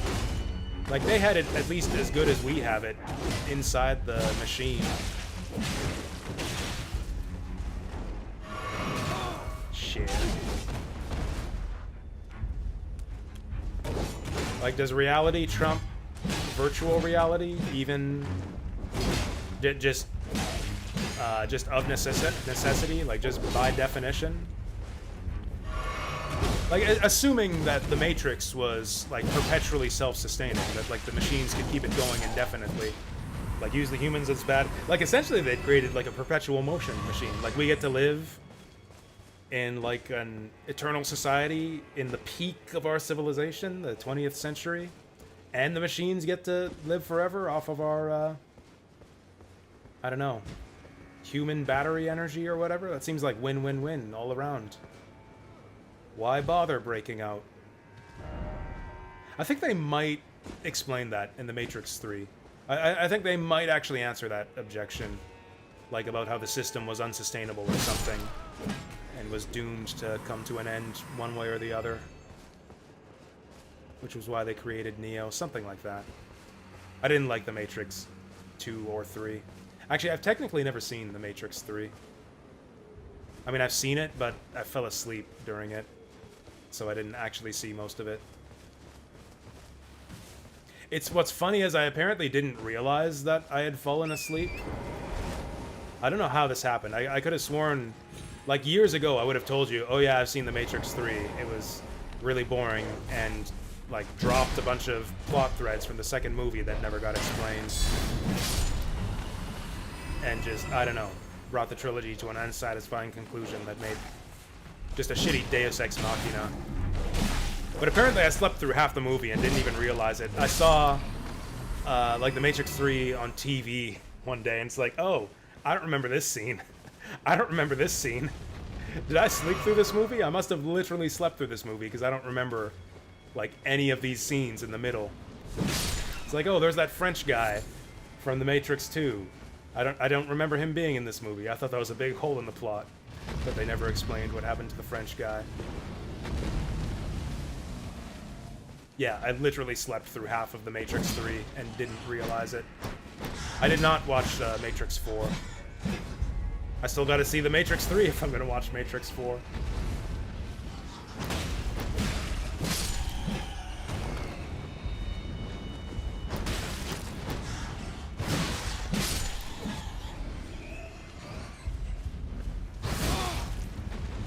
I don't know, maybe this is the wrong approach, but I'm kind of reluctant to revisit the Matrix trilogy based on the creators' like public statements about it, and I can't even remember what specifically they said.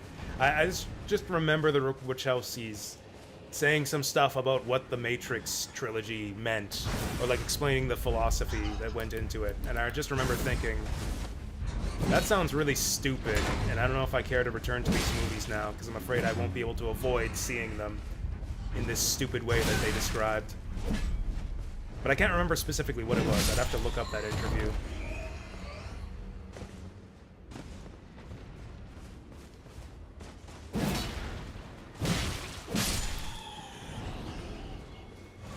What do we got here? Is that a snail shell? The fuck is this? What the fuck is this?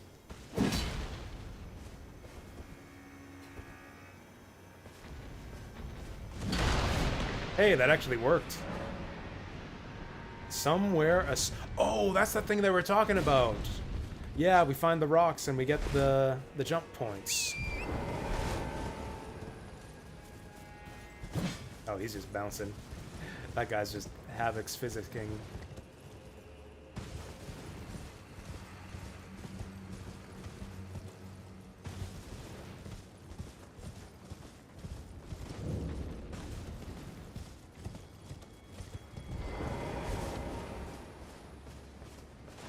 I think it was that the Wachowskis said something about, like, the Matrix being, I don't know, some sort of metaphor for capitalism or communism or something, and it's like, I don't get that reading. That sounds kind of stupid. There's hints of that. There's hints of, like, you know, criticisms of empty consumerism in The Matrix 1, at least. I don't remember enough of The Matrix 2 to say what was in that movie. There's certainly a bit of a hint of that in The Matrix 1. The thing is, I thought that The Matrix 1 was sort of broad enough that you could see it as being about a few different things. Like, I thought it was bigger than what they said it was about, which kind of turned me off of the whole trilogy. I think I like this spinny blade guy. It's like, oh, is that all it was about? I thought it was about a bit more than that. Maybe I overestimated these movies.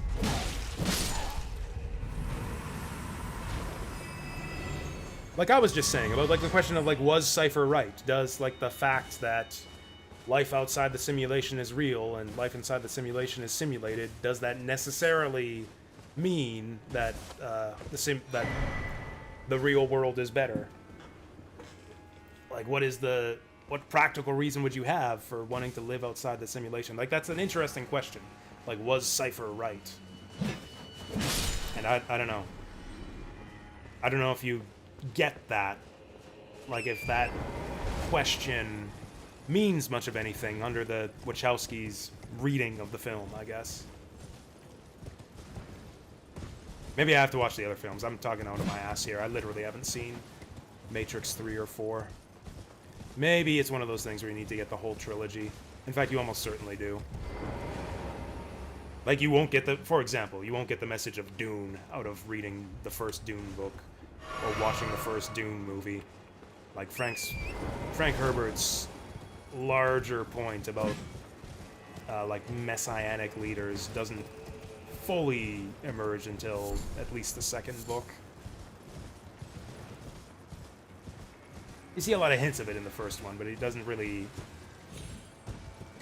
I don't know, he hints at it, but like the message doesn't really have any teeth to it until the second book. Oh cool, I found another random headless statue. Another Scattertree fragment. Did we get a new Scattree level off of that? I don't know, maybe, you know, I think I've just talked myself into watching the Matrix trilogy, or quadrilogy. I think I'm gonna do it now. Because everything I'm saying about it is completely stupid. Considering, I haven't seen the movies since I was like in my early 20s. And I literally haven't seen the last two. So what the fuck do I know about The Matrix? And I thought that the first two movies, the first movie especially, was interesting. And I liked it, so why not watch the rest of them? Yeah, I've talked myself into watching The Matrix again. All four of them. I'll torrent them the next time I'm in front of my TV. There we go. That was nothing. That was only 3 perfumers. We had to fight like 6 perfumers at once before.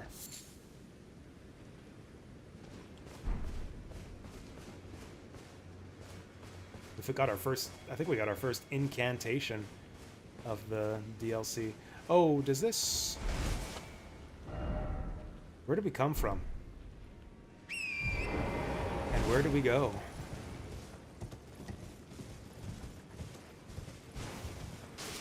This is where we came from.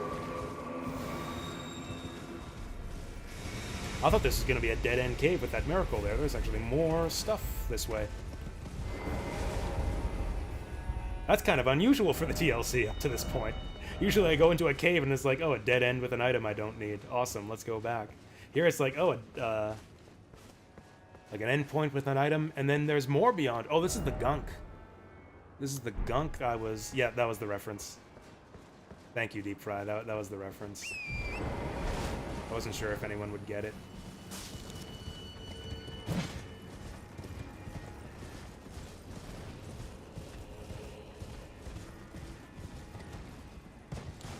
I would love to find a site of grace out here somewhere. So let's get my Horsen sword out.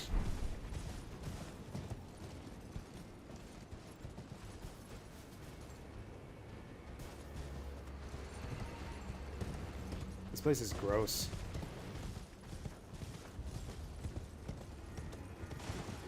Matrix 4 retcons a lot. See, I don't know. I'll have to give it a shot. I'll watch The Matrix 4.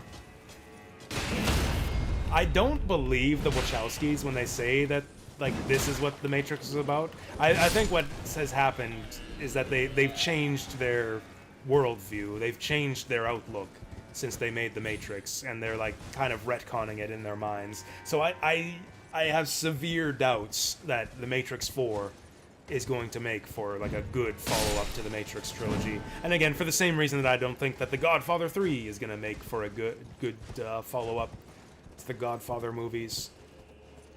That's not to say it's impossible. Like, maybe their expanded out, like their new worldview and expanded outlook on life can lead them to retcon the Matrix series in an interesting way, to like add meaning to the original text. That could be interesting. I don't know.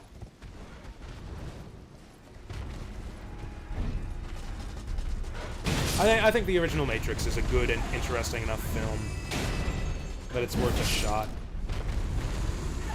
They got woke. I don't mind that at all. I honestly don't mind that at all. I think woke individuals are capable of making good films.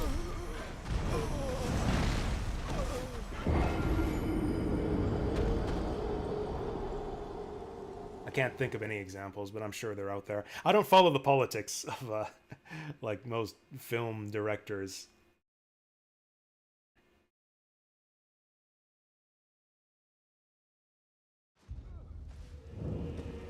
Shit, we got a long ways to go. Oh, is Matrix 4 really obnoxious about it? Like, do they talk about Donald Trump? I guess Donald Trump wasn't a thing back... Yeah, that movie's old enough that Donald Trump wasn't in politics, right? Like, I'm obviously not a Trump fan or anything. It's just... I can't stand the Trump derangement syndrome. It's like, so many people I know just, like, go berserk when they get started talking about him. Not even just IRL people I know, but, like, people online. Just, like, once you set them off, it's just like an endless flurry. And it's like... And it happens so often, and it's like in everywhere I go. It's like IRL, online, on Twitter, and I'm just so tired of it.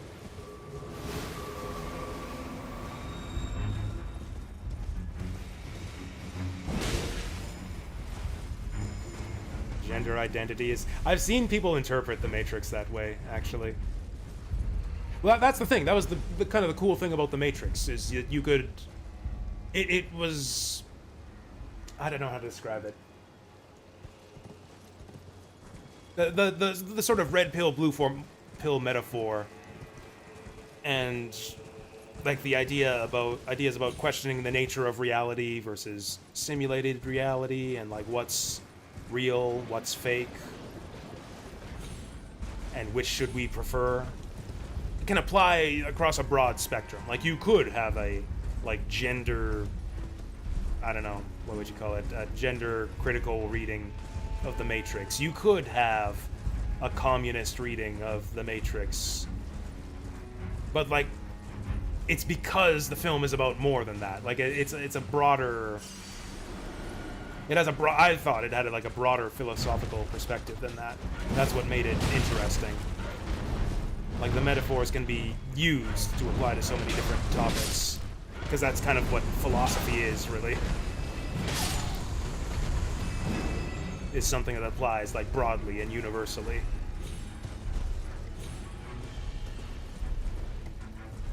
Yeah, we'll see. I'll see what I think about it. I'll try to find time for it this week, although I probably won't have time for it this week, since I'm planning on playing this all week. You know what? Let's put our hat back on. We've been dying a bunch of stupid deaths ever since I took the jar off. The jar is my sanctuary.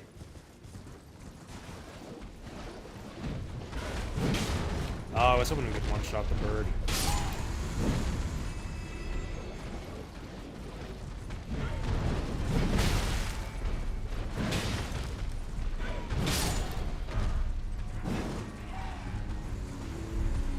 Matrix 1 to 3 get better the more you watch them? Yeah, possibly. I've only seen The Matrix 1, like, maybe 3 or 4 times. I've seen The Matrix 2 twice. And I've seen... like half of The Matrix 3, but not like a contiguous half. Not the first half, not the second half, but like the first quarter and the final quarter is what I've seen of The Matrix 3. Oh yeah, that's right. That's right. I totally forgot about that. Weren't they going for like a whole, what do they call it? Not multimedia. I forget the term for it, but like where it was going to be like a...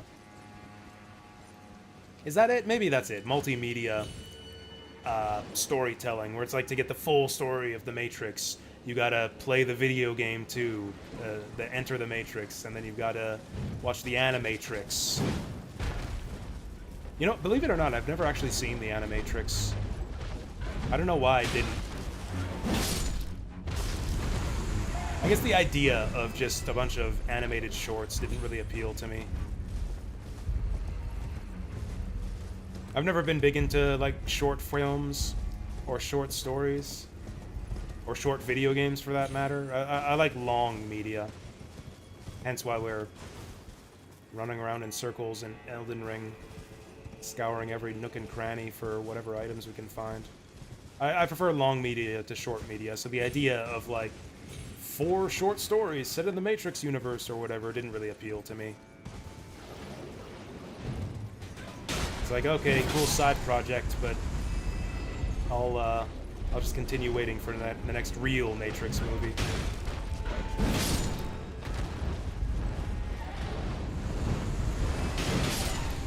Nice.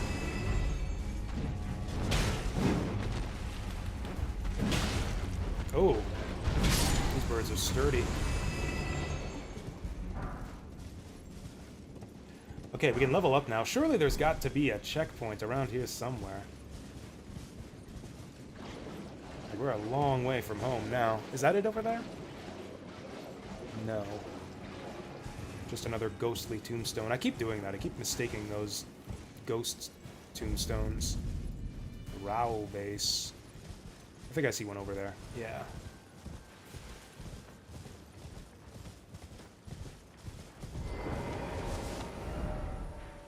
Whoa, this is like a whole new zone.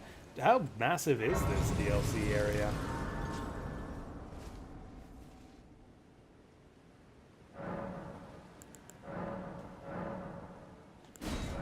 I think I might have more than 2 Scadutree fragments at this point. I do, I've got another one. Now, are we looking for 3 at a time at this point?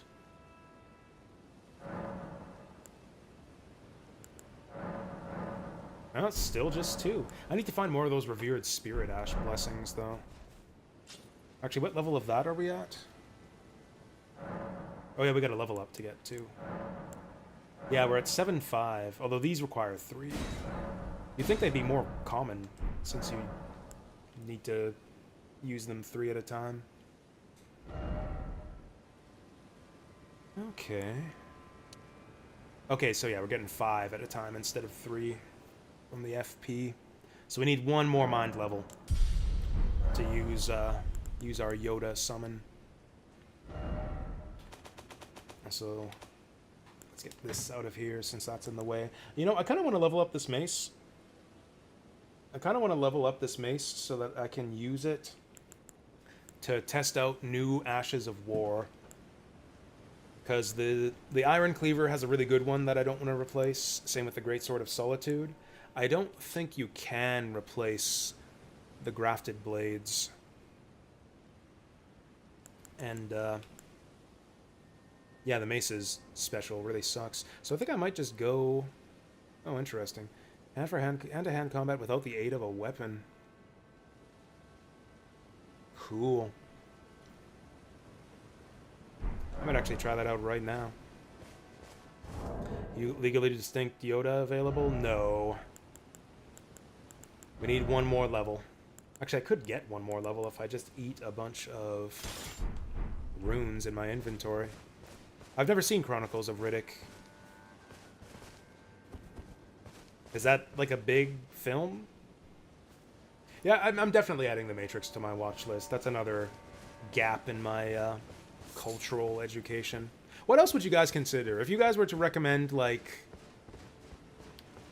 the 3 most culturally significant, not necessarily your favorite, but like the 3 films you to consider to be like the most culturally significant that you would expect that just about everyone has watched, what would be your picks?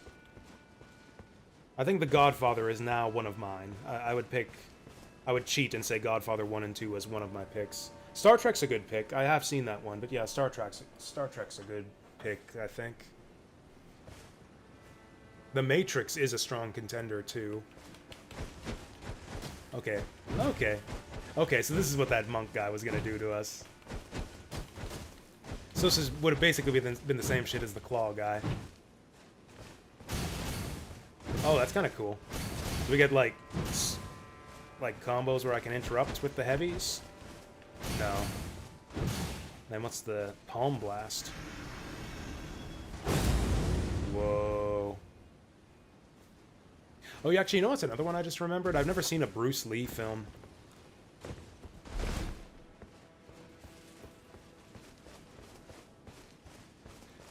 The Bourne movies? Yeah, I've seen those. I don't know, they didn't make much of an impact on me, and I don't see people reference them that much. These seem really weak. I guess I haven't leveled them. I found a new way to test out weapons. Actually, yeah, The Matrix is a good... Actually, The Matrix is a strong contender, I think, for, like, one of the most culturally significant films out there. Because, yeah, people talk about, like, the blue pill, red... Like, people talk about the ideas of The Matrix and the blue pill, red pill metaphor all the time. Same with Godfather. It's, like, kind of a cultural touchstone that comes up a lot. And just day-to-day conversation.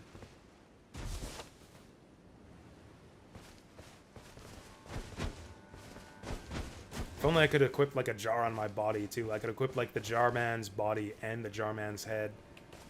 Go double jar. I like that kick. Castaway? I mean, Wilson was a good meme. Surely some Tom Hanks movie has got to be... Maybe Forrest Gump. Yeah, Forrest Gump is a good pick. Yeah, Forrest Gump is definitely one. I've seen Forrest Gump a few times. I think that's my mom's favorite movie.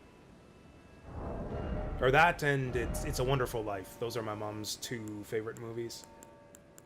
I haven't actually seen It's a Wonderful Life from beginning to end. Maybe I should add that to my list.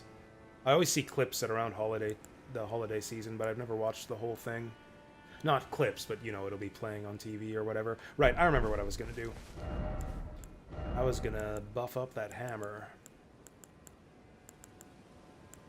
Do I want to retire Godric's axe? This thing isn't really that useful anymore. Yeah, that's fair. I'm the same way, Vasil. I'm exactly the same way when it comes to movies. That's why I'm trying to make, like, a spreadsheet of movies to watch. I actually did make a list of my favorite movies, because, you know, I don't recall titles that easily. It takes me a long time. Like, for a lot of the time when people ask me what's my favorite movie, I'll say Star Wars, just because it's the one that's usually is the first one that comes to mind. It's probably the first movie that I really fell in love with. Like, I watched it when I was, like, 10 years old, maybe even younger. It was when, like, the special edition re-release was in theaters in the 90s. Yeah, I think I would have been, like, 8 years old. My dad took me to see it because he liked Star Wars as a kid, too. So it's kind of like a big special thing. And I think it's a great film. I think it holds up. It is one of my favorites. But there's definitely other movies that I like a lot more. I put them on one of my spreadsheets. Can I find it? Let's upgrade that mace while I'm finding it. Whoa.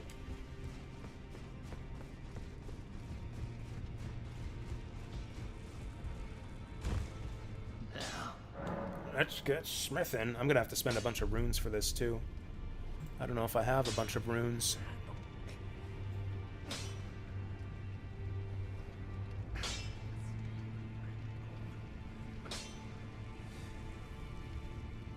Oh yeah, Lord of War. I've seen that. That's a good movie. I like Nick Cage. Oh, you know what? One of my favorite movies, probably my top 3, is a Nick Cage movie. Actually, you know what? 2 of my favorite movies are Nick Cage movies. Jeez. If anyone cares to guess which ones they are before I pull out my spreadsheet.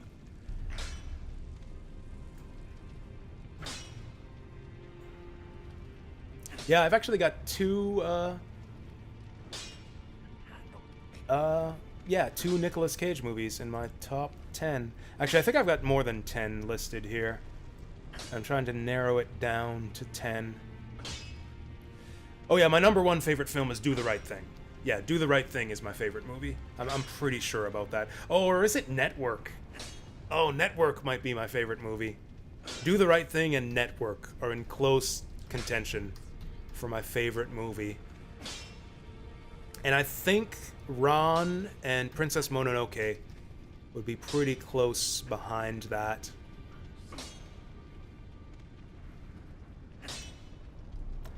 City of Angels? No. Actually, maybe these ones are a bit obscure? I don't know. One of them is Bad Lieutenant, Port of Call, New Orleans. The remake of Bad Lieutenant? I don't even know if you'd call it a remake. I actually watched the original Bad Lieutenant for the first time a little over a week ago, and like, I guess it's the same premise as the Nicolas Cage Bad Lieutenant movie, but it's a totally different approach to the subject matter. Yeah, it's like I could scarcely think of like two different movies approaching the same subject matter more differently than Bad Lieutenant starring Harvey Keitel versus Bad Lieutenant with Nicolas Cage. But yeah, Bad Lieutenant is one of them, and then Adaptation is the other. I really, really like Adaptation.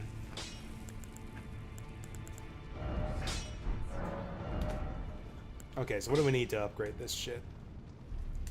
Got a lot of Smithing Stone 5. Or at least we did. This is the problem with fucking Smithing Stones, man. You need 1,000,000 of them to get anywhere. Thankfully, we're at the point of the game where we got a lot of runes, so we can buy them relatively cheaply.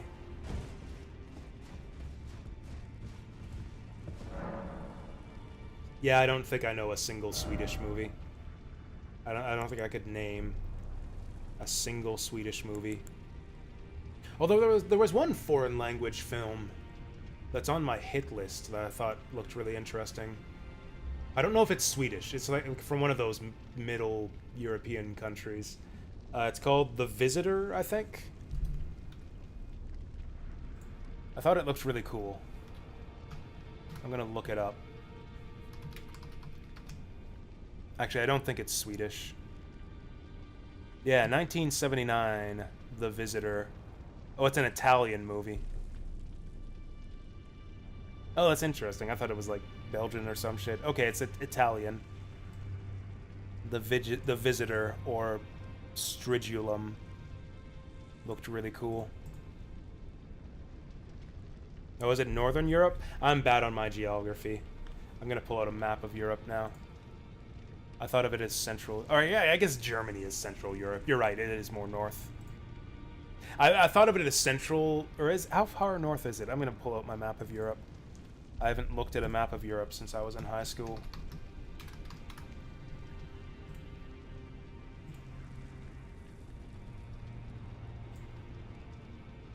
I'm trying to justify my stupidity, thinking that, Oh, I did the thing. I got Sweden confused with Switzerland. Yeah, that's way north.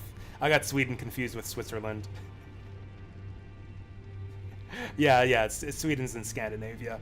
I thought that Sweden was mixed in with those, like, yeah, Belgium and Switzerland and all them, which is still kind of also Northern Europe. Honestly, even those are kind of also Oh yeah, Switzerland. Switzerland is literally in the middle of Europe. There you go. Yeah, that was my confusion. Yeah, Switzerland is literally in the middle of Europe.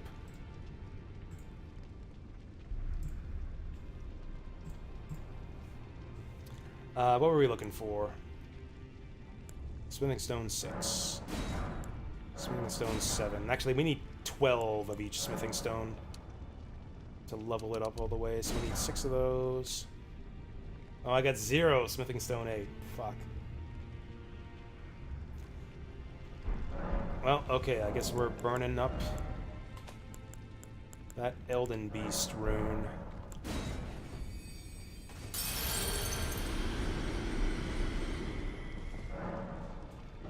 Oh yeah, I was listing some of my other favorite movies. Does anyone care? I don't know. Am I distracting from the gameplay? Is anyone sitting there screaming? It's like, stop talking about movies and get back to playing Elden Ring. I don't know. I feel like nobody's doing that. I feel like absolutely nobody is thinking that right now.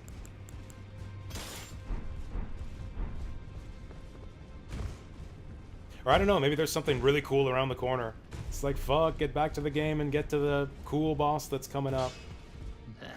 Which is maybe what I should be doing, because the cool bosses are the highlight of the DLC so far. My other favorite movies... Who Framed Roger Rabbit is probably my favorite comedy. Probably my favorite comedy is Who Framed Roger Rabbit. Zhu Dao, Chinese film by... Is that Ang Lee? No, what's the other guy's name? Yeah, Ang Lee's like an American, Chinese-American filmmaker. What's the other guy? Zhang Yimou. Yeah, it's a Zhang Yimou film. Ran, Seventh Samurai, Margin Call, Shawshank Redemption, although that's probably not in my top 10 anymore. Lock, Stock, and Two Smoking Barrels, Taxi Driver, and maybe Videodrome. I watched Videodrome for the first time a couple weeks ago, and I think it might be one of my favorite movies now. It's another weird one that I don't know what to think about. I might have to watch it again to settle on what I think about Videodrome. I only have one Ancient Dragon Smithing Stone. And it doesn't even increase the damage that much. I'm gonna leave it for now. That should be enough. I'm mostly doing... Oh, that's right, the Ashes of War. We can apply new Ashes of War to this guy. Oh, I literally haven't gone to the Ash of War menu yet, because I normally just stick with the default.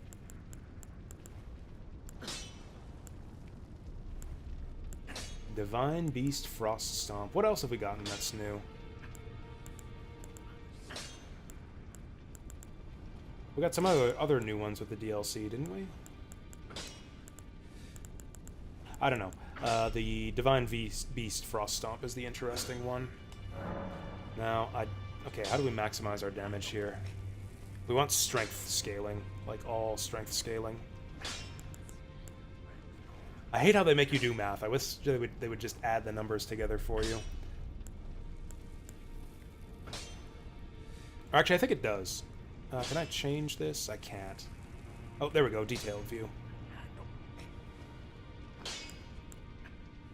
No, it doesn't show you the total damage. Fuck. Whatever. So... Here we lose... like 25-ish base damage in exchange for like 80-ish stat damage. So I think we do that. I think we probably go heavy. I have that right? Yeah, we go from 275 to 252. That's like minus 23. We go from 231 to 318. Also, I have like 80 strength. So yes, absolutely, we go heavy.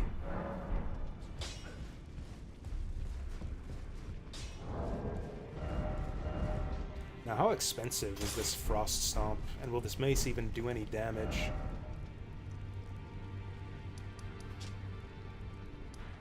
Okay, that was an expensive trip.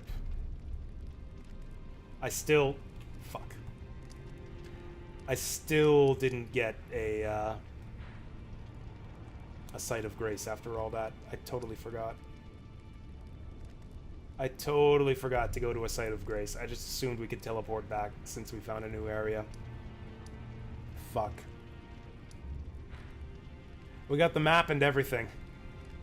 We got the map and everything, but I never actually touched a Site of Grace. Fuck, we gotta go back.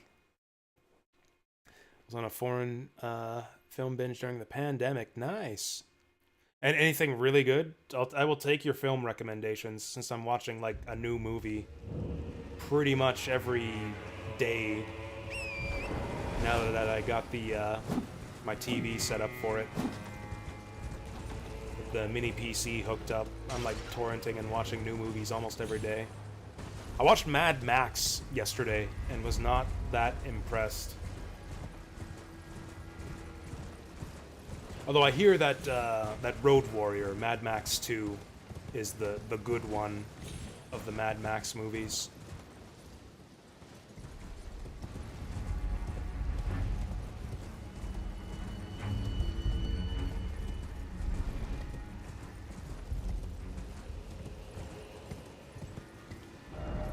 I can't even remember how to get down here.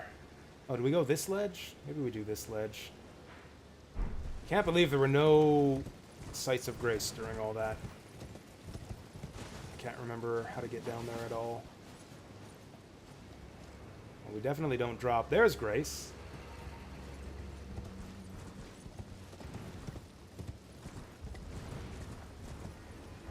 Oh, is this Deep Fry's top movies list?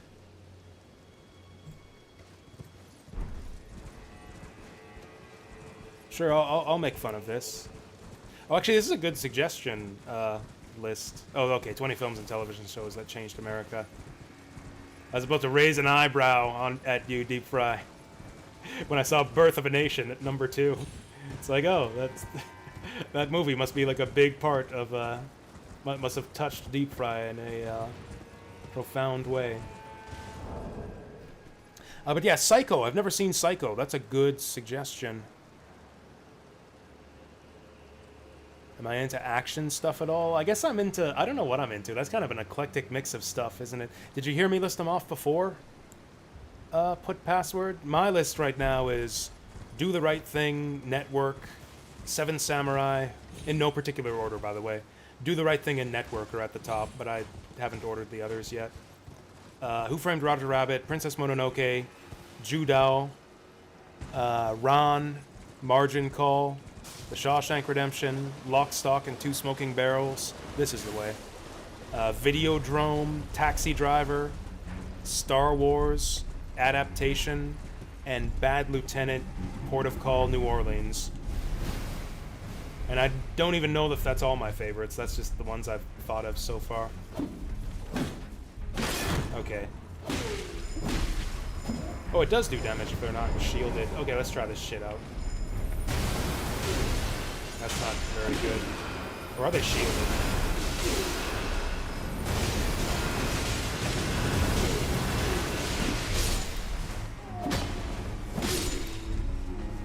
Oh, the other guy's still alive. Okay, this isn't too bad. I mean, it's not great, but it's not too bad. Oh, I've seen The Last Samurai. The Last Samurai is really good, actually. I don't know if it's in, like, my favorite of favorites. I don't know if it makes my list, but it's an excellent, excellent film. At one point, before I had seen all these other films, it probably would have been in my top 10. It probably would have made my top 10, like, back when I first saw it.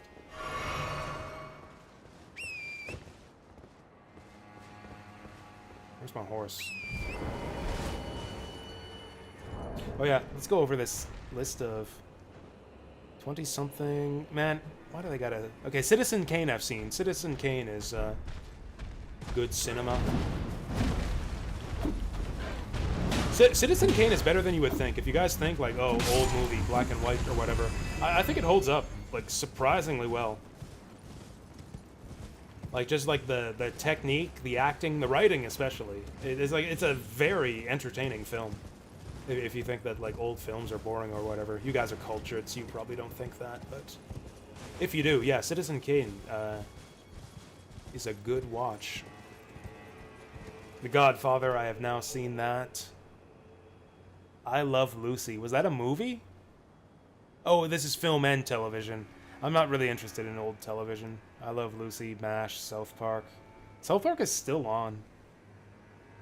Star Wars, heck yeah. Lost. Tonight Show starring Johnny Carson? Seriously? Oh, Jurassic Park is a good suggestion, actually, for this list. Yeah, Jurassic Park deserves mention as a, like, film of cultural significance. Toy Story is actually another one, yeah. Toy Story. Changed the ball game when it comes to, like, computer animated films.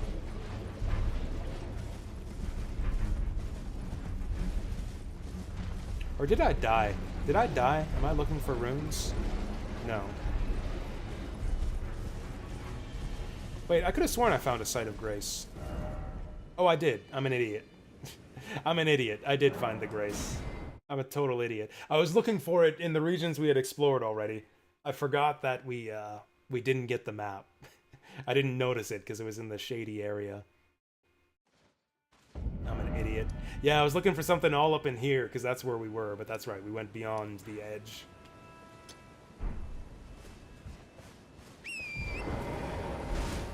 What else is on here? Oh, Jaws! That's a good suggestion. I haven't seen Jaws.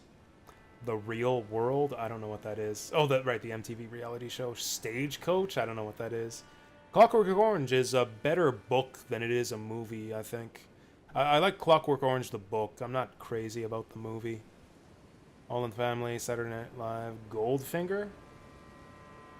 Of all the James... I haven't actually seen Goldfinger. Rocky Horror Picture Show is a good shout-out, too. That's actually another film of great cultural significance. Oh, Back to the Future. Yeah, of course. Of course, Back to the Future. That one would be high up on the list. That might be, like, top 3. As far as, not my favorite movies, but, like, culturally significant films.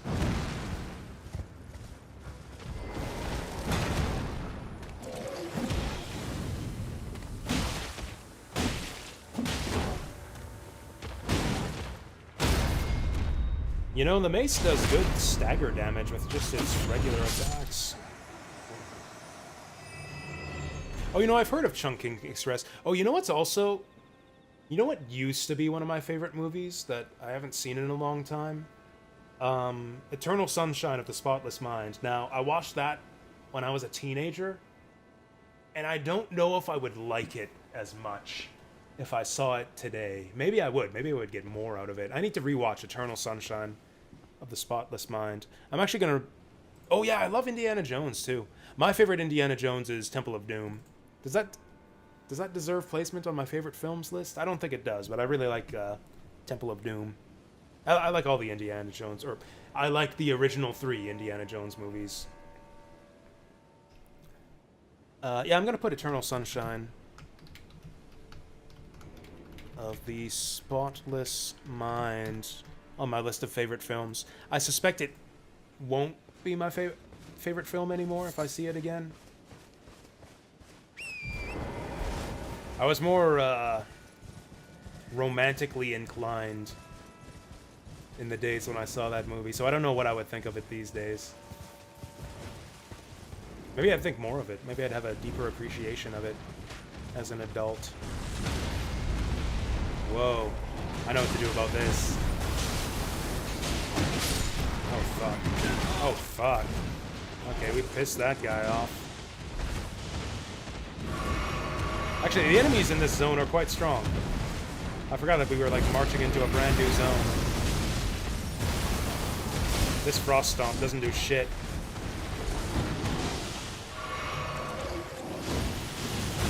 Oh, there we go. You gotta charge it up. And then it still doesn't do shit. Are these guys fighting each other? What's going on here? Oh, there we go. That's a little bit more than shit. And it does freeze them. Although I can't really tell if I'm applying the frostbite or not. I don't know. That was dumb. I expected more out of that Frost Stomp than I got there. Anyways, I should start writing some of these down. I'll put them in my notebook. Film recommendations. I'm gonna do that right now.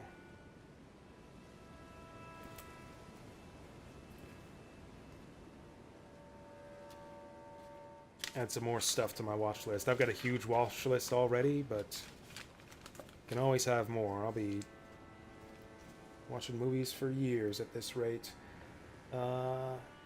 Film recs. So what do we get that's good? Let's go from the bottom up.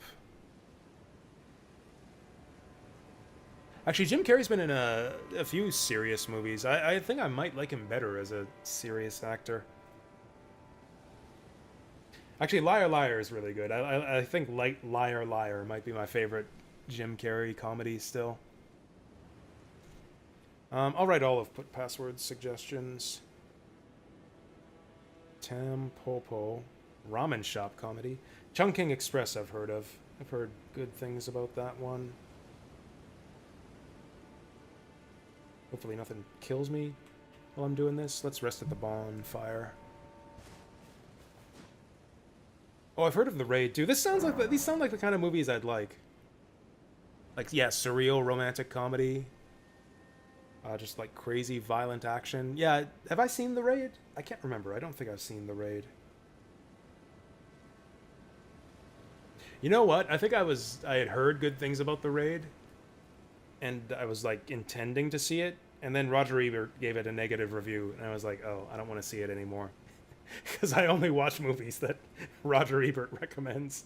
Because that's what I was like when I was like 17 years old. The last 3 hours is nothing to me, but yeah.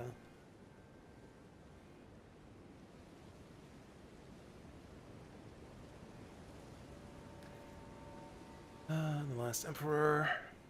I'll put The Matrix on here as well. The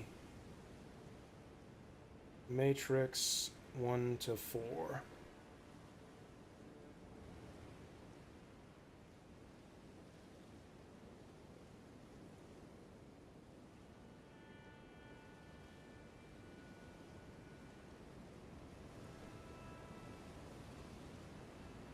I don't think I've seen Blood Diamond. I'll put Blood Diamond on here just so I can look up what it is.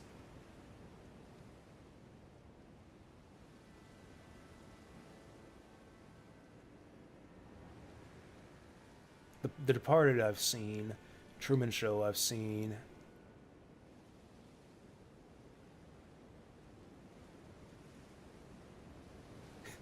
I was confused. I was looking through like all the talk about movies. Riddick, Star Trek, Martial Arts Jarman. It's like, what? Tell me more about the movie Martial Arts Jarman, Vassal. That was discussion about the game. It should be though. Vassal, you need to direct. That'll be the first Swedish film that I watch. Martial Arts Jarman, directed by Danner Vassal. I think that's as far up as we go for film oh yeah, Jaws. Jaws was another one that I need to see. Okay, cool. I got a bunch of stuff on this list now. I think I said some other movies that I was planning to see, but whoop. There we go. Okay, let's get back to the game. We're going to be playing this like all week, every day, so I don't feel too bad about wasting time shooting the shit about movies. Is that a red phantom? What the fuck's that light over there? Oh, that's a dude's weapon, and maybe I shouldn't check that out until I get my runes back.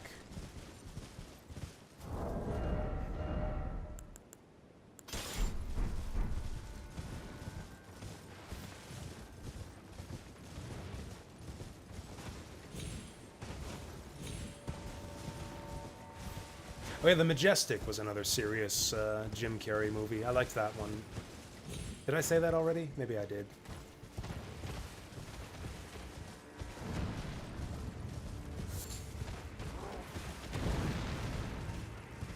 Wait, maybe I should fight these guys. Rather than, yeah, get a monster train started, maybe I should fight these guys.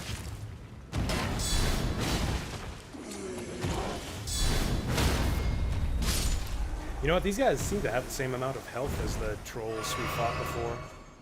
Or at least take the same number of hits. They just do way more damage.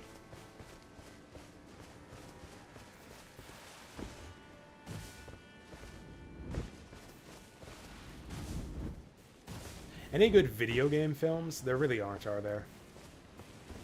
There really aren't any good video game films. Actually, I like Silent Hill. I like the Silent Hill movie. I think it actually tells the story of the game it's based on pretty well. I actually think that Silent Hill 1 or the Silent Hill movie is a decent replacement for playing the Silent Hill video game. At least as far as, you know, experiencing the basic story. I say this as a person who has never actually finished a Silent Hill game, but has watched, like, Let's Plays on YouTube. Oh, up your butt. There we go, we saved that man. Oh. Okay, then they all just drop everything and try to fucking kill me.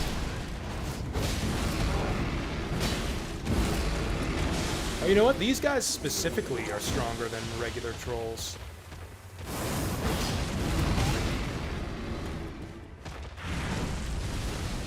This guy specifically is stronger than a regular troll. I just realized that. He's like double size.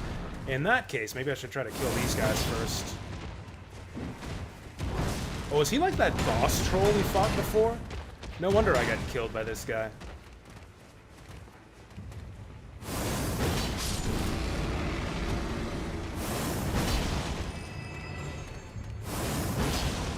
Yeah, this might actually be a difficult fight if this is that boss we fought before.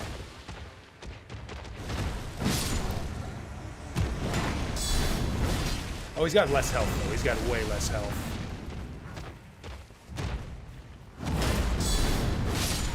There we go. Now it's a fair fight. Okay, actually that's easy. Oh, he only gives us 1,700 runes. Okay, that was not a boss fight. Of anime autism. What are good anime movies? I have one anime in my top films list, Princess Mononoke. Actually, I should probably put Spirited Away up there, too. I kind of left it out for the sake of variety. Like, Princess Mononoke is my favorite Miyazaki film, but Spirited Away is also one of my favorite films.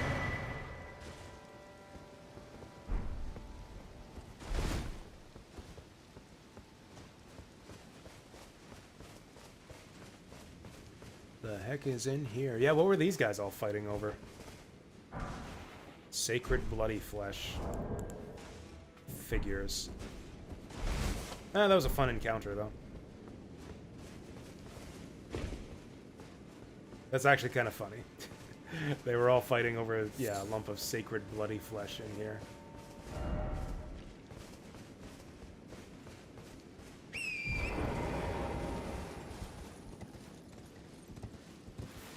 Oh yeah, what's the guy's name? Is it Satoshi Kon? I like his movies. Is that the name of the guy who did, like, Paprika and Tokyo Godfathers and one other movie I'm forgetting? I really like those. I really, really like those movies. Perfect Blues, another really good anime film. Yeah, forget, like, culturally significant, like films that are culturally significant to Americans. What are, like, the most culturally significant films to anime fans? Ghost in the Shell, definitely. Probably Spirited Away, too. Akira, definitely. Akira, #1. No, we're talking about movies, actually. Because that's what we do now. I'm watching movies instead of playing video games a lot lately. So believe it or not, we're talking about movies for once. Honestly, we've talked more about movies today on stream than ever before. If you were to, like, make a compilation of all of the movie talk on every stream I've ever done, just somehow compile footage of all of the times I've ever talked about movies on stream, on all of the other, like, 800 streams I've done, it would amount to less footage than me talking about movies today on stream. We've talked about movies more today than in the entire history of Jasu streams combined. Final Fantasy Spirits Within? Pearl Shield Talisman. Is that just a holy... or, yeah. Holy resistance? Apparently not. Boosts all... Oh! Boosts all non-physical damage negation while guarding. That is brilliant. That's exactly what you want. And it figure, for this build, that's exactly what we want. And it figures that they give it to you after the frickin' Renala fight. This would have been exactly the talisman we would have wanted for the Renala fight. What a troll. Oh, that's a good find, though. Man, there's some good items in this DLC. Like, all of the... I guess that's what it's meant for. Like, that's just power creep, really. That's honestly just power creep that we're getting such a variety of powerful, usable items. Significant anime, not good ones? Well, yes, but I don't know. Is Final Fantasy Spirits Within culturally significant?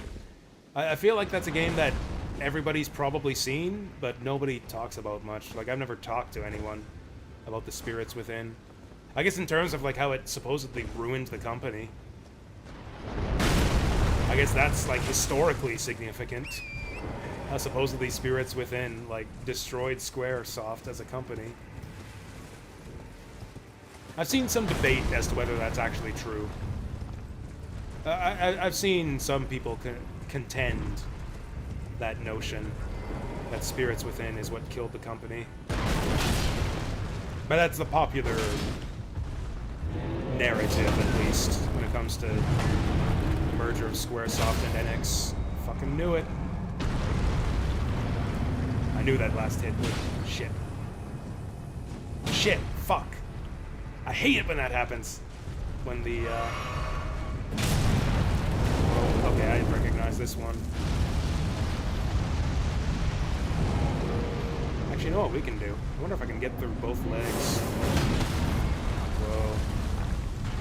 Let me fall over again. I'm on the wrong side. There we go. We got him that time.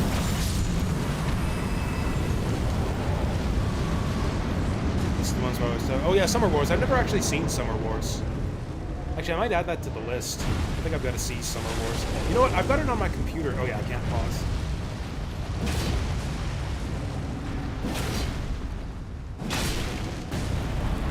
Yeah, I remember people were like really hyped about Summer Wars back when it was new. And I downloaded it at the time, but I never actually watched it.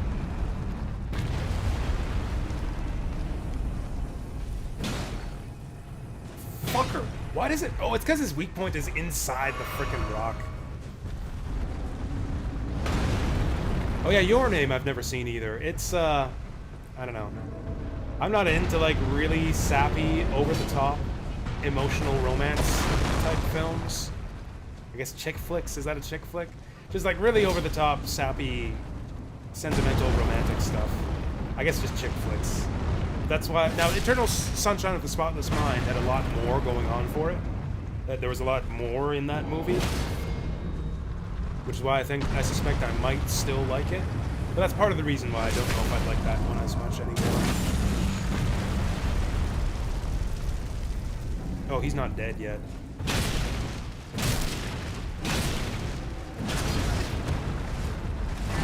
Oh yeah, Millennium Actress is a good one. I've seen that.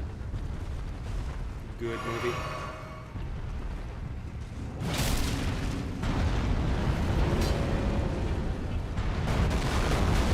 The one where they turn into pigs, that's Spirited Away. Oh, okay, we did knock him down again. Yeah.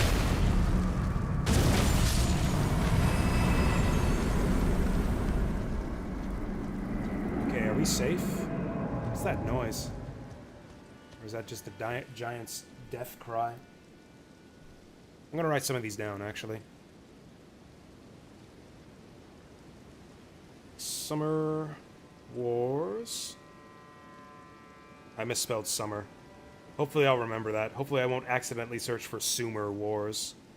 Or I guess, like I said, I have it on the computer already. Makoto Shinkai Films.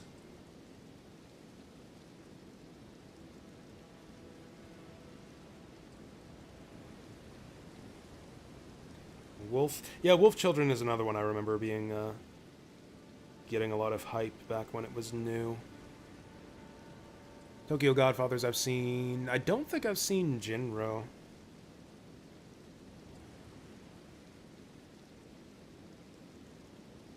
Oh, Pompo the Cinephile. Okay.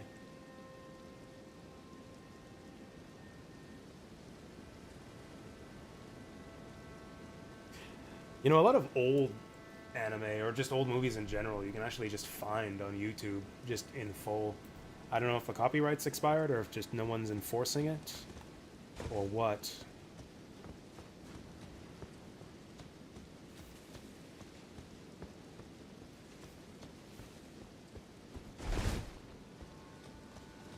Like, actually, another one of my favorite movies, I'm gonna add this to my favorite movies list, The King of Comedy, starring Robert De Niro, is another one of my favorites.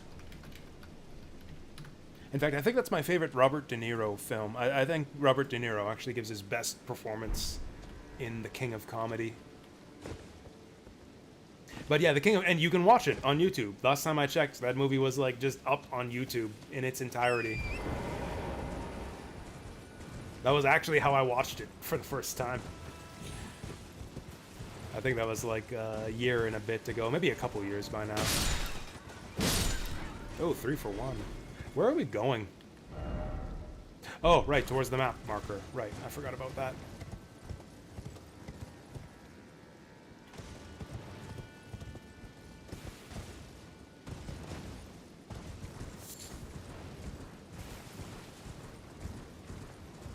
Oh, is that the spirit spring that we unlocked by crushing those rocks before?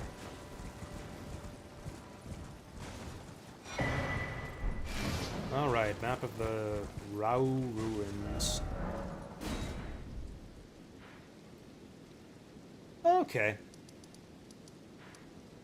So unless there is like a huge landmass down here, like unless there's like a land bridge to another big continent, I think we've pretty much mapped out like the territory of this DLC.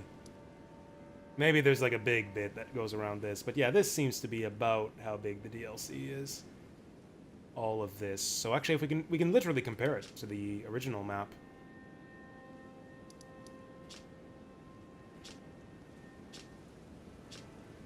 Okay, so it's about what I thought.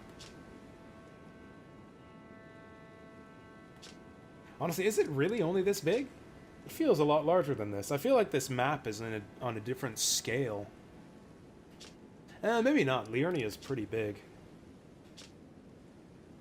Yeah, this. Yeah, I guess the DLC. I guess we'll see what's down here, but it looks like the DLC amounts to about 1.5 Liurnias. Yeah, about 1.5 Liurnias in size. I don't know if Liurnia is the largest zone in the base game, but it sure feels like it when you're running across it. In terms of, like, traversable square miles, it's probably the biggest in the original game.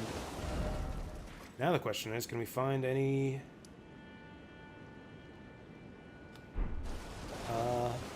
any frickin' checkpoints here? Oh, there's one.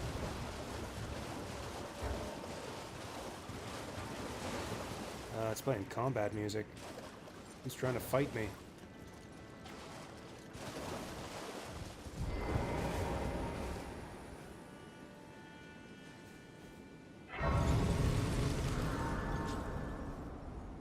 This is crazy. That's the power of getting up early. We've been doing a 9-hour stream. I was thinking, like, why am I so tired? It's only 10 o'clock. I must be, like, losing energy or something. I'm so tired. It's only 10 o'clock. We've been streaming for 9 hours and it's only 10 o'clock. That never happens. I'm not going to end the stream or anything. I don't know. Maybe I will. Maybe that's part of... like getting to bed at a or getting a regular sleep schedule is don't stream until like midnight or 1 a.m. We'll go for a bit longer. Actually, I'll make another cup of tea. We'll drink another cup of tea at least. And that's what I'm gonna go do. I'm gonna go make some tea. And then we'll be back with some more Elden Ring. I'd like to find another boss, or maybe not another boss, but I'd love to find like another like legacy dungeon type area. Oh, look at all this. Shit's all green up here. Is that because it's poisonous or because it's, like, lush and green? You know, it's kind of starting to feel it. I was complaining about how restricted we are. I was like, oh, we went everywhere and did everything, and we were bottlenecked by that Renala boss fight. Elden Ring never did that to you. It was so open, you could skip around. You had, like, multiple different areas you could go to. Until you get to the end game, when it kind of funnels you. Suddenly, now that I've passed Renala, this thing is, like, wide open. We got so many directions we can explore in. We can, like, go up here, see what's up with this castle up here. I still haven't checked out this thing. See what this thing is over here. Kind of crept around down here, but didn't really clear it out. I feel like this up here is probably where the content is, where the next major boss will be. So I think I might go this way. Let's just keep pushing until we find resistance. But, yeah, I will go make that tea. And yeah, we'll be back in a few minutes.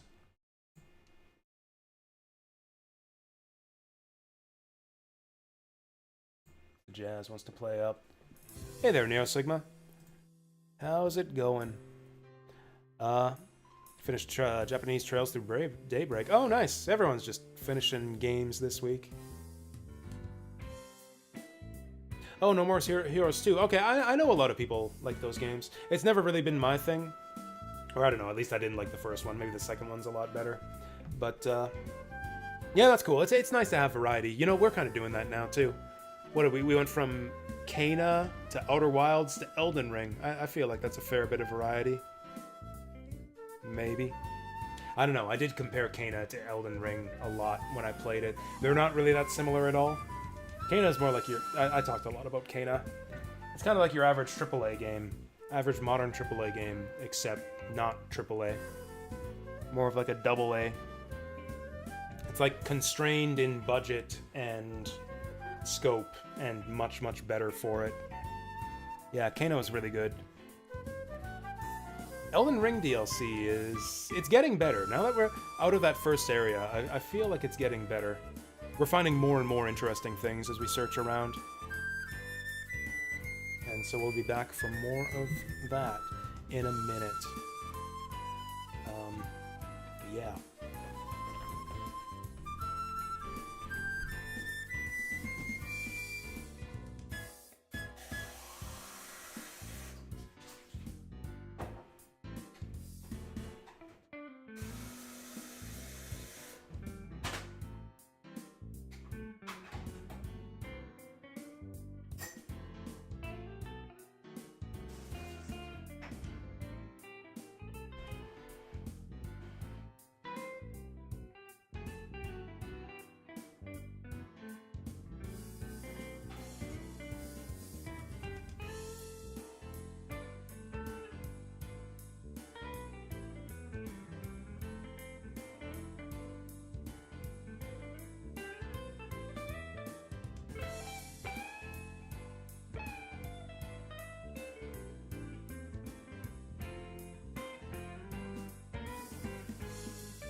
La Samba de Agua, written by Koji Kondo from the Super Mario Bros. 3 video game, performed by Mustin.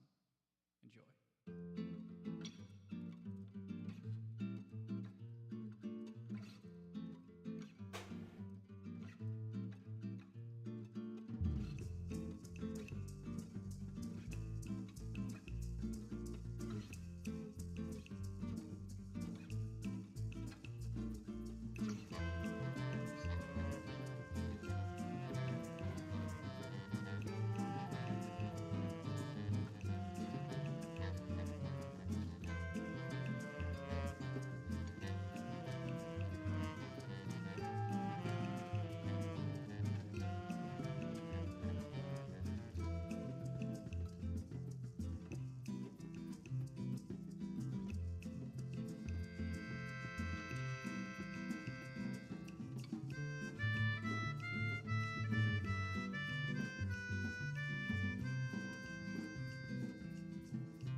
Okay, let's go up to the green place. Oh, what's this? Oh yeah, I know this one. Alright.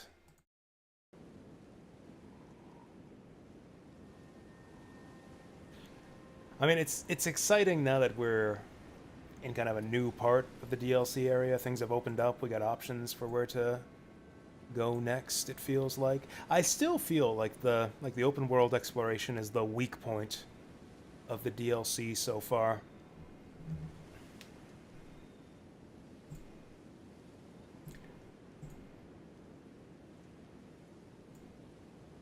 But, you know, it's holding my interest, and we've had a couple excellent boss fights.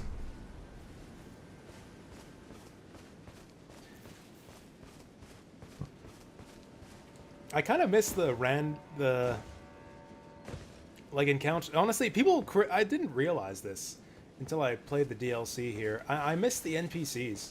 People criticize Elden Ring for its quest design. I actually really liked it. Like, you know, you're traveling the open world, just riding your horse across the country, and you just meet strangers along the way. You just, like, meet strangers going about their lives, have, like, some sort of quest, their own mission that you can involve yourself in or not, depending on your interest. Maybe you see them again along the way, or maybe you miss them. Like, it felt very natural, and I always liked meeting them. Like, you know, like almost every character in this game has become a meme. It's like the snake lady, the what's her name, Rhea. The crazy hat guy, the great lady. Like, they actually had good characters. There were good characters. That's kind of what I think FromSoft kind of specialize in. They're great in characterization, like, with very little dialogue. Like, great character presentation and just, like, telling character stories with almost no dialogue. Like, yeah, they make very likable, memorable characters with very little materials. Dark Souls is like that too. You got, like, the Onion Knight, the Crestfallen Knight. Like, yeah, good, memorable, memeable characters with barely any dialogue or role in the game. And Elden Ring had that quality too, and I feel like the DLC really doesn't. Like, everyone we've met so far is part of this same cult. Like, I can barely even distinguish them from each other. They're wearing similar outfits, and they're all kind of about the same thing. They're all part of the cult of Miquella, trying to follow his footsteps. Maybe they'll develop more. Maybe we'll encounter some of them along the way, and their stories will develop and become more interesting. But yeah, I feel like DLC is kind of missing the heart that the original game, the base game had. I didn't realize that until I thought about it just now. But yeah, I miss the NPCs. Get off the horse! Okay, enemies are definitely a bit tougher here than they were before. Maybe I will have to go back at some point and pick up more of those Scadutree fragments.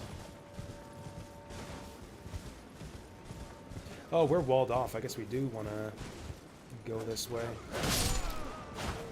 Oh, that's these guys crying. Thought it might actually be someone important.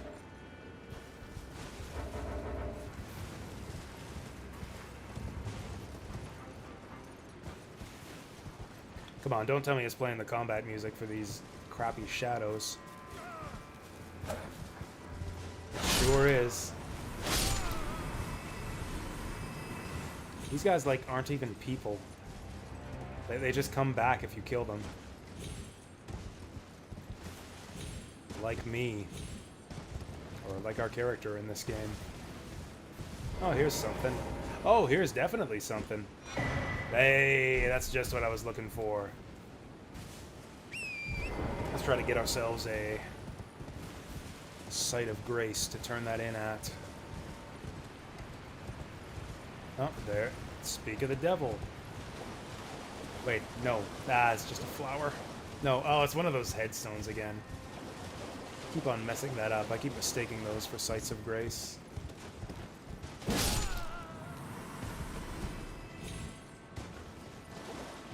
Is there anything to find in here? Am I just missing things? It feels like every time I find one of these ruins, like I look around all over the place and just find nothing. Oh, there's something. Nope, it was nothing.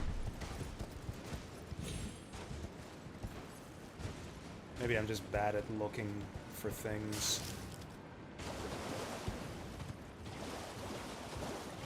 Okay, surely there's something on the other side of that wall there. I never found a way in on that side. Maybe we can climb up. Oh, here. Maybe this is it. Maybe this is it. No, I don't think we can climb this. Oh, we can! And... hey, I've been saying this a lot today. It's nothing. Okay, up there is where we want to be. Templetown Ruins. Or maybe it's the opposite. Maybe I want to get up there from down here. Yeah, I bet you that's it. I bet you we enter... I bet you we enter from here somewhere. I'll be damned if there isn't a way past this wall.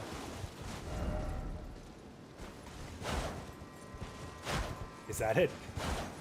Illusory wall? No. Like this wall specifically? Behind required ahead.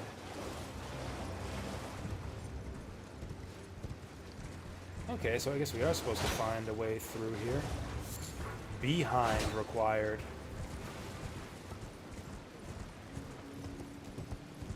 Oh, like going behind, like the back door.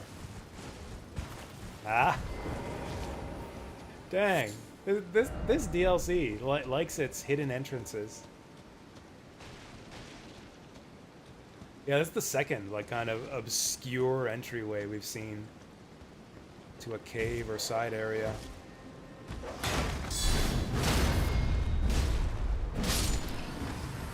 Actually, we saw a lot of that in Outer Wilds also.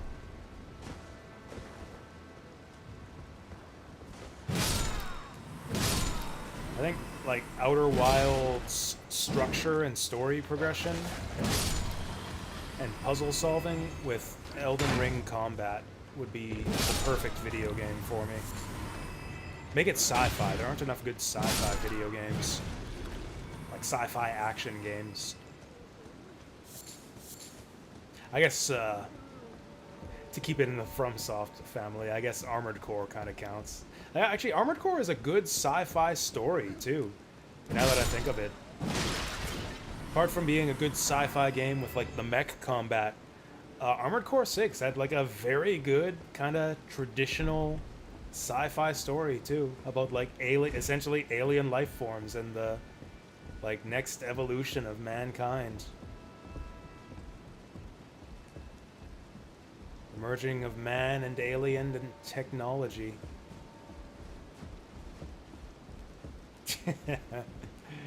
Yeah, the merging of man and technology and Omastar.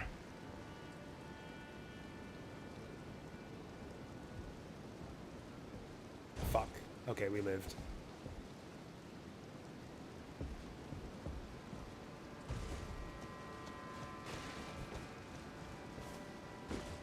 I don't know, am I sucking off From Software too much here? I just think they make really good games.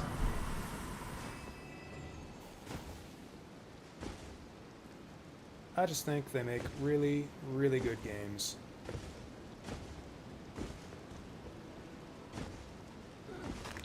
Oh, here we go. Now we're up. Now we're up.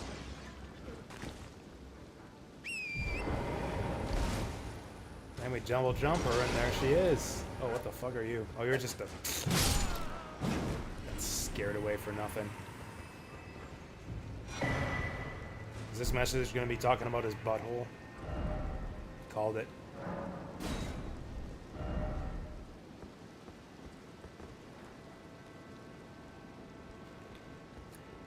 Honestly, I think it hasn't even been announced yet, but I think one of my most anticipated games right now is whatever the follow-up to Armored Core 6 is going to be. Because surely the game did well enough that they're going to do a follow-up. And, like, that's always been the Armored Core thing anyways. Like, 4 answer, V, verdict day. Have I been saying 5? I think I might have been saying Armored Core 5 by accident a lot of the time. Armored Core VI, not V.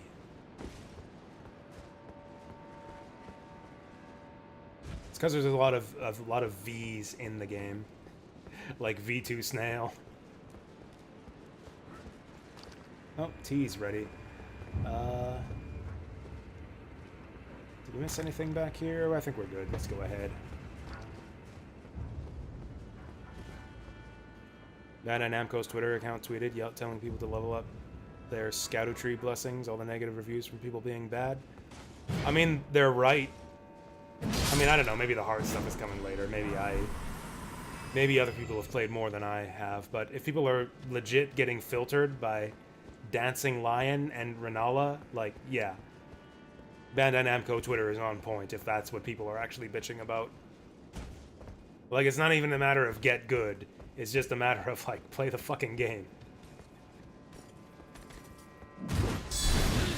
Oh, we were fighting, like, shadow versions of this guy. Okay. Yeah, we fought the shadow version of these guys. And I guess I underestimated him because those guys are really easy. This guy's quite powerful. Fuck me. Yikes. Who knew that being, like, corporeal would give him insane reach and power?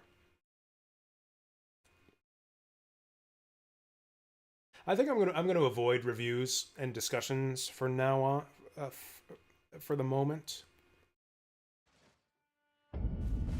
Yeah, I still want to avoid spoilers, but man, will I be curious to see what the discussion is about this game by the time I'm done with it. I mean, it was the same with base Elden Ring to some extent, wasn't it? Weren't people bitching about, like, how base Elden Ring... Hell, I was bitching about how base Elden Ring had cheap, just shitty, unfair bosses who just have flailing attacks with no openings forever. Even I complained about that shit when I played through it the first time. And, you know, I learned better after 180 hours of play or whatever it took me. But, like, people this time have no excuse, like, to even play the DLC zone. You have to have pretty much beaten the entire game. Like, all these people complaining have already played, like, 100 and whatever hours of Elden Ring. Maybe they literally haven't played since the game came out 2 years ago and they've just forgotten. Or maybe they're farther than I am and all the bad stuff is coming up later on. It's like the Matrix movies. Like me talking shit about the Matrix movies earlier. Like, maybe I shouldn't talk shit until I've actually played the game, seen the movies, whatever, for myself. But man, if they're getting filtered by Lion and Renala...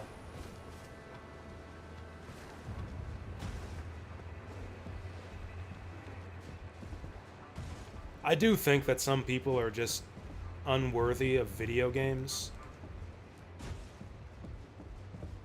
And, like, you know, that's fine. Video games really aren't important in the grand scheme of things. Like, maybe they have, like, families and lives and shit, and, like, that's all good to have.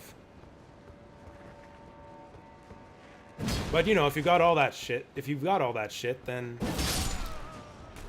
stop being upset about video games. Like you're a grown adult. Settle the fuck down.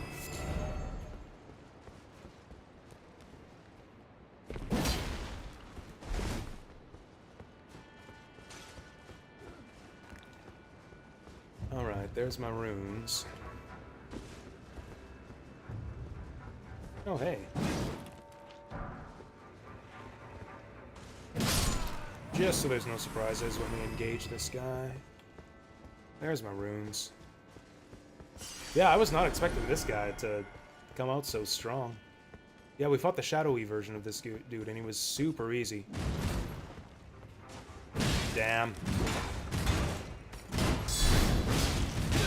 Yeah, see, he flinched from my counters. We could just combo this guy to death. on the shadow version. There we go. Okay, he doesn't have tons of health. His corporeal body doesn't flinch as easy, but he still has about the same amount of health.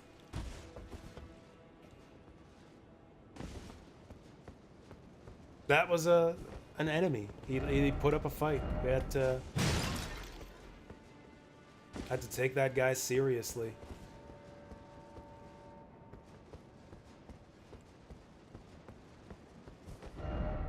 Two-handing ahead. All the more time for treasure chest. Oh, hey, he's right. Two-handing indeed.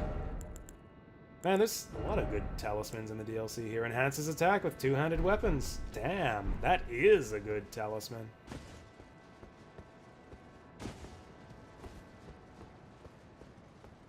We're not using it. We don't two-hand.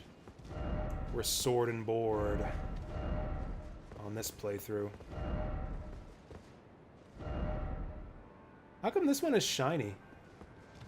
Oh, I've never noticed that. Look at that. Look at the icon on the left there. Like the writing next to "you don't have the right" on the left side. And then look at it for this one. It's like shiny and golden. Is that because of the number of appraisals? Does the icon for the text on the left side change based on the number of appraisals? I've never noticed that. That's very bizarre attention to detail there. I dig it. Is that all that's up here? Regret ahead. I don't want regret. I don't know what I want. I mean, that was a good talisman. This is it's a decent haul for coming all this way up here, and it's not like it was even especially difficult. Alright, we can move on. I guess we're going northward? Or what if we can go through here? Or did we come that way? Ancient Ruins Base. I'm kind of confused by the layout of this place, actually. Like, how did we get here? How did we actually get here? Like, I went from here to here. I think we went through here. I think we went underneath all this stuff here. Or maybe around past there. And then we went through here and down here. There might be a cave or something on the left side here. Let's go here and hug the wall.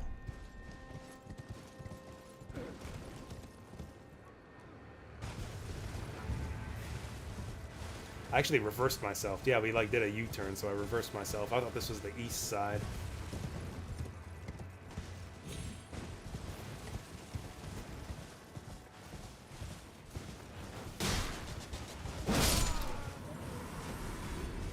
Oh, I think we've been here before. No, we haven't.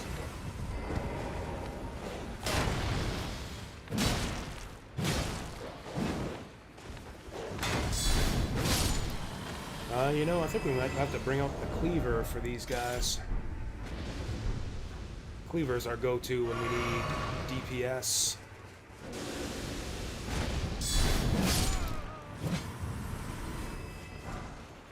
Grave Glovort 5. Is that the one I needed? I think that's actually the one I needed for my spirit I was going to use. You know what? I think we did come out here. I just didn't notice that item.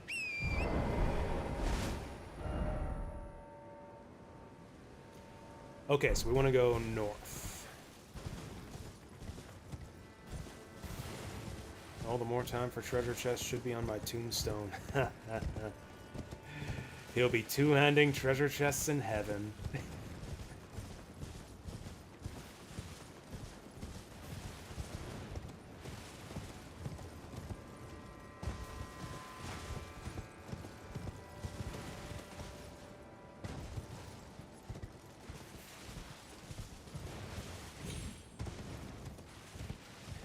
We done this one? Oh. Oh. Wait. Oh, okay, I was confused. Yeah, I thought we came down from here and went down here. I get it. Yeah, we came down this way, which means I probably missed this up here, whatever that was. Maybe I'll backtrack. We might have done that. I might have done that, but I might have not. So let's go back up there quickly. Oh, also I'm going to grab my tea. Also, my glasses are hurting my nose again.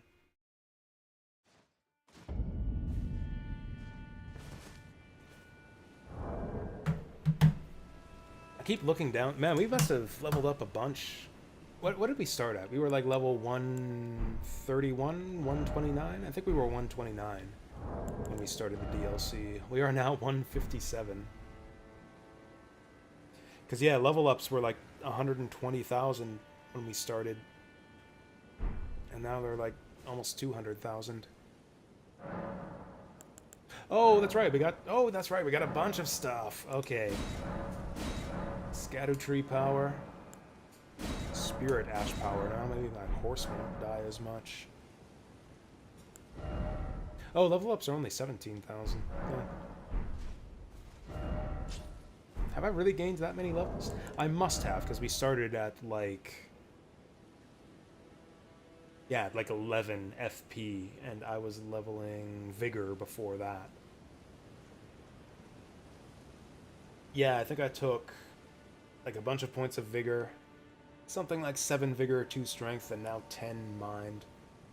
Yeah, something like that. That many levels. Maybe an Endurance along the way, too. I'm gonna get my tea.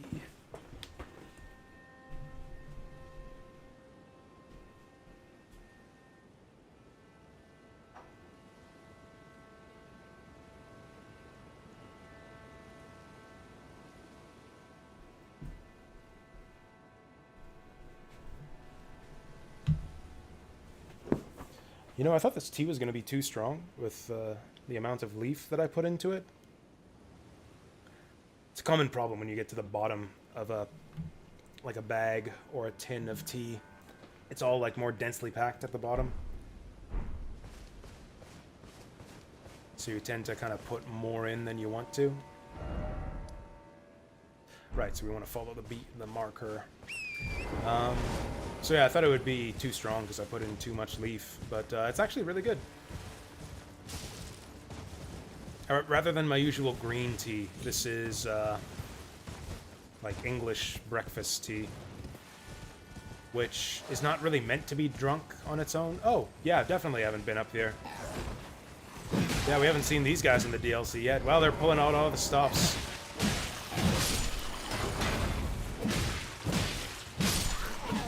Is there any just like random moot from the base game that they won't reuse here? I expect we'll see Farah Missoula Beastmen in the next area we go to.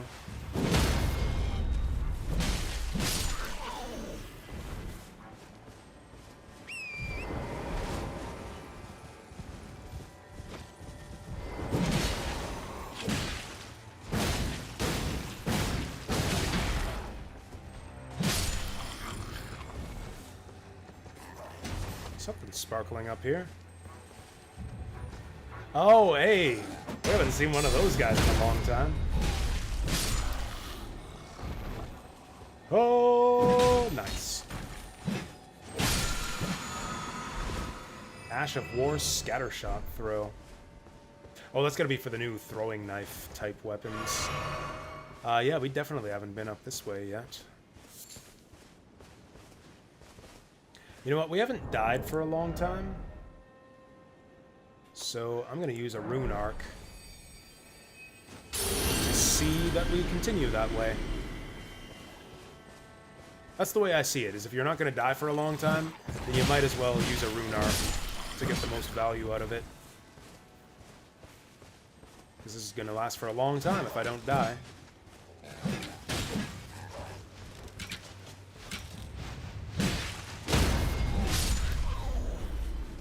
Oh, actually, also, I forgot, I didn't notice the irony till now. This is their weapon. I'm using their weapon against them. This Iron Cleaver is, yeah, the standard demi-human weapon. Another buglet nearby. Oh, there he is.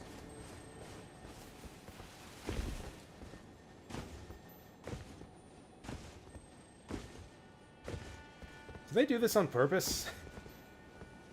Like, just place rock formations for you to jump up that have no purpose or nowhere to get to? Because, I mean, it's fun, but they keep doing it. Actually, you know what? What's one thing that kind of mystifies me about game design? I don't really know anything about how modern games are constructed. Don't stop the cleaving. Wait, that's a different song. Whatever. What was I going to say? Yeah, I have no understanding whatsoever about how modern games are actually constructed. So, like, does anyone know, how do you actually make the open world of a game like this? Is it all procedurally generated? Is it all, like, handcrafted in, like, wireframe and polygons and then painted over by artists?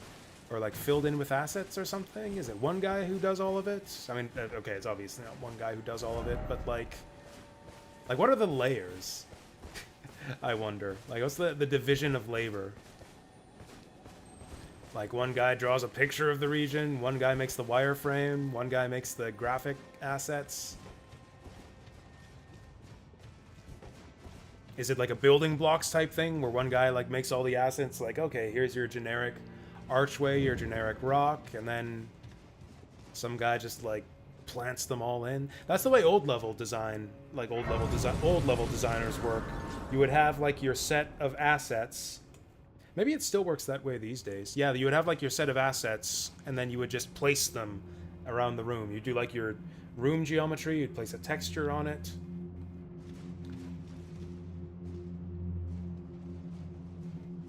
Yeah, I don't know. It's totally mystifying to me. Like, I have no... Like, even just something as simple as, like, a room like this. Like, I don't know how they would make that.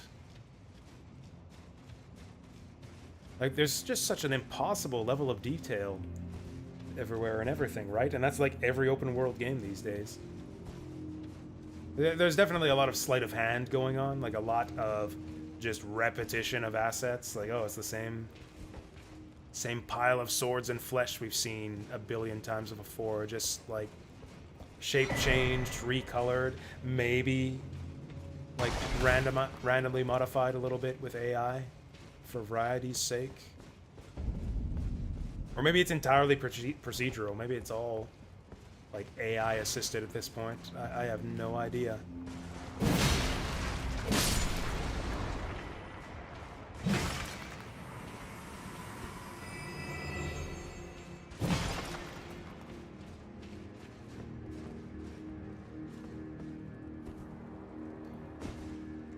Okay, so it looks like this forge is a new type of side dungeon. The last one of these we cleared out wasn't very exciting. There wasn't even a boss, just a big anvil at the end that had a... Oh, ancient dragon smithing stone, which is actually something that we don't have one of anymore. Also, with all the fire going on here... Oh, one of the demi-humans dropped his cleaver. Oh, we could dual wield cleavers. We could go dual cleaver. Ah! Oh shit, is this a thing? Is this a real thing? Oh my god, it is. It actually is. Power sensing cleavers is a thing. Oh, we got a new build. We got a new build. Oh, fuck. This is so cool. Actually, I never looked into much about how dual wielding works in this game. But if I remember correctly, it's like something to do with like weapon compatibility. Like if you get two weapons that are of the right types equipped together. Can I still guard? Oh, do you lose the ability to guard entirely when you're dual wielding?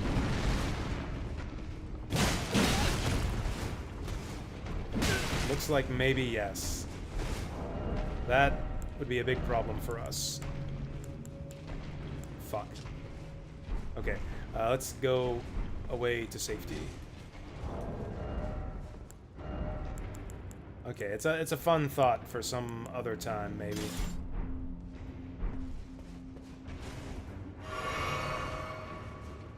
Yeah, double meat cleavers, man. Oh, hey, the pipe is here right from the beginning. It looks kind of hot, though. Do we think we can run on that? Oh, you want to believe they had their own world map of Elden Ring that's laid out like a map of Middle-earth? Yeah, that's like the first step. I'm sure that they did it. Like, I'm sure this is the first step, is that, like, somebody drew this map. In fact, they probably have a better map. Because, like, if you're planning the game out at this level, like, wouldn't you need, like, the different levels of terrain elevation? They would have had, like, a map of, like, oh, yeah, the upper level, the mid-level, the lower level.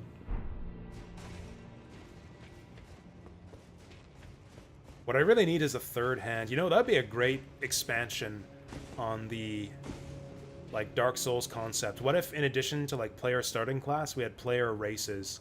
Like a traditional RPG. You should be able to, like, how do you mean? Like, yeah, that I should, and it's weird that the game doesn't let me? Or, like, oh, you can, and I just don't know how. Because, yeah, that's L1. That's R1. That's R2. And that's L2. No, it's not that you used your words wrong. It's just an ambiguous statement. So I wasn't sure entirely what you meant. But I suspected you meant what I think you mean, which is that as far as you know, the game has a method to guard while dual wielding. I mean, I suppose that method is to change back to a single weapon and then use that to block.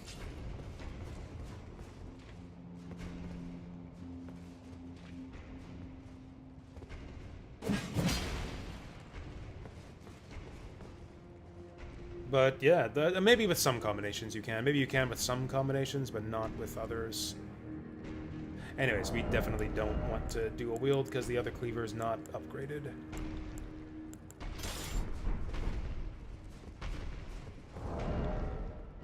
Actually, we spanked this guy's ass with the Axe of Godric, didn't we?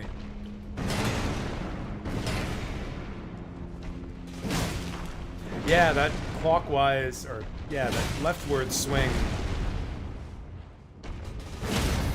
Yeah, it was really good for this. Give him a reach around.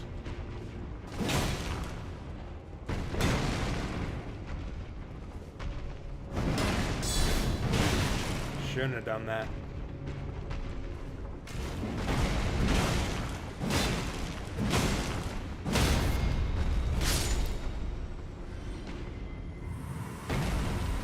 Those red flecks that come out of his weak point when he's dying kind of looks like he's shitting himself. Which I guess is apparently a thing that people do when they die, so yeah. Realism. Smith script axe.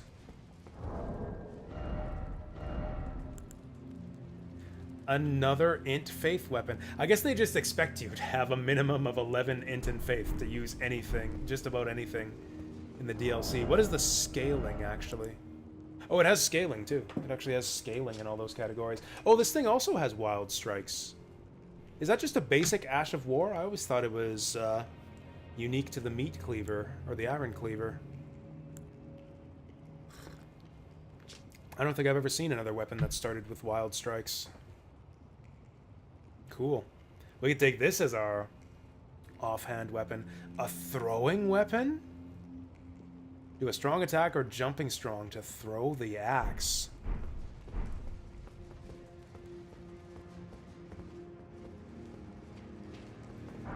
I actually kind of forget how parrying works in this game, because I never do it. I never, ever parry in Elden Ring.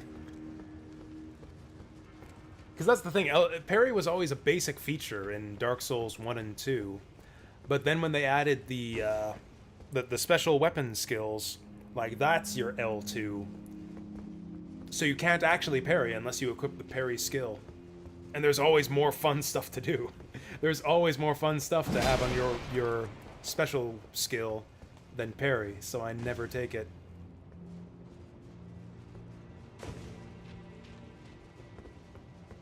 We're actually getting pretty close to a level up here. Maybe I should go back to...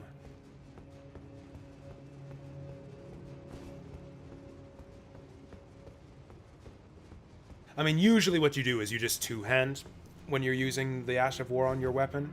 Like, I think that's what most players do, is you have a shield with parry, and then your preferred Ash of War on your weapon, and then you just switch to two hands when you want to use the Ash of War. I'm too lazy for all that, though, so I just prefer having a shield with no skill. Okay, that was a bad jump. Oh, also, I wanted to try that mace. Item, but no enemy. Okay.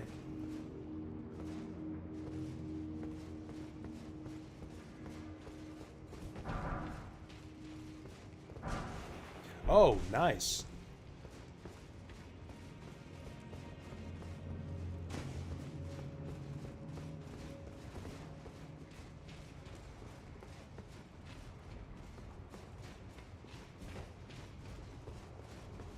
I wonder if Frost Stomp scales with Int the same way that Frost weapons do. Maybe that's why it doesn't do as much damage as I'd like. I mean, it's okay.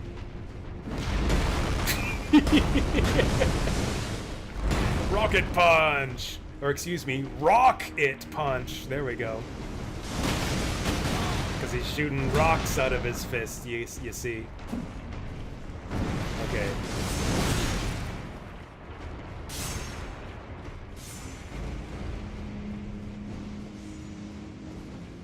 No, it's like rock hyphen it. You don't get it. I'm sure you get it. Yeah, actually, I do want the sweeping weapon. Right, I think this is the original reason why I actually equipped Godric's. Is something creating those? Oh, it is, too. Oh, fuck. There actually is someone making red oozes up there.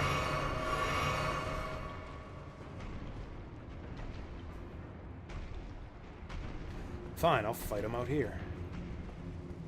Is this a good place to fight him? Yeah.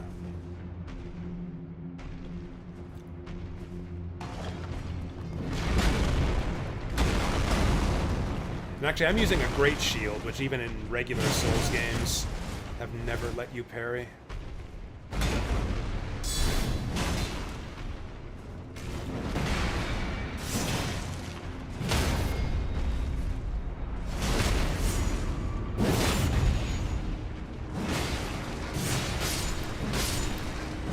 There we go, get those guys out of here.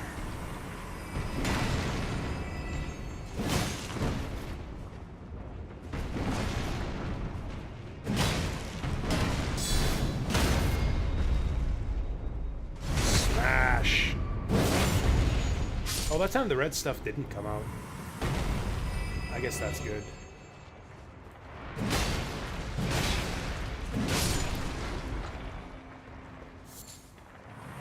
Okay, so we want to run up and kill this guy before he spawns more slimes.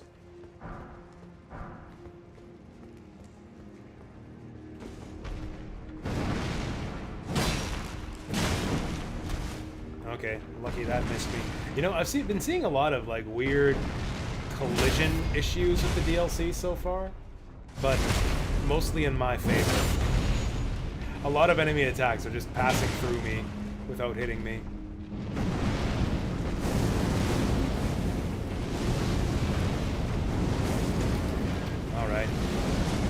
Alright, dude's just spilling his fucking spaghetti everywhere.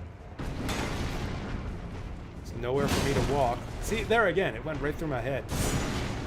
I was sure that I rolled that too late, but we were actually fine.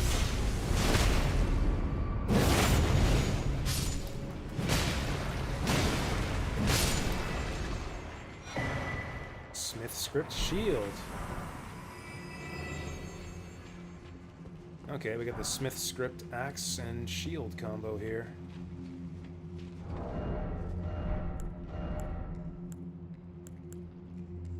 Intelligence and faith. Whoa!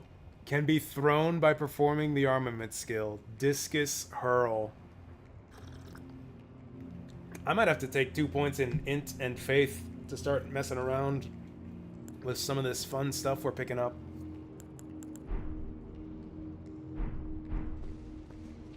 Man, this late in the game, though, you need so much smithing stone, like so much investment to mess around with it.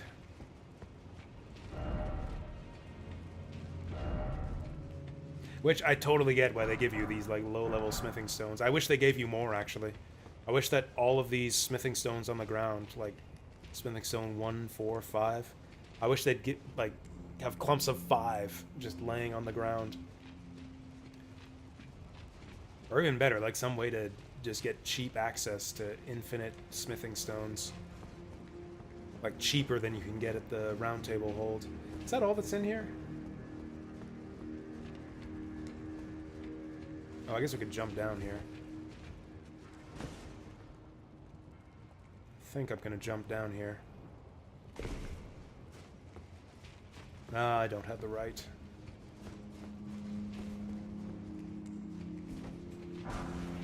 Oh, see, just like that. 3 smithing stone 8. How come the big ones drop in 3s? Have a weapon to farm at Moog's? Oh, okay, I might have to try that out. I've never done any Moog farming before.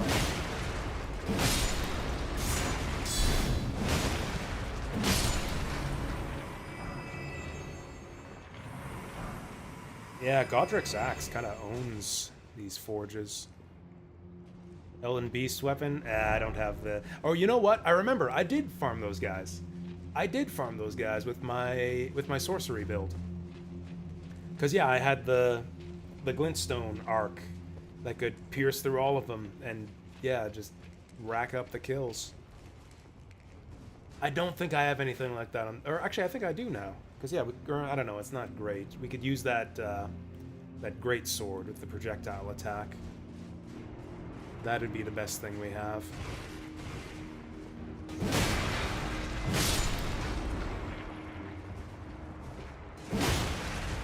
Why's my head so itchy all of a sudden?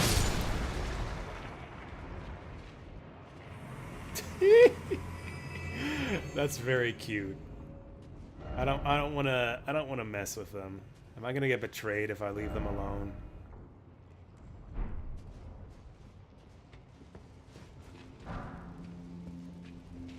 That's very cute. I hope he just lets me... I was betrayed!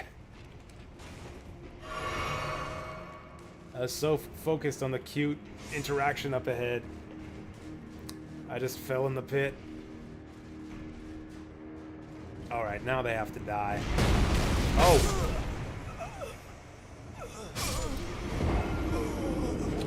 Okay, so that's a waste of a rune arc, and that's a level's worth of runes on the line here. I don't even know how to get back there either. It was kind of a convoluted path we took.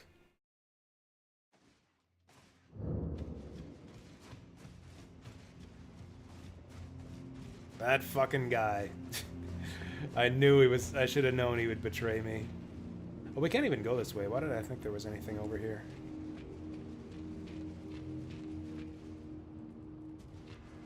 Okay, so it looks like there might only be one way to go.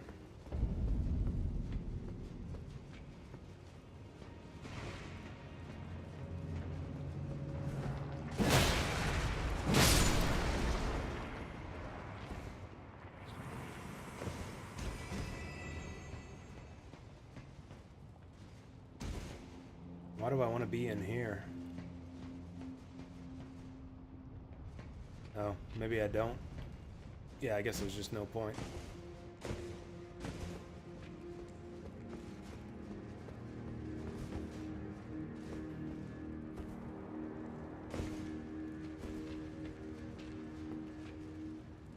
What the hell? I don't remember. Oh yeah, okay, I do remember. I do remember this. So we got no reason to go over there this time. Okay, yeah, here it was. We missed a bunch of opportunities to go other places. We could have gone there. Okay, we can go to the left, we can go to the right. There's an item over there, so it looks like we went to the right. I almost fucked up this jump the first time. There. Bad guys through there. Do I just drop down? Or is that the guy that got me? Okay, that was straightforward. This is the guy that got me. Oh wait, no it's not. He's just a fellow slime lover. Hopefully they don't follow me too far.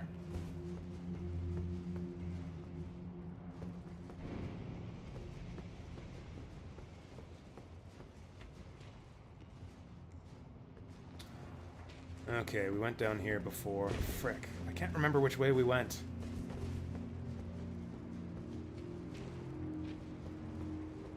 Was there something else this way? I didn't think there was.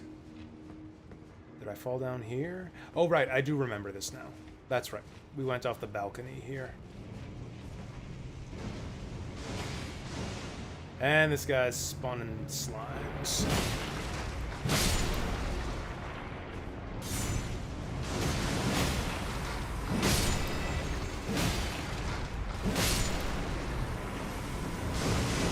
Now I gotta be careful about ignoring this guy since he can rocket punch me in the back.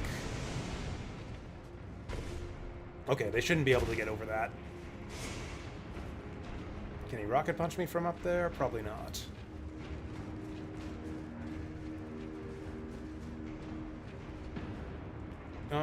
Really? Somehow our runes are all the way back there.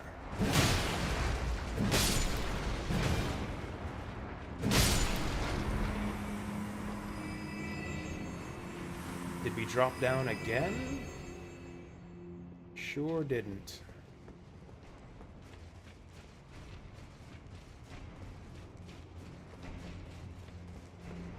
Oh, here we go. Oh, it's right here.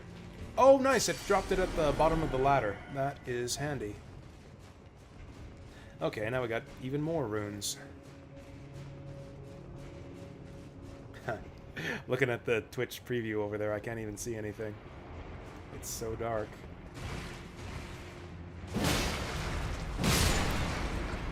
It made me wonder for a second. It's like, oh, are we, is it actually streaming? Did we go dark? Did I lose my video feed? Oh, they tried to warn me. The bros tried to warn me. Can I jump this? Let's go up here first. Is it the slime that did that? Been betrayed again.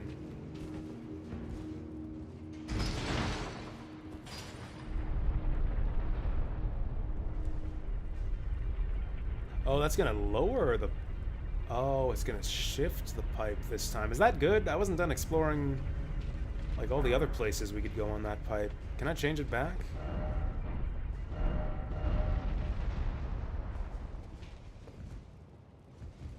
Well, you can't change it back, so hopefully we can still get to all the same places. I'll try the jump. Actually, let's put on the lantern so I can actually see where the jump is.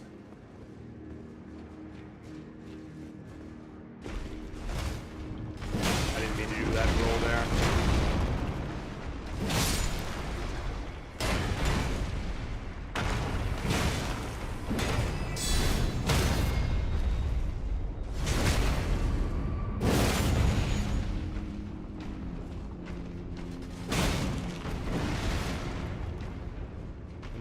Show me your big red bot. That big red baboon bot. Oh, damn. Splashes.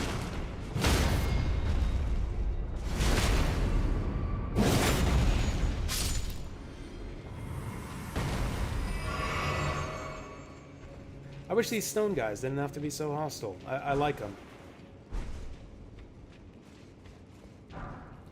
In a kinder game, they would be like the friendly blacksmith that asks you that tells you it's time to get smithing. Actually, there was one of those guys. Okay, lucky to be alive there. Lucky to have made the jump in the first place, jeez. Like that giant guy in Anna Orlando, the giant blacksmith. Cometh soon.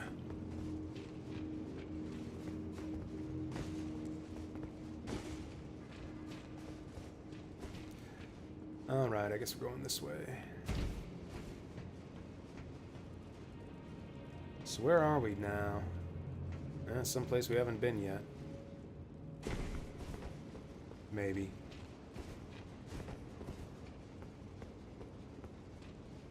No. Okay. So tilting this thing gives us access to different places, I think. I wonder if we can get back to the start and cash in our runes now. Actually, no. Tilting that pipe probably means we can't get back there.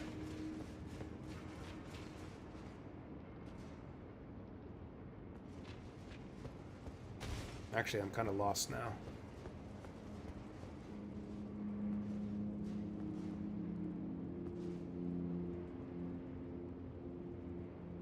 Actually, I don't know what to do now.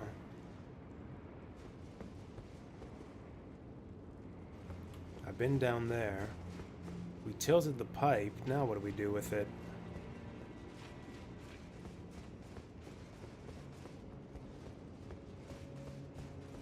Do we jump here now? Dead end and then bloodstain. Oh, I can drop this. Okay, looks like we haven't been here yet.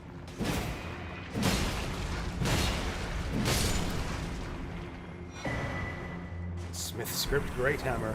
Can I throw this one too? Is this like the hammer of Thor? Endure. Assume an anchored stance to brace for incoming attacks, briefly boosting poise. Oh, this one does let you fling it. Cool. Oh, I didn't even check, but I assume it also... Yeah, 11 faith, 11 int.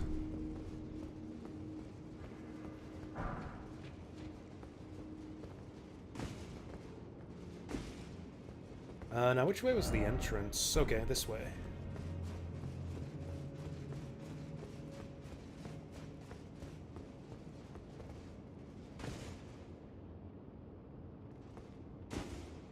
Wait, I can't jump onto this anymore.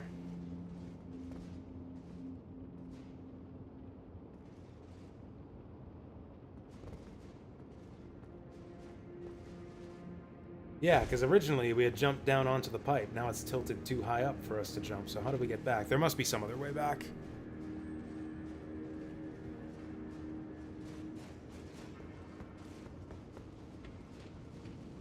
Oh, this is the forge! Or the altar. Okay, we reached the destination. Nice.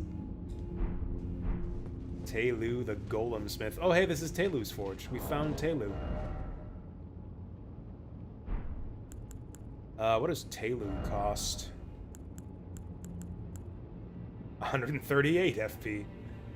Damn, they really expect you to go hard into mind.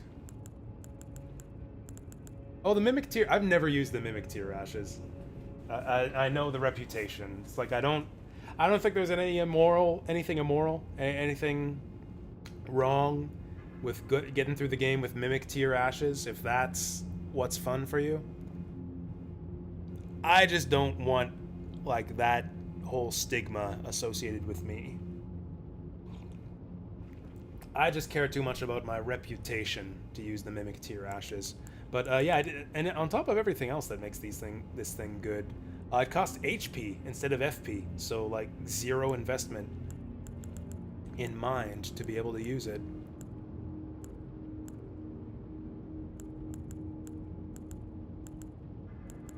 I've actually got a lot more Spirit Ashes than I thought here.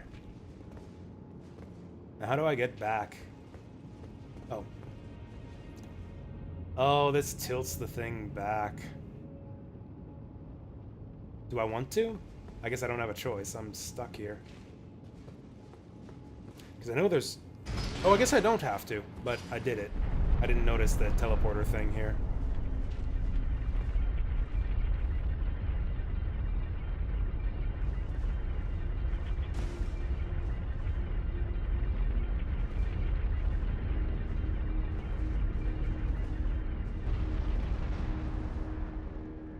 Well, okay. We set it back to its original configuration. I just wanted to get back to the entrance so I could cash in my runes, which I guess we'll do now. Do I want to go back there? It seems like we missed a lot of stuff. But then we didn't find anything good in the last forge, so I don't know.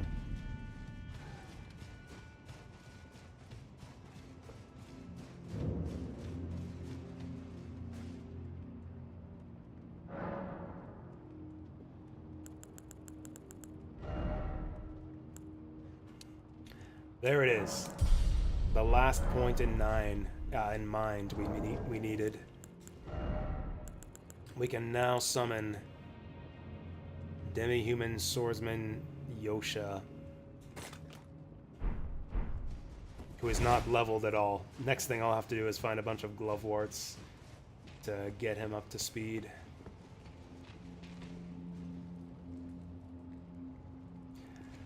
We can do a quick once over here to pick up anything we might have missed. What did this say? Hit them where they're weakest. Oh, he's talking about the golem guys with the red baboon butts. That guy took a bad fall. I guess he was trying to land on my head. That guy went for it.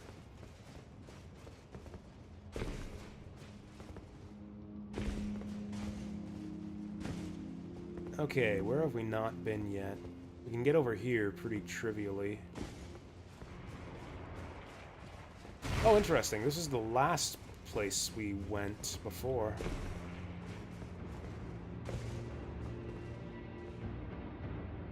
Oh, I guess this is the center point. That's the part that stays the same in either configuration. This bit here, this is where we didn't go.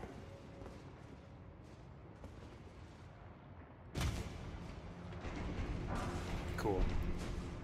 Came all the way here for a smithing stone 4. Two of these guys, huh?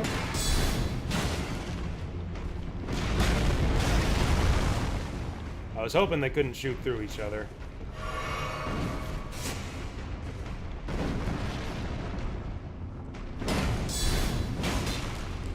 We'll have to do this the old-fashioned way.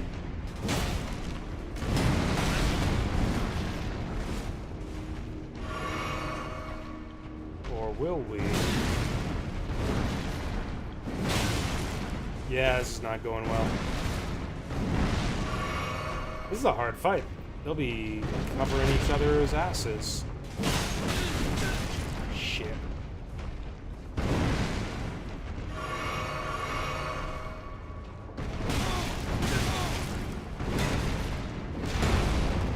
Dude went...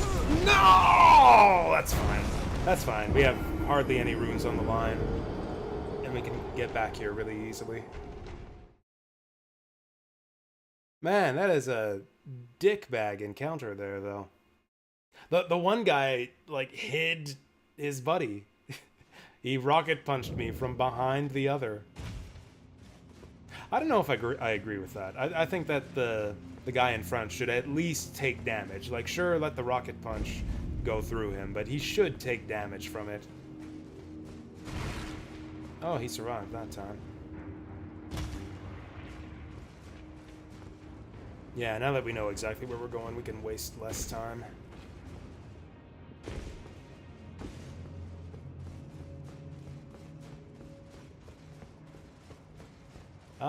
Honestly, I don't know. It's always the road less traveled. I regret not using ashes more than I have been. I keep telling myself that ashes are fun, and I want to see what all the different ones do and try them out, but I never actually do.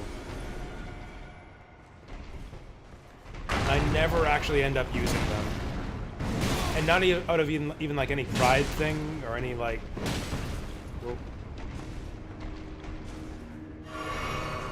for like any reason of wanting to maintain challenge for myself. I just usually don't think of it. The fuck? That went right through my shield. It's the same reason I don't use physic. In fact, my physic would be really good right now. Because these guys do all physical damage.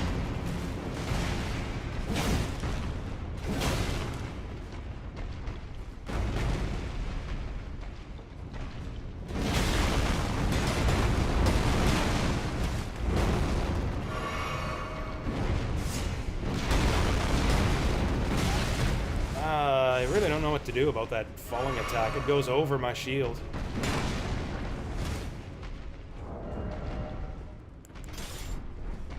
Okay, I have one possible solution. Nope.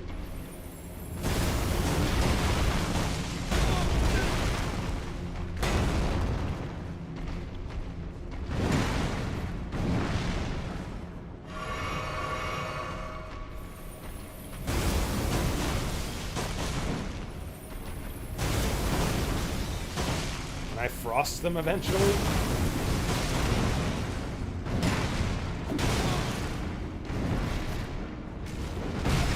Oh, what the fuck?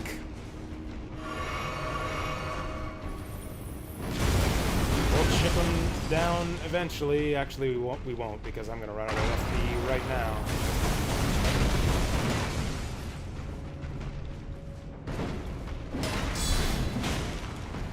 Did I frost either of them?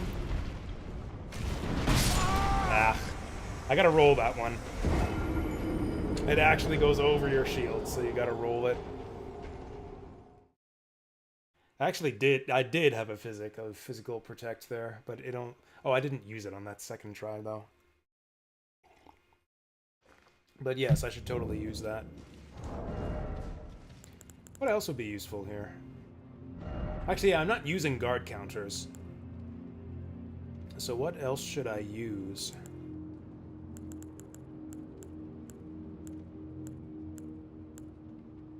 Boosts guarding ability, but they're getting around. Honestly, physical damage resist. Yeah, let's take the physical damage resist one. We're taking tons of damage, so we might as well resist more of it. In fact... He did it again. I don't know what causes that. Some weird glitch.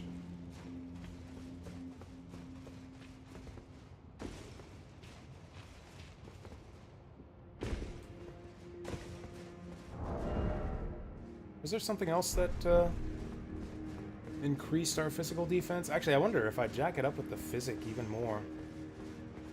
Can these guys even damage me? That was close. Am I just invincible if I drink the physic? Yeah.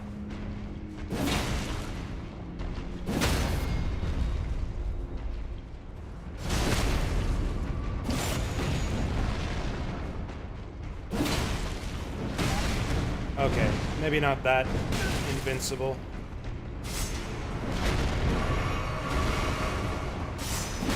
That's a lot of slimies. Whoa, fuck.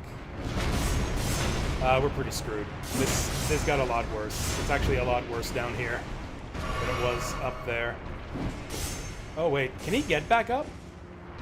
You guys can't jump, can you? You guys can't jump. Oh, well, you guys can shoot, though. How do we capitalize on this? Oh, I can't craft while they're throwing shit at me.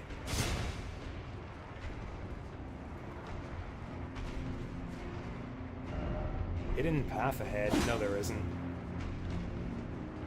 Oh, hey, I can get my runes. Is there even anything over here? Oh, here we go. This is what they were guarding. That's 2 ancient dragon stones in 1 forge. Damn. I guess I could just leave. I kind of want to kill him, but I could just leave.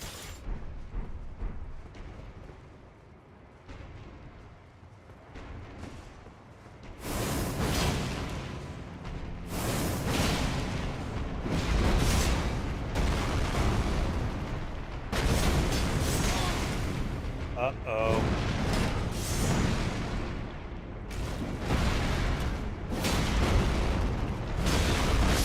Shit. Oh, our runes are going to be in a bad place this time. Why did I come down here? Or I think I slipped. I don't think I did this on purpose. I probably shouldn't even be playing anymore. I'm a bit tired. I'm making dumb mistakes. Secret adult gaming platform bigger than Steam.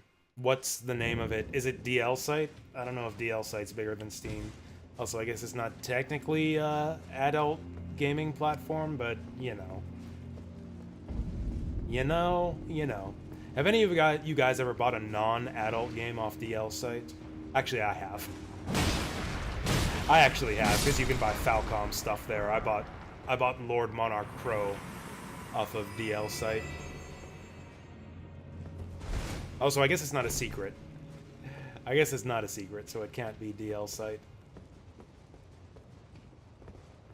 Oh yeah, you also bought it. Oh, nice. I haven't actually played it because it's untranslated. It's easy to play because the menus are really simple, but I'm too lazy to actually do it. I'm too lazy to actually memorize the positions of the menu stuff. If it were translated, I would play it, but I'm too lazy to memorize the positions of the menu items. Like, it's the same. It's not that hard. There's really only like 4 commands and a couple sub-commands each you need to learn to play Lord Monarch. It's like build, attack. Actually, is it just... Oh yeah, build, attack, barricade, destroy.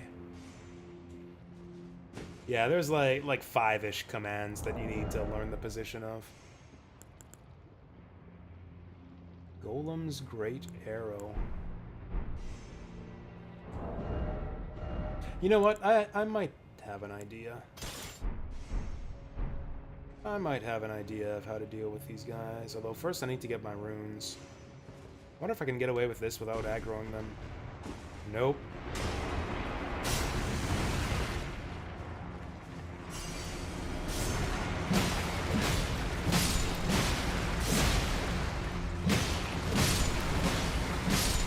Hurry, hurry, hurry! Okay, so at least things will be clean for when our golem guests arrive.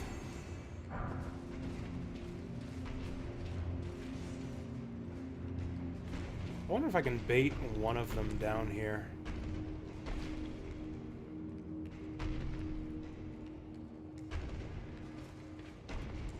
Hey, stupid, over here. Oh, he actually heard that. He's actually dumb enough to fall for it. Holy shit, this guy is stupid.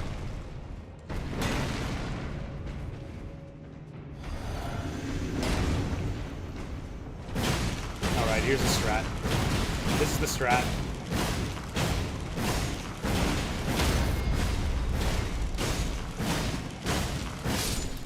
And that's that. And that's that. Now we just have to solo the other one. We went wild on his ass.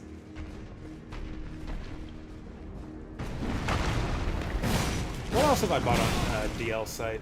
Oh yeah, I think I bought Demon's Roots there. Oh wait, no, I bought Demon's Roots on Steam. That's right.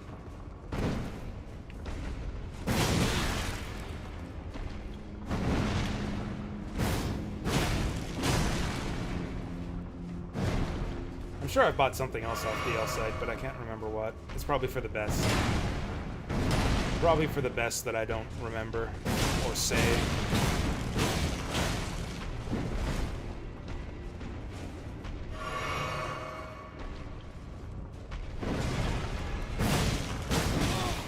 Okay, you know what? Wild Strikes really only work while you got the physic enabled. He didn't even stagger. Not once. Okay, now I think we're done. So we actually did get something out of all that. Holy shit. This excursion up north actually paid off.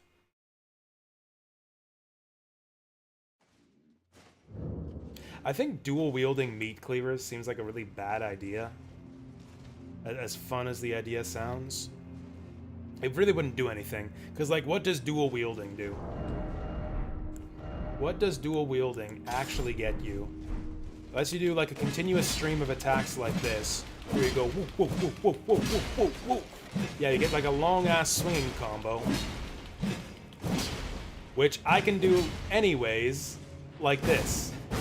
I can already do crazy long, powerful combos by doing this. Yeah, we don't need to dual wield when we can wild swing. So yeah, let's sort out our inventories.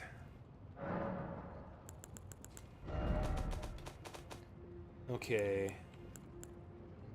Backup machete gets put away. This I'm gonna keep out because I might use that if we level it up.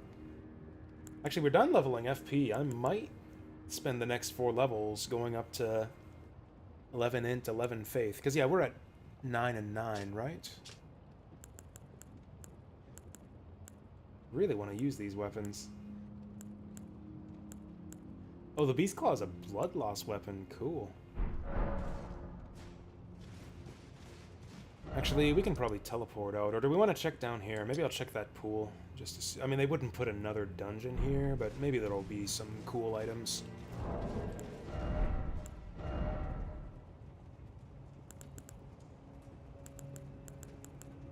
$33 smithing stone 4. Oh, also, when are we gonna get to summon? I haven't seen any summoning zones outside of boss fights. Maybe I just haven't noticed them.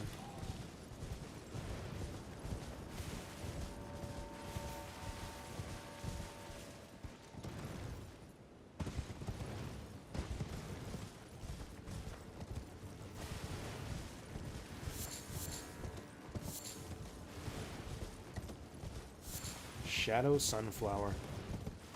These are flowers of the Shadow Sun.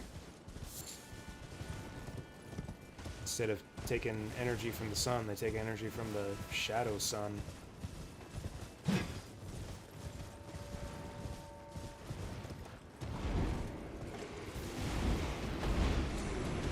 We've definitely been down there, and that was the cave with... I don't remember what was in the cave. Some bullshit that we didn't care about.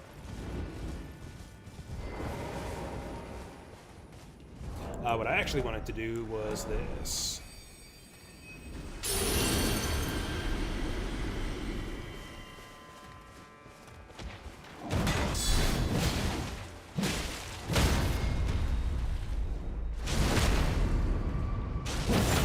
Oh, that guy's a wizard.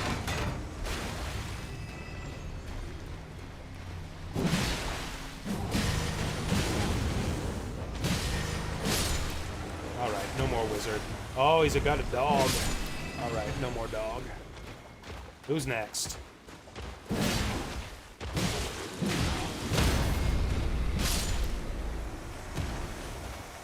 You know, I think I'm coming to like these guys. They're fun.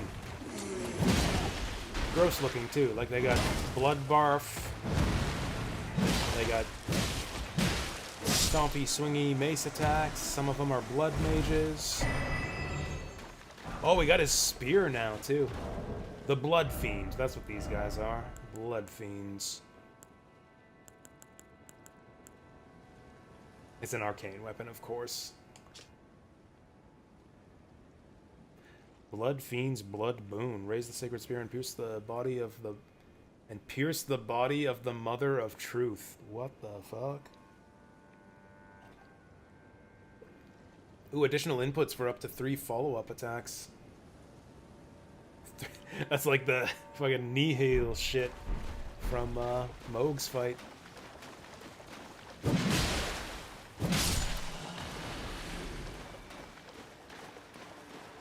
You alive? Okay.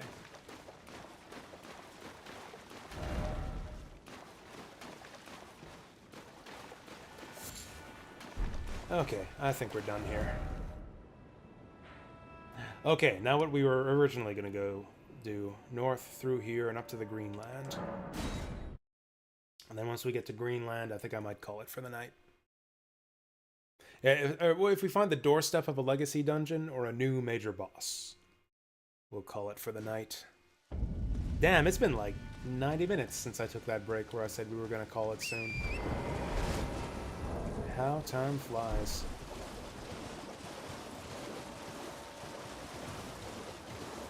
Oh, we got blood centipede mans. I'm gonna lose my fucking rune arc right as soon as I used it. Look at how much health we have.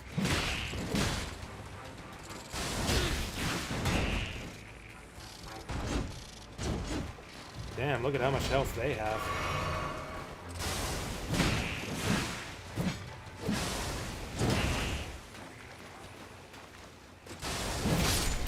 There we go, that's the ticket. There we go. Just gotta, you know, actually fight them. With that said... No, I think I actually like the Iron Cleaver. Ah, I stopped short.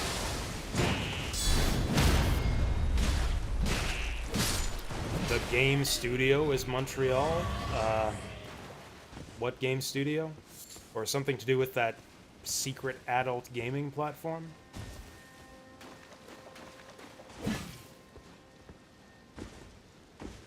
Honestly, I find it hard to believe that there'd be an adult gaming platform bigger than Steam. Unless it's Steam. I guess Steam could be the secret adult platform. Maybe that's the secret. Adult Steam is now bigger than regular Steam. That's actually no surprise or secret. Big blood flowers here.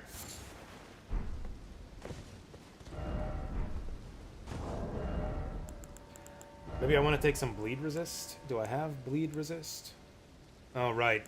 We don't have bleed and frost resist. We have immunity, robustness, and focus. Sleep and madness. Blood loss and frost. That's the good one, too. That's the one I have the good charm for. Ooh, that's a big boost in resistance. New Taku? That sounds familiar. Were we talking about that earlier today? I feel like that name sounds familiar.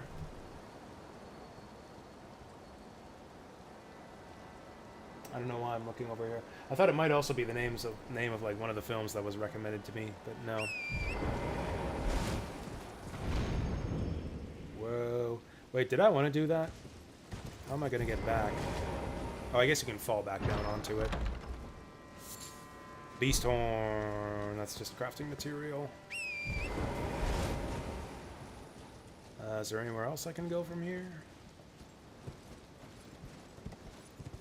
Okay, we can just hop up and get Beast Horn. Oh, and... this is a bit precarious.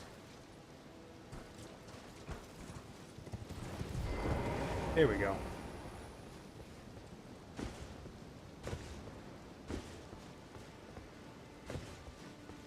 Oh, and then we get over there. Smithing Stone 7, not bad. Oh, there's like a whole new world up here.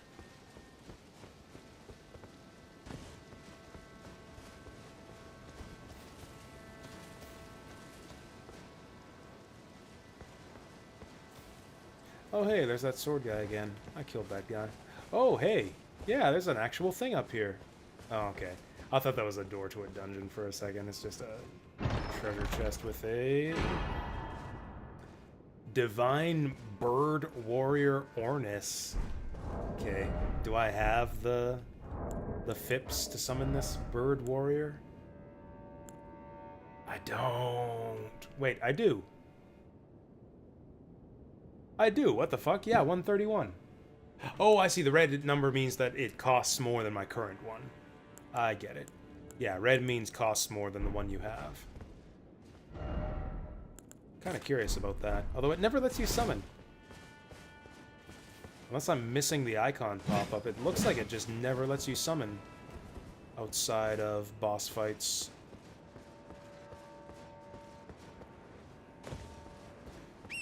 Which I guess is semi-reasonable, since it's usually not necessary or that helpful to summon outside of boss fights. But it can be fun. It's fun to summon outside boss fights. Is this the wrong move here? Should I not have done this? Oh no, we're good. That was the thing to do.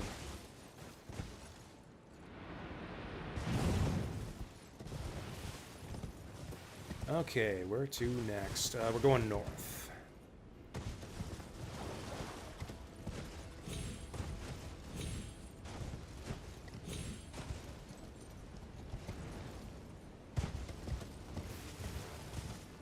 bird. Oh, that guy tried to pretend to be a statue. Word is out, they don't want to mess with me anymore. They're playing dead.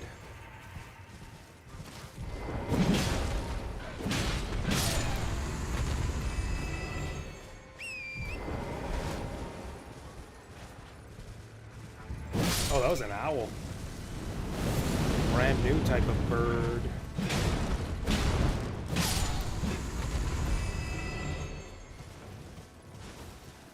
Oh boy, more centipedes.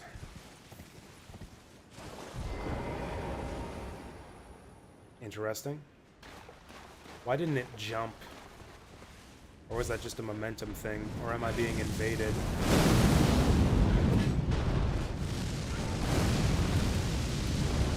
Oh, he's doing like some crazy homing fire. I remember this. Yikes.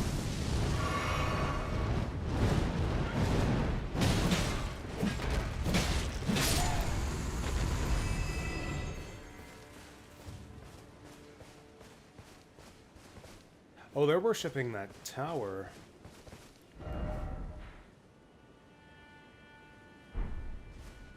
Oh, that's not a tower. That's just a pillar of that bridge. I didn't realize that bridge was that high. Holy shit. That's how it is. Oh, those guys are patrolling. Those guys are patrolling. These guys are worshipping.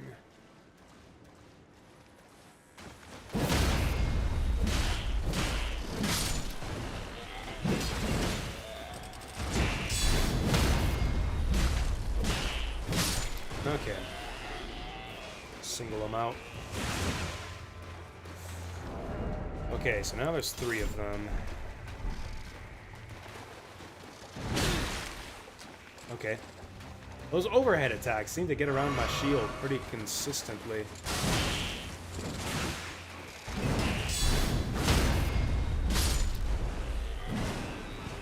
Is he dead? He's dead.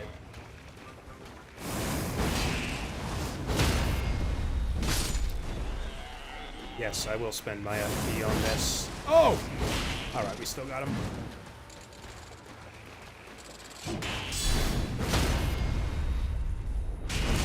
Run him through. So here's yet another reused enemy here. I mean, they got new enemies too, I guess. It's like 50-50 between reused and new enemies. I would have preferred that ratio be a little bit heavier on the new enemy types for the DLC. Like maybe like something like 100% new enemies would be nice.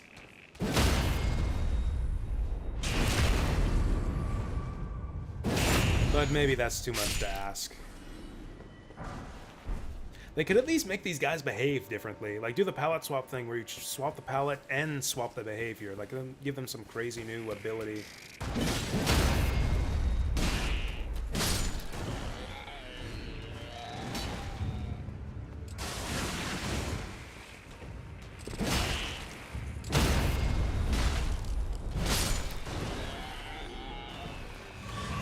Okay, we cleared him out.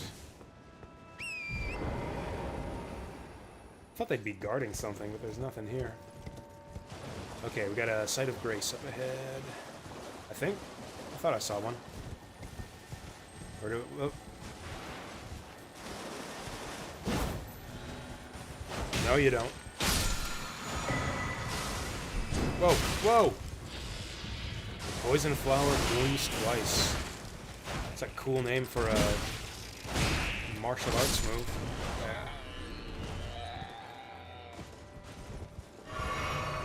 Oh, this guy's dual wielding this time.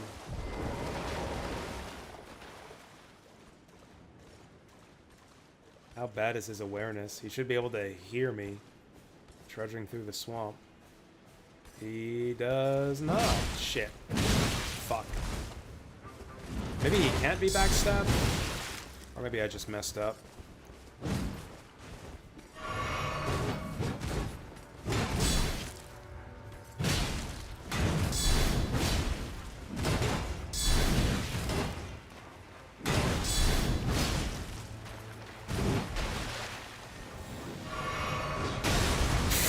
Nice. Oh, that was like omen horns sprouting out of the ground. That was pretty cool. Oh, I should have done that. Run him through for the finish. Ah, well. Was I just hallucinating? Thought I saw Grace up here. There it is.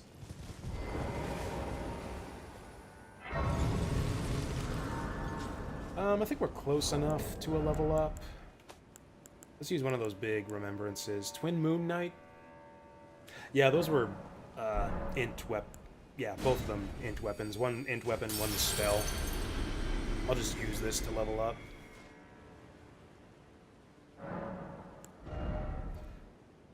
Do we do Mind again? Oh, look at that. We're getting 6 at a time now.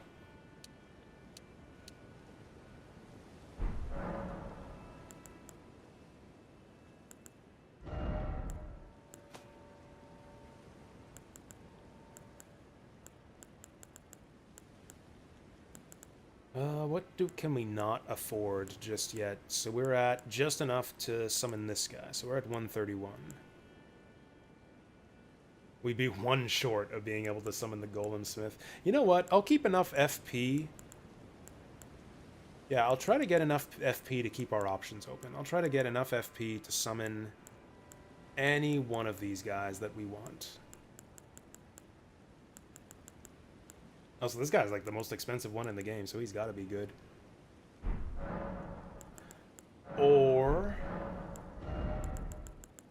Or do we do the Faith Int thing?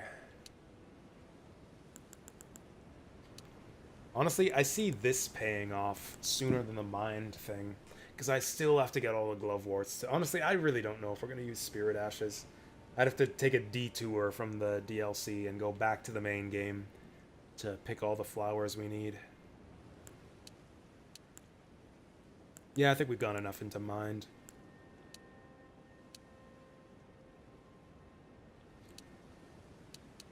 Do I really spend 4 levels on Faith and Intelligence just to mess around with one weapon that we might not even add to our build? Or do we take something actually useful? We'll do the fun thing, because I don't think this game's difficult enough that we need to be super min-maxy. If we misallocate 4 points, we can get away with that. Let's do... Faith does literally nothing.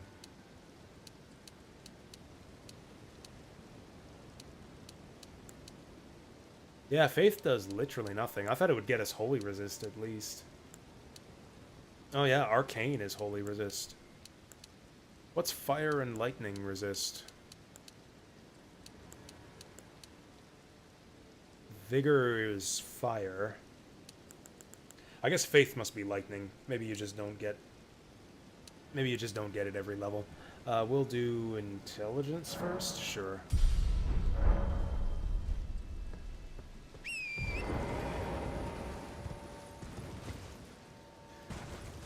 Do we see anything on the map? Okay, we're underneath here. Nothing on the map looks really interesting. I guess we'll just run forward. We can't even really see where we're going. We're underneath the cliff above us. So where we are doesn't really show on the map. Come on.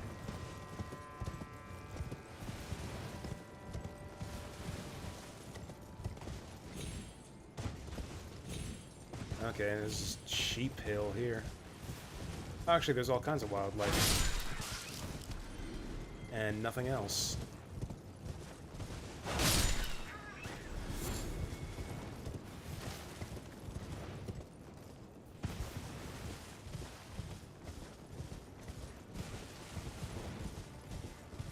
I like to skirt the outsides of each area just to check for caves. Is this amount of excrement? Dung. It sure is. Well, at least the horse is stepping in it and not me. Is it on its hooves? Is there green omen shit on my horse's hooves? I think there might be. I think his hooves are looking a bit green. We gotta find a river. Let's go back to the river and wash them off. That's disgusting. Or maybe they always look like this, and they're just brown and dirty. Oh, hey, another reused enemy. I don't know why. That was... I went jousting with a bear, and I lost.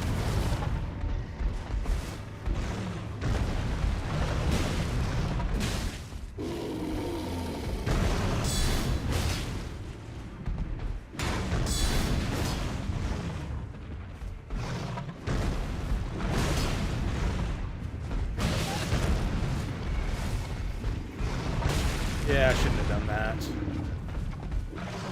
There we go. If you want to be safe against a bear, you get close. Some IRL advice for you guys. Okay, now that he's given us some breathing room, I think I want to try this strat.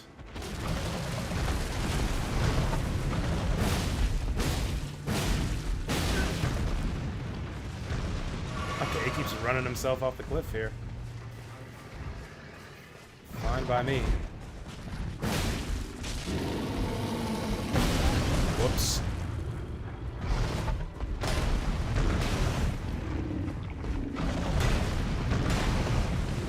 Actually, once again, yeah, you want to get close.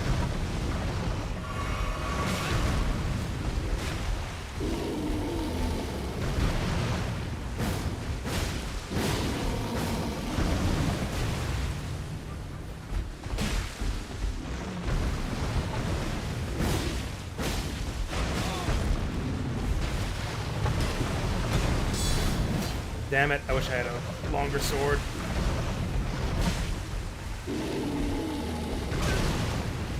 Yeesh.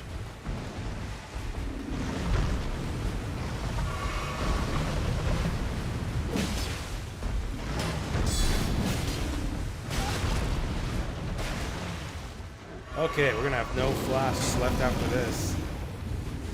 It's always a waste of time to fight bears in this game. They don't even give you anything good. They're really difficult. Maybe the hardest enemy in the field. Fucking bears. He got over my shield again.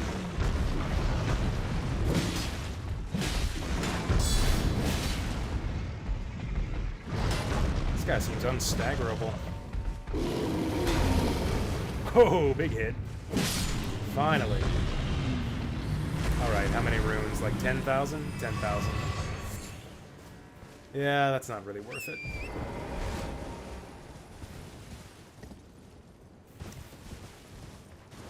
Oh, what the fuck? That was for Christopher Robin. What the fuck? It's like a death claw on wings. Oh, this is like a real enemy. I thought it might have been just wildlife.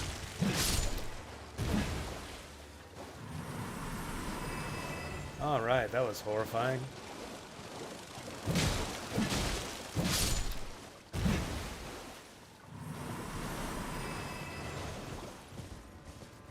It's like, yeah, how do we make scorpions even more disgusting and dangerous? Oh yeah, that's a saying. That's a saying. That's a Japanese saying, actually. Like adding wings to a scorpion. That's a real Japanese saying. Or something like that. Some animal. I'm actually kind of confused now. Okay.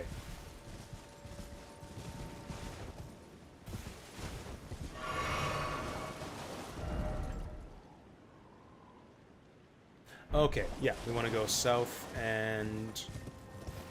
I guess I will go south and west, or south and east. Yeah, south and east to make sure we didn't miss any caves along the side here, but I'm pretty sure we want to go south and west right away. Oh, is that something? It is not. Okay, let's go back. Oh yeah, what about the center? We never got up here, did we? Wait, yes we did. Oh, no we didn't. Yes we did. Yes we did. Okay. west wall.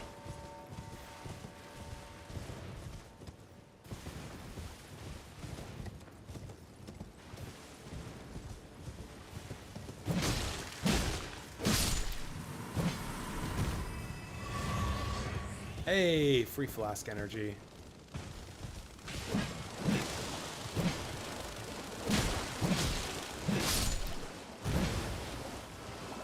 Okay, those guys are less dangerous than they look. More flasks. We're stuffing the scorpions, crushing them up, and putting them in our flask. Take a big swig of scorpion juice.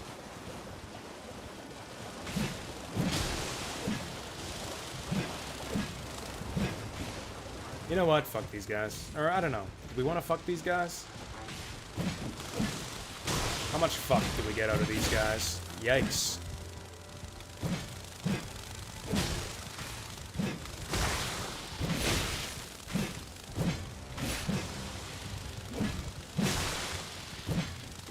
I feel like the fuck is not worth the fight here.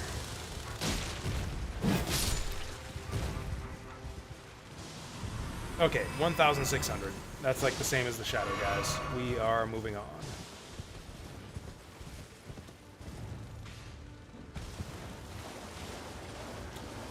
Is that trying to point me somewhere? I thought I saw something up here. It's just a rock. Are these guys trying to point me somewhere? Are they like changing the way they do catacomb statues in the DLC? I think I like this better than the way they did it in the base game. Instead of just one statue that shows you where to go that you can possibly miss, it's a trail of statues. Although then again, I guess by that philosophy, why not just have like a big bright like neon trail leading to all the dungeons?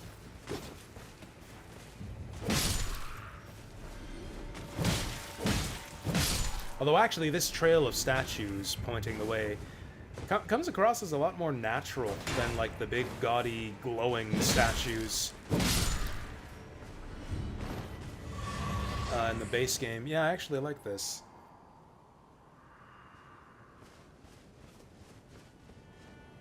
I was kind of hoping to get to like a big major dungeon before finishing for the night, but maybe we'll do this, or maybe we'll actually do this catacombs. I don't know, the last catacombs was pretty in-depth. I think we'll activate the Site of Grace so we can teleport back here. Yeah, let's poke our head through the door and see what's here. Another sniff it, gremlin. I hope we can get that as a helmet. I hope we get that snoot mask as a helmet. And get to spit fire at our enemies. I guess it's not that difficult to spit fire in this game if you really want to.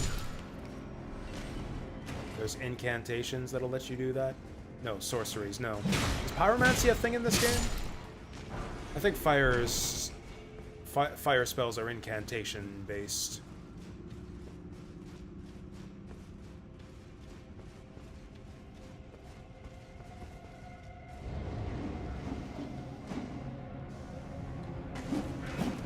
That's one of those basilisk guys, isn't it? I'm dying. I'm being filled with death. Ah, okay. Okay, it's one of these. It's like the big Eye of Sauron with the madness on that one tower.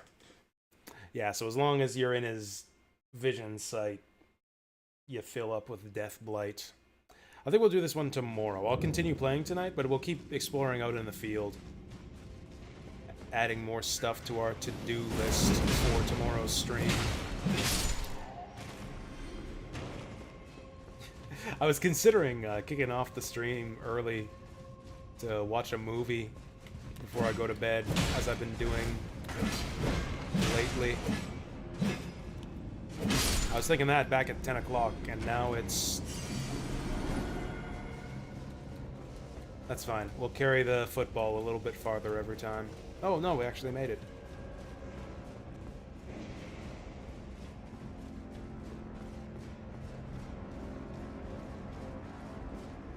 Just to check. Okay, good to know. Is he still following me? Thought I heard a noise.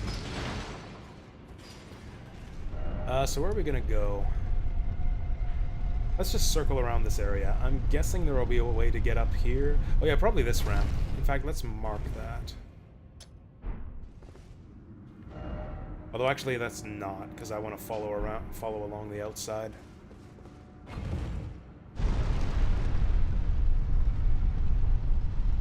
Yeah, I was thinking 2 hours ago that maybe I'll play for 1 more hour.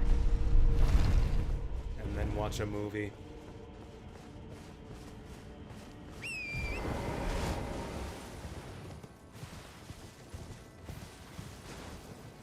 Whoa. Oh, okay. I am not where I thought I was. Shit's all foggy.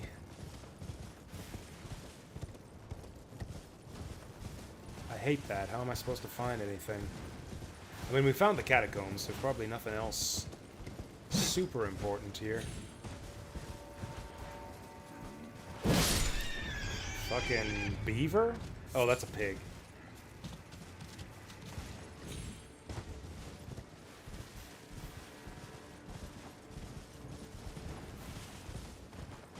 Oh, it's another pile of shit. Oh, hey, there's a cookbook in this pile of shit. Is it gonna tell us how to cook with the shit? It sure is. Make ourselves a fetid pot.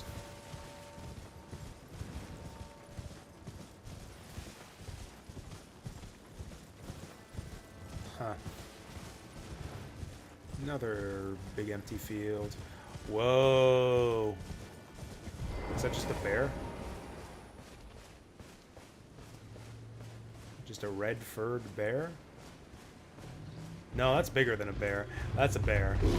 Oh, fuck. You know, there never was a bear boss on the base game. Does he do anything special?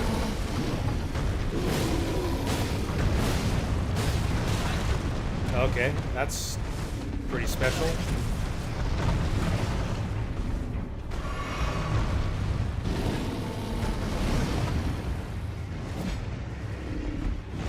He's not too different from a regular bear just yet.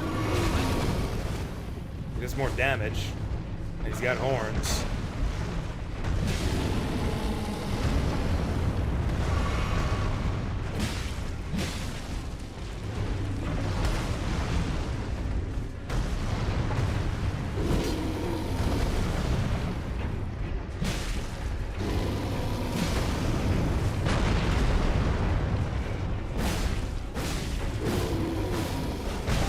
Yeah, that was a bad move.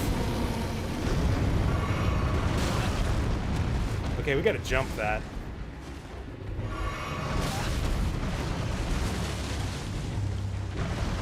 Oh! Okay, he's doing the beast incantations.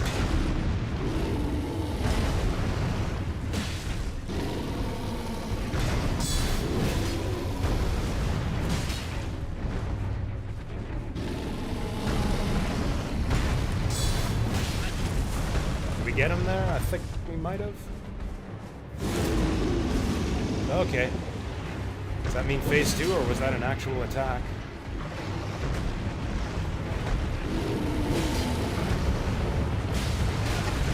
It gets me every time. I'm never expecting that.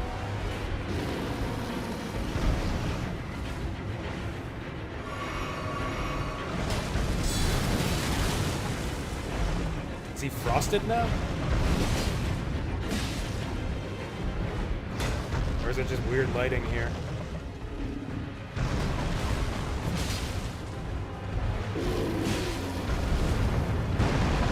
Hey, I got it that time.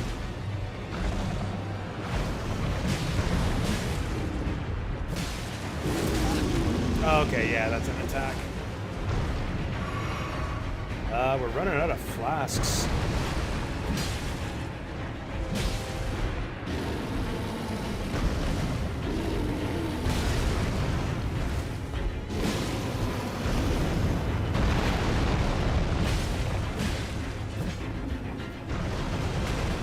Woo!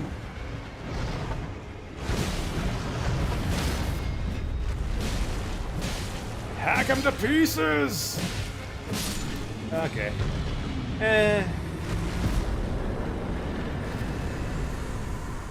I don't know. I feel like he was a little bit too similar to a regular bear. Roar of Rugalia. Rugalia. What is that? An incantation? It is. An incantation of what is jokingly called the Bear Communion. Whoa. Transform oneself into a great red bear and emit a mighty roar. That might be less cool than it sounds. I don't know. That sounds pretty fucking cool. More akin to the divine invocation of the horn scent than it is to dragon communion.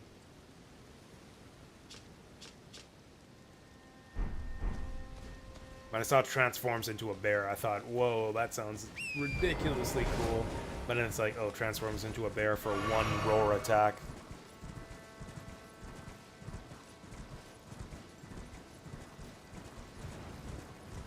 That seems to be a trend with some of the side bosses in the DLC so far, where they're like kind of just simple variations on things you've seen already. But then they give you something really cool afterwards.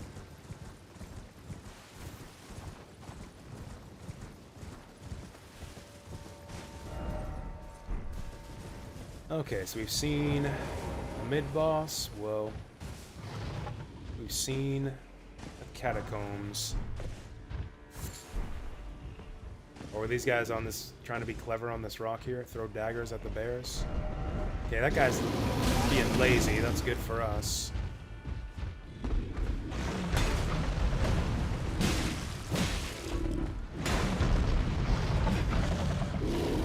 Okay. He's done hibernating. Ah. Oh, we got a lot of runes, actually. This could go badly for us. No Stake of America, either. You know, I legit think that that big bear boss... Oh, come on, man. Oh, you know what? We'll be closer from here. But we can't, because I can't warp out of catacombs. Fucking lame.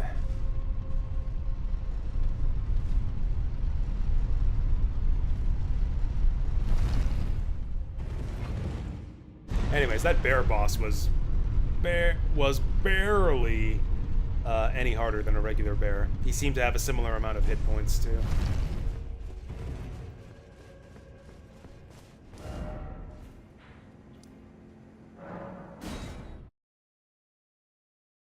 You know, if we don't find a way to climb up to that green plateau on the map, I don't know what we'll do.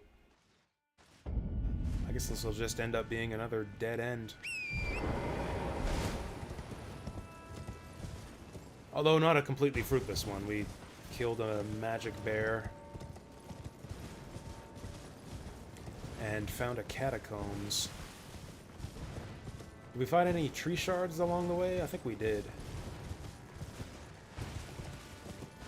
Oh yeah, we got one of each. We got upgrades from both of those. Okay, let's just avoid the bears. That's my advice to new Elden Ring players. Just avoid the bears. Even if it hurts your pride. It's maybe fight them once just to prove that you can do it, but it is never worth the trouble.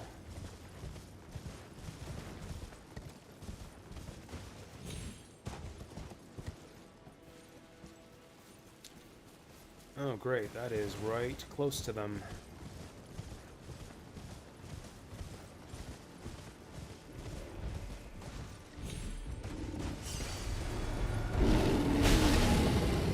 Don't kill my horse. Shit. You know, I don't actually think you can outrun a bear on horseback. Like, in-game. I bet you could IRL. I don't know, bears are apparently surprisingly fast. But I doubt they could outrun a horse. Oh, that's one of those massive cliffs. Yeah, there's no way we're gonna get up here. This is a dead-end zone. Oh, maybe not.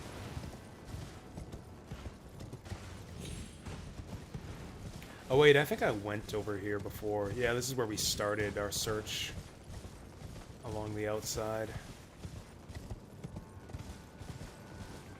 Yeah, it looks like this is just another dead-end zone.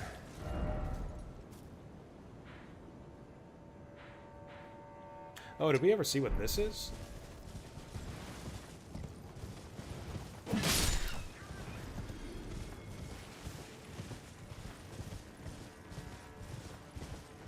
What have we got over here?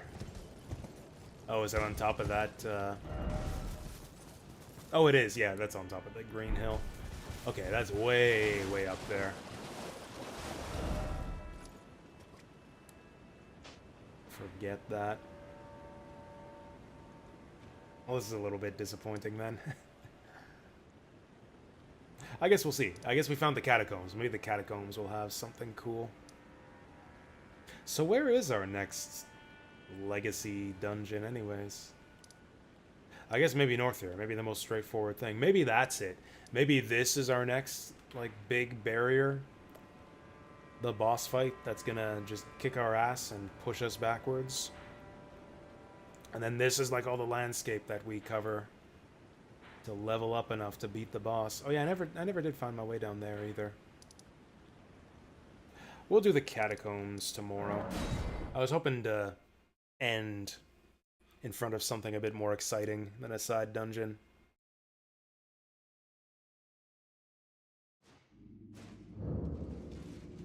You know what? Base Elden Ring was pretty much like this too, where the progression path was pretty straightforward. Like if you want to. In fact, we can literally see. We can literally just look at base Elden Ring right here. Like, yeah, progression path through the first area. Doink, doink, doink. In fact, you can literally just follow Grace. Yeah, it's like this. And you go out the back, and then it's like this. You can actually, and you can ignore all this other stuff. You can ignore all this other stuff in this. Or actually, I guess that's not true. You need to go, you need to do this to get the key. Yeah, so you go up here to get the key. You do that mini dungeon. Or you don't even do that. Or you just skip Liurnia entirely. In fact, that's what I did on this playthrough. I went back and did this just for completion's sake. I skipped Liurnia because I didn't need anything here. You can just run past all this and go straight to... Yeah, what is the first bottleneck in Elden Ring? Yeah, whatever point I was trying to make, I think I was actually completely wrong. Yeah, it's completely wide open. You're not bottlenecked anywhere. Like, sure, you can faceplant into Margit and get stuck that way, but, like, you can go to... Do they label the map here? Whatever. Yeah, you can go to Southern Limgrave on the Weeping Peninsula. You can go up to Caelid and try to do sneaky stuff there. You can go around Stormvale and into Liurnia. If you can fight your way up the dungeon here, you can get up the Altus Plateau. Yeah, where do you get stopped? Oh, that's right. You can't enter the city. You can't enter the city until you get two of the Great Runes. 2 of the rune shards. Where do you get repelled exactly? I've never actually done it. Or I think you get repelled here. I think you can't go beyond this gate until you kill 2 shard bearers. But you've got your run of them. You can do Rykard over here. How many do you have access to? You can do Rykard. What's this girl's name? I can't remember her name. The Academy lady. You can do her, although I don't know if hers counts. You can do Godric. You can do Radon. And then there's other shard bearers, but you can't do them till later. Or I guess you can. I guess you could do Moog, technically. You could do Moog Melania is a shard bearer, but you can't do her until you get through Limgrave. Or Limgrave, Lanedell. Because one of the Haligtree medallion pieces... Yeah, we still haven't done most of the Snowfield or the Haligtree on this save file. Oh, also, right, I have enough runes to level up.